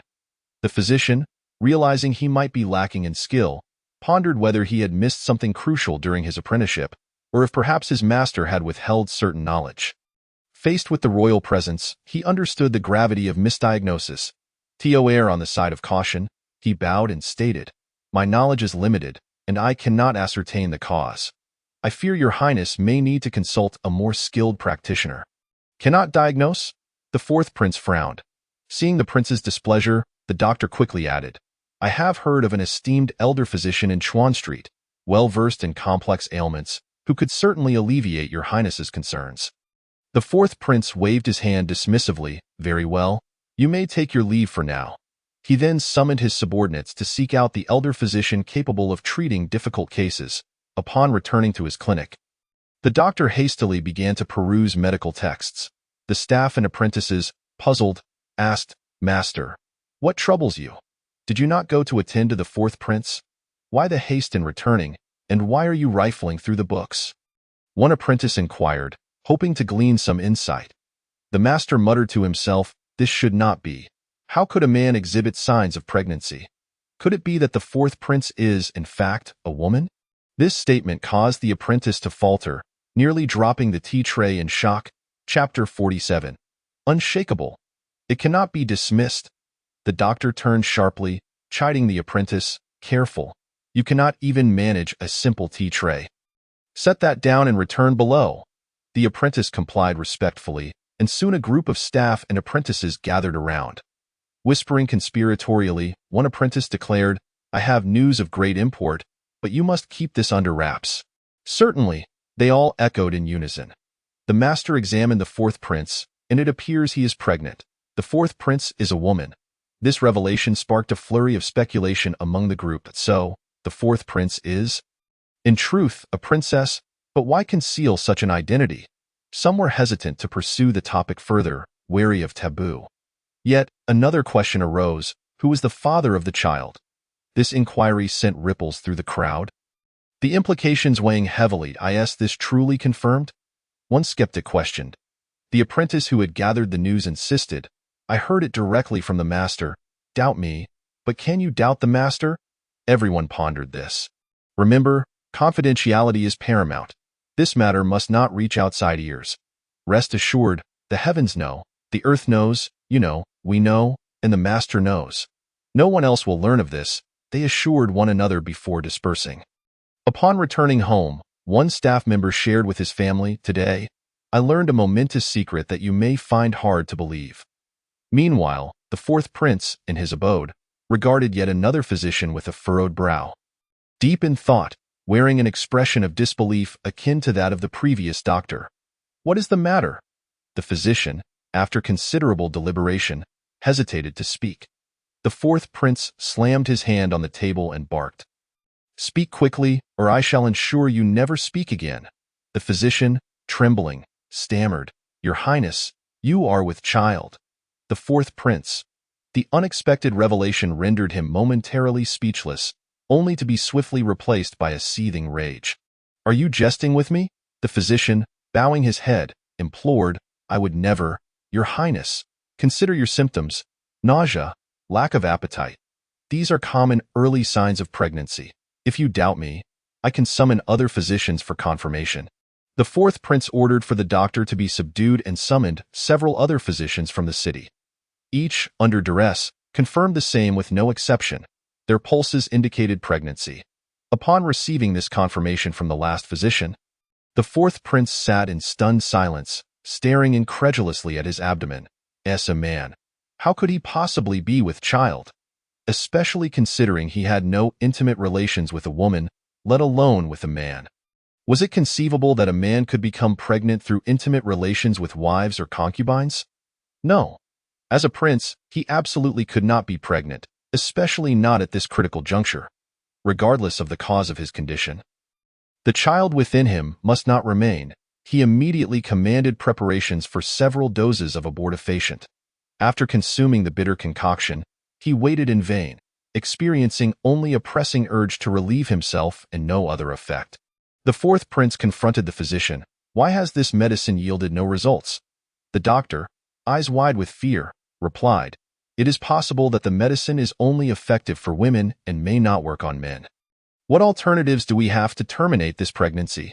The fourth prince pressed. Point 1 could apply physical force. The abdomen is particularly vulnerable during pregnancy, and even a fall could induce miscarriage. This method is assuredly effective. Upon hearing this, the fourth prince ordered the doctor to be restrained. Alone in his chamber, he stared at his abdomen, then at his fist, which was the size of a sandbag. With fierce determination, he struck his belly with brutal force. Once, twice, after countless blows, the fourth prince collapsed to the floor, utterly exhausted and racked with pain, his skin bruised and broken. Gritting his teeth against the excruciating agony, he muttered, "This should suffice to rid me of it." With that, a glint of ferocity flashed in his eyes. None of these physicians shall remain, however. In the bustling streets, rumors began to circulate regarding the pregnancy of the fourth prince, corroborated by the accounts of a neighbor's cousin's niece, who received the information from her husband's acquaintance at the medical establishment. Coupled with the machinations of those with ulterior motives, this tale ignited like a spark, spreading rapidly. The public reveled in such sensational gossip, finding it even more scandalous than the misses of the Zhao residents indulging in their clandestine affairs. Meanwhile, in the imperial court, Prime Minister Li was imprisoned for multiple charges, including corruption, embezzlement, and collusion with border forces. Ultimately, the stress of his circumstances led to his sudden demise in prison due to a heart ailment. Simultaneously, the fourth prince had been absent from court due to ill health, prompting many to draw connections to the recent street rumors. As for Prime Minister Zhao, he continued his daily duties, claiming no involvement in the revelations about Li, asserting that it was the Inspectorate's findings. Any rumors regarding the Zhao residence, he maintained, were mere fabrications. At this moment, the fourth prince lay in bed, devoid of clothing on his upper body, gazing at his noticeably swollen belly, which had replaced his former abs, clenching the bedding tightly, with tears brimming in his eyes. He lamented, "It cannot be terminated. It is utterly impossible." He felt on the verge of collapse, unable to rid himself of this inexplicable child. In desperation, he resorted to hanging himself and had servants strike his belly with sticks all day long. He even resorted to a blade against his abdomen, yet to no avail. He was indeed pregnant, yet it felt as though there was no fetus within him. He even entertained the notion of being under some malevolent spell. Attempting to summon a practitioner to examine him, yet found no trace of any such enchantment. I felt akin to a curse, tormenting him relentlessly. He could scarcely muster the courage to venture outside. Fearful of revealing his condition. The Zhao residence, Xiao Zifeng and his companions indulged in food and drink. Pussy had been recuperating there for quite some time, her health significantly restored, thanks largely to the medical expertise of Old Li and the abundant medicinal resources of the Zhao household. After such an extended stay, he resolved to depart, having lingered in that village for far too long. It had been ages since he last visited Shangming Temple. He feared that if he delayed further, his master might have already conducted his funeral. Chapter 48. The Forbidden Land. Does this even suit his lineage? At this juncture, Old Li turned to Xiao Zifeng, inquiring, "What do you plan to do next? Roaming the martial world, acting justly?" Xiao Zifeng scratched his head, admitting, "To be honest, I have no clear destination ahead. I'll take it one step at a time. The world is vast, and I yearn to explore it." Observing Zhao's aimless demeanor, Old Li contemplated briefly before suggesting a place. The Forbidden Land. If you find yourself with nothing to do, consider visiting this locale. It is said that deep within the Forbidden Land lies a secret to immortality. Xiao Zifeng expressed surprise. A secret to immortality hidden away? Why hasn't the old emperor sought it out? Old Li replied, "It is not so simple. The Forbidden Land lies at the intersection of the Great Zhou, Great Yuan, Tianqin, Western Gu, and Southern Ling, a location fraught with sensitivity. Moreover, the area is uniquely perilous. Birds do not venture there, and no matter how skilled a martial artist may be, they cannot employ lightness skills there. Should one attempt to take flight, a tremendous force will inevitably pull them back to the ground. The depths of the Forbidden Land are shrouded by a dark azure pool, which none have dared cross. Anything above the pool is drawn into its depths, consumed entirely. It is said that the secret to immortality is concealed within the heart of the Forbidden Land." Xiao Zifeng stroked his chin thoughtfully. "This place piques my interest, especially with its promise of immortality. How many dream of such a thing?" Pussy, overhearing, gasped, remarking, "Old Li truly knows how to make suggestions. But you're neglecting to mention the perils along the way. Aren't you? The path to the Forbidden Land traverses the Mountain of Corpses, which you conveniently overlook, I presume, and the bizarre beasts residing within the Forbidden Land. Do you think they are mere watchdogs?" Just as Husi prepared to interject further, Zhao Xuanlu spoke up, "I've heard of this place as well. It seems quite intriguing. Shall we go together?" Husi's mouth fell agape, exclaiming, "This is not a place one simply visits for amusement. It is life-threatening." Determined to dissuade them from their folly, she urged, "This area is exceedingly dangerous. Xiao Zifeng, do not act impulsively." Xiao Zifeng cast a skeptical glance at Old Li and pressed, "What dangers are we speaking of?" Pussy elaborated, "The route to the Forbidden Land first leads through the Mountain of Corpses, which centuries ago was a battlefield, littered with countless abandoned corpses. The atmosphere is thick with corpse energy, giving rise to numerous undead wandering the mountain. It is said that an exceptionally powerful drought spirit resides there. These undead, nourished by the mountain's energies, typically do not stray far, yet few outsiders dare to tread there. Only those practitioners who seek to cultivate the dead might wander nearby. However, it remains perilous. Should they detect outsiders, the horde will converge upon them.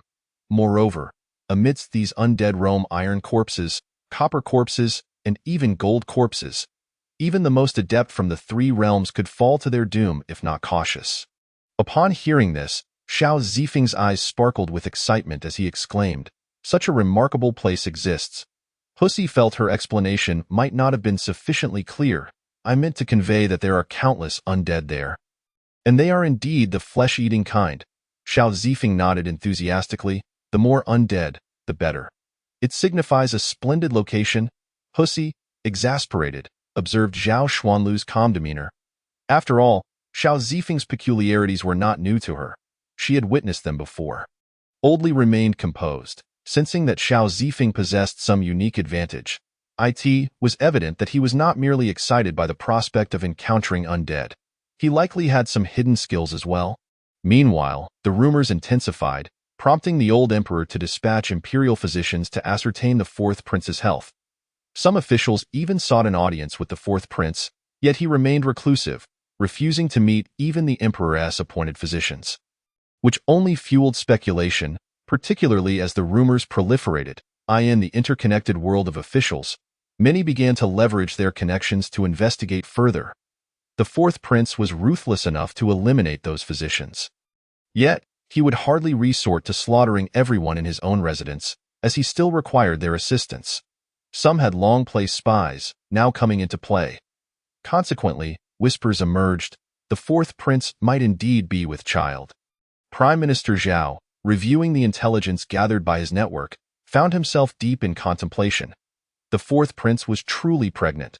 While he had anticipated some trickery, he had not anticipated its authenticity. This was a genuine case of pregnancy.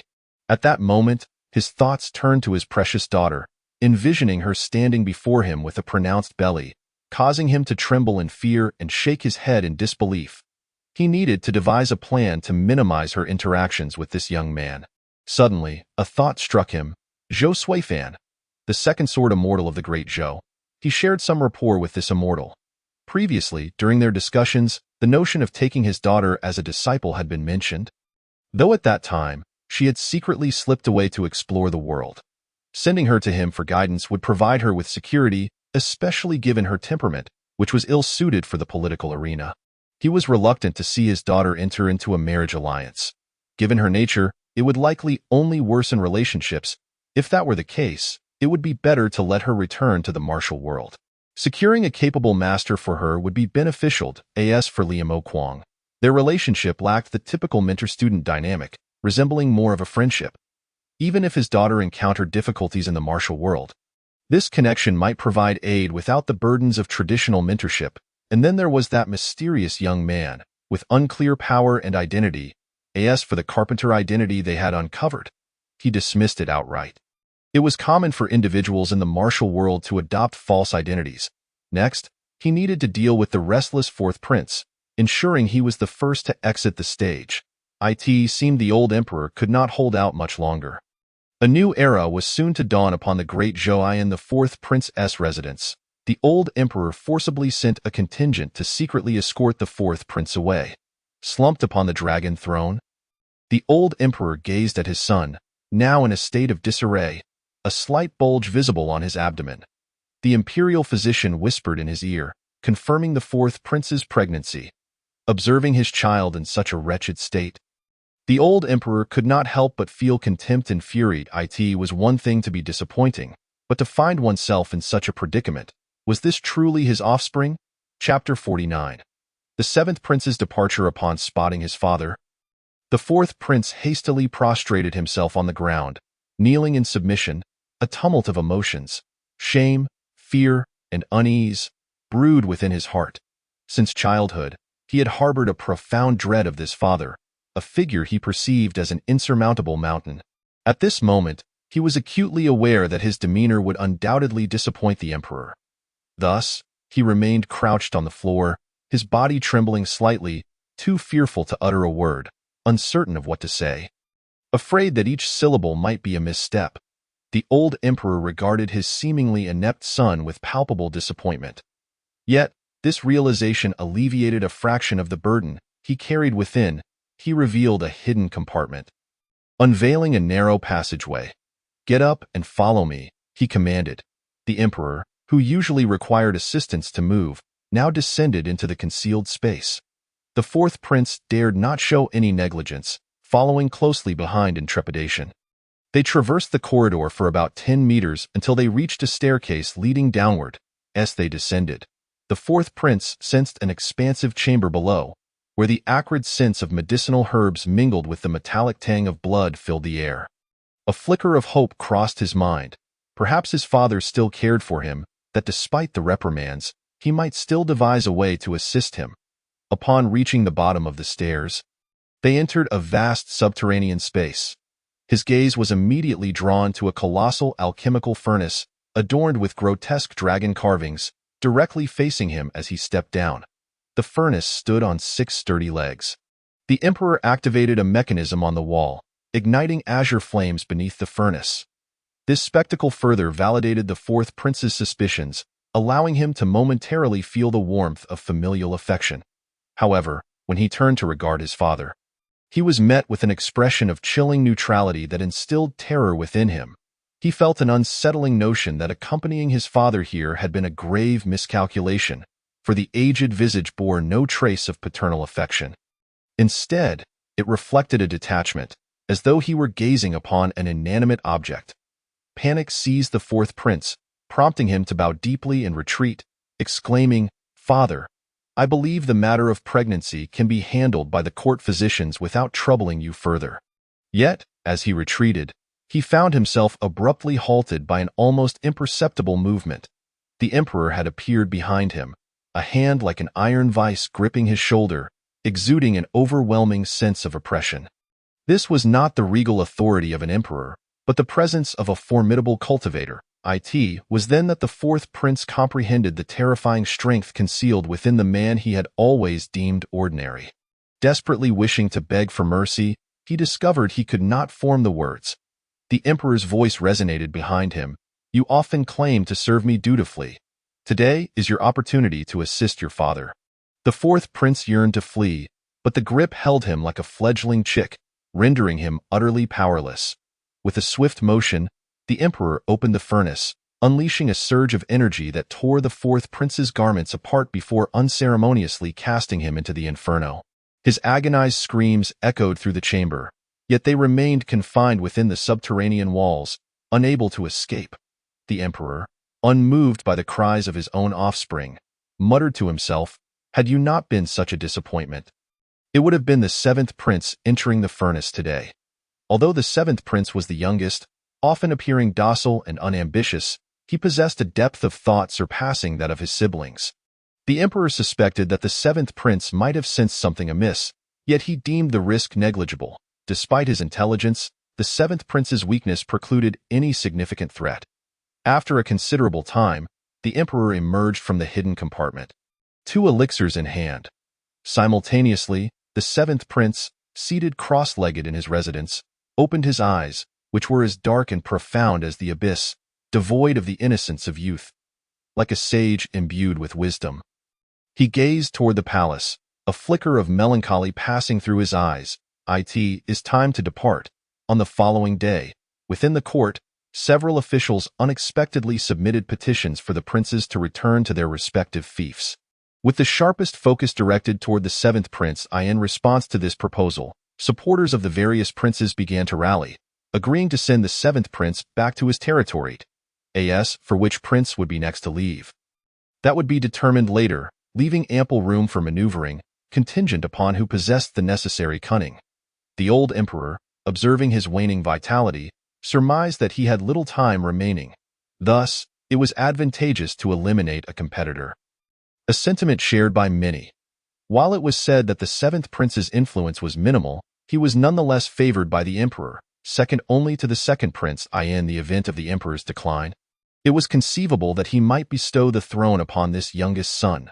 Faced with these developments, the seventh prince, embodying his unambitious nature, accepted his fate with equanimity, unlike his siblings, whose aspirations for the throne burned brightly. He maintained a more tempered perspective. The emperor's eyes narrowed at this scene, pondering the adequacy of the seventh prince's fief, which was hardly remarkable but sufficient.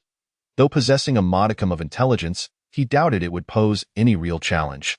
Should the seventh prince dare to make any missteps, the emperor was confident he could extinguish him without hesitation. With the backing of numerous ministers and princes, he ultimately acquiesced to the proposal. Only the second prince felt a twinge of compassion, though his thoughts did not stem from a desire to prevent his younger brother from competing for the throne. Rather, he wished for the seventh prince to remain with their father a while longer, believing that this time might yield greater rewards or a more favorable fief. Thus, a decree was hastily decided upon that day. The seventh prince promptly gathered his belongings, departing the imperial capital the following day. On the road, the second prince made a point to bid him farewell. With a hint of regret, he remarked, "Seventh brother, why are you so agreeable? If you just held out a little longer, perhaps father would grant you a better fief." The seventh prince responded with remarkable composure, "For me, it matters not where I go. As a prince, my life will not falter regardless of the location. Moreover, my pursuits are few. Wandering freely, composing poetry, and painting suffice for my contentment." Witnessing his brother's nonchalance, the second prince silently resolved, "Once I ascend to the throne, I shall ensure a better fief for you, so that your days may be more comfortable." The second prince brought along farewell wine to toast the seventh prince's departure. As the seventh prince gazed into his cup, he too silently offered a toast to his brother. Certain matters remained unspoken. He had once made subtle hints that were swiftly discerned by the emperor. Leaving him reluctant to provoke further scrutiny, as the seventh prince boarded his carriage, he peered out to see the second prince still standing in the distance, a mere silhouette bidding him farewell. Softly he murmured, "I can only save myself." Meanwhile, on the same day, Husi departed the imperial capital for Xiaoming Temple, as Xia Zifeng was destined for a remote location, not along his path. Chapter 50. Zhou Suifan seeks wisdom from the immortal at the Zhao residence. Zhao Yingtian received alarming news. The fourth prince had vanished. This revelation prompted him to recall the events of the previous day in court, wherein the seventh prince had departed, coinciding with the fourth prince's disappearance. Most crucially, this information was well concealed, as the fourth prince's residence maintained that he was gravely ill and indisposed. It was known that after they had sent the seventh prince away, the fourth prince was to be the next target. Yet now, he had seemingly vanished without a trace. Who could orchestrate such a silent disappearance of a prince? The influence of the other princes is insufficient to reach this level. Although the second prince may have a certain possibility, it is implausible that he would not have discovered any information. If it were the work of an individual with exceptional martial prowess, it seems that only 4 individuals in the imperial capital could achieve such a feat. The Qingshan sword immortal is the least likely candidate. Ever since his contest with the sword deity, he has remained in seclusion. Having been defeated to the point of self-isolation, he cannot possibly involve himself in such matters. Mo Daily would not engage in such affairs either. As a sorcerer, he seldom participates in matters concerning the dynasty's upheavals, as they bear great karmic weight, and the identity of the emperor holds little significance for him. Zhou Suifan is also an unlikely contender. Firstly, there is no conflict of interest between him and the fourth prince, and moreover, he is entirely unaware of the disputes concerning his daughter and the fourth prince. Thus, he cannot be expected to assist in avenging her. As for Li Maquang, Xiao Zifeng has not enlisted his help. Unless the fourth prince were to act recklessly, he would remain uninvolved. After ruling out these improbabilities, Zhao Yingtian could only contemplate one possibility. The fourth prince is indeed pregnant, and with the rampant rumors circulating in the streets, it is impossible to conceal such a fact. Should the old emperor decide to act decisively to uphold the dignity of the imperial family, such a scenario is not beyond the realm of possibility. The imperial authority is vast. If a prince were to be pregnant, it could be exploited by those with ulterior motives. Upon this realization, Zhao Yingtian felt he had unraveled part of the truth. The old emperor is no benevolent figure. In his generation, he had over a dozen siblings, yet none remain alive today, and his brothers and sisters have left no descendants. Some were slain during the struggle for the throne, while others perished in various territories. Each death appears reasonable, yet the coincidence of their utter demise, with not a single descendant remaining, raises suspicions. When coincidences abound, they cease to be mere chance. It feels as though a storm is brewing in the background. Nevertheless, setting these thoughts aside for now, Zhou Suifan is to visit the estate today. It is time for my daughter to hasten her apprenticeship. In the evening, Old Li and Xiao Zifeng observed as Zhao Xuanlu paid her respects to her master. With a sword immortal as her mentor, Zhao Xuanlu's future cultivation could indeed reach greater heights. She harbored no aversion towards Zhou Suifan, whose reputation was rather commendable, and he possessed an agreeable appearance. In Old Li's words, despite his somewhat lacking prowess, his character is commendable. Moreover, his swordsmanship aligns well with Zhao Xuanlu's style. After the ceremony, the four settled down for casual conversation. Zhou Suifan noticed Xiao Zifeng wielding Old Li's Qinglin sword and inquired with a smile, "Old Li, is this your disciple?" Old Li shook his head. "No, he is a disciple of the sword deity." Old Li and Zhao Xuanlu had long since agreed on this narrative. Upon hearing this, Zhou Suifan's interest was piqued. The sword deity is immensely powerful yet shrouded in mystery. To encounter his disciple here is quite unexpected, and judging by the circumstances, they seem to share a good rapport. Suddenly, Zhou Suifan recalled his previous inquiry to Old Li, if the latter is acquainted with the sword deity's disciple. It stands to reason that Old Li must also know the sword deity himself, especially given Old Li's character. Would he not seek to challenge someone of such strength? Zhou Suifan's gaze toward Old Li grew inquisitive. Sensing Zhou Suifan's scrutiny, Old Li's heart sank. Realizing the predicament, he hurriedly explained, "At that time, my strength had not yet fully recovered, so I did not engage him." Zhou Suifan's expression seemed to convey, "Do you think I believe you?" Indeed, Old Li had not dueled with my master. At this moment, Xiao Zifeng interjected to ease the tension. Old Li was merely helping him maintain his facade, and it was unnecessary to complicate matters. For Old Li had not sparred with the sword deity, only with Xiao Zifeng himself. Zhou Suifan then turned his attention to Xiao Zifeng, asking with a hint of curiosity, "From my observations, it appears you follow the path of a martial artist." Xiao Zifeng sighed inwardly, bracing himself for another round of boasting why aptitude is lacking. "But my vitality is robust, thus I can only tread the path of a martial artist." Zhou Suifan had been closely observing Xiao Zifeng. Noting that his vitality was indeed substantial, however, as a swordsman, he found it curious to take on a martial artist as a disciple. Yet, to voice such a query would seem somewhat impolite. Xiao Zifeng, perceiving his thoughts, preemptively clarified, "My master does not select disciples based on cultivation aptitude. He values comprehension of the sword path above all else. In his eyes, understanding the sword far outweighs mere cultivation talent. While one may compensate for poor cultivation through effort, a lack of comprehension is irremediable. Furthermore, the sword techniques my master practices largely depend on one's own insight. Once grasped, they can be mastered, allowing one of humble origins to triumph over the strong." Zhou Suifan, upon hearing this, nodded in understanding. Then, as if recalling something, he inquired, "Is the sword technique your master teaches called Immortals Kneel?" "Indeed," Xiao Zifeng affirmed. Zhou Suifan was intrigued. He had long wished to witness this technique. Yet with the sword deity's formidable prowess, he felt the opportunity would be elusive. However, regarding this disciple, he mustered the courage to ask, "Might I have the privilege of witnessing it?" "I have long admired the Immortals Kneeled." Xiao Zifeng hesitated. "This requires a partner. I will gladly serve as your opponent, but rest assured, I will suppress my own realm to match yours," Zhou Suifan suggested. Old Li, striving to suppress his amusement, fought to keep his lips from curling upwards. Zhao Xuanlu regarded her new master, pondering whether he truly believed that his superior realm would render him impervious to the technique's effects. She had never considered seeking Xiao Zifeng's counsel on this sword technique, for she had already deduced the outcome.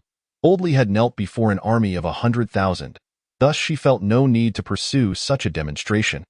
Observing her master's eager expression, she felt compelled to intervene. "Master, there is no need to suppress your realm. A single stroke of the sword will not harm him. It is entirely unnecessary." Zhou Suifan, with utmost fairness, declared, "As a senior, one should not exploit their realm to overpower a junior." Zhao Xuanlu's lips twitched. Did he truly believe that his superior realm could intimidate Xiao Zifeng? The Qingshan sword immortal had fallen into silence before him. After all, Chapter 51. The first on the list of sword immortals in the world. Zhao Xuanlu wished to further persuade him. But Old Li interjected, It is appropriate for seniors to moderate their realms when sparring with juniors. Do not fret. While he spoke this outwardly, a private transmission ensued. Suppressing one's realm offers at least a semblance of dignity. What else could Zhao Xuanlu say? One was determined to attempt, while the other stoked the flames from the sidelines. They could only acquiesce. Thus, in the courtyard, they took their positions, with Old Li and Zhao Xuanlu wisely standing behind Xiao Zifeng. Zhou Suifan addressed them. Xuanlu, be mindful to avoid getting hurt. As for Old Li, there was no need for caution. Though he had yet to earn the title of Sword Immortal, his prowess was certainly not inferior to Zhou Suifan's. Offering him a word of caution would be superfluous. The duel commenced. Zhou Suifan crossed his arms, awaiting Xiao Zifeng's first move. An unassuming martial artist of the 8th realm, even if he suppressed his realm, would pose little challenge. Today, he intended to uncover the true nature of the immortal's kneel. Xiao Zifeng produced a wooden sword. Zhou Suifan mused, he wields the same sword as his master. It appears to be an ordinary children's wooden sword, devoid of any distinguishing features or threat. Perhaps this is a secret to executing the immortal's kneel. As he pondered, Old Li could no longer contain his delight, his lips curling upwards. Zhao Xuanlu, observing keenly, realized she had yet to fully grasp this technique. The last time she had witnessed it, Old Li had already knelt, preventing her from seeing the entirety of the demonstration. Zhou Suifan focused intently on Xiao Zifeng's swordplay, eager to discern the technique's mysteries. As the sword was drawn, he released his embrace and, with a sudden thud, knelt on both knees, hands pressed together in a seamless motion. This entire sequence unfolded under Zhou Suifan's unwavering gaze. He was momentarily stunned, unable to muster even a semblance of resistance before he too knelt. However, the stupor was brief. He elegantly rose, brushing the dust from his knees. With one hand resting behind his back, he remarked, commendable swordsmanship. Among peers, few can rival your skill. Even in our shared realm, it would be difficult to withstand your prowess. Truly a remarkable young talent. Given time, your achievements will undoubtedly surpass mine. At this juncture, Zhou Suifan shifted his tone. However, you must not become complacent due to your accomplishments. The world is vast, and countless individuals exist above your realm. From what I observe, you should be capable of crossing realms in battle. I will elevate my realm to test your limits. Thus, you must be cautious. Upon concluding his statement, Zhou Suifan no longer exuded his previous nonchalance, adopting a serious stance.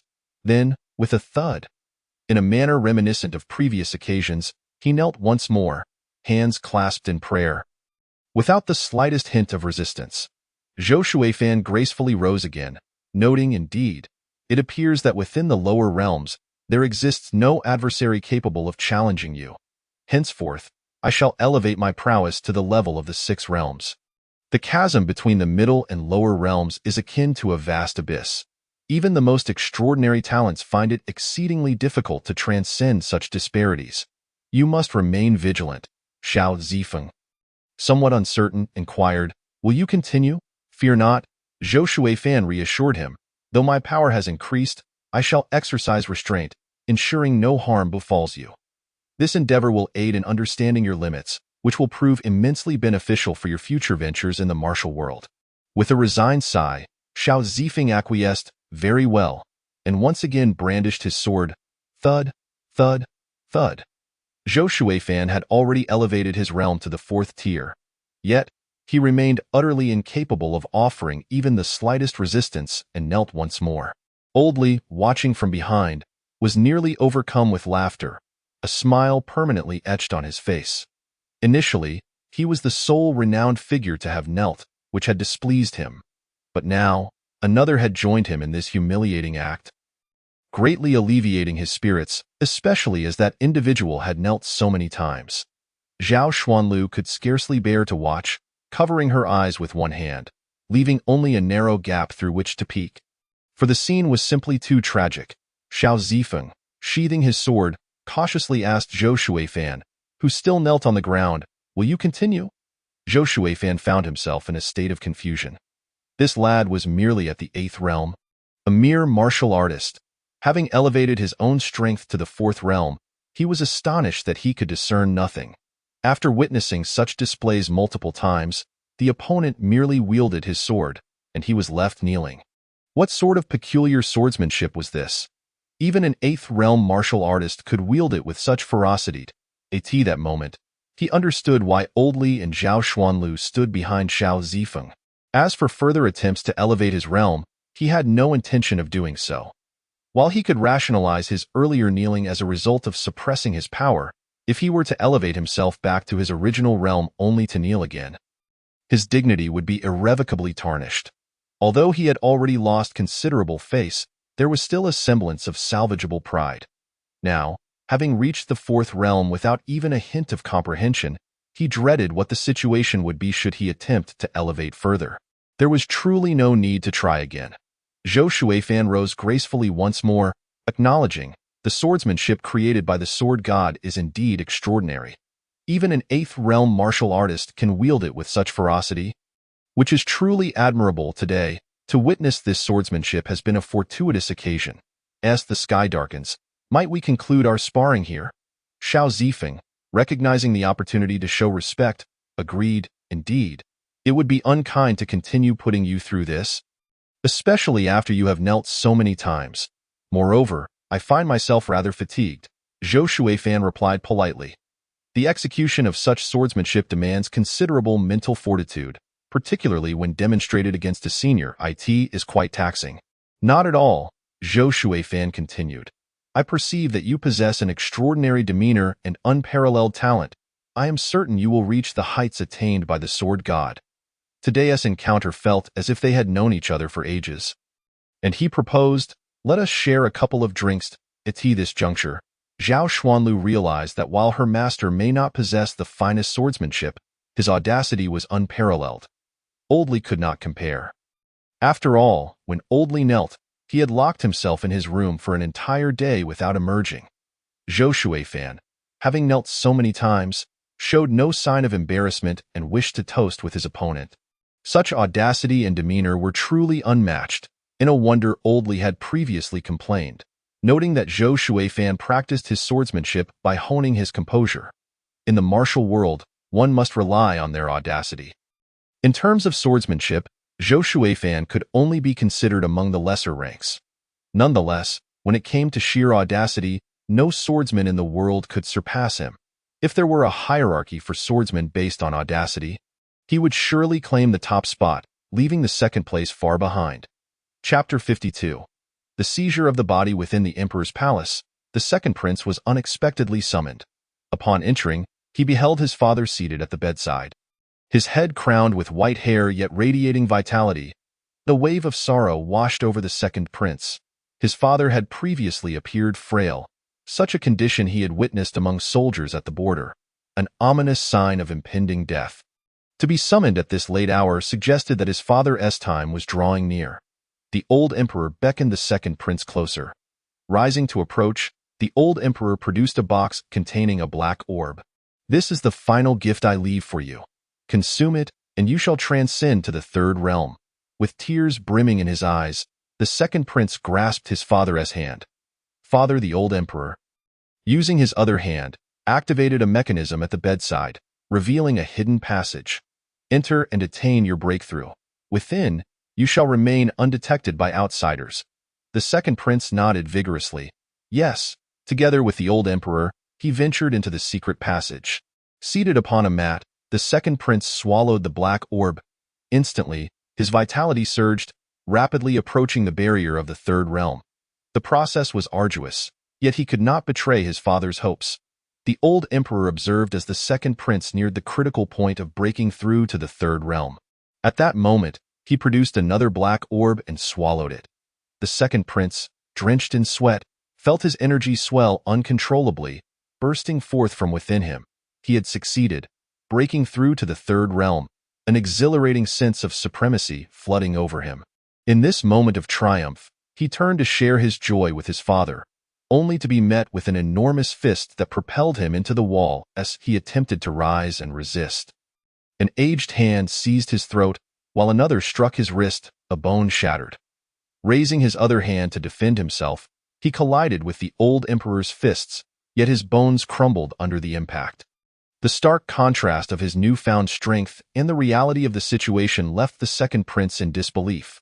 After all, he had just broken through to the third realm and the world of practitioners. Who would dare engage in close combat with a martial artist?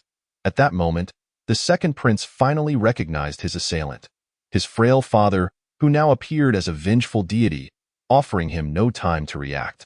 Suddenly, 5 black spikes materialized in the old emperor's hand, impaling the second prince's limbs and torso. Rendered immobile, the second prince cried out in confusion, "Father, what are you doing?" The old emperor gazed at the second prince's exquisite physique and replied, "For the sake of immortality." The second prince, in disbelief, shouted, "But I am your son." He could not fathom that his father would contemplate killing him for the sake of eternal life. The old emperor chuckled darkly. "Your dear son stands before you. Yet this body is also my dear son. Strictly speaking, you may refer to me as grandfather." Stunned, the second prince struggled to comprehend his father's words. The old emperor, unconcerned with his son's confusion, continued, "To enable your ascension to the third realm, I have expended considerable effort.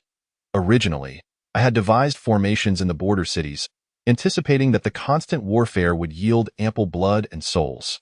However, your valorous prowess thwarted my plans, preventing the northern barbarians from breaching our defenses. In the end, I was compelled to devise another strategy, unleashing a plague in Junzhou. Yet, unexpectedly, your fourth brother divulged your departure to the northern barbarians, allowing them to invade. The slaughter of numerous cities provided the blood and souls necessary for your ascension to the third realm. The emergence of that goddess, who resolved the plague in Junzhou, was inconsequential to me. Otherwise, your body could have been even stronger." Upon hearing this, the second prince's eyes burned with fury. "You did this. Those were the subjects of the great Zhou." The old emperor replied coldly, "When a sovereign demands the death of a subject, the subject must comply. The entirety of the great Zhou belongs to me. For the sake of my grand ambitions spanning millennia, for my immortality, it is a small price to pay for their lives, a supreme honor." As he spoke, the old emperor caressed the second prince's face. "I share this with you merely to enlighten you before your demise. Do not blame grandfather. Once I attain immortality and reach a higher realm, I shall lead our great Zhou toward a path of unparalleled glory." Upon the conclusion of the discourse, an intricate formation quietly materialized upon the wall behind the second prince. 5 ebony spikes emitted a faint, ethereal glow. An unparalleled sensation of piercing agony surged through his mind, tearing his very soul asunder. Concurrently, a spectral white figure manifested from the old emperor, penetrating the body of the second prince. His physique writhed in torment, an array of expressions, rage, struggle, resentment, triumph, and joy, flitted across his visage. Gradually, calmness enveloped him, and the second prince ceased his thrashing. The 5 ebony spikes fell away, and the shattered bones of his hands began to mend. Standing upright, he lifted his gaze, embodying the glorious and valiant spirit of a youthful general, yet now imbued with an air of tyranny and ruthlessness. However, amidst his demeanor, flickers of struggle occasionally shone through his eyes.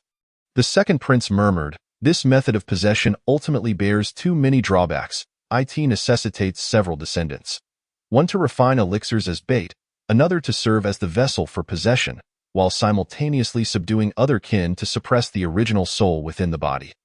But soon enough, they will come to me, for tonight's urgent summons to the palace is evident. I am all too aware of my children. They will undoubtedly be unable to restrain themselves. The eldest and the third have already conspired with the Imperial Guard. The fifth and sixth have secretly trained a cadre of assassins, all poised to act tonight. Yet, none of this poses a significant threat to me. Once my power is restored, I shall quell the insurrection of the Imperial Guard within the palace single-handedly. As for those outside, I have commanded my second to return a considerable force, which will suffice. They shall not stir up much turmoil." Observing his former body, the second prince wasted no time, dragging the vessel to a nearby alchemical furnace. He cast the body into the furnace, and instead of producing elixirs, a blood-red vapor wafted from a specially designed exhaust, encircling the second prince. This not only facilitated the healing of the injuries he had just sustained, but also elevated his cultivation. However, should his strength be too feeble, he would be unable to endure it. He must elevate his royal body to the third realm before utilizing it. Although he could not instantly regain his former pinnacle, it would suffice for the present, as this body was still youthful, providing ample time for cultivation. Chapter 53. The palace change on the streets of the imperial capital. Every household had tightly closed their doors and windows. Yet countless figures flitted through the shadows. The sounds of clashing armor echoed incessantly in the Zhao Manor. The matriarch, Lady Su, and the second lady engaged in idle conversation, primarily due to the recent decree from Chancellor Zhao, forbidding anyone in the manor from venturing outside. The second lady, not of ordinary stock, found her thoughts racing, especially during this crucial transition of power, and, unable to sleep, summoned the recently retired Lady Su with a yawn. Lady Su expressed her exasperation. Although the second lady was a concubine, she had never sought to vie for favor. In fact, her relationship with Lady Su was stronger than that with the master of the house. In his youth, the master had allied himself with a prominent family to solidify his standing in the court, subsequently marrying this sister, who proved to be quite amiable, often providing entertainment amidst the dreariness of court life. Far superior to the master, who was perpetually engrossed in official duties. The second lady spoke with a hint of anxiety. Do you suppose the master's sudden order to remain indoors could mean? Lady Su yawned again and nodded. Upon receiving confirmation, the second lady felt a surge of unease. The master held significant power as chancellor, especially following the demise of Chancellor Li, and now wielded substantial authority. Might they storm the Zhao Manor? After all, such actions would require the support of high-ranking officials. Could they leverage us to threaten the master? Lady Su sighed. You are losing sleep over this concern. Calling me up. What else can we do? This is indeed a grave matter. In the rear courtyard. One is the second sword immortal of the great Zhou, and another is the ghost sword, Liamo Quang. Do you think the venerable master would choose tonight for Luo'er to take a disciple? It can be said that the Zhao Manor is the safest place in the entire imperial capital right now. Moreover, everything remains uncertain. Why would they come to the Zhao Manor?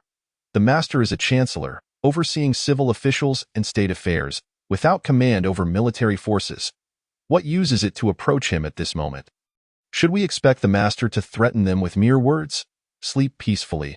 After saying this, Lady Su prepared to return to her slumber. The second lady grasped her hand. Since sleep eludes us, let us procure something to eat from the kitchen. Lady Su turned, her eyes wide with astonishment at the second lady's request. You can't sleep, yet I am weary. The second lady then displayed a woeful expression, exuding charm that evoked sympathy. Lady Su, somewhat exasperated, thought to herself that at over 30 years of age, the second lady still resorted to such tactics, truly believing she would fall for them. In the kitchen, the two ladies selected ingredients. Meanwhile, on the other side, Zhou Suifan and Xiao Zifeng were reveling in wine and camaraderie. As their conversation meandered, they eventually touched upon swordsmanship. Xiao, your swordplay is unpredictable and enigmatic. In my years traversing the realm, I have never encountered such a domineering style. Might you share some of its subtleties with me? Of course, I do not seek the core essence of your technique, merely some peripheral insights. I am eager to broaden my understanding, as there were aspects I found somewhat unclear during our earlier sparring. Could you elucidate them for me? Oldley had already seen through everything, and the mere hint of a challenge was evident. He had not grasped the essence at all, yet sought to feign comprehension. Had he truly discerned anything significant, he would undoubtedly be boasting now to recover his lost dignity. Moreover, what Zhou Suifan could understand, Xiao Zifeng had articulated in detail, and yet he had merely scratched the surface without grasping the profound intricacies of the technique. This underscored the high demands of the swordsmanship on one's understanding of the path. It would be miraculous if Zhou Suifan could comprehend it. Xiao Zifeng then recounted the boastful words he had shared with Oldley to Zhou Suifan, who, in turn, expressed admiration for the complexities of the sword's principles. Meanwhile, both Xiao Zifeng and Oldley observed him closely, only to be disappointed by the absence of any sign of realization or enlightenment from him. Xiao Zifeng mused, as expected, such deceptive techniques cannot possess universality. Oldley's previous success must have been sheer luck. Oldley thought to himself, this fool is hopeless. to share such exquisite knowledge with him and receive no understanding in return. How could he not realize the immense opportunity he has squandered? Within the palace courtyard, one half of the Imperial Guard donned black armor, their left arms bound in white cloth, while the other half had their right arms tied in blue cloth. Their allegiances were evidently divided, yet they converged towards the old emperor's chambers. A confrontation at this juncture was improbable, for the greatest threat lay within. Outside the chambers, a eunuch gently rapped upon the door. "Your Majesty, it grows late. Shall we partake of a meal?" There was no response from within. The two princes leading the Imperial Guard exchanged glances, and with a wave of their hands, the guards burst through windows and doors. A throng of individuals surged into the chambers, only to discover a solitary figure standing at the center. Unfazed by the encirclement of the Imperial Guard, the individual regarded the two leading princes and spoke. "Elder brother, third brother, you have brought so many to protect our father." The first and third princes eyed the second prince warily, acutely aware of his formidable prowess, mindful to avoid capture. However, the current demeanor of the second prince struck them as peculiar. Imbued with an aura reminiscent of their father's authority, the first prince was the first to speak. "Where is father?" "The emperor has departed and has bequeathed the throne to me," as he spoke. The second prince produced an imperial edict from his bosom. The third prince retorted, "You lie. If father has departed, why is there no body? Furthermore, the imperial seal and edict are here. Who knows if they were pinned by you or our father? You may have harmed father, concealing his body." A smile played upon the second prince's lips, his expression akin to that of an adult amusing a child. "Some things only the strong may assert. Your words bear no weight." The first prince subtly retreated behind the Imperial Guard and declared, "I acknowledge your strength, second brother, but with so many guards here, even if it comes to attrition, you cannot prevail. Imperial Guard, form ranks." The third prince simultaneously commanded, "Form ranks." The Grand Prince and the third prince retreated simultaneously, with the Imperial Guards forming a formidable line. As they beheld the surging ranks of the Imperial Guards, a mocking smile crept upon the second prince's lips. With a mere flick of his fist, the guards before him were instantly transformed into a gory path. Within this relatively confined space, it was exceedingly challenging for the Imperial Guards to form a large military formation with formidable lethality. They could only assemble smaller formations. The Grand Prince and the third prince soon discerned this limitation and immediately summoned the Imperial Guards to venture outside, intent on capturing the second prince in one fell swoop. Chapter 54. The Palace Coup concludes. I understand how to conduct a funeral. The second prince casually shook his hands and chuckled as he exited the room alongside the Imperial Guards, patiently awaiting their arrangement of the grand formation. In that moment, the Grand Prince and the third prince appeared as if they were sincere brothers, flawlessly coordinating their military formation. Beholding the thousands of Imperial Guards united in formation, the second prince found them easily breakable. For he had imparted this formation to them. He was acutely aware of its weaknesses and when it would falter. Approaching the formation directly, he unleashed a single, powerful punch, and the grand formation crumbled under his might. In an instant, he reached the sides of the Grand and Third Princes. The two princes were bewildered, unable to fathom how a martial artist from the periphery could possess such strength. After all, these were the Imperial Guards, the mightiest army of the entire Dezhou, without exception. Each member of the Imperial Guards had been meticulously selected from a young age and cultivated by the royal family. Trained in their methods of cultivation, most of these guards were practitioners who had entered the realm of cultivation. Furthermore, to ensure the combat effectiveness of these guards, beyond their regular drills, they were also taken to the battlefield to hone their skills. Thus, every soldier among them was a seasoned veteran, having endured the trials of blood and fire. While they might not be capable of facing 10 foes alone, confronting 5 was certainly within their means.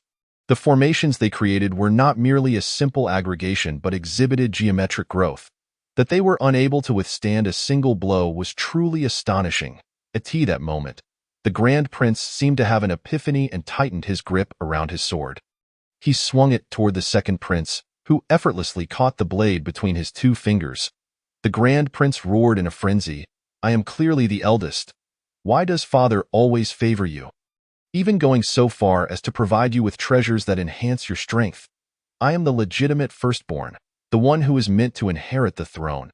After his furious outburst, he lashed out with a punch at the second prince, only to have it effortlessly subdued by the second prince, who applied pressure with his grasp. The Grand Prince's fingers shattered under the force, and simultaneously, the blade was rendered to splinters. The second prince then struck the Grand Prince squarely in the chest, sending him crashing to the ground like a heap of mud. That single blow shattered numerous bones below his neck, leaving him utterly incapable of resistance. Meanwhile, the third prince, sensing the dire situation, began to flee, desperately urging the surrounding imperial guards to cover his retreat. However, in the blink of an eye, the second prince appeared before the third prince. Completely terrified, the third prince fell to his knees before the second prince, weeping profusely, "Second brother, we are siblings. You cannot kill me. Think of father. He would surely not want your hands stained with the blood of kin. Please forgive your younger brother this once. I promise to support you as emperor. From this day forth, if you say to go east, I shall not go west, and if you say to go west, I shall not go north. I beg you, spare me just this once." The second prince reached out and gently stroked the third prince's head. Evoking the sensation of their father's touch, he spoke softly, "I would dearly love to let you go, third brother, but I have certain matters that require resolution. I wonder if you would be willing to assist me in alleviating my burdens?" The third prince fervently bowed his head, proclaiming, "I am willing, I am willing." Yet, a dangerous glint flickered in the second prince's eyes, and with a swift strike, he rendered the third prince unconscious on another front. The other two princes, accompanied by a multitude of assassins and a faction of corrupted soldiers, initiated their actions.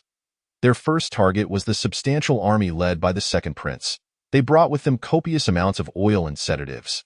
As their allies ushered them into the military camp, the soldiers, who should have been fast asleep, were instead poised for battle, surrounding them. In that moment, they realized their defeat was inevitable. The following morning, a court official arrived at the Zhao residence, delivering an imperial edict commanding Chancellor Zhao to don formal attire to welcome the new emperor's ascension and to discuss arrangements for the late emperor's funeral, as well as addressing the treacherous intentions of certain brothers. Zhao Yingtian was taken aback by the swiftness of the second prince's actions, having resolved everything without his assistance. Initially, he perceived the second prince as lacking in political cunning despite his military prowess. But he now recognized his misjudgment. A gathering of officials convened in the court, and Chancellor Zhao, along with his peers, knelt in reverence. The second prince, or rather the new emperor, addressed them, "Rise, my loyal subjects." When Zhao Yingtian lifted his gaze and met the new emperor's eyes, he momentarily froze before discreetly lowering his head, maintaining a facade of composure in that fleeting glance. Zhao Yingtian was unequivocally certain that the individual seated upon the throne was not the second prince. At the Zhao residence, the four who had indulged in revelry the previous day were only just rising. Xiao Zifeng was preparing to embark on a new journey. Observing Oldly practicing his swordplay, Xiao Zifeng inquired, "Oldly, what are your plans moving forward?" Oldly sheathed his sword, contemplated for a moment, then replied, "I intend to journey to the great Qin.at." That moment, Zhou Shuifan, who had yet to step outside, shouted, "You old fool, have you lost your mind? Are you thinking of challenging her?" Xiao Zifeng, utterly perplexed, wondered whom Oldly intended to challenge. 10 years prior, during the first battle of the Sword Immortal of the Tao, he had defeated the renowned Qing Shan Sword Immortal, the female sword master Duanmu Miaoyun, who was now universally acknowledged as the foremost sword immortal. Xiao Zifeng, incredulous upon hearing this, regarded Oldly with disbelief. "Are you out of your mind? Why challenge the strongest?" Oldly gazed skyward at a 45-degree angle, declaring, "My life has been dedicated to the pursuit of the pinnacle of swordsmanship, to engage with the mightiest. The Qing Shan Sword Immortal has a shattered sword heart. Challenging him is out of the question. Thus, I must aim for the highest peak." Zhou Shuifan interjected, "Oh, so impressive. Why not challenge the sword god instead? If you succeed, the title of sword god would rightfully belong to you, far more illustrious than challenging the number 1 sword immortal. Besides, Duanmu Miaoyan may not even be able to defeat the Sword God. And you know the Sword God personally. Perhaps he hasn't yet left the imperial capital. Now is the perfect time to challenge him. Old Li's expression darkened. What gain is there in challenging the Sword God? He is right beside me. What can I do but kneel before him? Old Li could only utter, "You don't understand." I don't understand? I truly do not. But I know how to conduct funerals and the mourning process. Would you like me to assist you with that? Zhou Shuifan retorted without hesitation. Chapter 55. Preparing to depart the imperial capital at this moment, Xiao Zifeng quietly remarked, "So the world's foremost sword immortal resides in Great Qin. My master has yet to visit Great Qin." Old Li, gritting his teeth, issued a blatant threat. Every sword immortal in the world, one and all, yearns for a chance to spar with the Sword God. Zhou Shuifan, you with your cowardice, have entertained such thoughts before, let alone the other sword immortals. If they hear of someone challenging the Sword God, how could they possibly engage? Most would retreat into seclusion, conserving their strength to prepare for a confrontation with the Sword God. Even knowing they would likely lose, many would relish the opportunity. Remember, there is but one Sword God, while there are countless sword immortals. Observing Old Li's ire, Xiao Zifeng approached and patted his shoulder. Listen to the advice of others, and you shall live long. If you wish to challenge a master, I shall not impede you. However, do not start by challenging the strongest. All right. Progress gradually, beginning with the weakest. All right. Old Li ultimately conceded, for refusal would only result in the top-ranked sword immortals succumbing to despair. He then turned to Zhou Shuifan and declared, "Let us go outside and spar." Zhou Shuifan, upon hearing this, erupted in fury. "What do you mean by that? You aim to challenge me first, do you? You see me as the weakest, don't you?" "No, you are merely the closest to me," Old Li replied. Yet his gaze betrayed the implication that Zhou Shuifan was indeed the weakest. Zhou Shuifan's face twisted in indignation. "You think you're so clever? Come, let's go outside and spar." Xiao Zifeng and Zhao Xian also followed to witness the spectacle. When the two stood atop a high mountain, facing each other, Zhou Shuifan whispered, "Don't hit my face. My disciple is watching." Old Li smiled and replied, "Of course." Zhou Shuifan, having unsheathed his sword, bore no excessive adornments. Nor did he possess hand guards. The sword hilt and blade melded seamlessly as one. The center of Old Li's brow, a spectral sword materialized, its blade shrouded in darkness. The two men grasped their swords, with Zhou Shuifan initiating the first strike. The sword qi surged forth, lacking any overwhelming force, merely a faint line imperceptible to the naked eye. Along this delicate trajectory, withering leaves were severed, cleaved through as if the leaves possessed the art of duplication. Splitting into two, the surface sliced by the sword qi revealed intricate patterns upon the leaves. Old Li deftly sidestepped, allowing the sword qi to pass through the colossal stones and trees behind him. He surged forward, and the two swords clashed, generating a tremor that caused the stones and trees behind Old Li to silently topple, their cleanly severed edges a testament to the earlier sword qi. Both soared into the air, their sword qi colliding, sending dust and debris flying, with trees hurtling through the air. Xiao Zifeng below watched in awe, as if witnessing a grand cinematic spectacle. This epitomized the duel of masters. Unlike himself, who had to put on airs when contending with such prowess, for a single strike from his opponent could spell his demise. Zhao Xuanlu observed Xiao Zifeng, her thoughts teetering on the edge of expression. Engaging with a master was not foreign to her, and she had emerged victorious in those encounters. As she contemplated this, a sorrowful realization dawned upon her.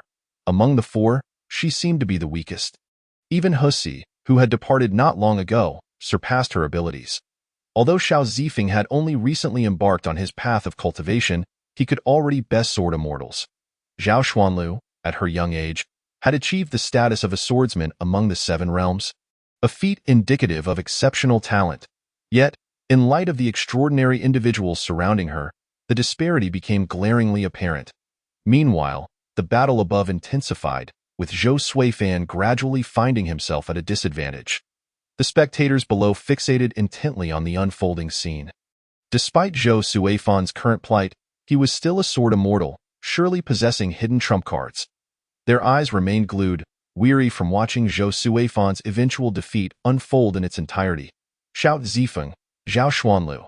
Though the combat was impressive, it lacked any element of surprise. It resembled a mere account penned by a storyteller, devoid of novelty, merely a tapestry of elaborate language with no twists or turns to captivate.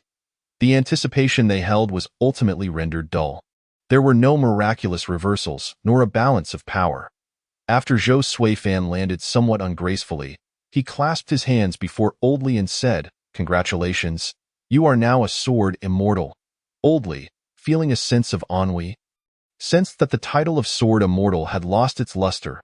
At that moment, a gossipy elder disseminated news of the battle, declaring that the great Zhou had gained another sword immortal upon returning.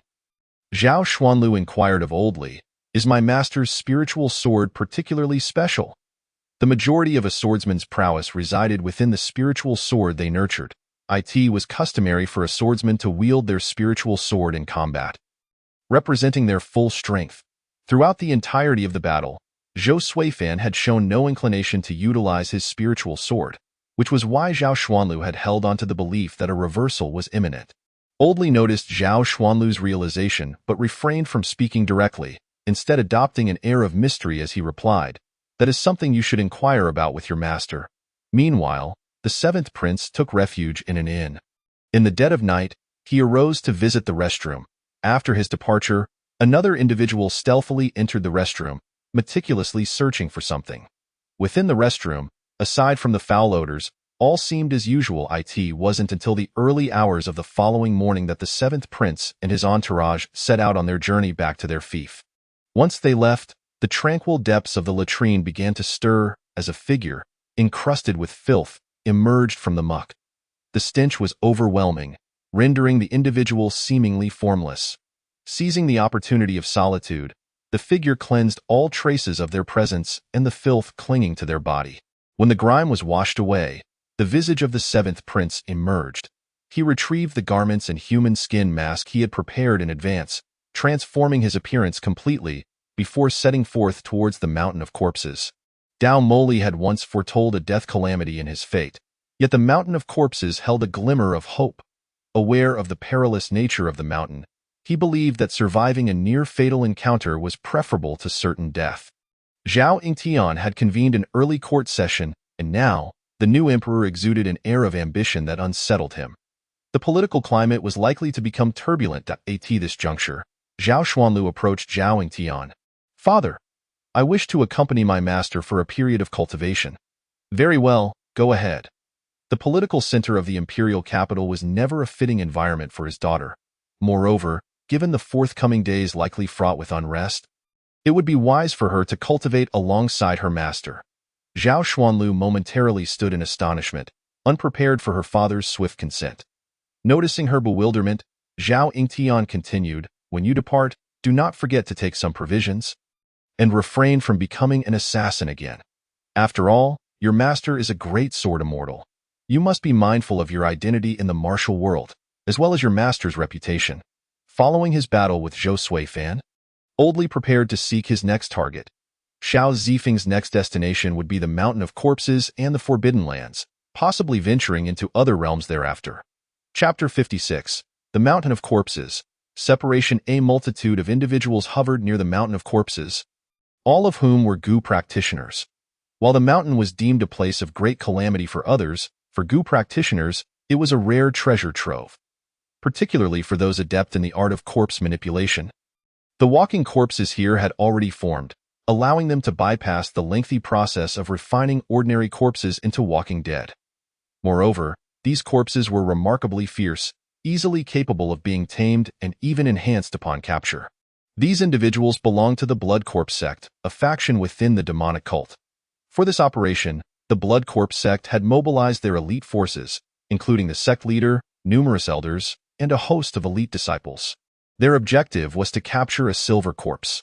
Corpses were classified into 4 categories: iron corpses, copper corpses, silver corpses, and gold corpses, ranked from weakest to strongest. The 9th realm represented ordinary walking corpses, not qualifying as one of the 4 types above. The 8th to 7th realms encompassed iron corpses, while the 6th to 5th realms comprised copper corpses. The fourth realm corresponded to silver corpses, and the third realm to gold corpses. The Blood Corpse sect had invested significant resources for this endeavor. Capturing a silver corpse would elevate them to a first-rate sect within the demonic cult, granting them access to greater resources. However, the risks were substantial, given that their sect leader possessed only the cultivation of the fifth realm. Yet, the sect leader's willingness to participate in this operation was largely attributed to the influence of a recently arrived mysterious elder. The disciples of the Blood Corpse sect set up camp. Though their demeanor appeared unnaturally normal, one disciple tenderly grasped a hand that resembled a withered branch, their gaze filled with deep affection. The owner of this withered hand bore a face indistinguishable from that of a normal person. Yet the rest of their body resembled desiccated bones. Other disciples embraced two skeletons, a testament to their long-standing interactions with corpses and the somewhat sinister nature of their cultivation practices. Even a normal person would become abnormal in such an environment over time. Yet, these individuals were among the more stable. In a secluded grove, the sect leader conversed with the newly arrived elder, who possessed a towering and fearsome physique, yet bore the head of a young girl. A ring of scars encircled the neck, creating a dissonance between the body and head, resembling a grotesque fusion. Had Xiao Zifeng been present, he would have recognized this head as that of the female ghost who had escaped from Qinghe village. The sect leader of the Blood Corpse sect harbored some trepidation. Are we truly certain of a 70% chance? The female ghost, wandering the realm under the name Xuehe, had long forgotten her original name. Her memories consumed by the hatred she harbored for the villagers of Qinghe. Xuehe declared, "With my blood essence entering the soul, combined with your corpse-controlling goo and the formidable array formed by your disciples and elders, we should have at least a 70% chance. However, some may perish in the process. Moreover, now that we have come this far, we must commit to our resolve. Hesitation will only hinder our ambitions." This discourse assuaged the concerns of the sect leader, for if he wished to advance the entire sect further, he could only venture into the realm of risk. Moreover, a 70% assurance was not to be dismissed lightly. After imparting his instructions, the leader took his leave. However, a glint of disdain flickered in the eyes of Blood River.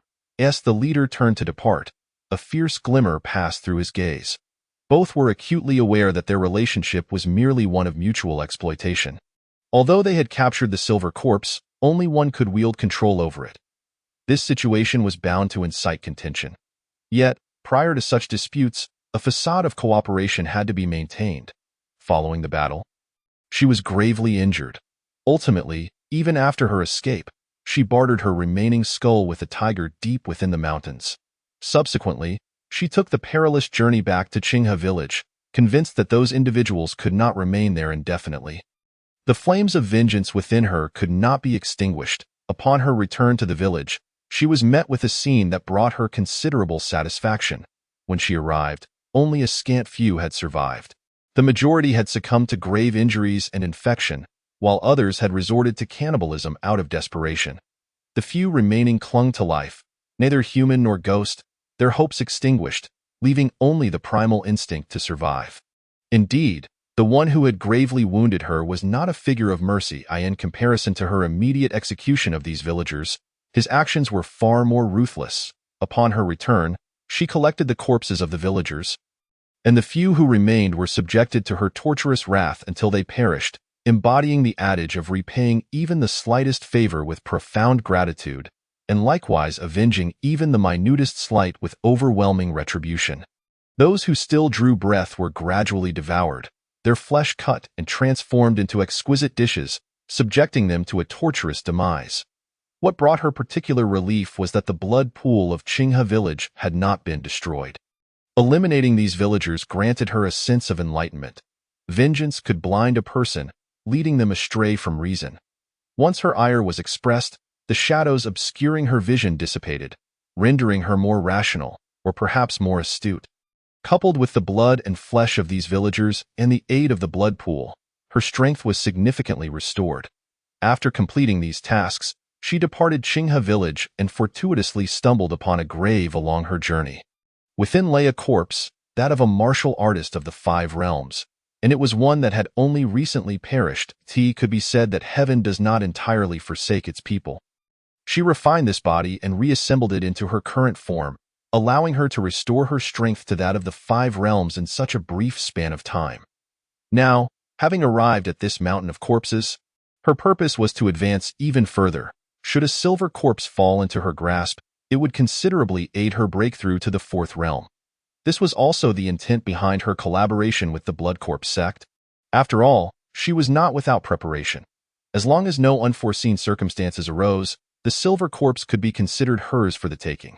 Outside the imperial capital, Zhou Suifan intended to escort Zhao Xinluo to a place called Wanjian Valley for cultivation. Old Li planned to challenge the Sword Immortal in another country, while Xiao Zifeng was headed to the Mountain of Corpses.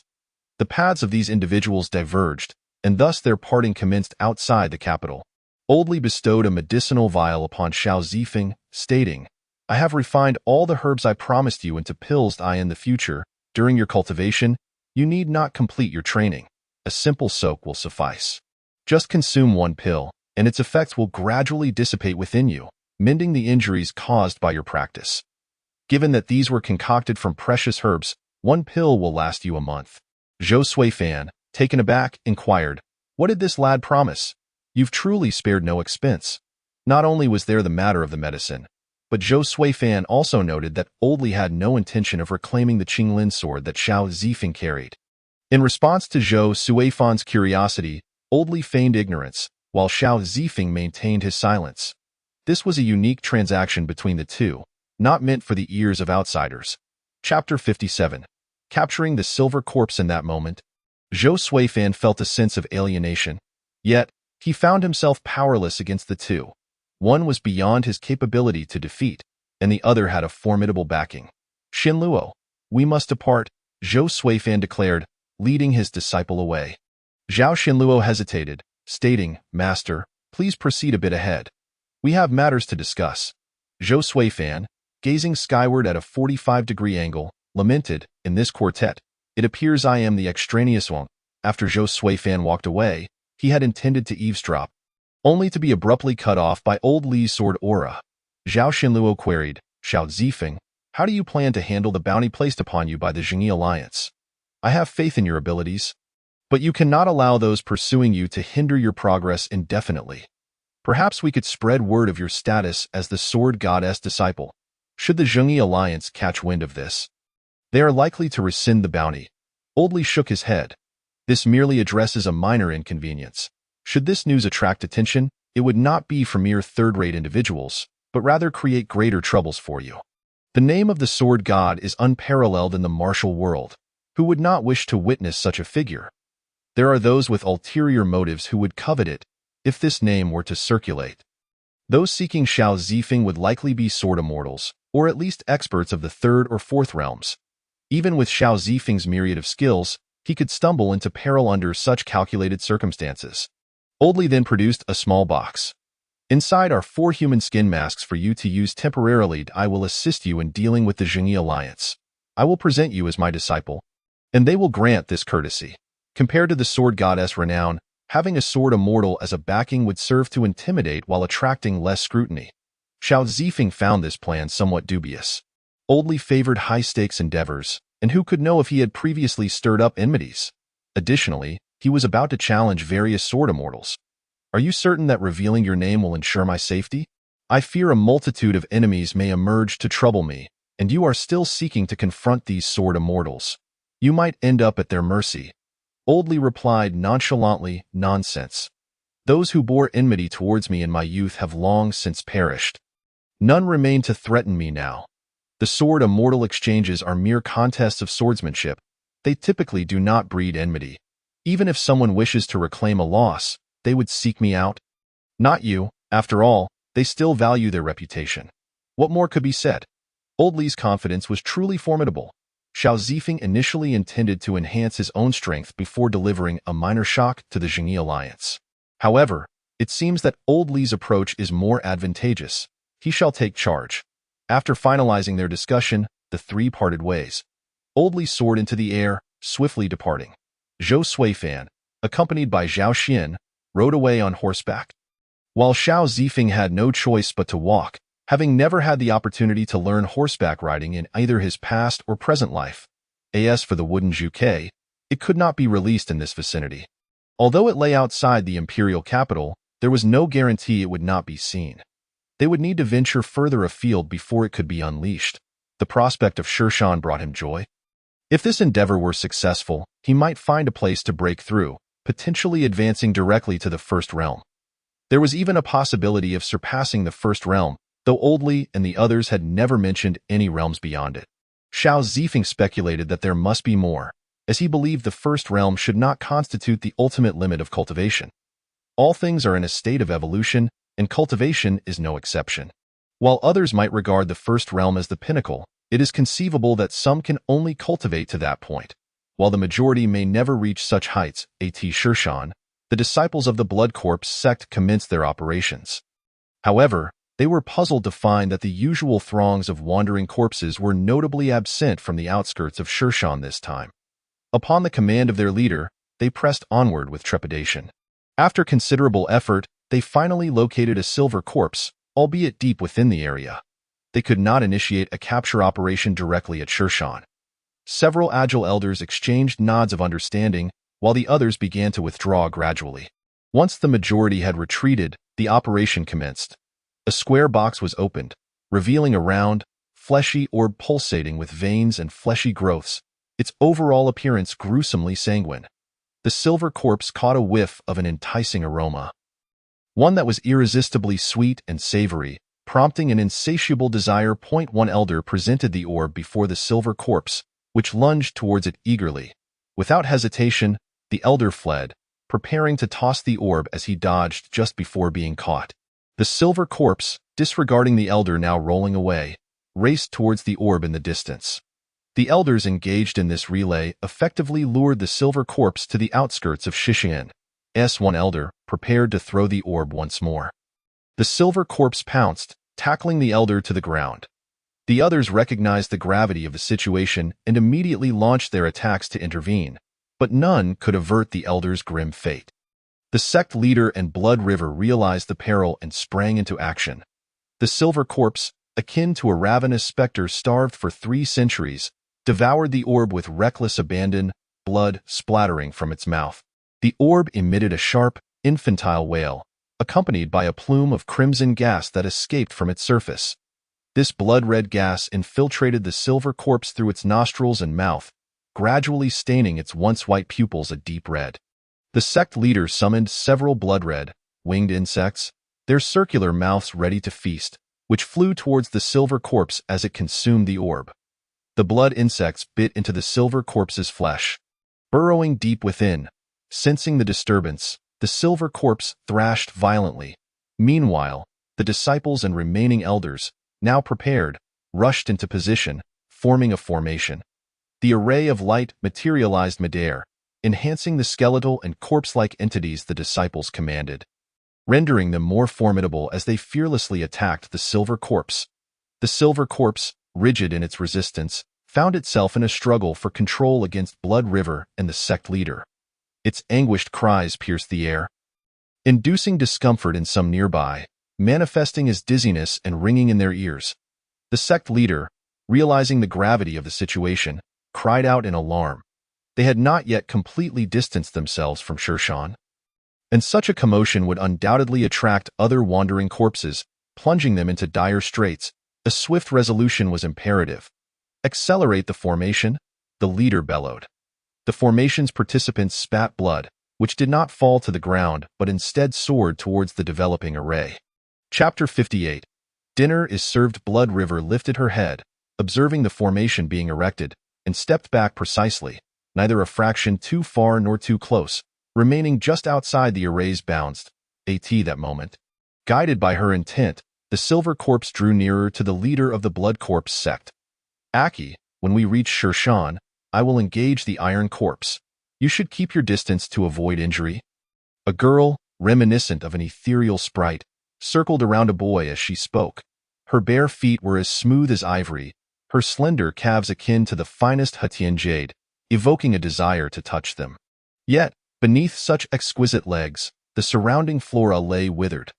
Aki remained silent, merely responding with a non-committal grunt. He now bore the name Aki, seeking a sliver of hope at Shirshan. During his journey, he encountered this girl, a goo master with a unique constitution known as the Mixed Yuan Poison Body. Her surface harbored potent toxins. Anyone who came into contact with her would succumb within mere breaths, transforming into pools of blood. Moreover, this poison was notoriously difficult, if not impossible, to neutralize. The Mixed Yuan Poison Body was a congenital toxin, cultivated through extensive exposure to various poisons. To counteract it, one must not only neutralize the innate toxin but also comprehend every poison she had ingested subsequently, meticulously concocting antidotes for each, a task that would consume vast amounts of time, far exceeding the mere 10 breaths afforded. Thus, in many respects, this poison was incurable. His decision to accompany such a perilous girl stemmed from recognizing her unique condition and their mutual destination. Shirshan. Additionally, he had previously gathered information about her background, yet she remained evasive on the matter. Perhaps she could represent his thread of salvation. However, this girl also exhibited a remarkable innocence. Upon declaring herself an ordinary person, she genuinely believed it. What ordinary person would venture to Shirshan? It was equally plausible she was deceiving him, and if she could fool him so effortlessly, he would have to accept that reality. The girl exhibited a childlike curiosity towards many things. Upon encountering an unfamiliar flower, she would scrutinize it for an extended period, sometimes chasing after small insects with unbridled enthusiasm. Now, she was captivated by a uniquely patterned butterfly. Pursuing it ardently. It was a sizable creature, yet she resembled a child in her exuberance. By the way, this girl was named Xiaolingmu. After an extensive chase, Xiaolingmu finally caught the butterfly, but as soon as it touched her hand, it disintegrated. Disappointment flickered across her face. At that moment, a black-clad youth, adorned with a conical hat and a sword case slung over his back, squatted on the ground, observing the withered flora. A mischievous smile curled at the corners of his mouth. The desolation of the plants indicated the presence of a malevolent corpse nearby. Rising to his feet, he gazed at the towering Shirshan in the distance, his eyes gleaming as if beholding a mountain of gold. Aki and the girl halted near Shirshan, aware that advancing further would lead them into its outskirts. A careless misstep could easily awaken the corpses within. You wait here. I will venture in for a moment. Xiaolingmu instructed her companion. Aki casually remarked, "Be careful." Upon hearing his words, Xiaolingmu regarded them as precious and nodded solemnly. "I will." Aki watched as Xiaolingmu entered the mountain, then gazed up at Shirshan. Here lay his sliver of hope. Yet what that hope entailed remained a mystery he must decipher himself. It was a choice between dying here or facing death at the hands of his father. The substitute would likely be discovered soon enough. Sometimes, fate seemed to play a cruel joke on him. As a prince accustomed to luxury, merely surviving had become the greatest indulgence. Heaven truly reveled in toying with mortals. He had barely begun to lament when Xiaolingmu dashed back, stomping her feet in a flurry, unsure whether to grab him or not, urgently exclaiming, "A group of corpses has risen and is charging towards us. Can't you handle a few corpses?" Aki inquired, perplexed. Xiaolingmu was capable enough to tackle a handful of them. "One of them is a particularly fierce silver one," she began. But before she could finish, Aki bolted out, turning back to shout, "Why are you still dawdling? Run!" In an instant, he had sprinted far, prompting Xiaolingmu to snap back to reality and follow suit. She had yet to grasp why her so-called ordinary companion could run so swiftly. Aki now dashed forward, perplexed as to why he encountered a silver corpse on the outskirts. Upon hearing Suzuki mention the silvery entity, he comprehended its nature. He harbored no suspicion that Suzuki was deceiving him. After all, in the days they had known each other, the little girl had never once told a lie. Moreover, he sensed an imminent danger. As the two continued their frantic run, a figure approached. A man clad in black and donning a wide-brimmed hat. As Aki passed by him, he shouted, "There's a silver corpse behind us. Run!" To Aki's astonishment, the man neither turned around nor fled, but stood there, motionless. A horde of zombies began to appear, and witnessing this throng, the black-clad youth smirked. With an air of disdain, he extended his left hand, raising his index finger, and spoke in an enigmatic tone, Come forth, Tao Tai. Aki and Xiaoling, who had been running alongside each other, exchanged bewildered glances at the black-clad youth. In that moment, their confusion morphed into sheer astonishment as the youth's left index finger transformed into a monstrous maw of insatiable appetite. Devouring the entire horde of zombies in an instant, it reverted to its original form, as if the swarm had never existed, leaving the two in stunned silence. Just then, the ground trembled, and a voice, mingled with that of a girl and an elderly man, emerged at ITSU. It's truly your scent. Amidst the laughter, though unseen, one could vividly imagine the radiant smile of the speaker. Upon hearing this voice, Xiao Zifeng felt an uncanny familiarity, as if he had heard it somewhere before. Suddenly, a colossal figure crashed before him, raising a cloud of dust as the haze slowly dissipated. A grotesque creature with 6 legs and 6 arms materialized. Gazing at this deformity, Xiao Zifeng felt his left index finger twitch with hunger. Yet, out of respect for the deceased, he inquired, "Who are you?" Chapter 59. A great calamity. The entity seemed to react to his incredulous words, trembling violently. Then, a little girl's face appeared upon its chest. Upon closer inspection, Xiao Zifeng pondered for a moment before realization dawned on him. "Oh, you are that female ghost." Upon recognizing him, the ghost began to shriek furiously. "That vendetta from that fateful day. I remember it vividly. Through numerous fortuitous encounters, I have gained immense power. Now, even if you were to kneel and lick my toes, I would not spare you." Believing her formidable aura would intimidate Xiao Zifeng, she was taken aback by the strange look on his face, a mixture of pity, sighing, and even gratitude, but devoid of fear. Her overwhelming strength seemed to him nothing more than an illusion, utterly inconsequential. This enraged the ghost further. "What is that look in your eyes? Do you look down upon me? Today, I shall make you taste the price of arrogance." A colossal hand swung forth, and suddenly, a gaping maw appeared before her, pitch black and unfathomable. In that moment, a flurry of memories flooded her mind. Her mother tucking her in, singing lullabies to coax her to sleep. Her father always returning home with sweet osmanthus cakes. Then came the horrific memories of the villagers who tormented her, the monk's appearance, the return to her village to avenge the remaining inhabitants, and the recent devastation of the Blood Corpse sect, where she consumed its leader and the silver corpses. Finally, the joy of encountering Xiao Zifeng crystallized in her mind. All these moments flashed by in the blink of an eye. Marking the end of her life, Xiao Zifeng blew gently at the index finger raised before him, leaving Xiaoling in a daze behind him, while Aki saw a glimmer of hope. Turning around, Xiao Zifeng introduced himself slowly. "I am Li Zhaohui, the 365th generation beast sealer of Li Family Village." Aki. Xiaoling ran over, circling around Xiao Zifeng. "You're amazing. Your finger can transform into such a colossal beast." As she spoke, she gestured animatedly. Li Zhaohui humbly replied, "The ancient beast Tao Tai is formidable. I am but a humble servant." At this moment, Aki approached, repeating, "The ancient beast Tao Tai." However, he refrained from pressing further and instead posed another question. "Brotherly, do you intend to venture to Corpse Mountain?" Li Zhaohui nodded affirmatively. "Indeed, I plan to gain even greater strength here before heading to the Sealed Land." Aki, filled with enthusiasm, suggested, "We too are heading to Corpse Mountain. Shall we travel together?" After a brief moment of contemplation, Li Zhaohui agreed. Aki was elated. A powerful ally with an enigmatic past and the legendary ancient beast Tao Tai might just be the key to his escape from peril. Despite the fabrications that had flowed from Li Zhaohui's lips, Aki saw no harm in taking a chance. After all, the dangers of Corpse Mountain were manifold, and he had already encountered a silver corpse even before entering the periphery. Who knew what horrors awaited him deeper within? Thus, the three set off together. However, as they walked, Li Zhaohui noticed that Xiaoling intentionally kept her distance. Every flower and blade of grass she stepped on withered, reminiscent of the desolate flora he had observed earlier. This led him to speculate that the girl might carry a rather severe curse.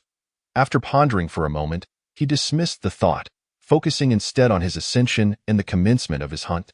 Yet, after wandering the outskirts for a considerable time, they encountered not a single zombie.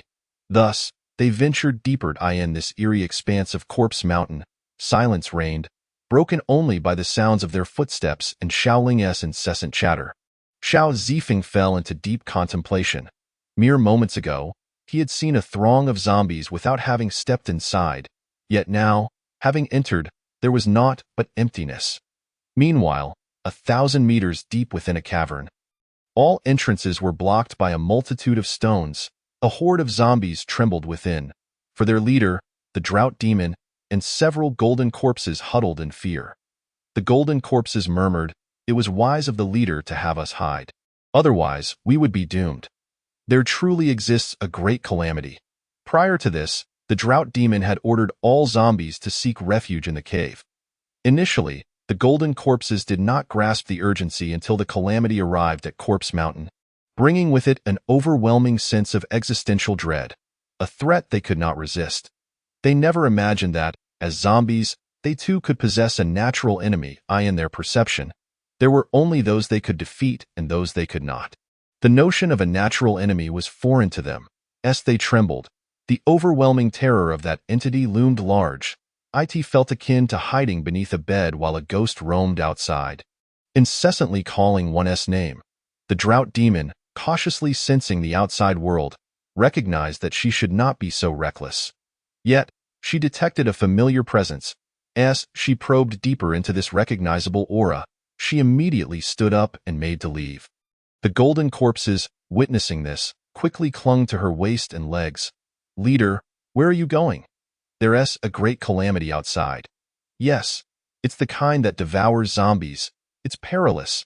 The Drought Demon tugged at her legs. Her excitement palpable. "I can feel it. It's her scent. She has come for me.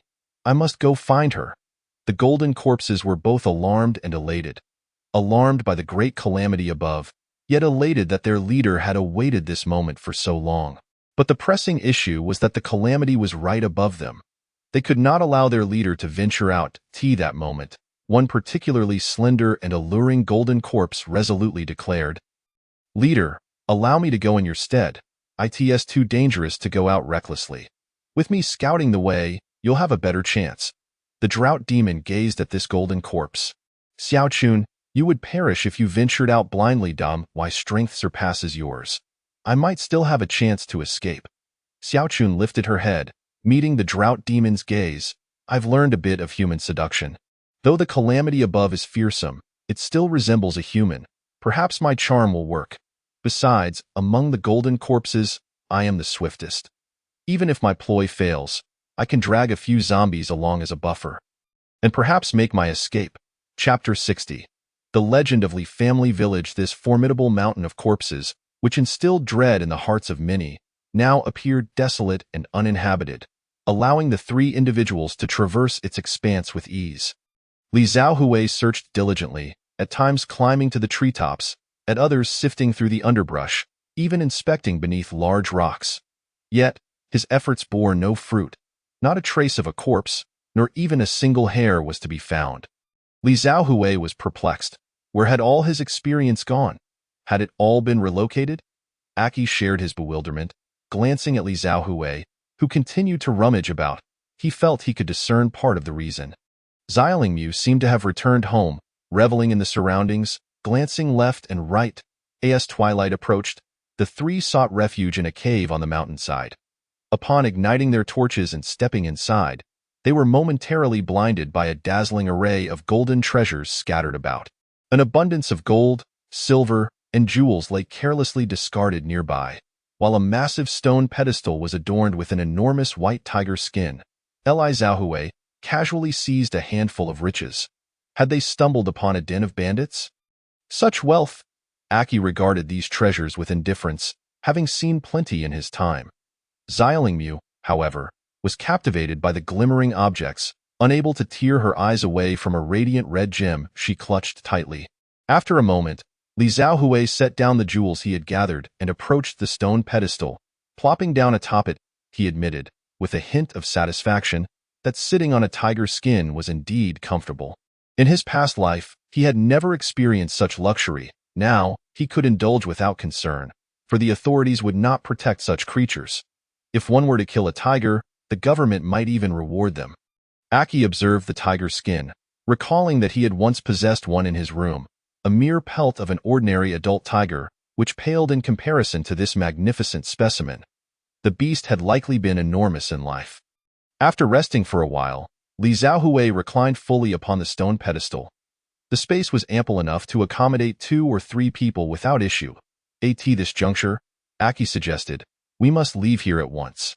Li Xiaohui, perplexed, inquired, "Leave? Why?" Xiaolingmu turned her gaze toward Aki as well. Aki explained, "Only one being possesses the authority and intellect to construct such a place upon this mountain of corpses.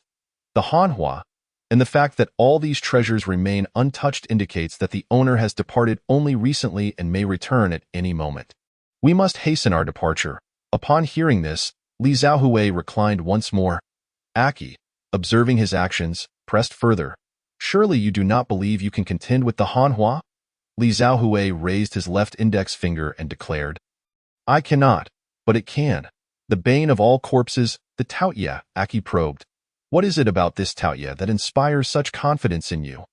Li Xiaohui began to weave a tale. The Taotai, one of the 4 ancient fiends, feasts upon countless living beings, inherently savage and possessing a colossal appetite.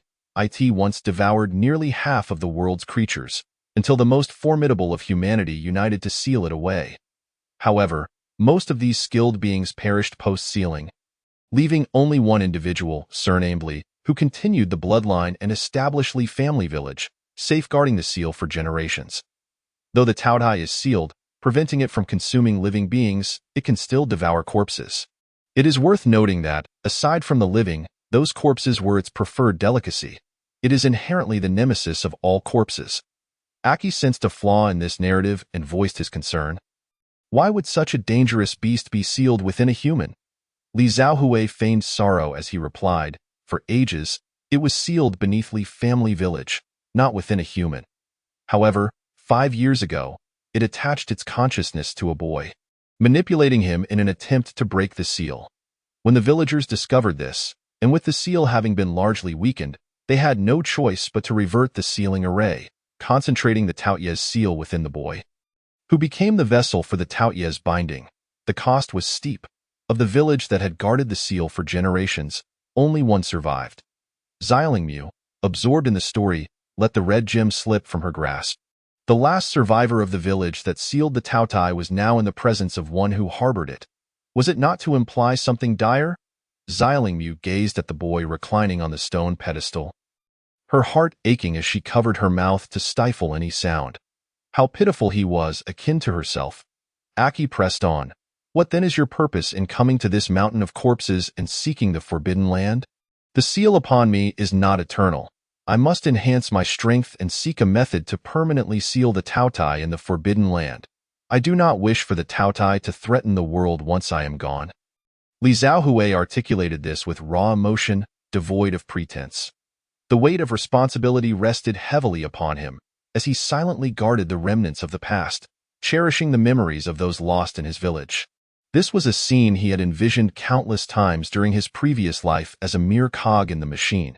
He fancied himself a hero, turning his back to the masses, shouldering the expectations of the departed and moving forward with resolve. In those countless moments, he had immersed himself in such scenarios. Now, with this sense of identification, he recounted his tale, almost convincing even himself.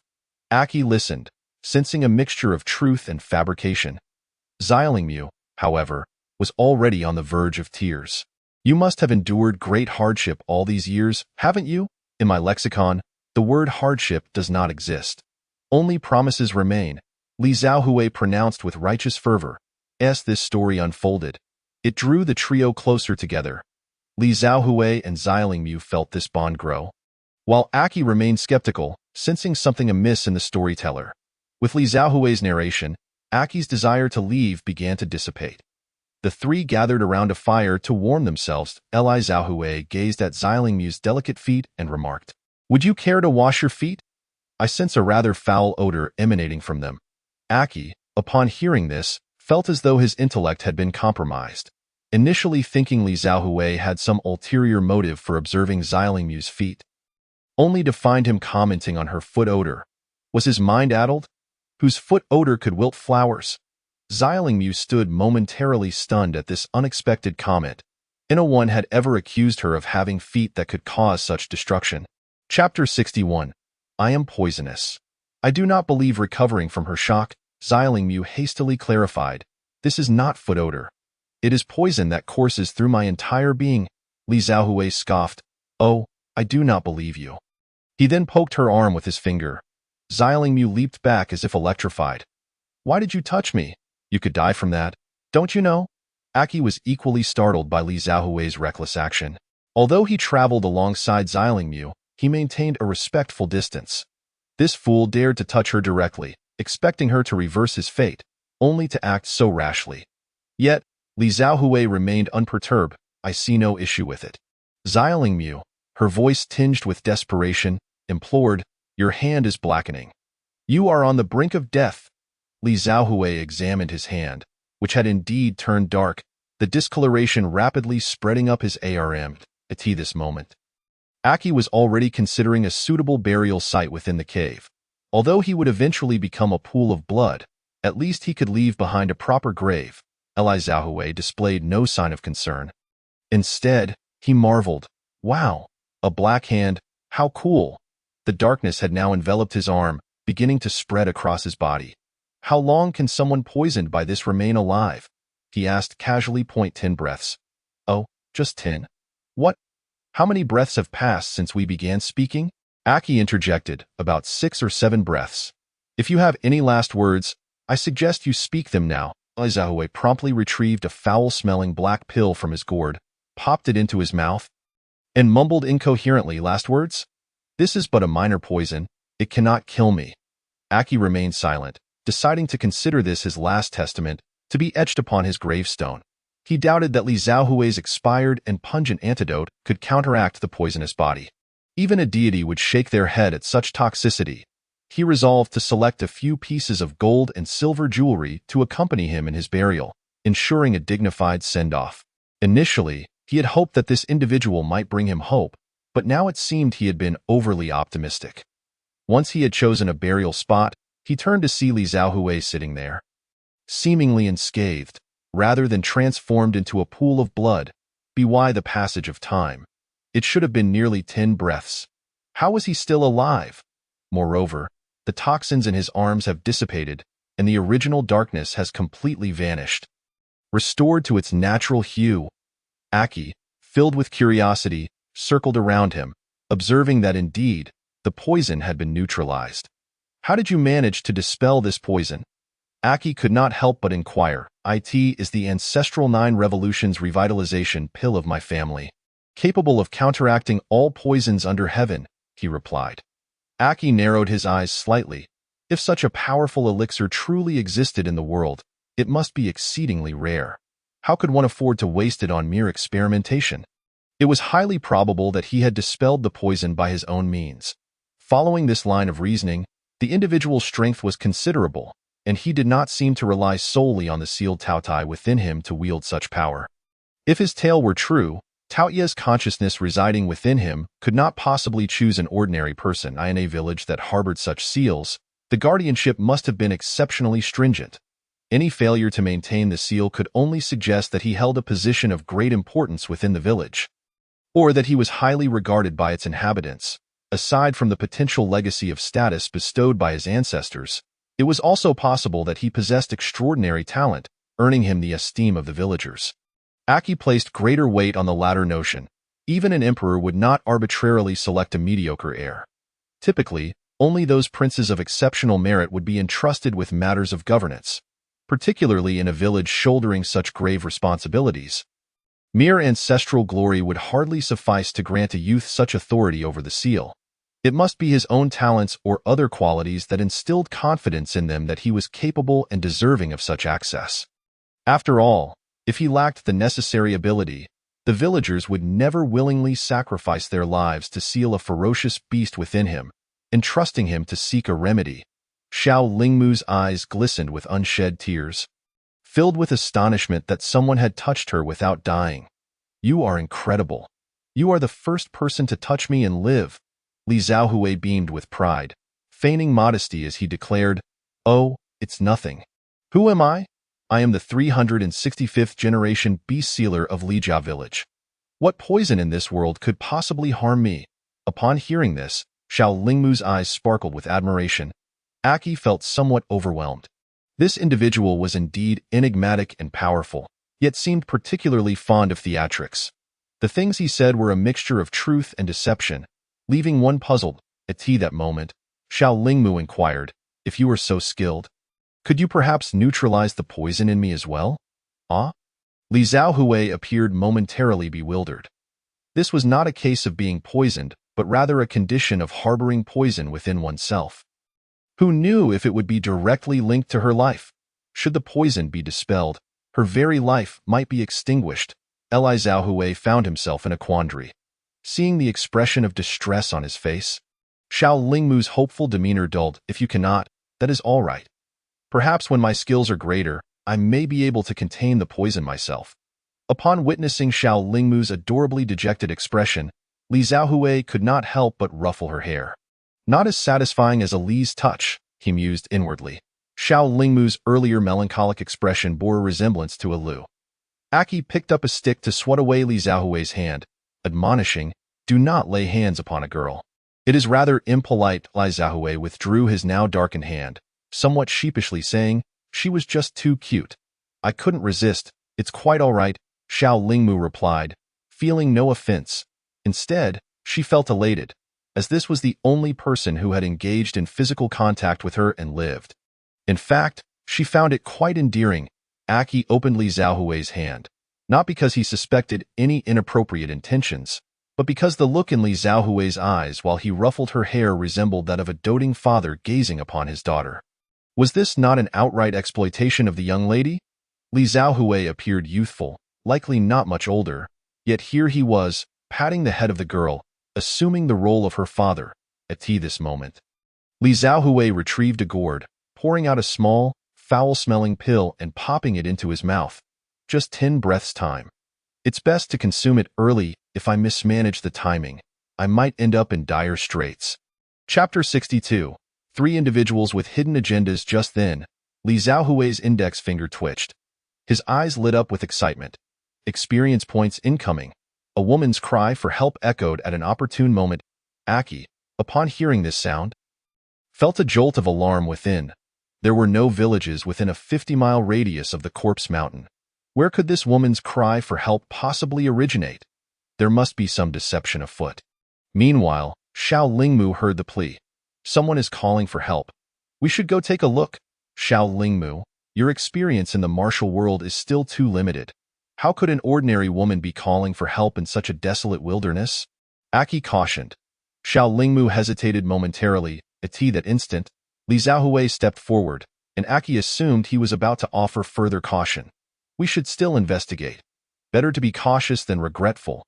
What if, due to a lack of vigilance, we allow an innocent person to starve, freeze, or be devoured by wolves in this wilderness? I would carry that guilt for the rest of my life." Under the glow of the firelight, Li Xiaohui radiated a halo of benevolence. Aki could not help but mentally scoff. "How come you didn't exhibit such kindness when you were feasting on the walking dead during the day?" As he saw the two preparing to venture out, Aki decided to follow suit. After all, no one could ascertain whether this was a ploy to lure them away, leaving him alone in such a perilous situation. With torches in hand, the group followed the sound, only to find a woman clad in a thin garment, pursued by a horde of ordinary undead. The wind generated by her flight accentuated the most graceful curves of her form. Upon witnessing this scene, Xiao Zifeng thrust his torch into the ground, performed a somersault, and landed between the ordinary undead and the woman, raising his left index finger in a flamboyant manner. "I shall be the end of your existence." His finger transformed into a monstrous maw, an enormous jaw that engulfed all the undead in one swift motion, swallowing them whole without so much as a chewing motion, as if they were merely a morsel lodged in his teeth. The woman, catching a glimpse of this spectacle from the corner of her eye, felt her heart tremble in astonishment. The 3 gradually approached. The man behind was terrifying, and the other woman was awash in poison. It would be unreasonable to approach her without risking contamination, and abducting her outright seemed improbable given the proximity. Thus, she frantically spun her mind, seeking an opportunity to escape, and her gaze fell upon a rather handsome yet aloof man. Feigning a fainting spell to collapse onto him, Aki observed as the woman lunged toward him, his hands clasped behind his back as he gracefully sidestepped. Even with her formidable strength, she could only fall in accordance with the momentum. Accompanied by a melodramatic cry, "Oh dear, I've hurt myself," she hoped the aloof man would come to her aid. To her surprise, Aki retreated behind Li Xiaohui and Xiao Lingmu, receiving caring inquiries from them instead. "Are you all right?" One pair of eyes expressed concern and compassion, while the other gleamed with eagerness and delight, causing her heart to flutter. Xiao Lingmu, aware that she could not touch others indiscriminately, halted at a respectful distance. Li Xiaohui, however, harbored no such reservations and slid to the ground before the woman, his face etched with concern as he asked, "What happened? Are you injured? Do you need me to apply some medicine?" Upon seeing Li Xiaohui, the woman recoiled in terror, as if she had seen a ghost. She pushed herself off the ground and kicked her legs backward, desperately trying to distance herself from him. Li Xiaohui, unfazed, sincerely invited, "As a vulnerable woman in this wilderness, it's unsafe for you. Why not come back to our cave? We have a fire going, and you can warm yourself." Aki furrowed his brow. Based on his observations earlier, Li Xiaohui did not seem to be a lecherous individual. Why did he now appear as if he had not seen a woman in 800 years? Such eagerness was baffling, as though he had cast aside all reason. Was it wise to bring such a woman back? What if, in the dead of night, she rose and devoured them? After all, this was the Corpse Mountain. Aki approached, pulling Li Xiaohui aside to speak quietly. "In this wilderness, she is no ordinary woman. Are you sure you want to bring her back to the cave?" Li Xiaohui raised an eyebrow at Aki, replying, "Who would bring an ordinary woman back to a cave? I seek the extraordinary." Accompanied by a mischievous grin, Aki found himself momentarily speechless. Li Xiaohui then turned back to the woman, smiling as he reassured her. "Do not be afraid. We are all good people and mean you no harm. Do not remain seated on the cold ground. Allow me to assist you up." Hearing this, the woman hastily stood, asserting, "No need. I can rise on my own." That moment, Xiao Lingmu chimed in cheerfully, "Then let us return together." Aki was left bewildered, unable to comprehend Li Xiaohui's true intentions. After all, he does not resemble the naive Suzuki in any way. On the contrary, he exudes a certain suave sophistication, making it impossible for him to overlook any issues. In other words, his actions are deliberate. Perhaps he possesses a surety in his ability to handle this enigmatic woman. The four of them then began their journey toward the cave. Yet, while one walked with a light heart, the other three harbored ulterior motives. As Aki walked along the path, he couldn't shake the feeling that this mysterious woman was targeting him. She consistently inched closer, occasionally sliding her collar down to reveal her delicate shoulder, or deliberately adjusting her attire in a flirtatious manner. Such behavior only elicited his annoyance, for he had encountered numerous women employing various tricks, and he had grown weary of them. Meanwhile, the woman silently lamented, feeling a sense of dread as she noticed Xiaolingmu and Li Xiaohui sitting closely together. Having just witnessed Li Xiaohui's terrifying prowess, she was even more hesitant to act recklessly. After all, after so many years as a walking corpse, particularly as a golden corpse, aside from the leader, they were always the ones devouring others, never having seen anyone feast upon them. Now, she finally understood why she trembled in the presence of this individual. He sought to consume walking corpses, and not just one at a time. What was even more infuriating to her was his insidiousness. Disguising his cultivation to resemble merely that of an 8 realms martial artist, while exuding a formidable aura of vitality that far surpassed his actual strength, a being with weak abilities yet abundant vitality could easily ensnare ordinary walking corpses. Once caught, they would become mere food for another. How terrifying! She also hoped to use the man beside her as a means to an end, only to discover that he displayed no interest whatsoever in her exquisite beauty. Despite her revealing so much, he couldn't even muster the desire to glance her way. Was it possible that he possessed some of that famed dragon's luck? Li Xiaohui pondered internally, reasoning that there must be a reason for not consuming this woman. After all, having encountered so many walking corpses, finding one with intelligence capable of speech could potentially lead to discovering other walking corpses. This was akin to fishing with a long line to catch a big one. Such a vast mountain of corpses surely concealed some that could not simply be moved at will. Chapter 63. Unmasking the performance upon returning to the cave, the woman was placed at the innermost part. Li Xiaohui sat beside her, while Xiaolingmu positioned herself directly across from Li Xiaohui. Aki took a seat closer to the cave entrance, even kindling a fire for himself. The woman, trembling like a quail in her seat, was asked by Li Xiaohui with a warm smile, "Where is your home? Do you have any relatives? We can take you back." Yet, the woman's spine chilled at the sight of that smile, swallowing hard. Her fear transformed her into a perfectly portrayed image of a fragile survivor. "My family was killed by bandits. I have no home now," she replied, her voice laced with sorrow, evoking sympathy. Aki, seemingly indifferent, casually inquired, "Oh, then how did you end up in the Corpse Mountain?" "I was captured by a group of bandits who said they would sell me. While passing through here, we stopped to rest at the foot of the mountain. And suddenly we were attacked. I managed to escape, but those monsters chased me. I'm so scared." Aki regarded her with cold detachment. Those people were bandits, not fools. They sought profit, not death.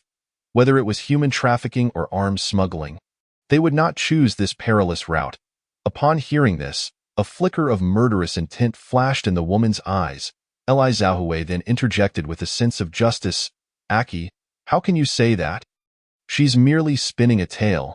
No, she is recounting a tragic story, and it must be deeply painful for her, losing her family and escaping from bandits.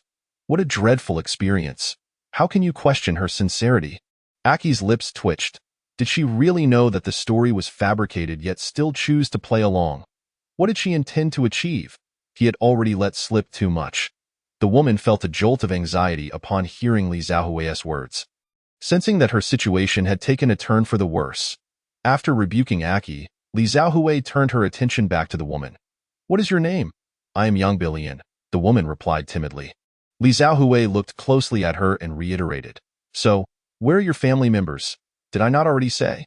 "My family is," as she was about to respond, she looked up and met Li Xiaohui's gaze.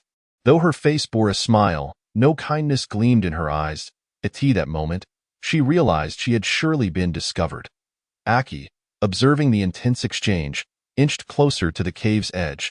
If things went awry, he would make a swift exit. The woman decided to drop her facade. Despite her inner fear, she needed to adopt a firmer stance.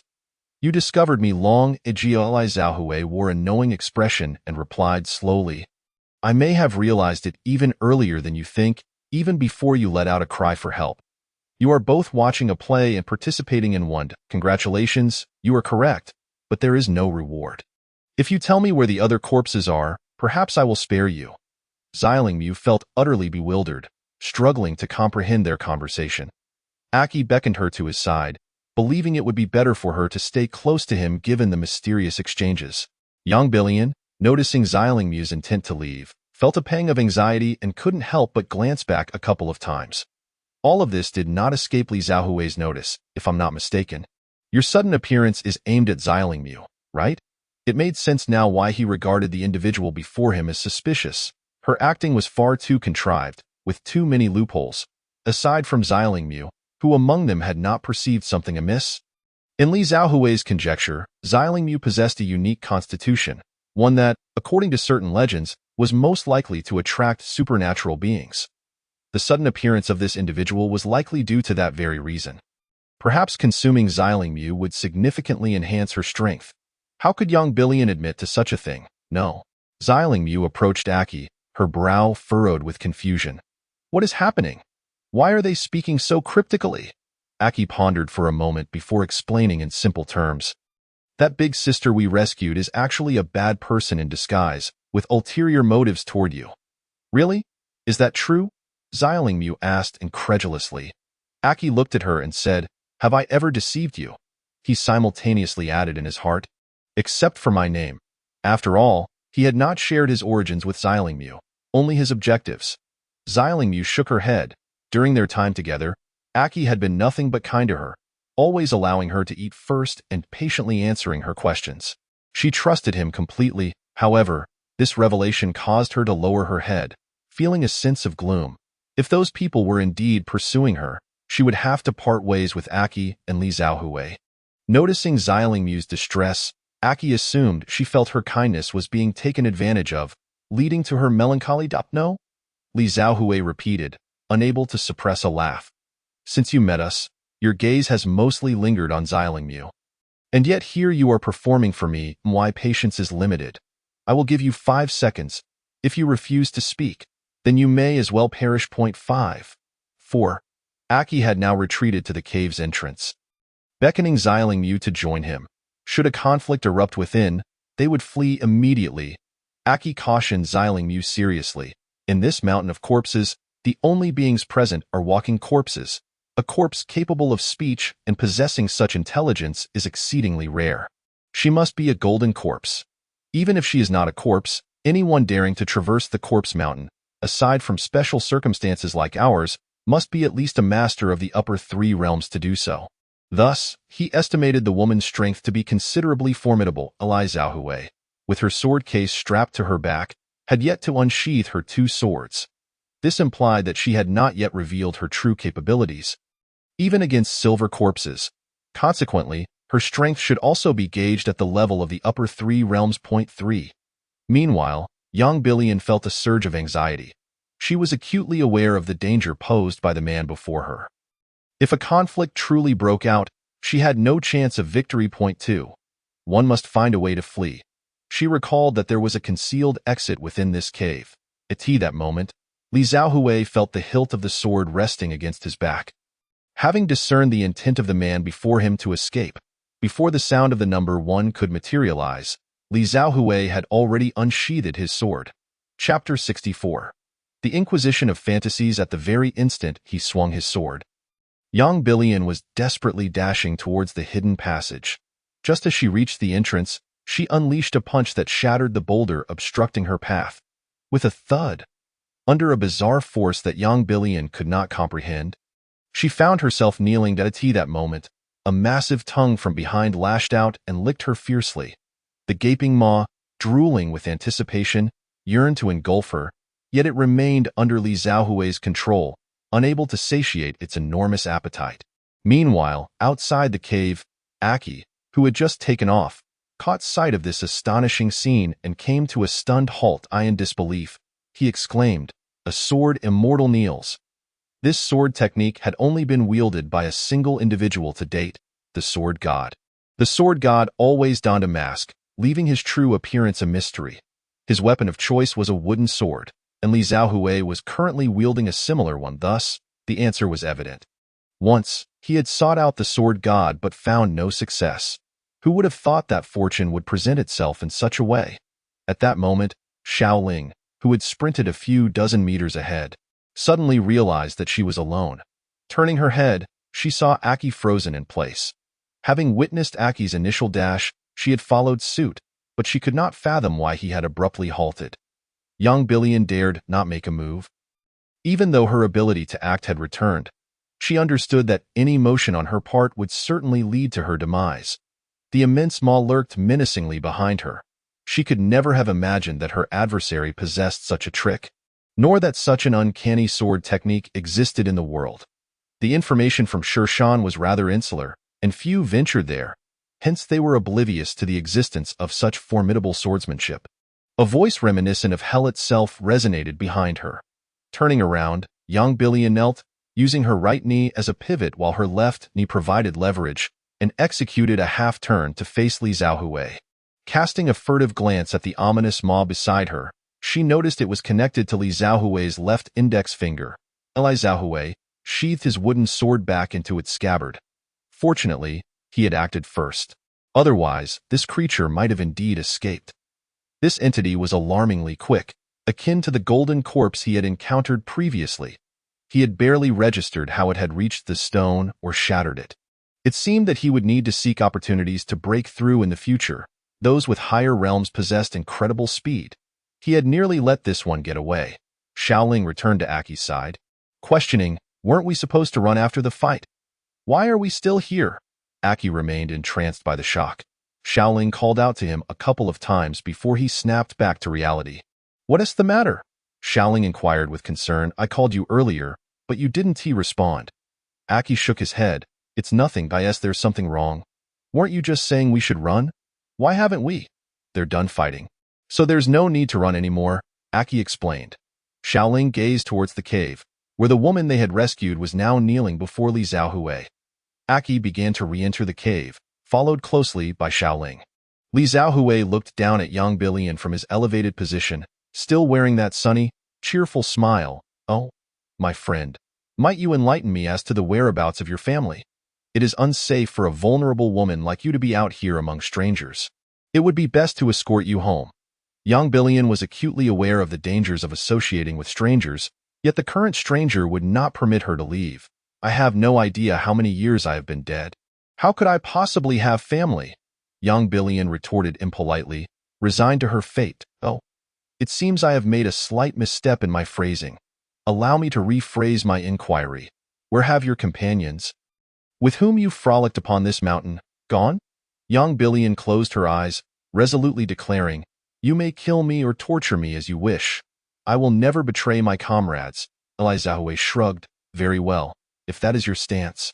I will have to resort to some rather unconventional methods. He then turned to Aki and Xiaoling, instructing, you two stay outside the cave for a moment and do not peek. Aki, without question, responded, understood.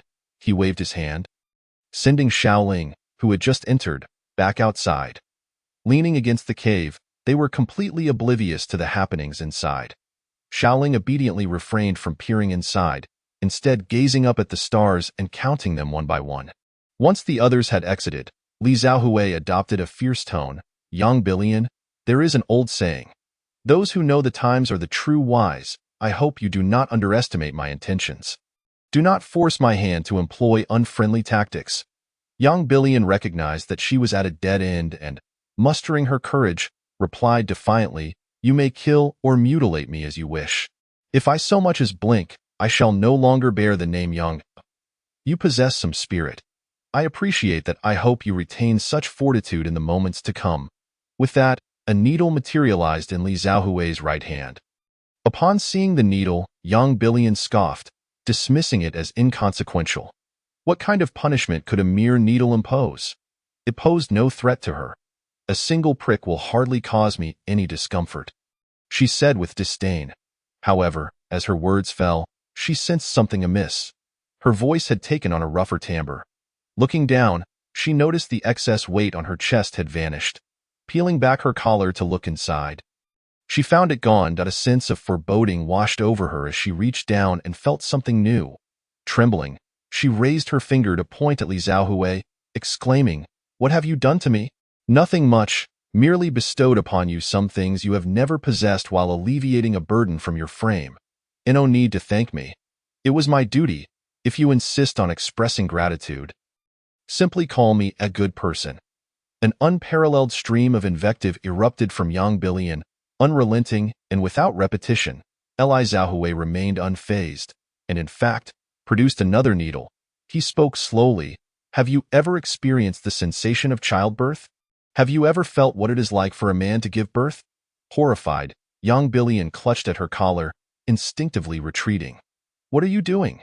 Don't come any closer. Help. No, please. Aki, hearing the extraordinary sounds emanating from within the cave, led the naive Xiaoling further away. He had not anticipated that the sword god would indulge in such peculiarities. It was understandable that the powerful might have their unique quirks. Chapter 65. Enduring humiliation and stealth after the needle pierced. Yang Bilian remained resolute, clenching her teeth and refusing to divulge any information. Li Xiaohui, or rather, Xiao Zifeng, was not surprised by her resilience. He hoped that after a month, she would still possess such tenacity. Previously, there were inquiries about Xiao Zifeng's whereabouts, hence I will continue to refer to him in the third person to avoid confusion. Xiao Zifeng then summoned Aki and Xiaoling back into the cave. Aki had not expected the sword god to finish so quickly. The time had felt exceedingly brief. He had just suggested moving further away when he was called back. He recalled that training was supposed to enhance endurance in that regard. Why was it ineffective here? Did the sword god harbor some hidden ailment? Upon returning, he discovered that the woman was gone, replaced by a man who bore a striking resemblance to her. At that moment, Aki's mind raced, and he suddenly grasped why the voice had sounded somewhat different earlier. Initially, he presumed it was merely a result of fear causing a pitch change. Little did he know, it was due to a change in gender. However, he dared not inquire as to why the transformation had occurred. Upon entering, he respectfully addressed, "Senior, is it all done?" Upon hearing the term senior, Xiao Zifeng was momentarily taken aback.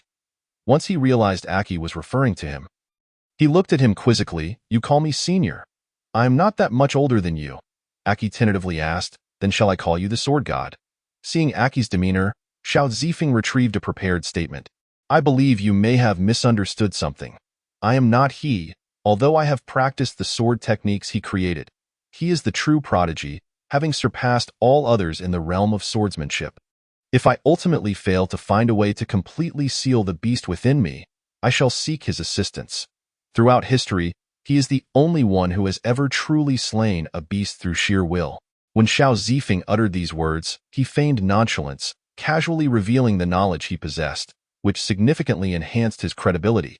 He sensed that the individual prior had harbored some doubts regarding his statements, thus he further refined his performance. Upon hearing this, Aki's mind exploded with realization.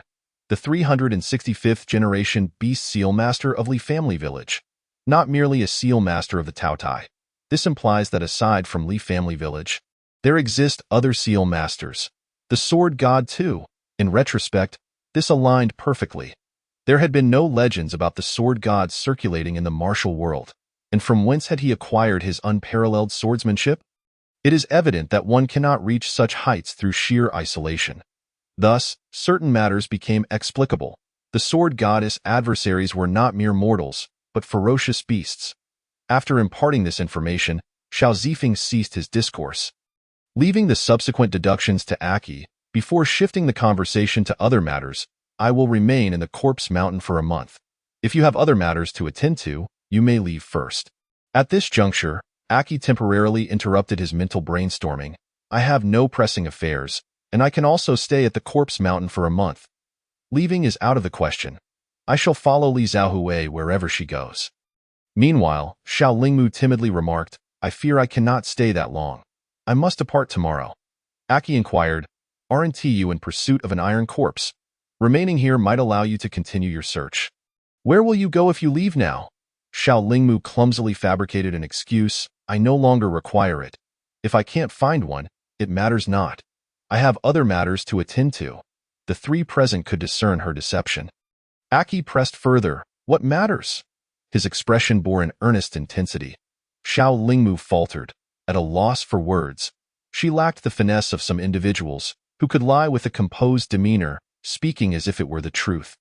At that moment, Xiao Zifeng interjected, "That signifies you have not set a clear objective. Hence, you should stay and accompany us. Your experience in the martial world is woefully inadequate. Traveling with us will shield you from being deceived by others. This girl cannot leave. Should she depart, the wandering corpses would surely fixate on her, and all would be lost. Keeping her by their side could yield significant benefits." Aki also hesitated to let Xiao Lingmu venture alone into the martial world. Recognizing her unsuitability for such a perilous endeavor, her presence would ensure greater safety. Yang Bilian too wished for her to remain. If they left the Corpse Mountain now, where would they find her again? With the great fiend currently in the vicinity, others dared not venture out freely, leaving them unable to pursue if the need arose. Strangely, despite their differing intentions and thoughts, all three were inclined to keep Xiao Lingmu with them. Suddenly, Xiao Zifeng recalled something, drawing forth a wooden sword and lightly tapping it against Yang Bilian.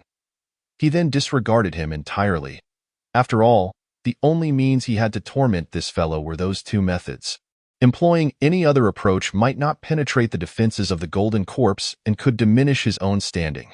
Moreover, he needed to keep a live subject.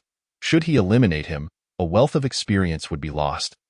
Rendering it unwise. As for the light tap, he left it for Yang Bilian to ponder. Upon noticing Xiao Zifeng abandoning him, Yang Bilian was about to seize the opportunity to slip away unnoticed, only to suddenly recall the earlier incident where he had been tapped with the sword. A sudden realization struck him. Had the other party left a mark on him? If he were to flee now and rendezvous with others, he would likely be traced. In turn, he would jeopardize everyone. It was a deliberate ploy. Furthermore, the second injection mentioned by the other party could render him pregnant, yet he felt no discernible changes. However, he did not suspect the other party was lying. As the first injection had indeed altered him, if he wished to revert, he would have to rely on the other party. Although he harbored little hope as for fleeing, the audacity displayed by the other party indicated a level of confidence that left him feeling trapped. In light of this, remaining was indeed the optimal choice.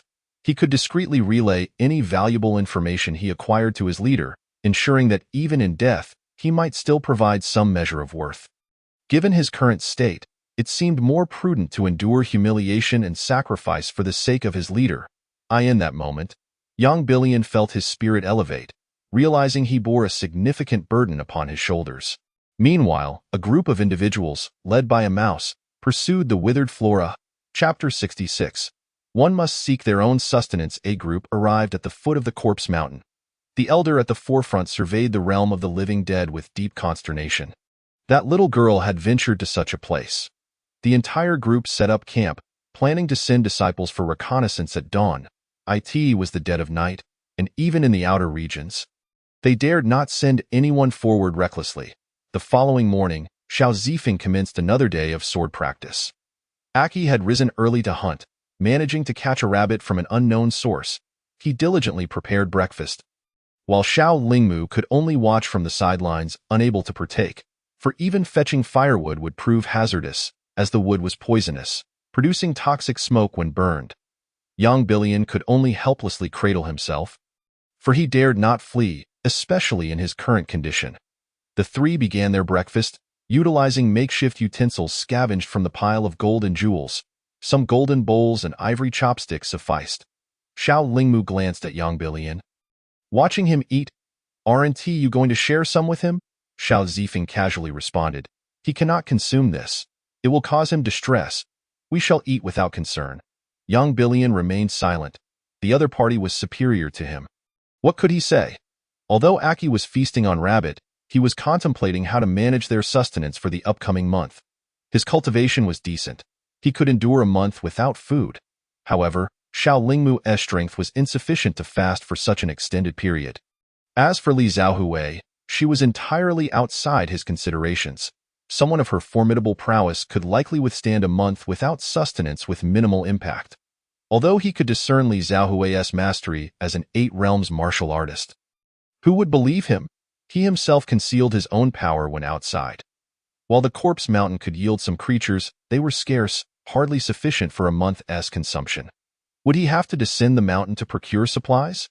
The issue was that there was not a soul within a 50-mile radius, and leaving would mean abandoning the protection of his superiors, which felt perilous. He sincerely hoped for someone to deliver provisions.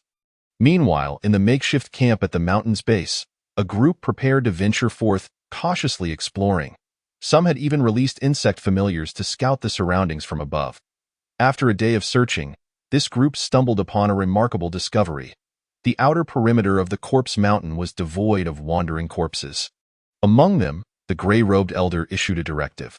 "Tomorrow, we shall delve deeper into the corpse mountain." Although they could track using the poison rats, being in the corpse mountain necessitated a thorough search to ascertain safety before proceeding further. The absence of wandering corpses at the periphery prompted them to advance deeper. In a cave, Xiao Zifeng had felled several trees during the day, rediscovering his carpentry skills to fashion several beds. The tool he employed for chopping wood was the Qinglin sword belonging to old Li. Aki was further perplexed. Why was this sword in Li Zhaohui's possession? What was the connection between Li Makuang and him? What had Li Makuang been engaged in during his years of seclusion from the martial world? Moreover, given that both bore the surname Li, could there be a connection? The more he uncovered, the more questions arose. With each revelation, his confusion deepened. The association between Li Mokwang and the sword god was a matter that even a certain elderly Taoist had disclosed to very few. After all, this involved the sword god, and he had only inferred it through indirect means. Thus, he was hesitant to divulge such information. Firstly, because it was merely conjecture and he could not guarantee its accuracy, and secondly, the ramifications surrounding the sword god were too vast.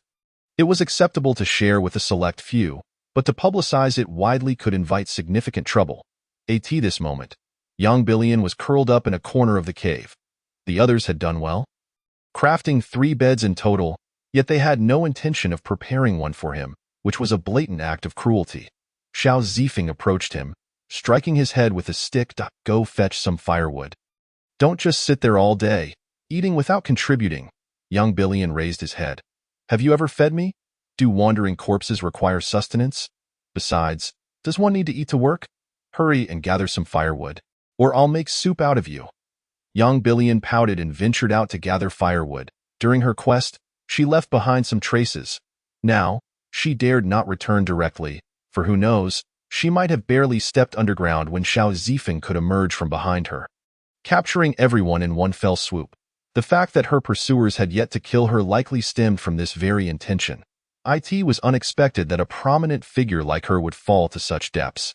Meanwhile, Xiao Lingmu gazed at her small bed, filled with joy yet tinged with sorrow. They had treated her so well. She could not bear to be a burden to them. Xiao Zifeng nudged Aki with his elbow. Your companion seems a bit down. Aren't you going to cheer her up? Hearing this, Aki retorted, What companion? She merely happens to be traveling with me. Xiao Zifeng wore a teasing expression. When serving himself from the pot of rabbit meat, his hands trembled as if afflicted by Parkinson's, resulting in only 3 pieces. In contrast, when serving Xiao Lingmu, he generously dished out a full spoonful, creating a small mound atop her bowl. The disparity in treatment was utterly absurd. Aki remained oblivious to Xiao Zifeng's thoughts, for in his eyes, Xiao Zifeng likely only sought a taste. Thus, he casually served a few pieces for him to sample. As for Xiao Zifeng's expression, Aki dismissed it with indifference. Adhering to the belief that integrity shields one from shadowy accusations, regardless of what others say, as the time to cook approached, after preparing the meal, Xiao Zifeng stared at the scant pieces of chicken in his bowl. Lost in contemplation, reluctant to take from the girl, Aki's portion contained even less, making any act of taking unnecessary. In such a situation, witnessing Xiao Lingmu eat with delight, he placed a piece of meat from his bowl into hers. Unable to suppress himself, Xiao Zifeng remarked, Didn't you bring back a little too little food? Aki, upon hearing this, turned to Xiao Lingmu and asked, Can you fill your stomach? With her mouth full, she nodded. Aki then responded to Xiao Zifeng, It's just right. Not too little. This, Xiao Zifeng sighed. In the silent night, even the moon appears sorrowful. He resolved to venture out for food the next day, for relying on this boy would surely lead to starvation. Chapter 67. Everyone prepares to charge forth that night. While everyone else slept, Xiao Lingmu stealthily slipped out of the cave. She took one last glance at the flickering firelight within. Thank you. I have enjoyed my time here, but I can no longer stay. These words served as her farewell to the group. As she turned to leave, 2 figures suddenly appeared before her. Ghost? Xiao Zifeng and Aki simultaneously shook their heads, bemused that she thought she could sneak away unnoticed. Xiao Zifeng, observing the now recovered Xiao Lingmu, crouched down to meet her gaze. Can you tell me in detail why you wish to leave so urgently? From what we heard earlier, you seem to be getting along well with someone pursuing you. Realizing she could no longer keep her secret, Xiao Lingmu recounted her tale. Since her earliest memories, she had been imprisoned by a sect that employed unique methods to guard against the poison within her. They had raised her in isolation, feeding her various toxic substances, until one day, she witnessed a group of people in white attacking the sect, allowing her to escape amidst the chaos. Just days prior, she had overheard that their leader intended to kill her to enhance their own power through a certain poison technique. Her arrival at the corpse mountain in search of iron corpses was merely to find a bodyguard. After hearing her account, Xiao Zifeng stroked his chin thoughtfully. In such a situation, running is futile. You will be captured sooner or later. Even if you wish to avoid involving us, you already have that, he continued. How formidable is this leader? What strength do they possess that leads you to believe they threaten us? Please elaborate. I'm not entirely sure, but they are quite strong, she replied. Aki, hearing this, chuckled inwardly, recognizing that the most troublesome aspect of Xiao Lingmu was the poison she bore. Her pursuers had means to counteract it, making her vulnerable even against those of the same realm. In his view, those foes likely hadn't taught her much about utilizing poison. As for their strength, he found the idea absurd. Killing her to enhance their own abilities was a foolish endeavor. A simple girl like her could have been nurtured as a trusted ally, taught to wield poison skills. And with her unique constitution, she would undoubtedly excel at an astonishing rate. If all else failed, one could even consider grafting her toxic body onto themselves. While not achieving the original's potency, it would still be superior to slaughtering the goose that lays the golden eggs. Moreover, with proper grafting techniques, it could last for multiple uses. There were countless other methods far superior to their approach. He surmised their strength was likely overrated. Xiao Zifeng pondered the potential strength of her pursuers, but ultimately felt indifferent. If it came to that, he could always unleash the golden corpse. He then discreetly prepared a hidden needle for attack. At this moment, Aki stepped forward to comfort her. "Do not fear. You've seen the strength of Senior Li. They will hardly stir up any trouble." Meanwhile, in the cave, Yang Bilian's eyes glimmered with murderous intent upon hearing their conversation. The leader had awaited this moment for years, and now, with the formidable danger accompanying them to Corpse Mountain, it was all due to this group. Had they not imprisoned Xiao Lingmu, she might have reached Corpse Mountain much sooner. With this great danger now present, she need not take the risk herself. She could weather this crisis alongside the others. She would not have to endure such torment, transformed into a man, with the possibility of a child within her womb. Thus, in her heart, she harbored a deep-seated resentment towards that group. The next day, the search for the undead in Corpse Mountain intensified. As they delved deeper without discovering any traces of the corpses, a hypothesis arose that the undead might have departed. Consequently, they began to expand their search radius. Eventually, a disciple stumbled upon a cave with signs of habitation and cautiously began to scout the area. He discovered 4 individuals: a commoner cooking, a scantily clad beggar basking in the sun, a youth carrying a sword sheath, likely a practitioner, and of course, their target, Xiao Lingmu. However, he refrained from acting hastily, aware that one among them might be a practitioner, someone he could not confront alone. He resolved to report back to the sect leader immediately.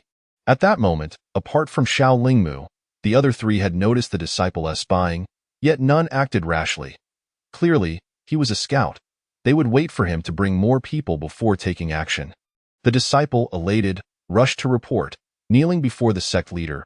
"I have discovered Xiao Lingmu's whereabouts, accompanied by 3 men. One appears to be a practitioner, though not particularly formidable. The other 2 are merely a beggar and an ordinary person.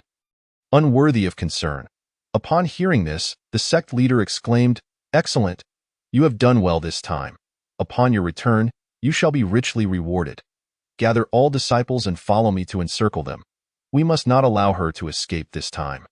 Thus, a large group followed the elder sect leader toward the cave.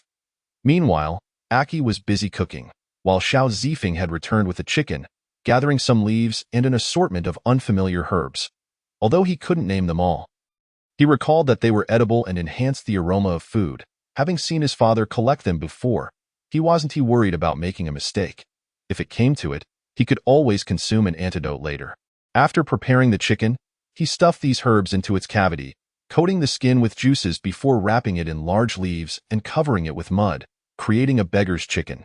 At this point, Aki inquired, "Is Senior Li dissatisfied with my cooking?" Assuming Xiao Zifeng was attempting to cook because he found Aki's meal lacking, he hadn't anticipated that someone of Xiao Zifeng's stature would still cherish food. Xiao Zifeng chose to remain silent, merely nodding casually. Seeing Xiao Zifeng's nod, Aki felt it was time to elevate his culinary skills. Xiao Lingmu, observing from the side, interjected, "I think Aki's cooking is quite delicious." Xiao Zifeng forced a smile, replying, "If you find it tasty, do eat more." Aki, noticing Xiao Zifeng's strained smile, began to wonder if he had misjudged something or inadvertently offended him. The thoughts of an extraordinary individual are indeed difficult to fathom. Chapter 68. Fortunately, the kneeling was swift. A multitude of people surrounded the cave. Xiao Zifeng and his companions displayed no hint of panic. Xiao Zifeng continued to knock on the earthen mound for the beggar's chicken, careful not to exert too much force lest he inadvertently break through and soil the chicken with dirt. He delicately pried open the mound and peeled back the leaves within, releasing the tantalizing aroma of the spiced meat. Xiao Lingmu, initially alarmed by their encirclement, found herself salivating at the delightful scent. Xiao Zifeng gestured for the standing Xiao Lingmu to sit down, signaling that it was time for a meal.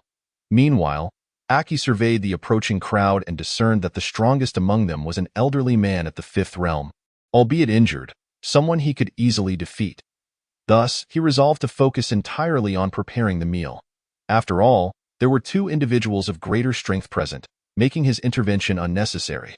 The sect leader, observing the disdainful expressions of the others, particularly in contrast to Xiao Lingmu's apprehension, found himself at a loss. Although one appeared as a beggar and another as a cook, there was a young man in black who seemed to possess some martial prowess. Yet, he sensed that the situation was far from simple. He had already revealed his formidable aura as a fifth realm expert, which should have intimidated ordinary practitioners. However, it was evident that his opponents were no ordinary adversaries. Just as he contemplated engaging in polite discourse to gauge the situation, one of his disciples suddenly shouted, "Brothers, charge! Let us rescue Xiao Lingmu and assist our sect leader in achieving greatness." The sect leader was momentarily stunned. As he prepared to identify the foolish elder who had nurtured such a Na'vi disciple, he noticed that his prized pupil had rushed to the forefront. That moment, the beggar, who had been sitting in the sun, sprang into action. The leading disciple was struck squarely on the head, causing it to explode like a watermelon, splattering red and white matter everywhere. Other disciples and some elders, oblivious to the danger, recklessly charged forward, seeking vengeance for their fallen comrade. As the leader of the sect, possessing a keen awareness of the larger picture and potential threats, he finally recognized that their adversary was no ordinary foe. The opponent's overwhelming presence swept away the previous despondency and emptiness, revealing the truth. They were confronting a golden corpse. With each strike, the sect leader found himself unable to perceive the opponent's movements. In this moment of clarity, the sagacious sect leader made a decisive choice. He fell to his knees, forehead touching the ground, and proclaimed loudly, "Elder, it is my failure to instruct my disciples properly that has caused you trouble. I humbly bow before you today to express my sincere apologies." This was the only strategy he could conceive to ensure his survival. Fleeing was no longer an option.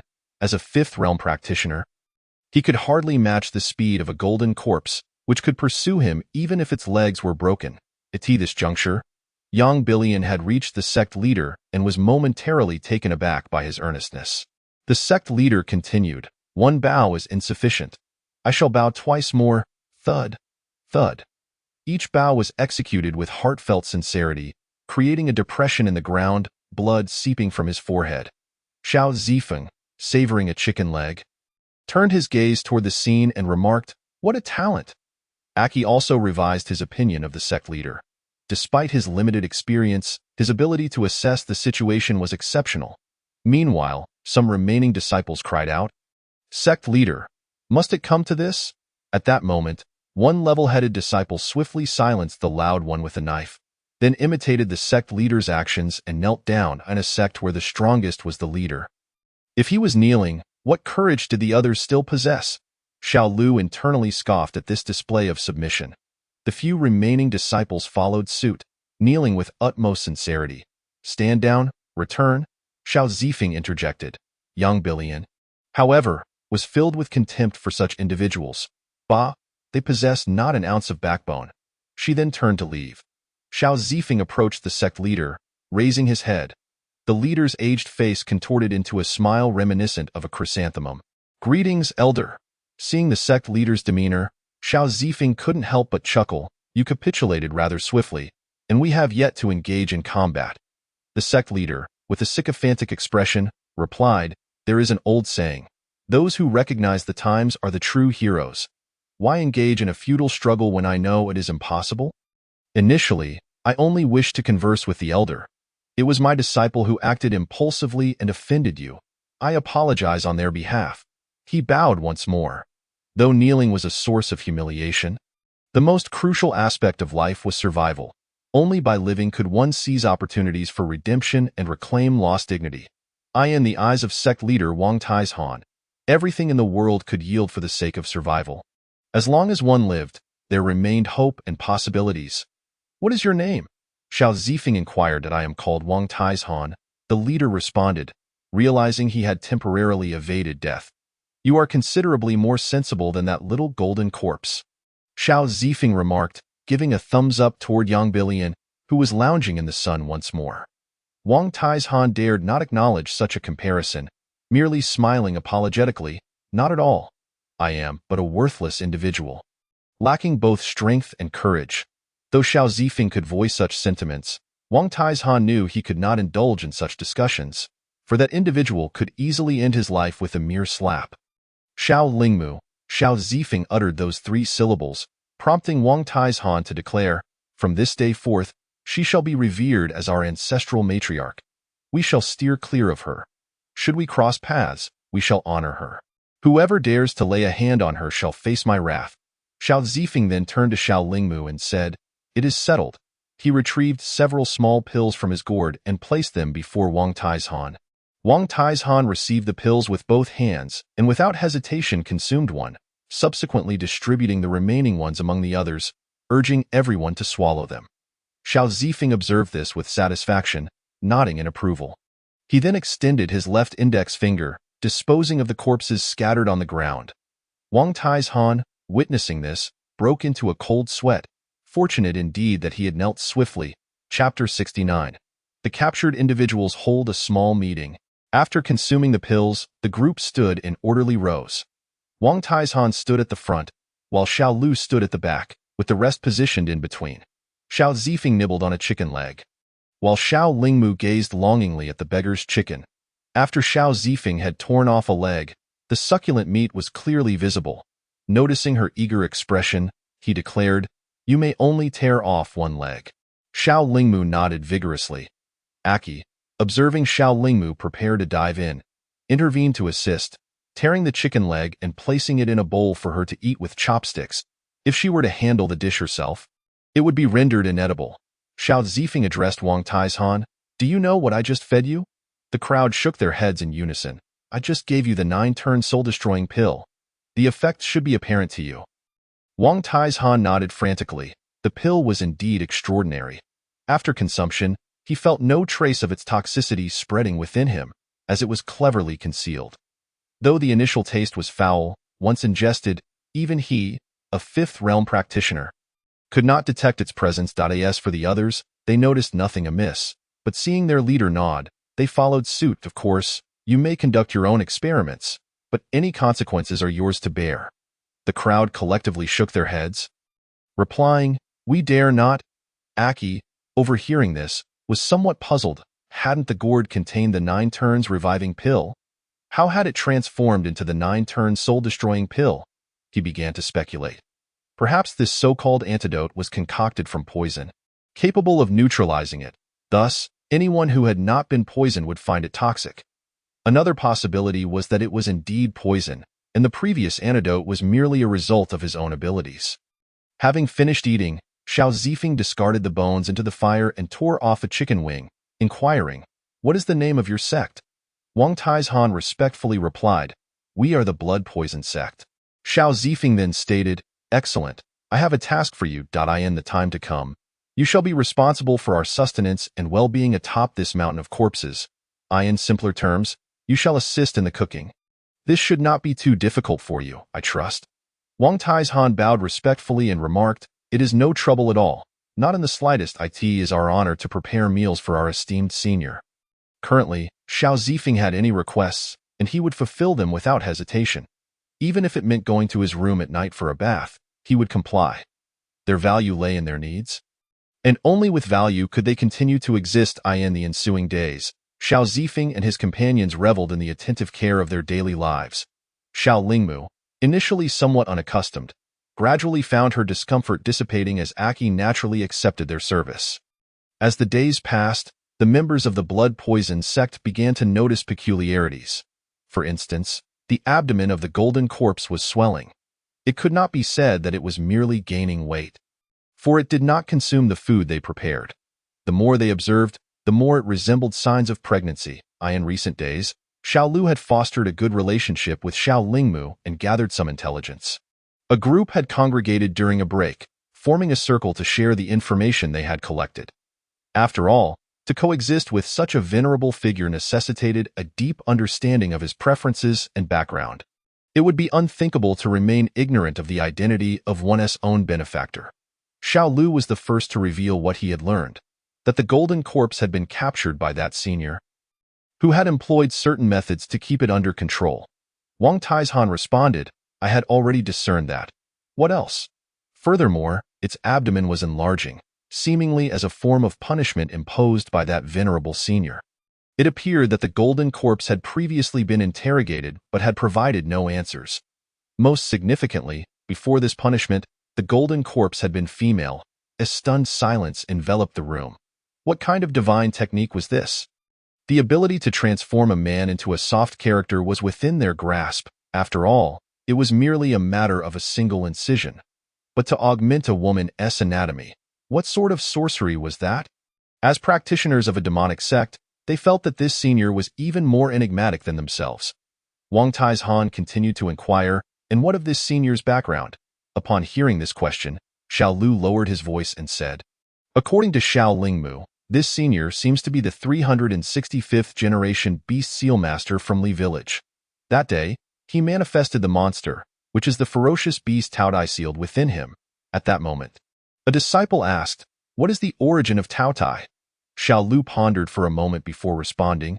It is said to be an unparalleled ferocious beast that has existed since ancient times, having slain countless individuals, ultimately sealed by a coalition of powerful humans.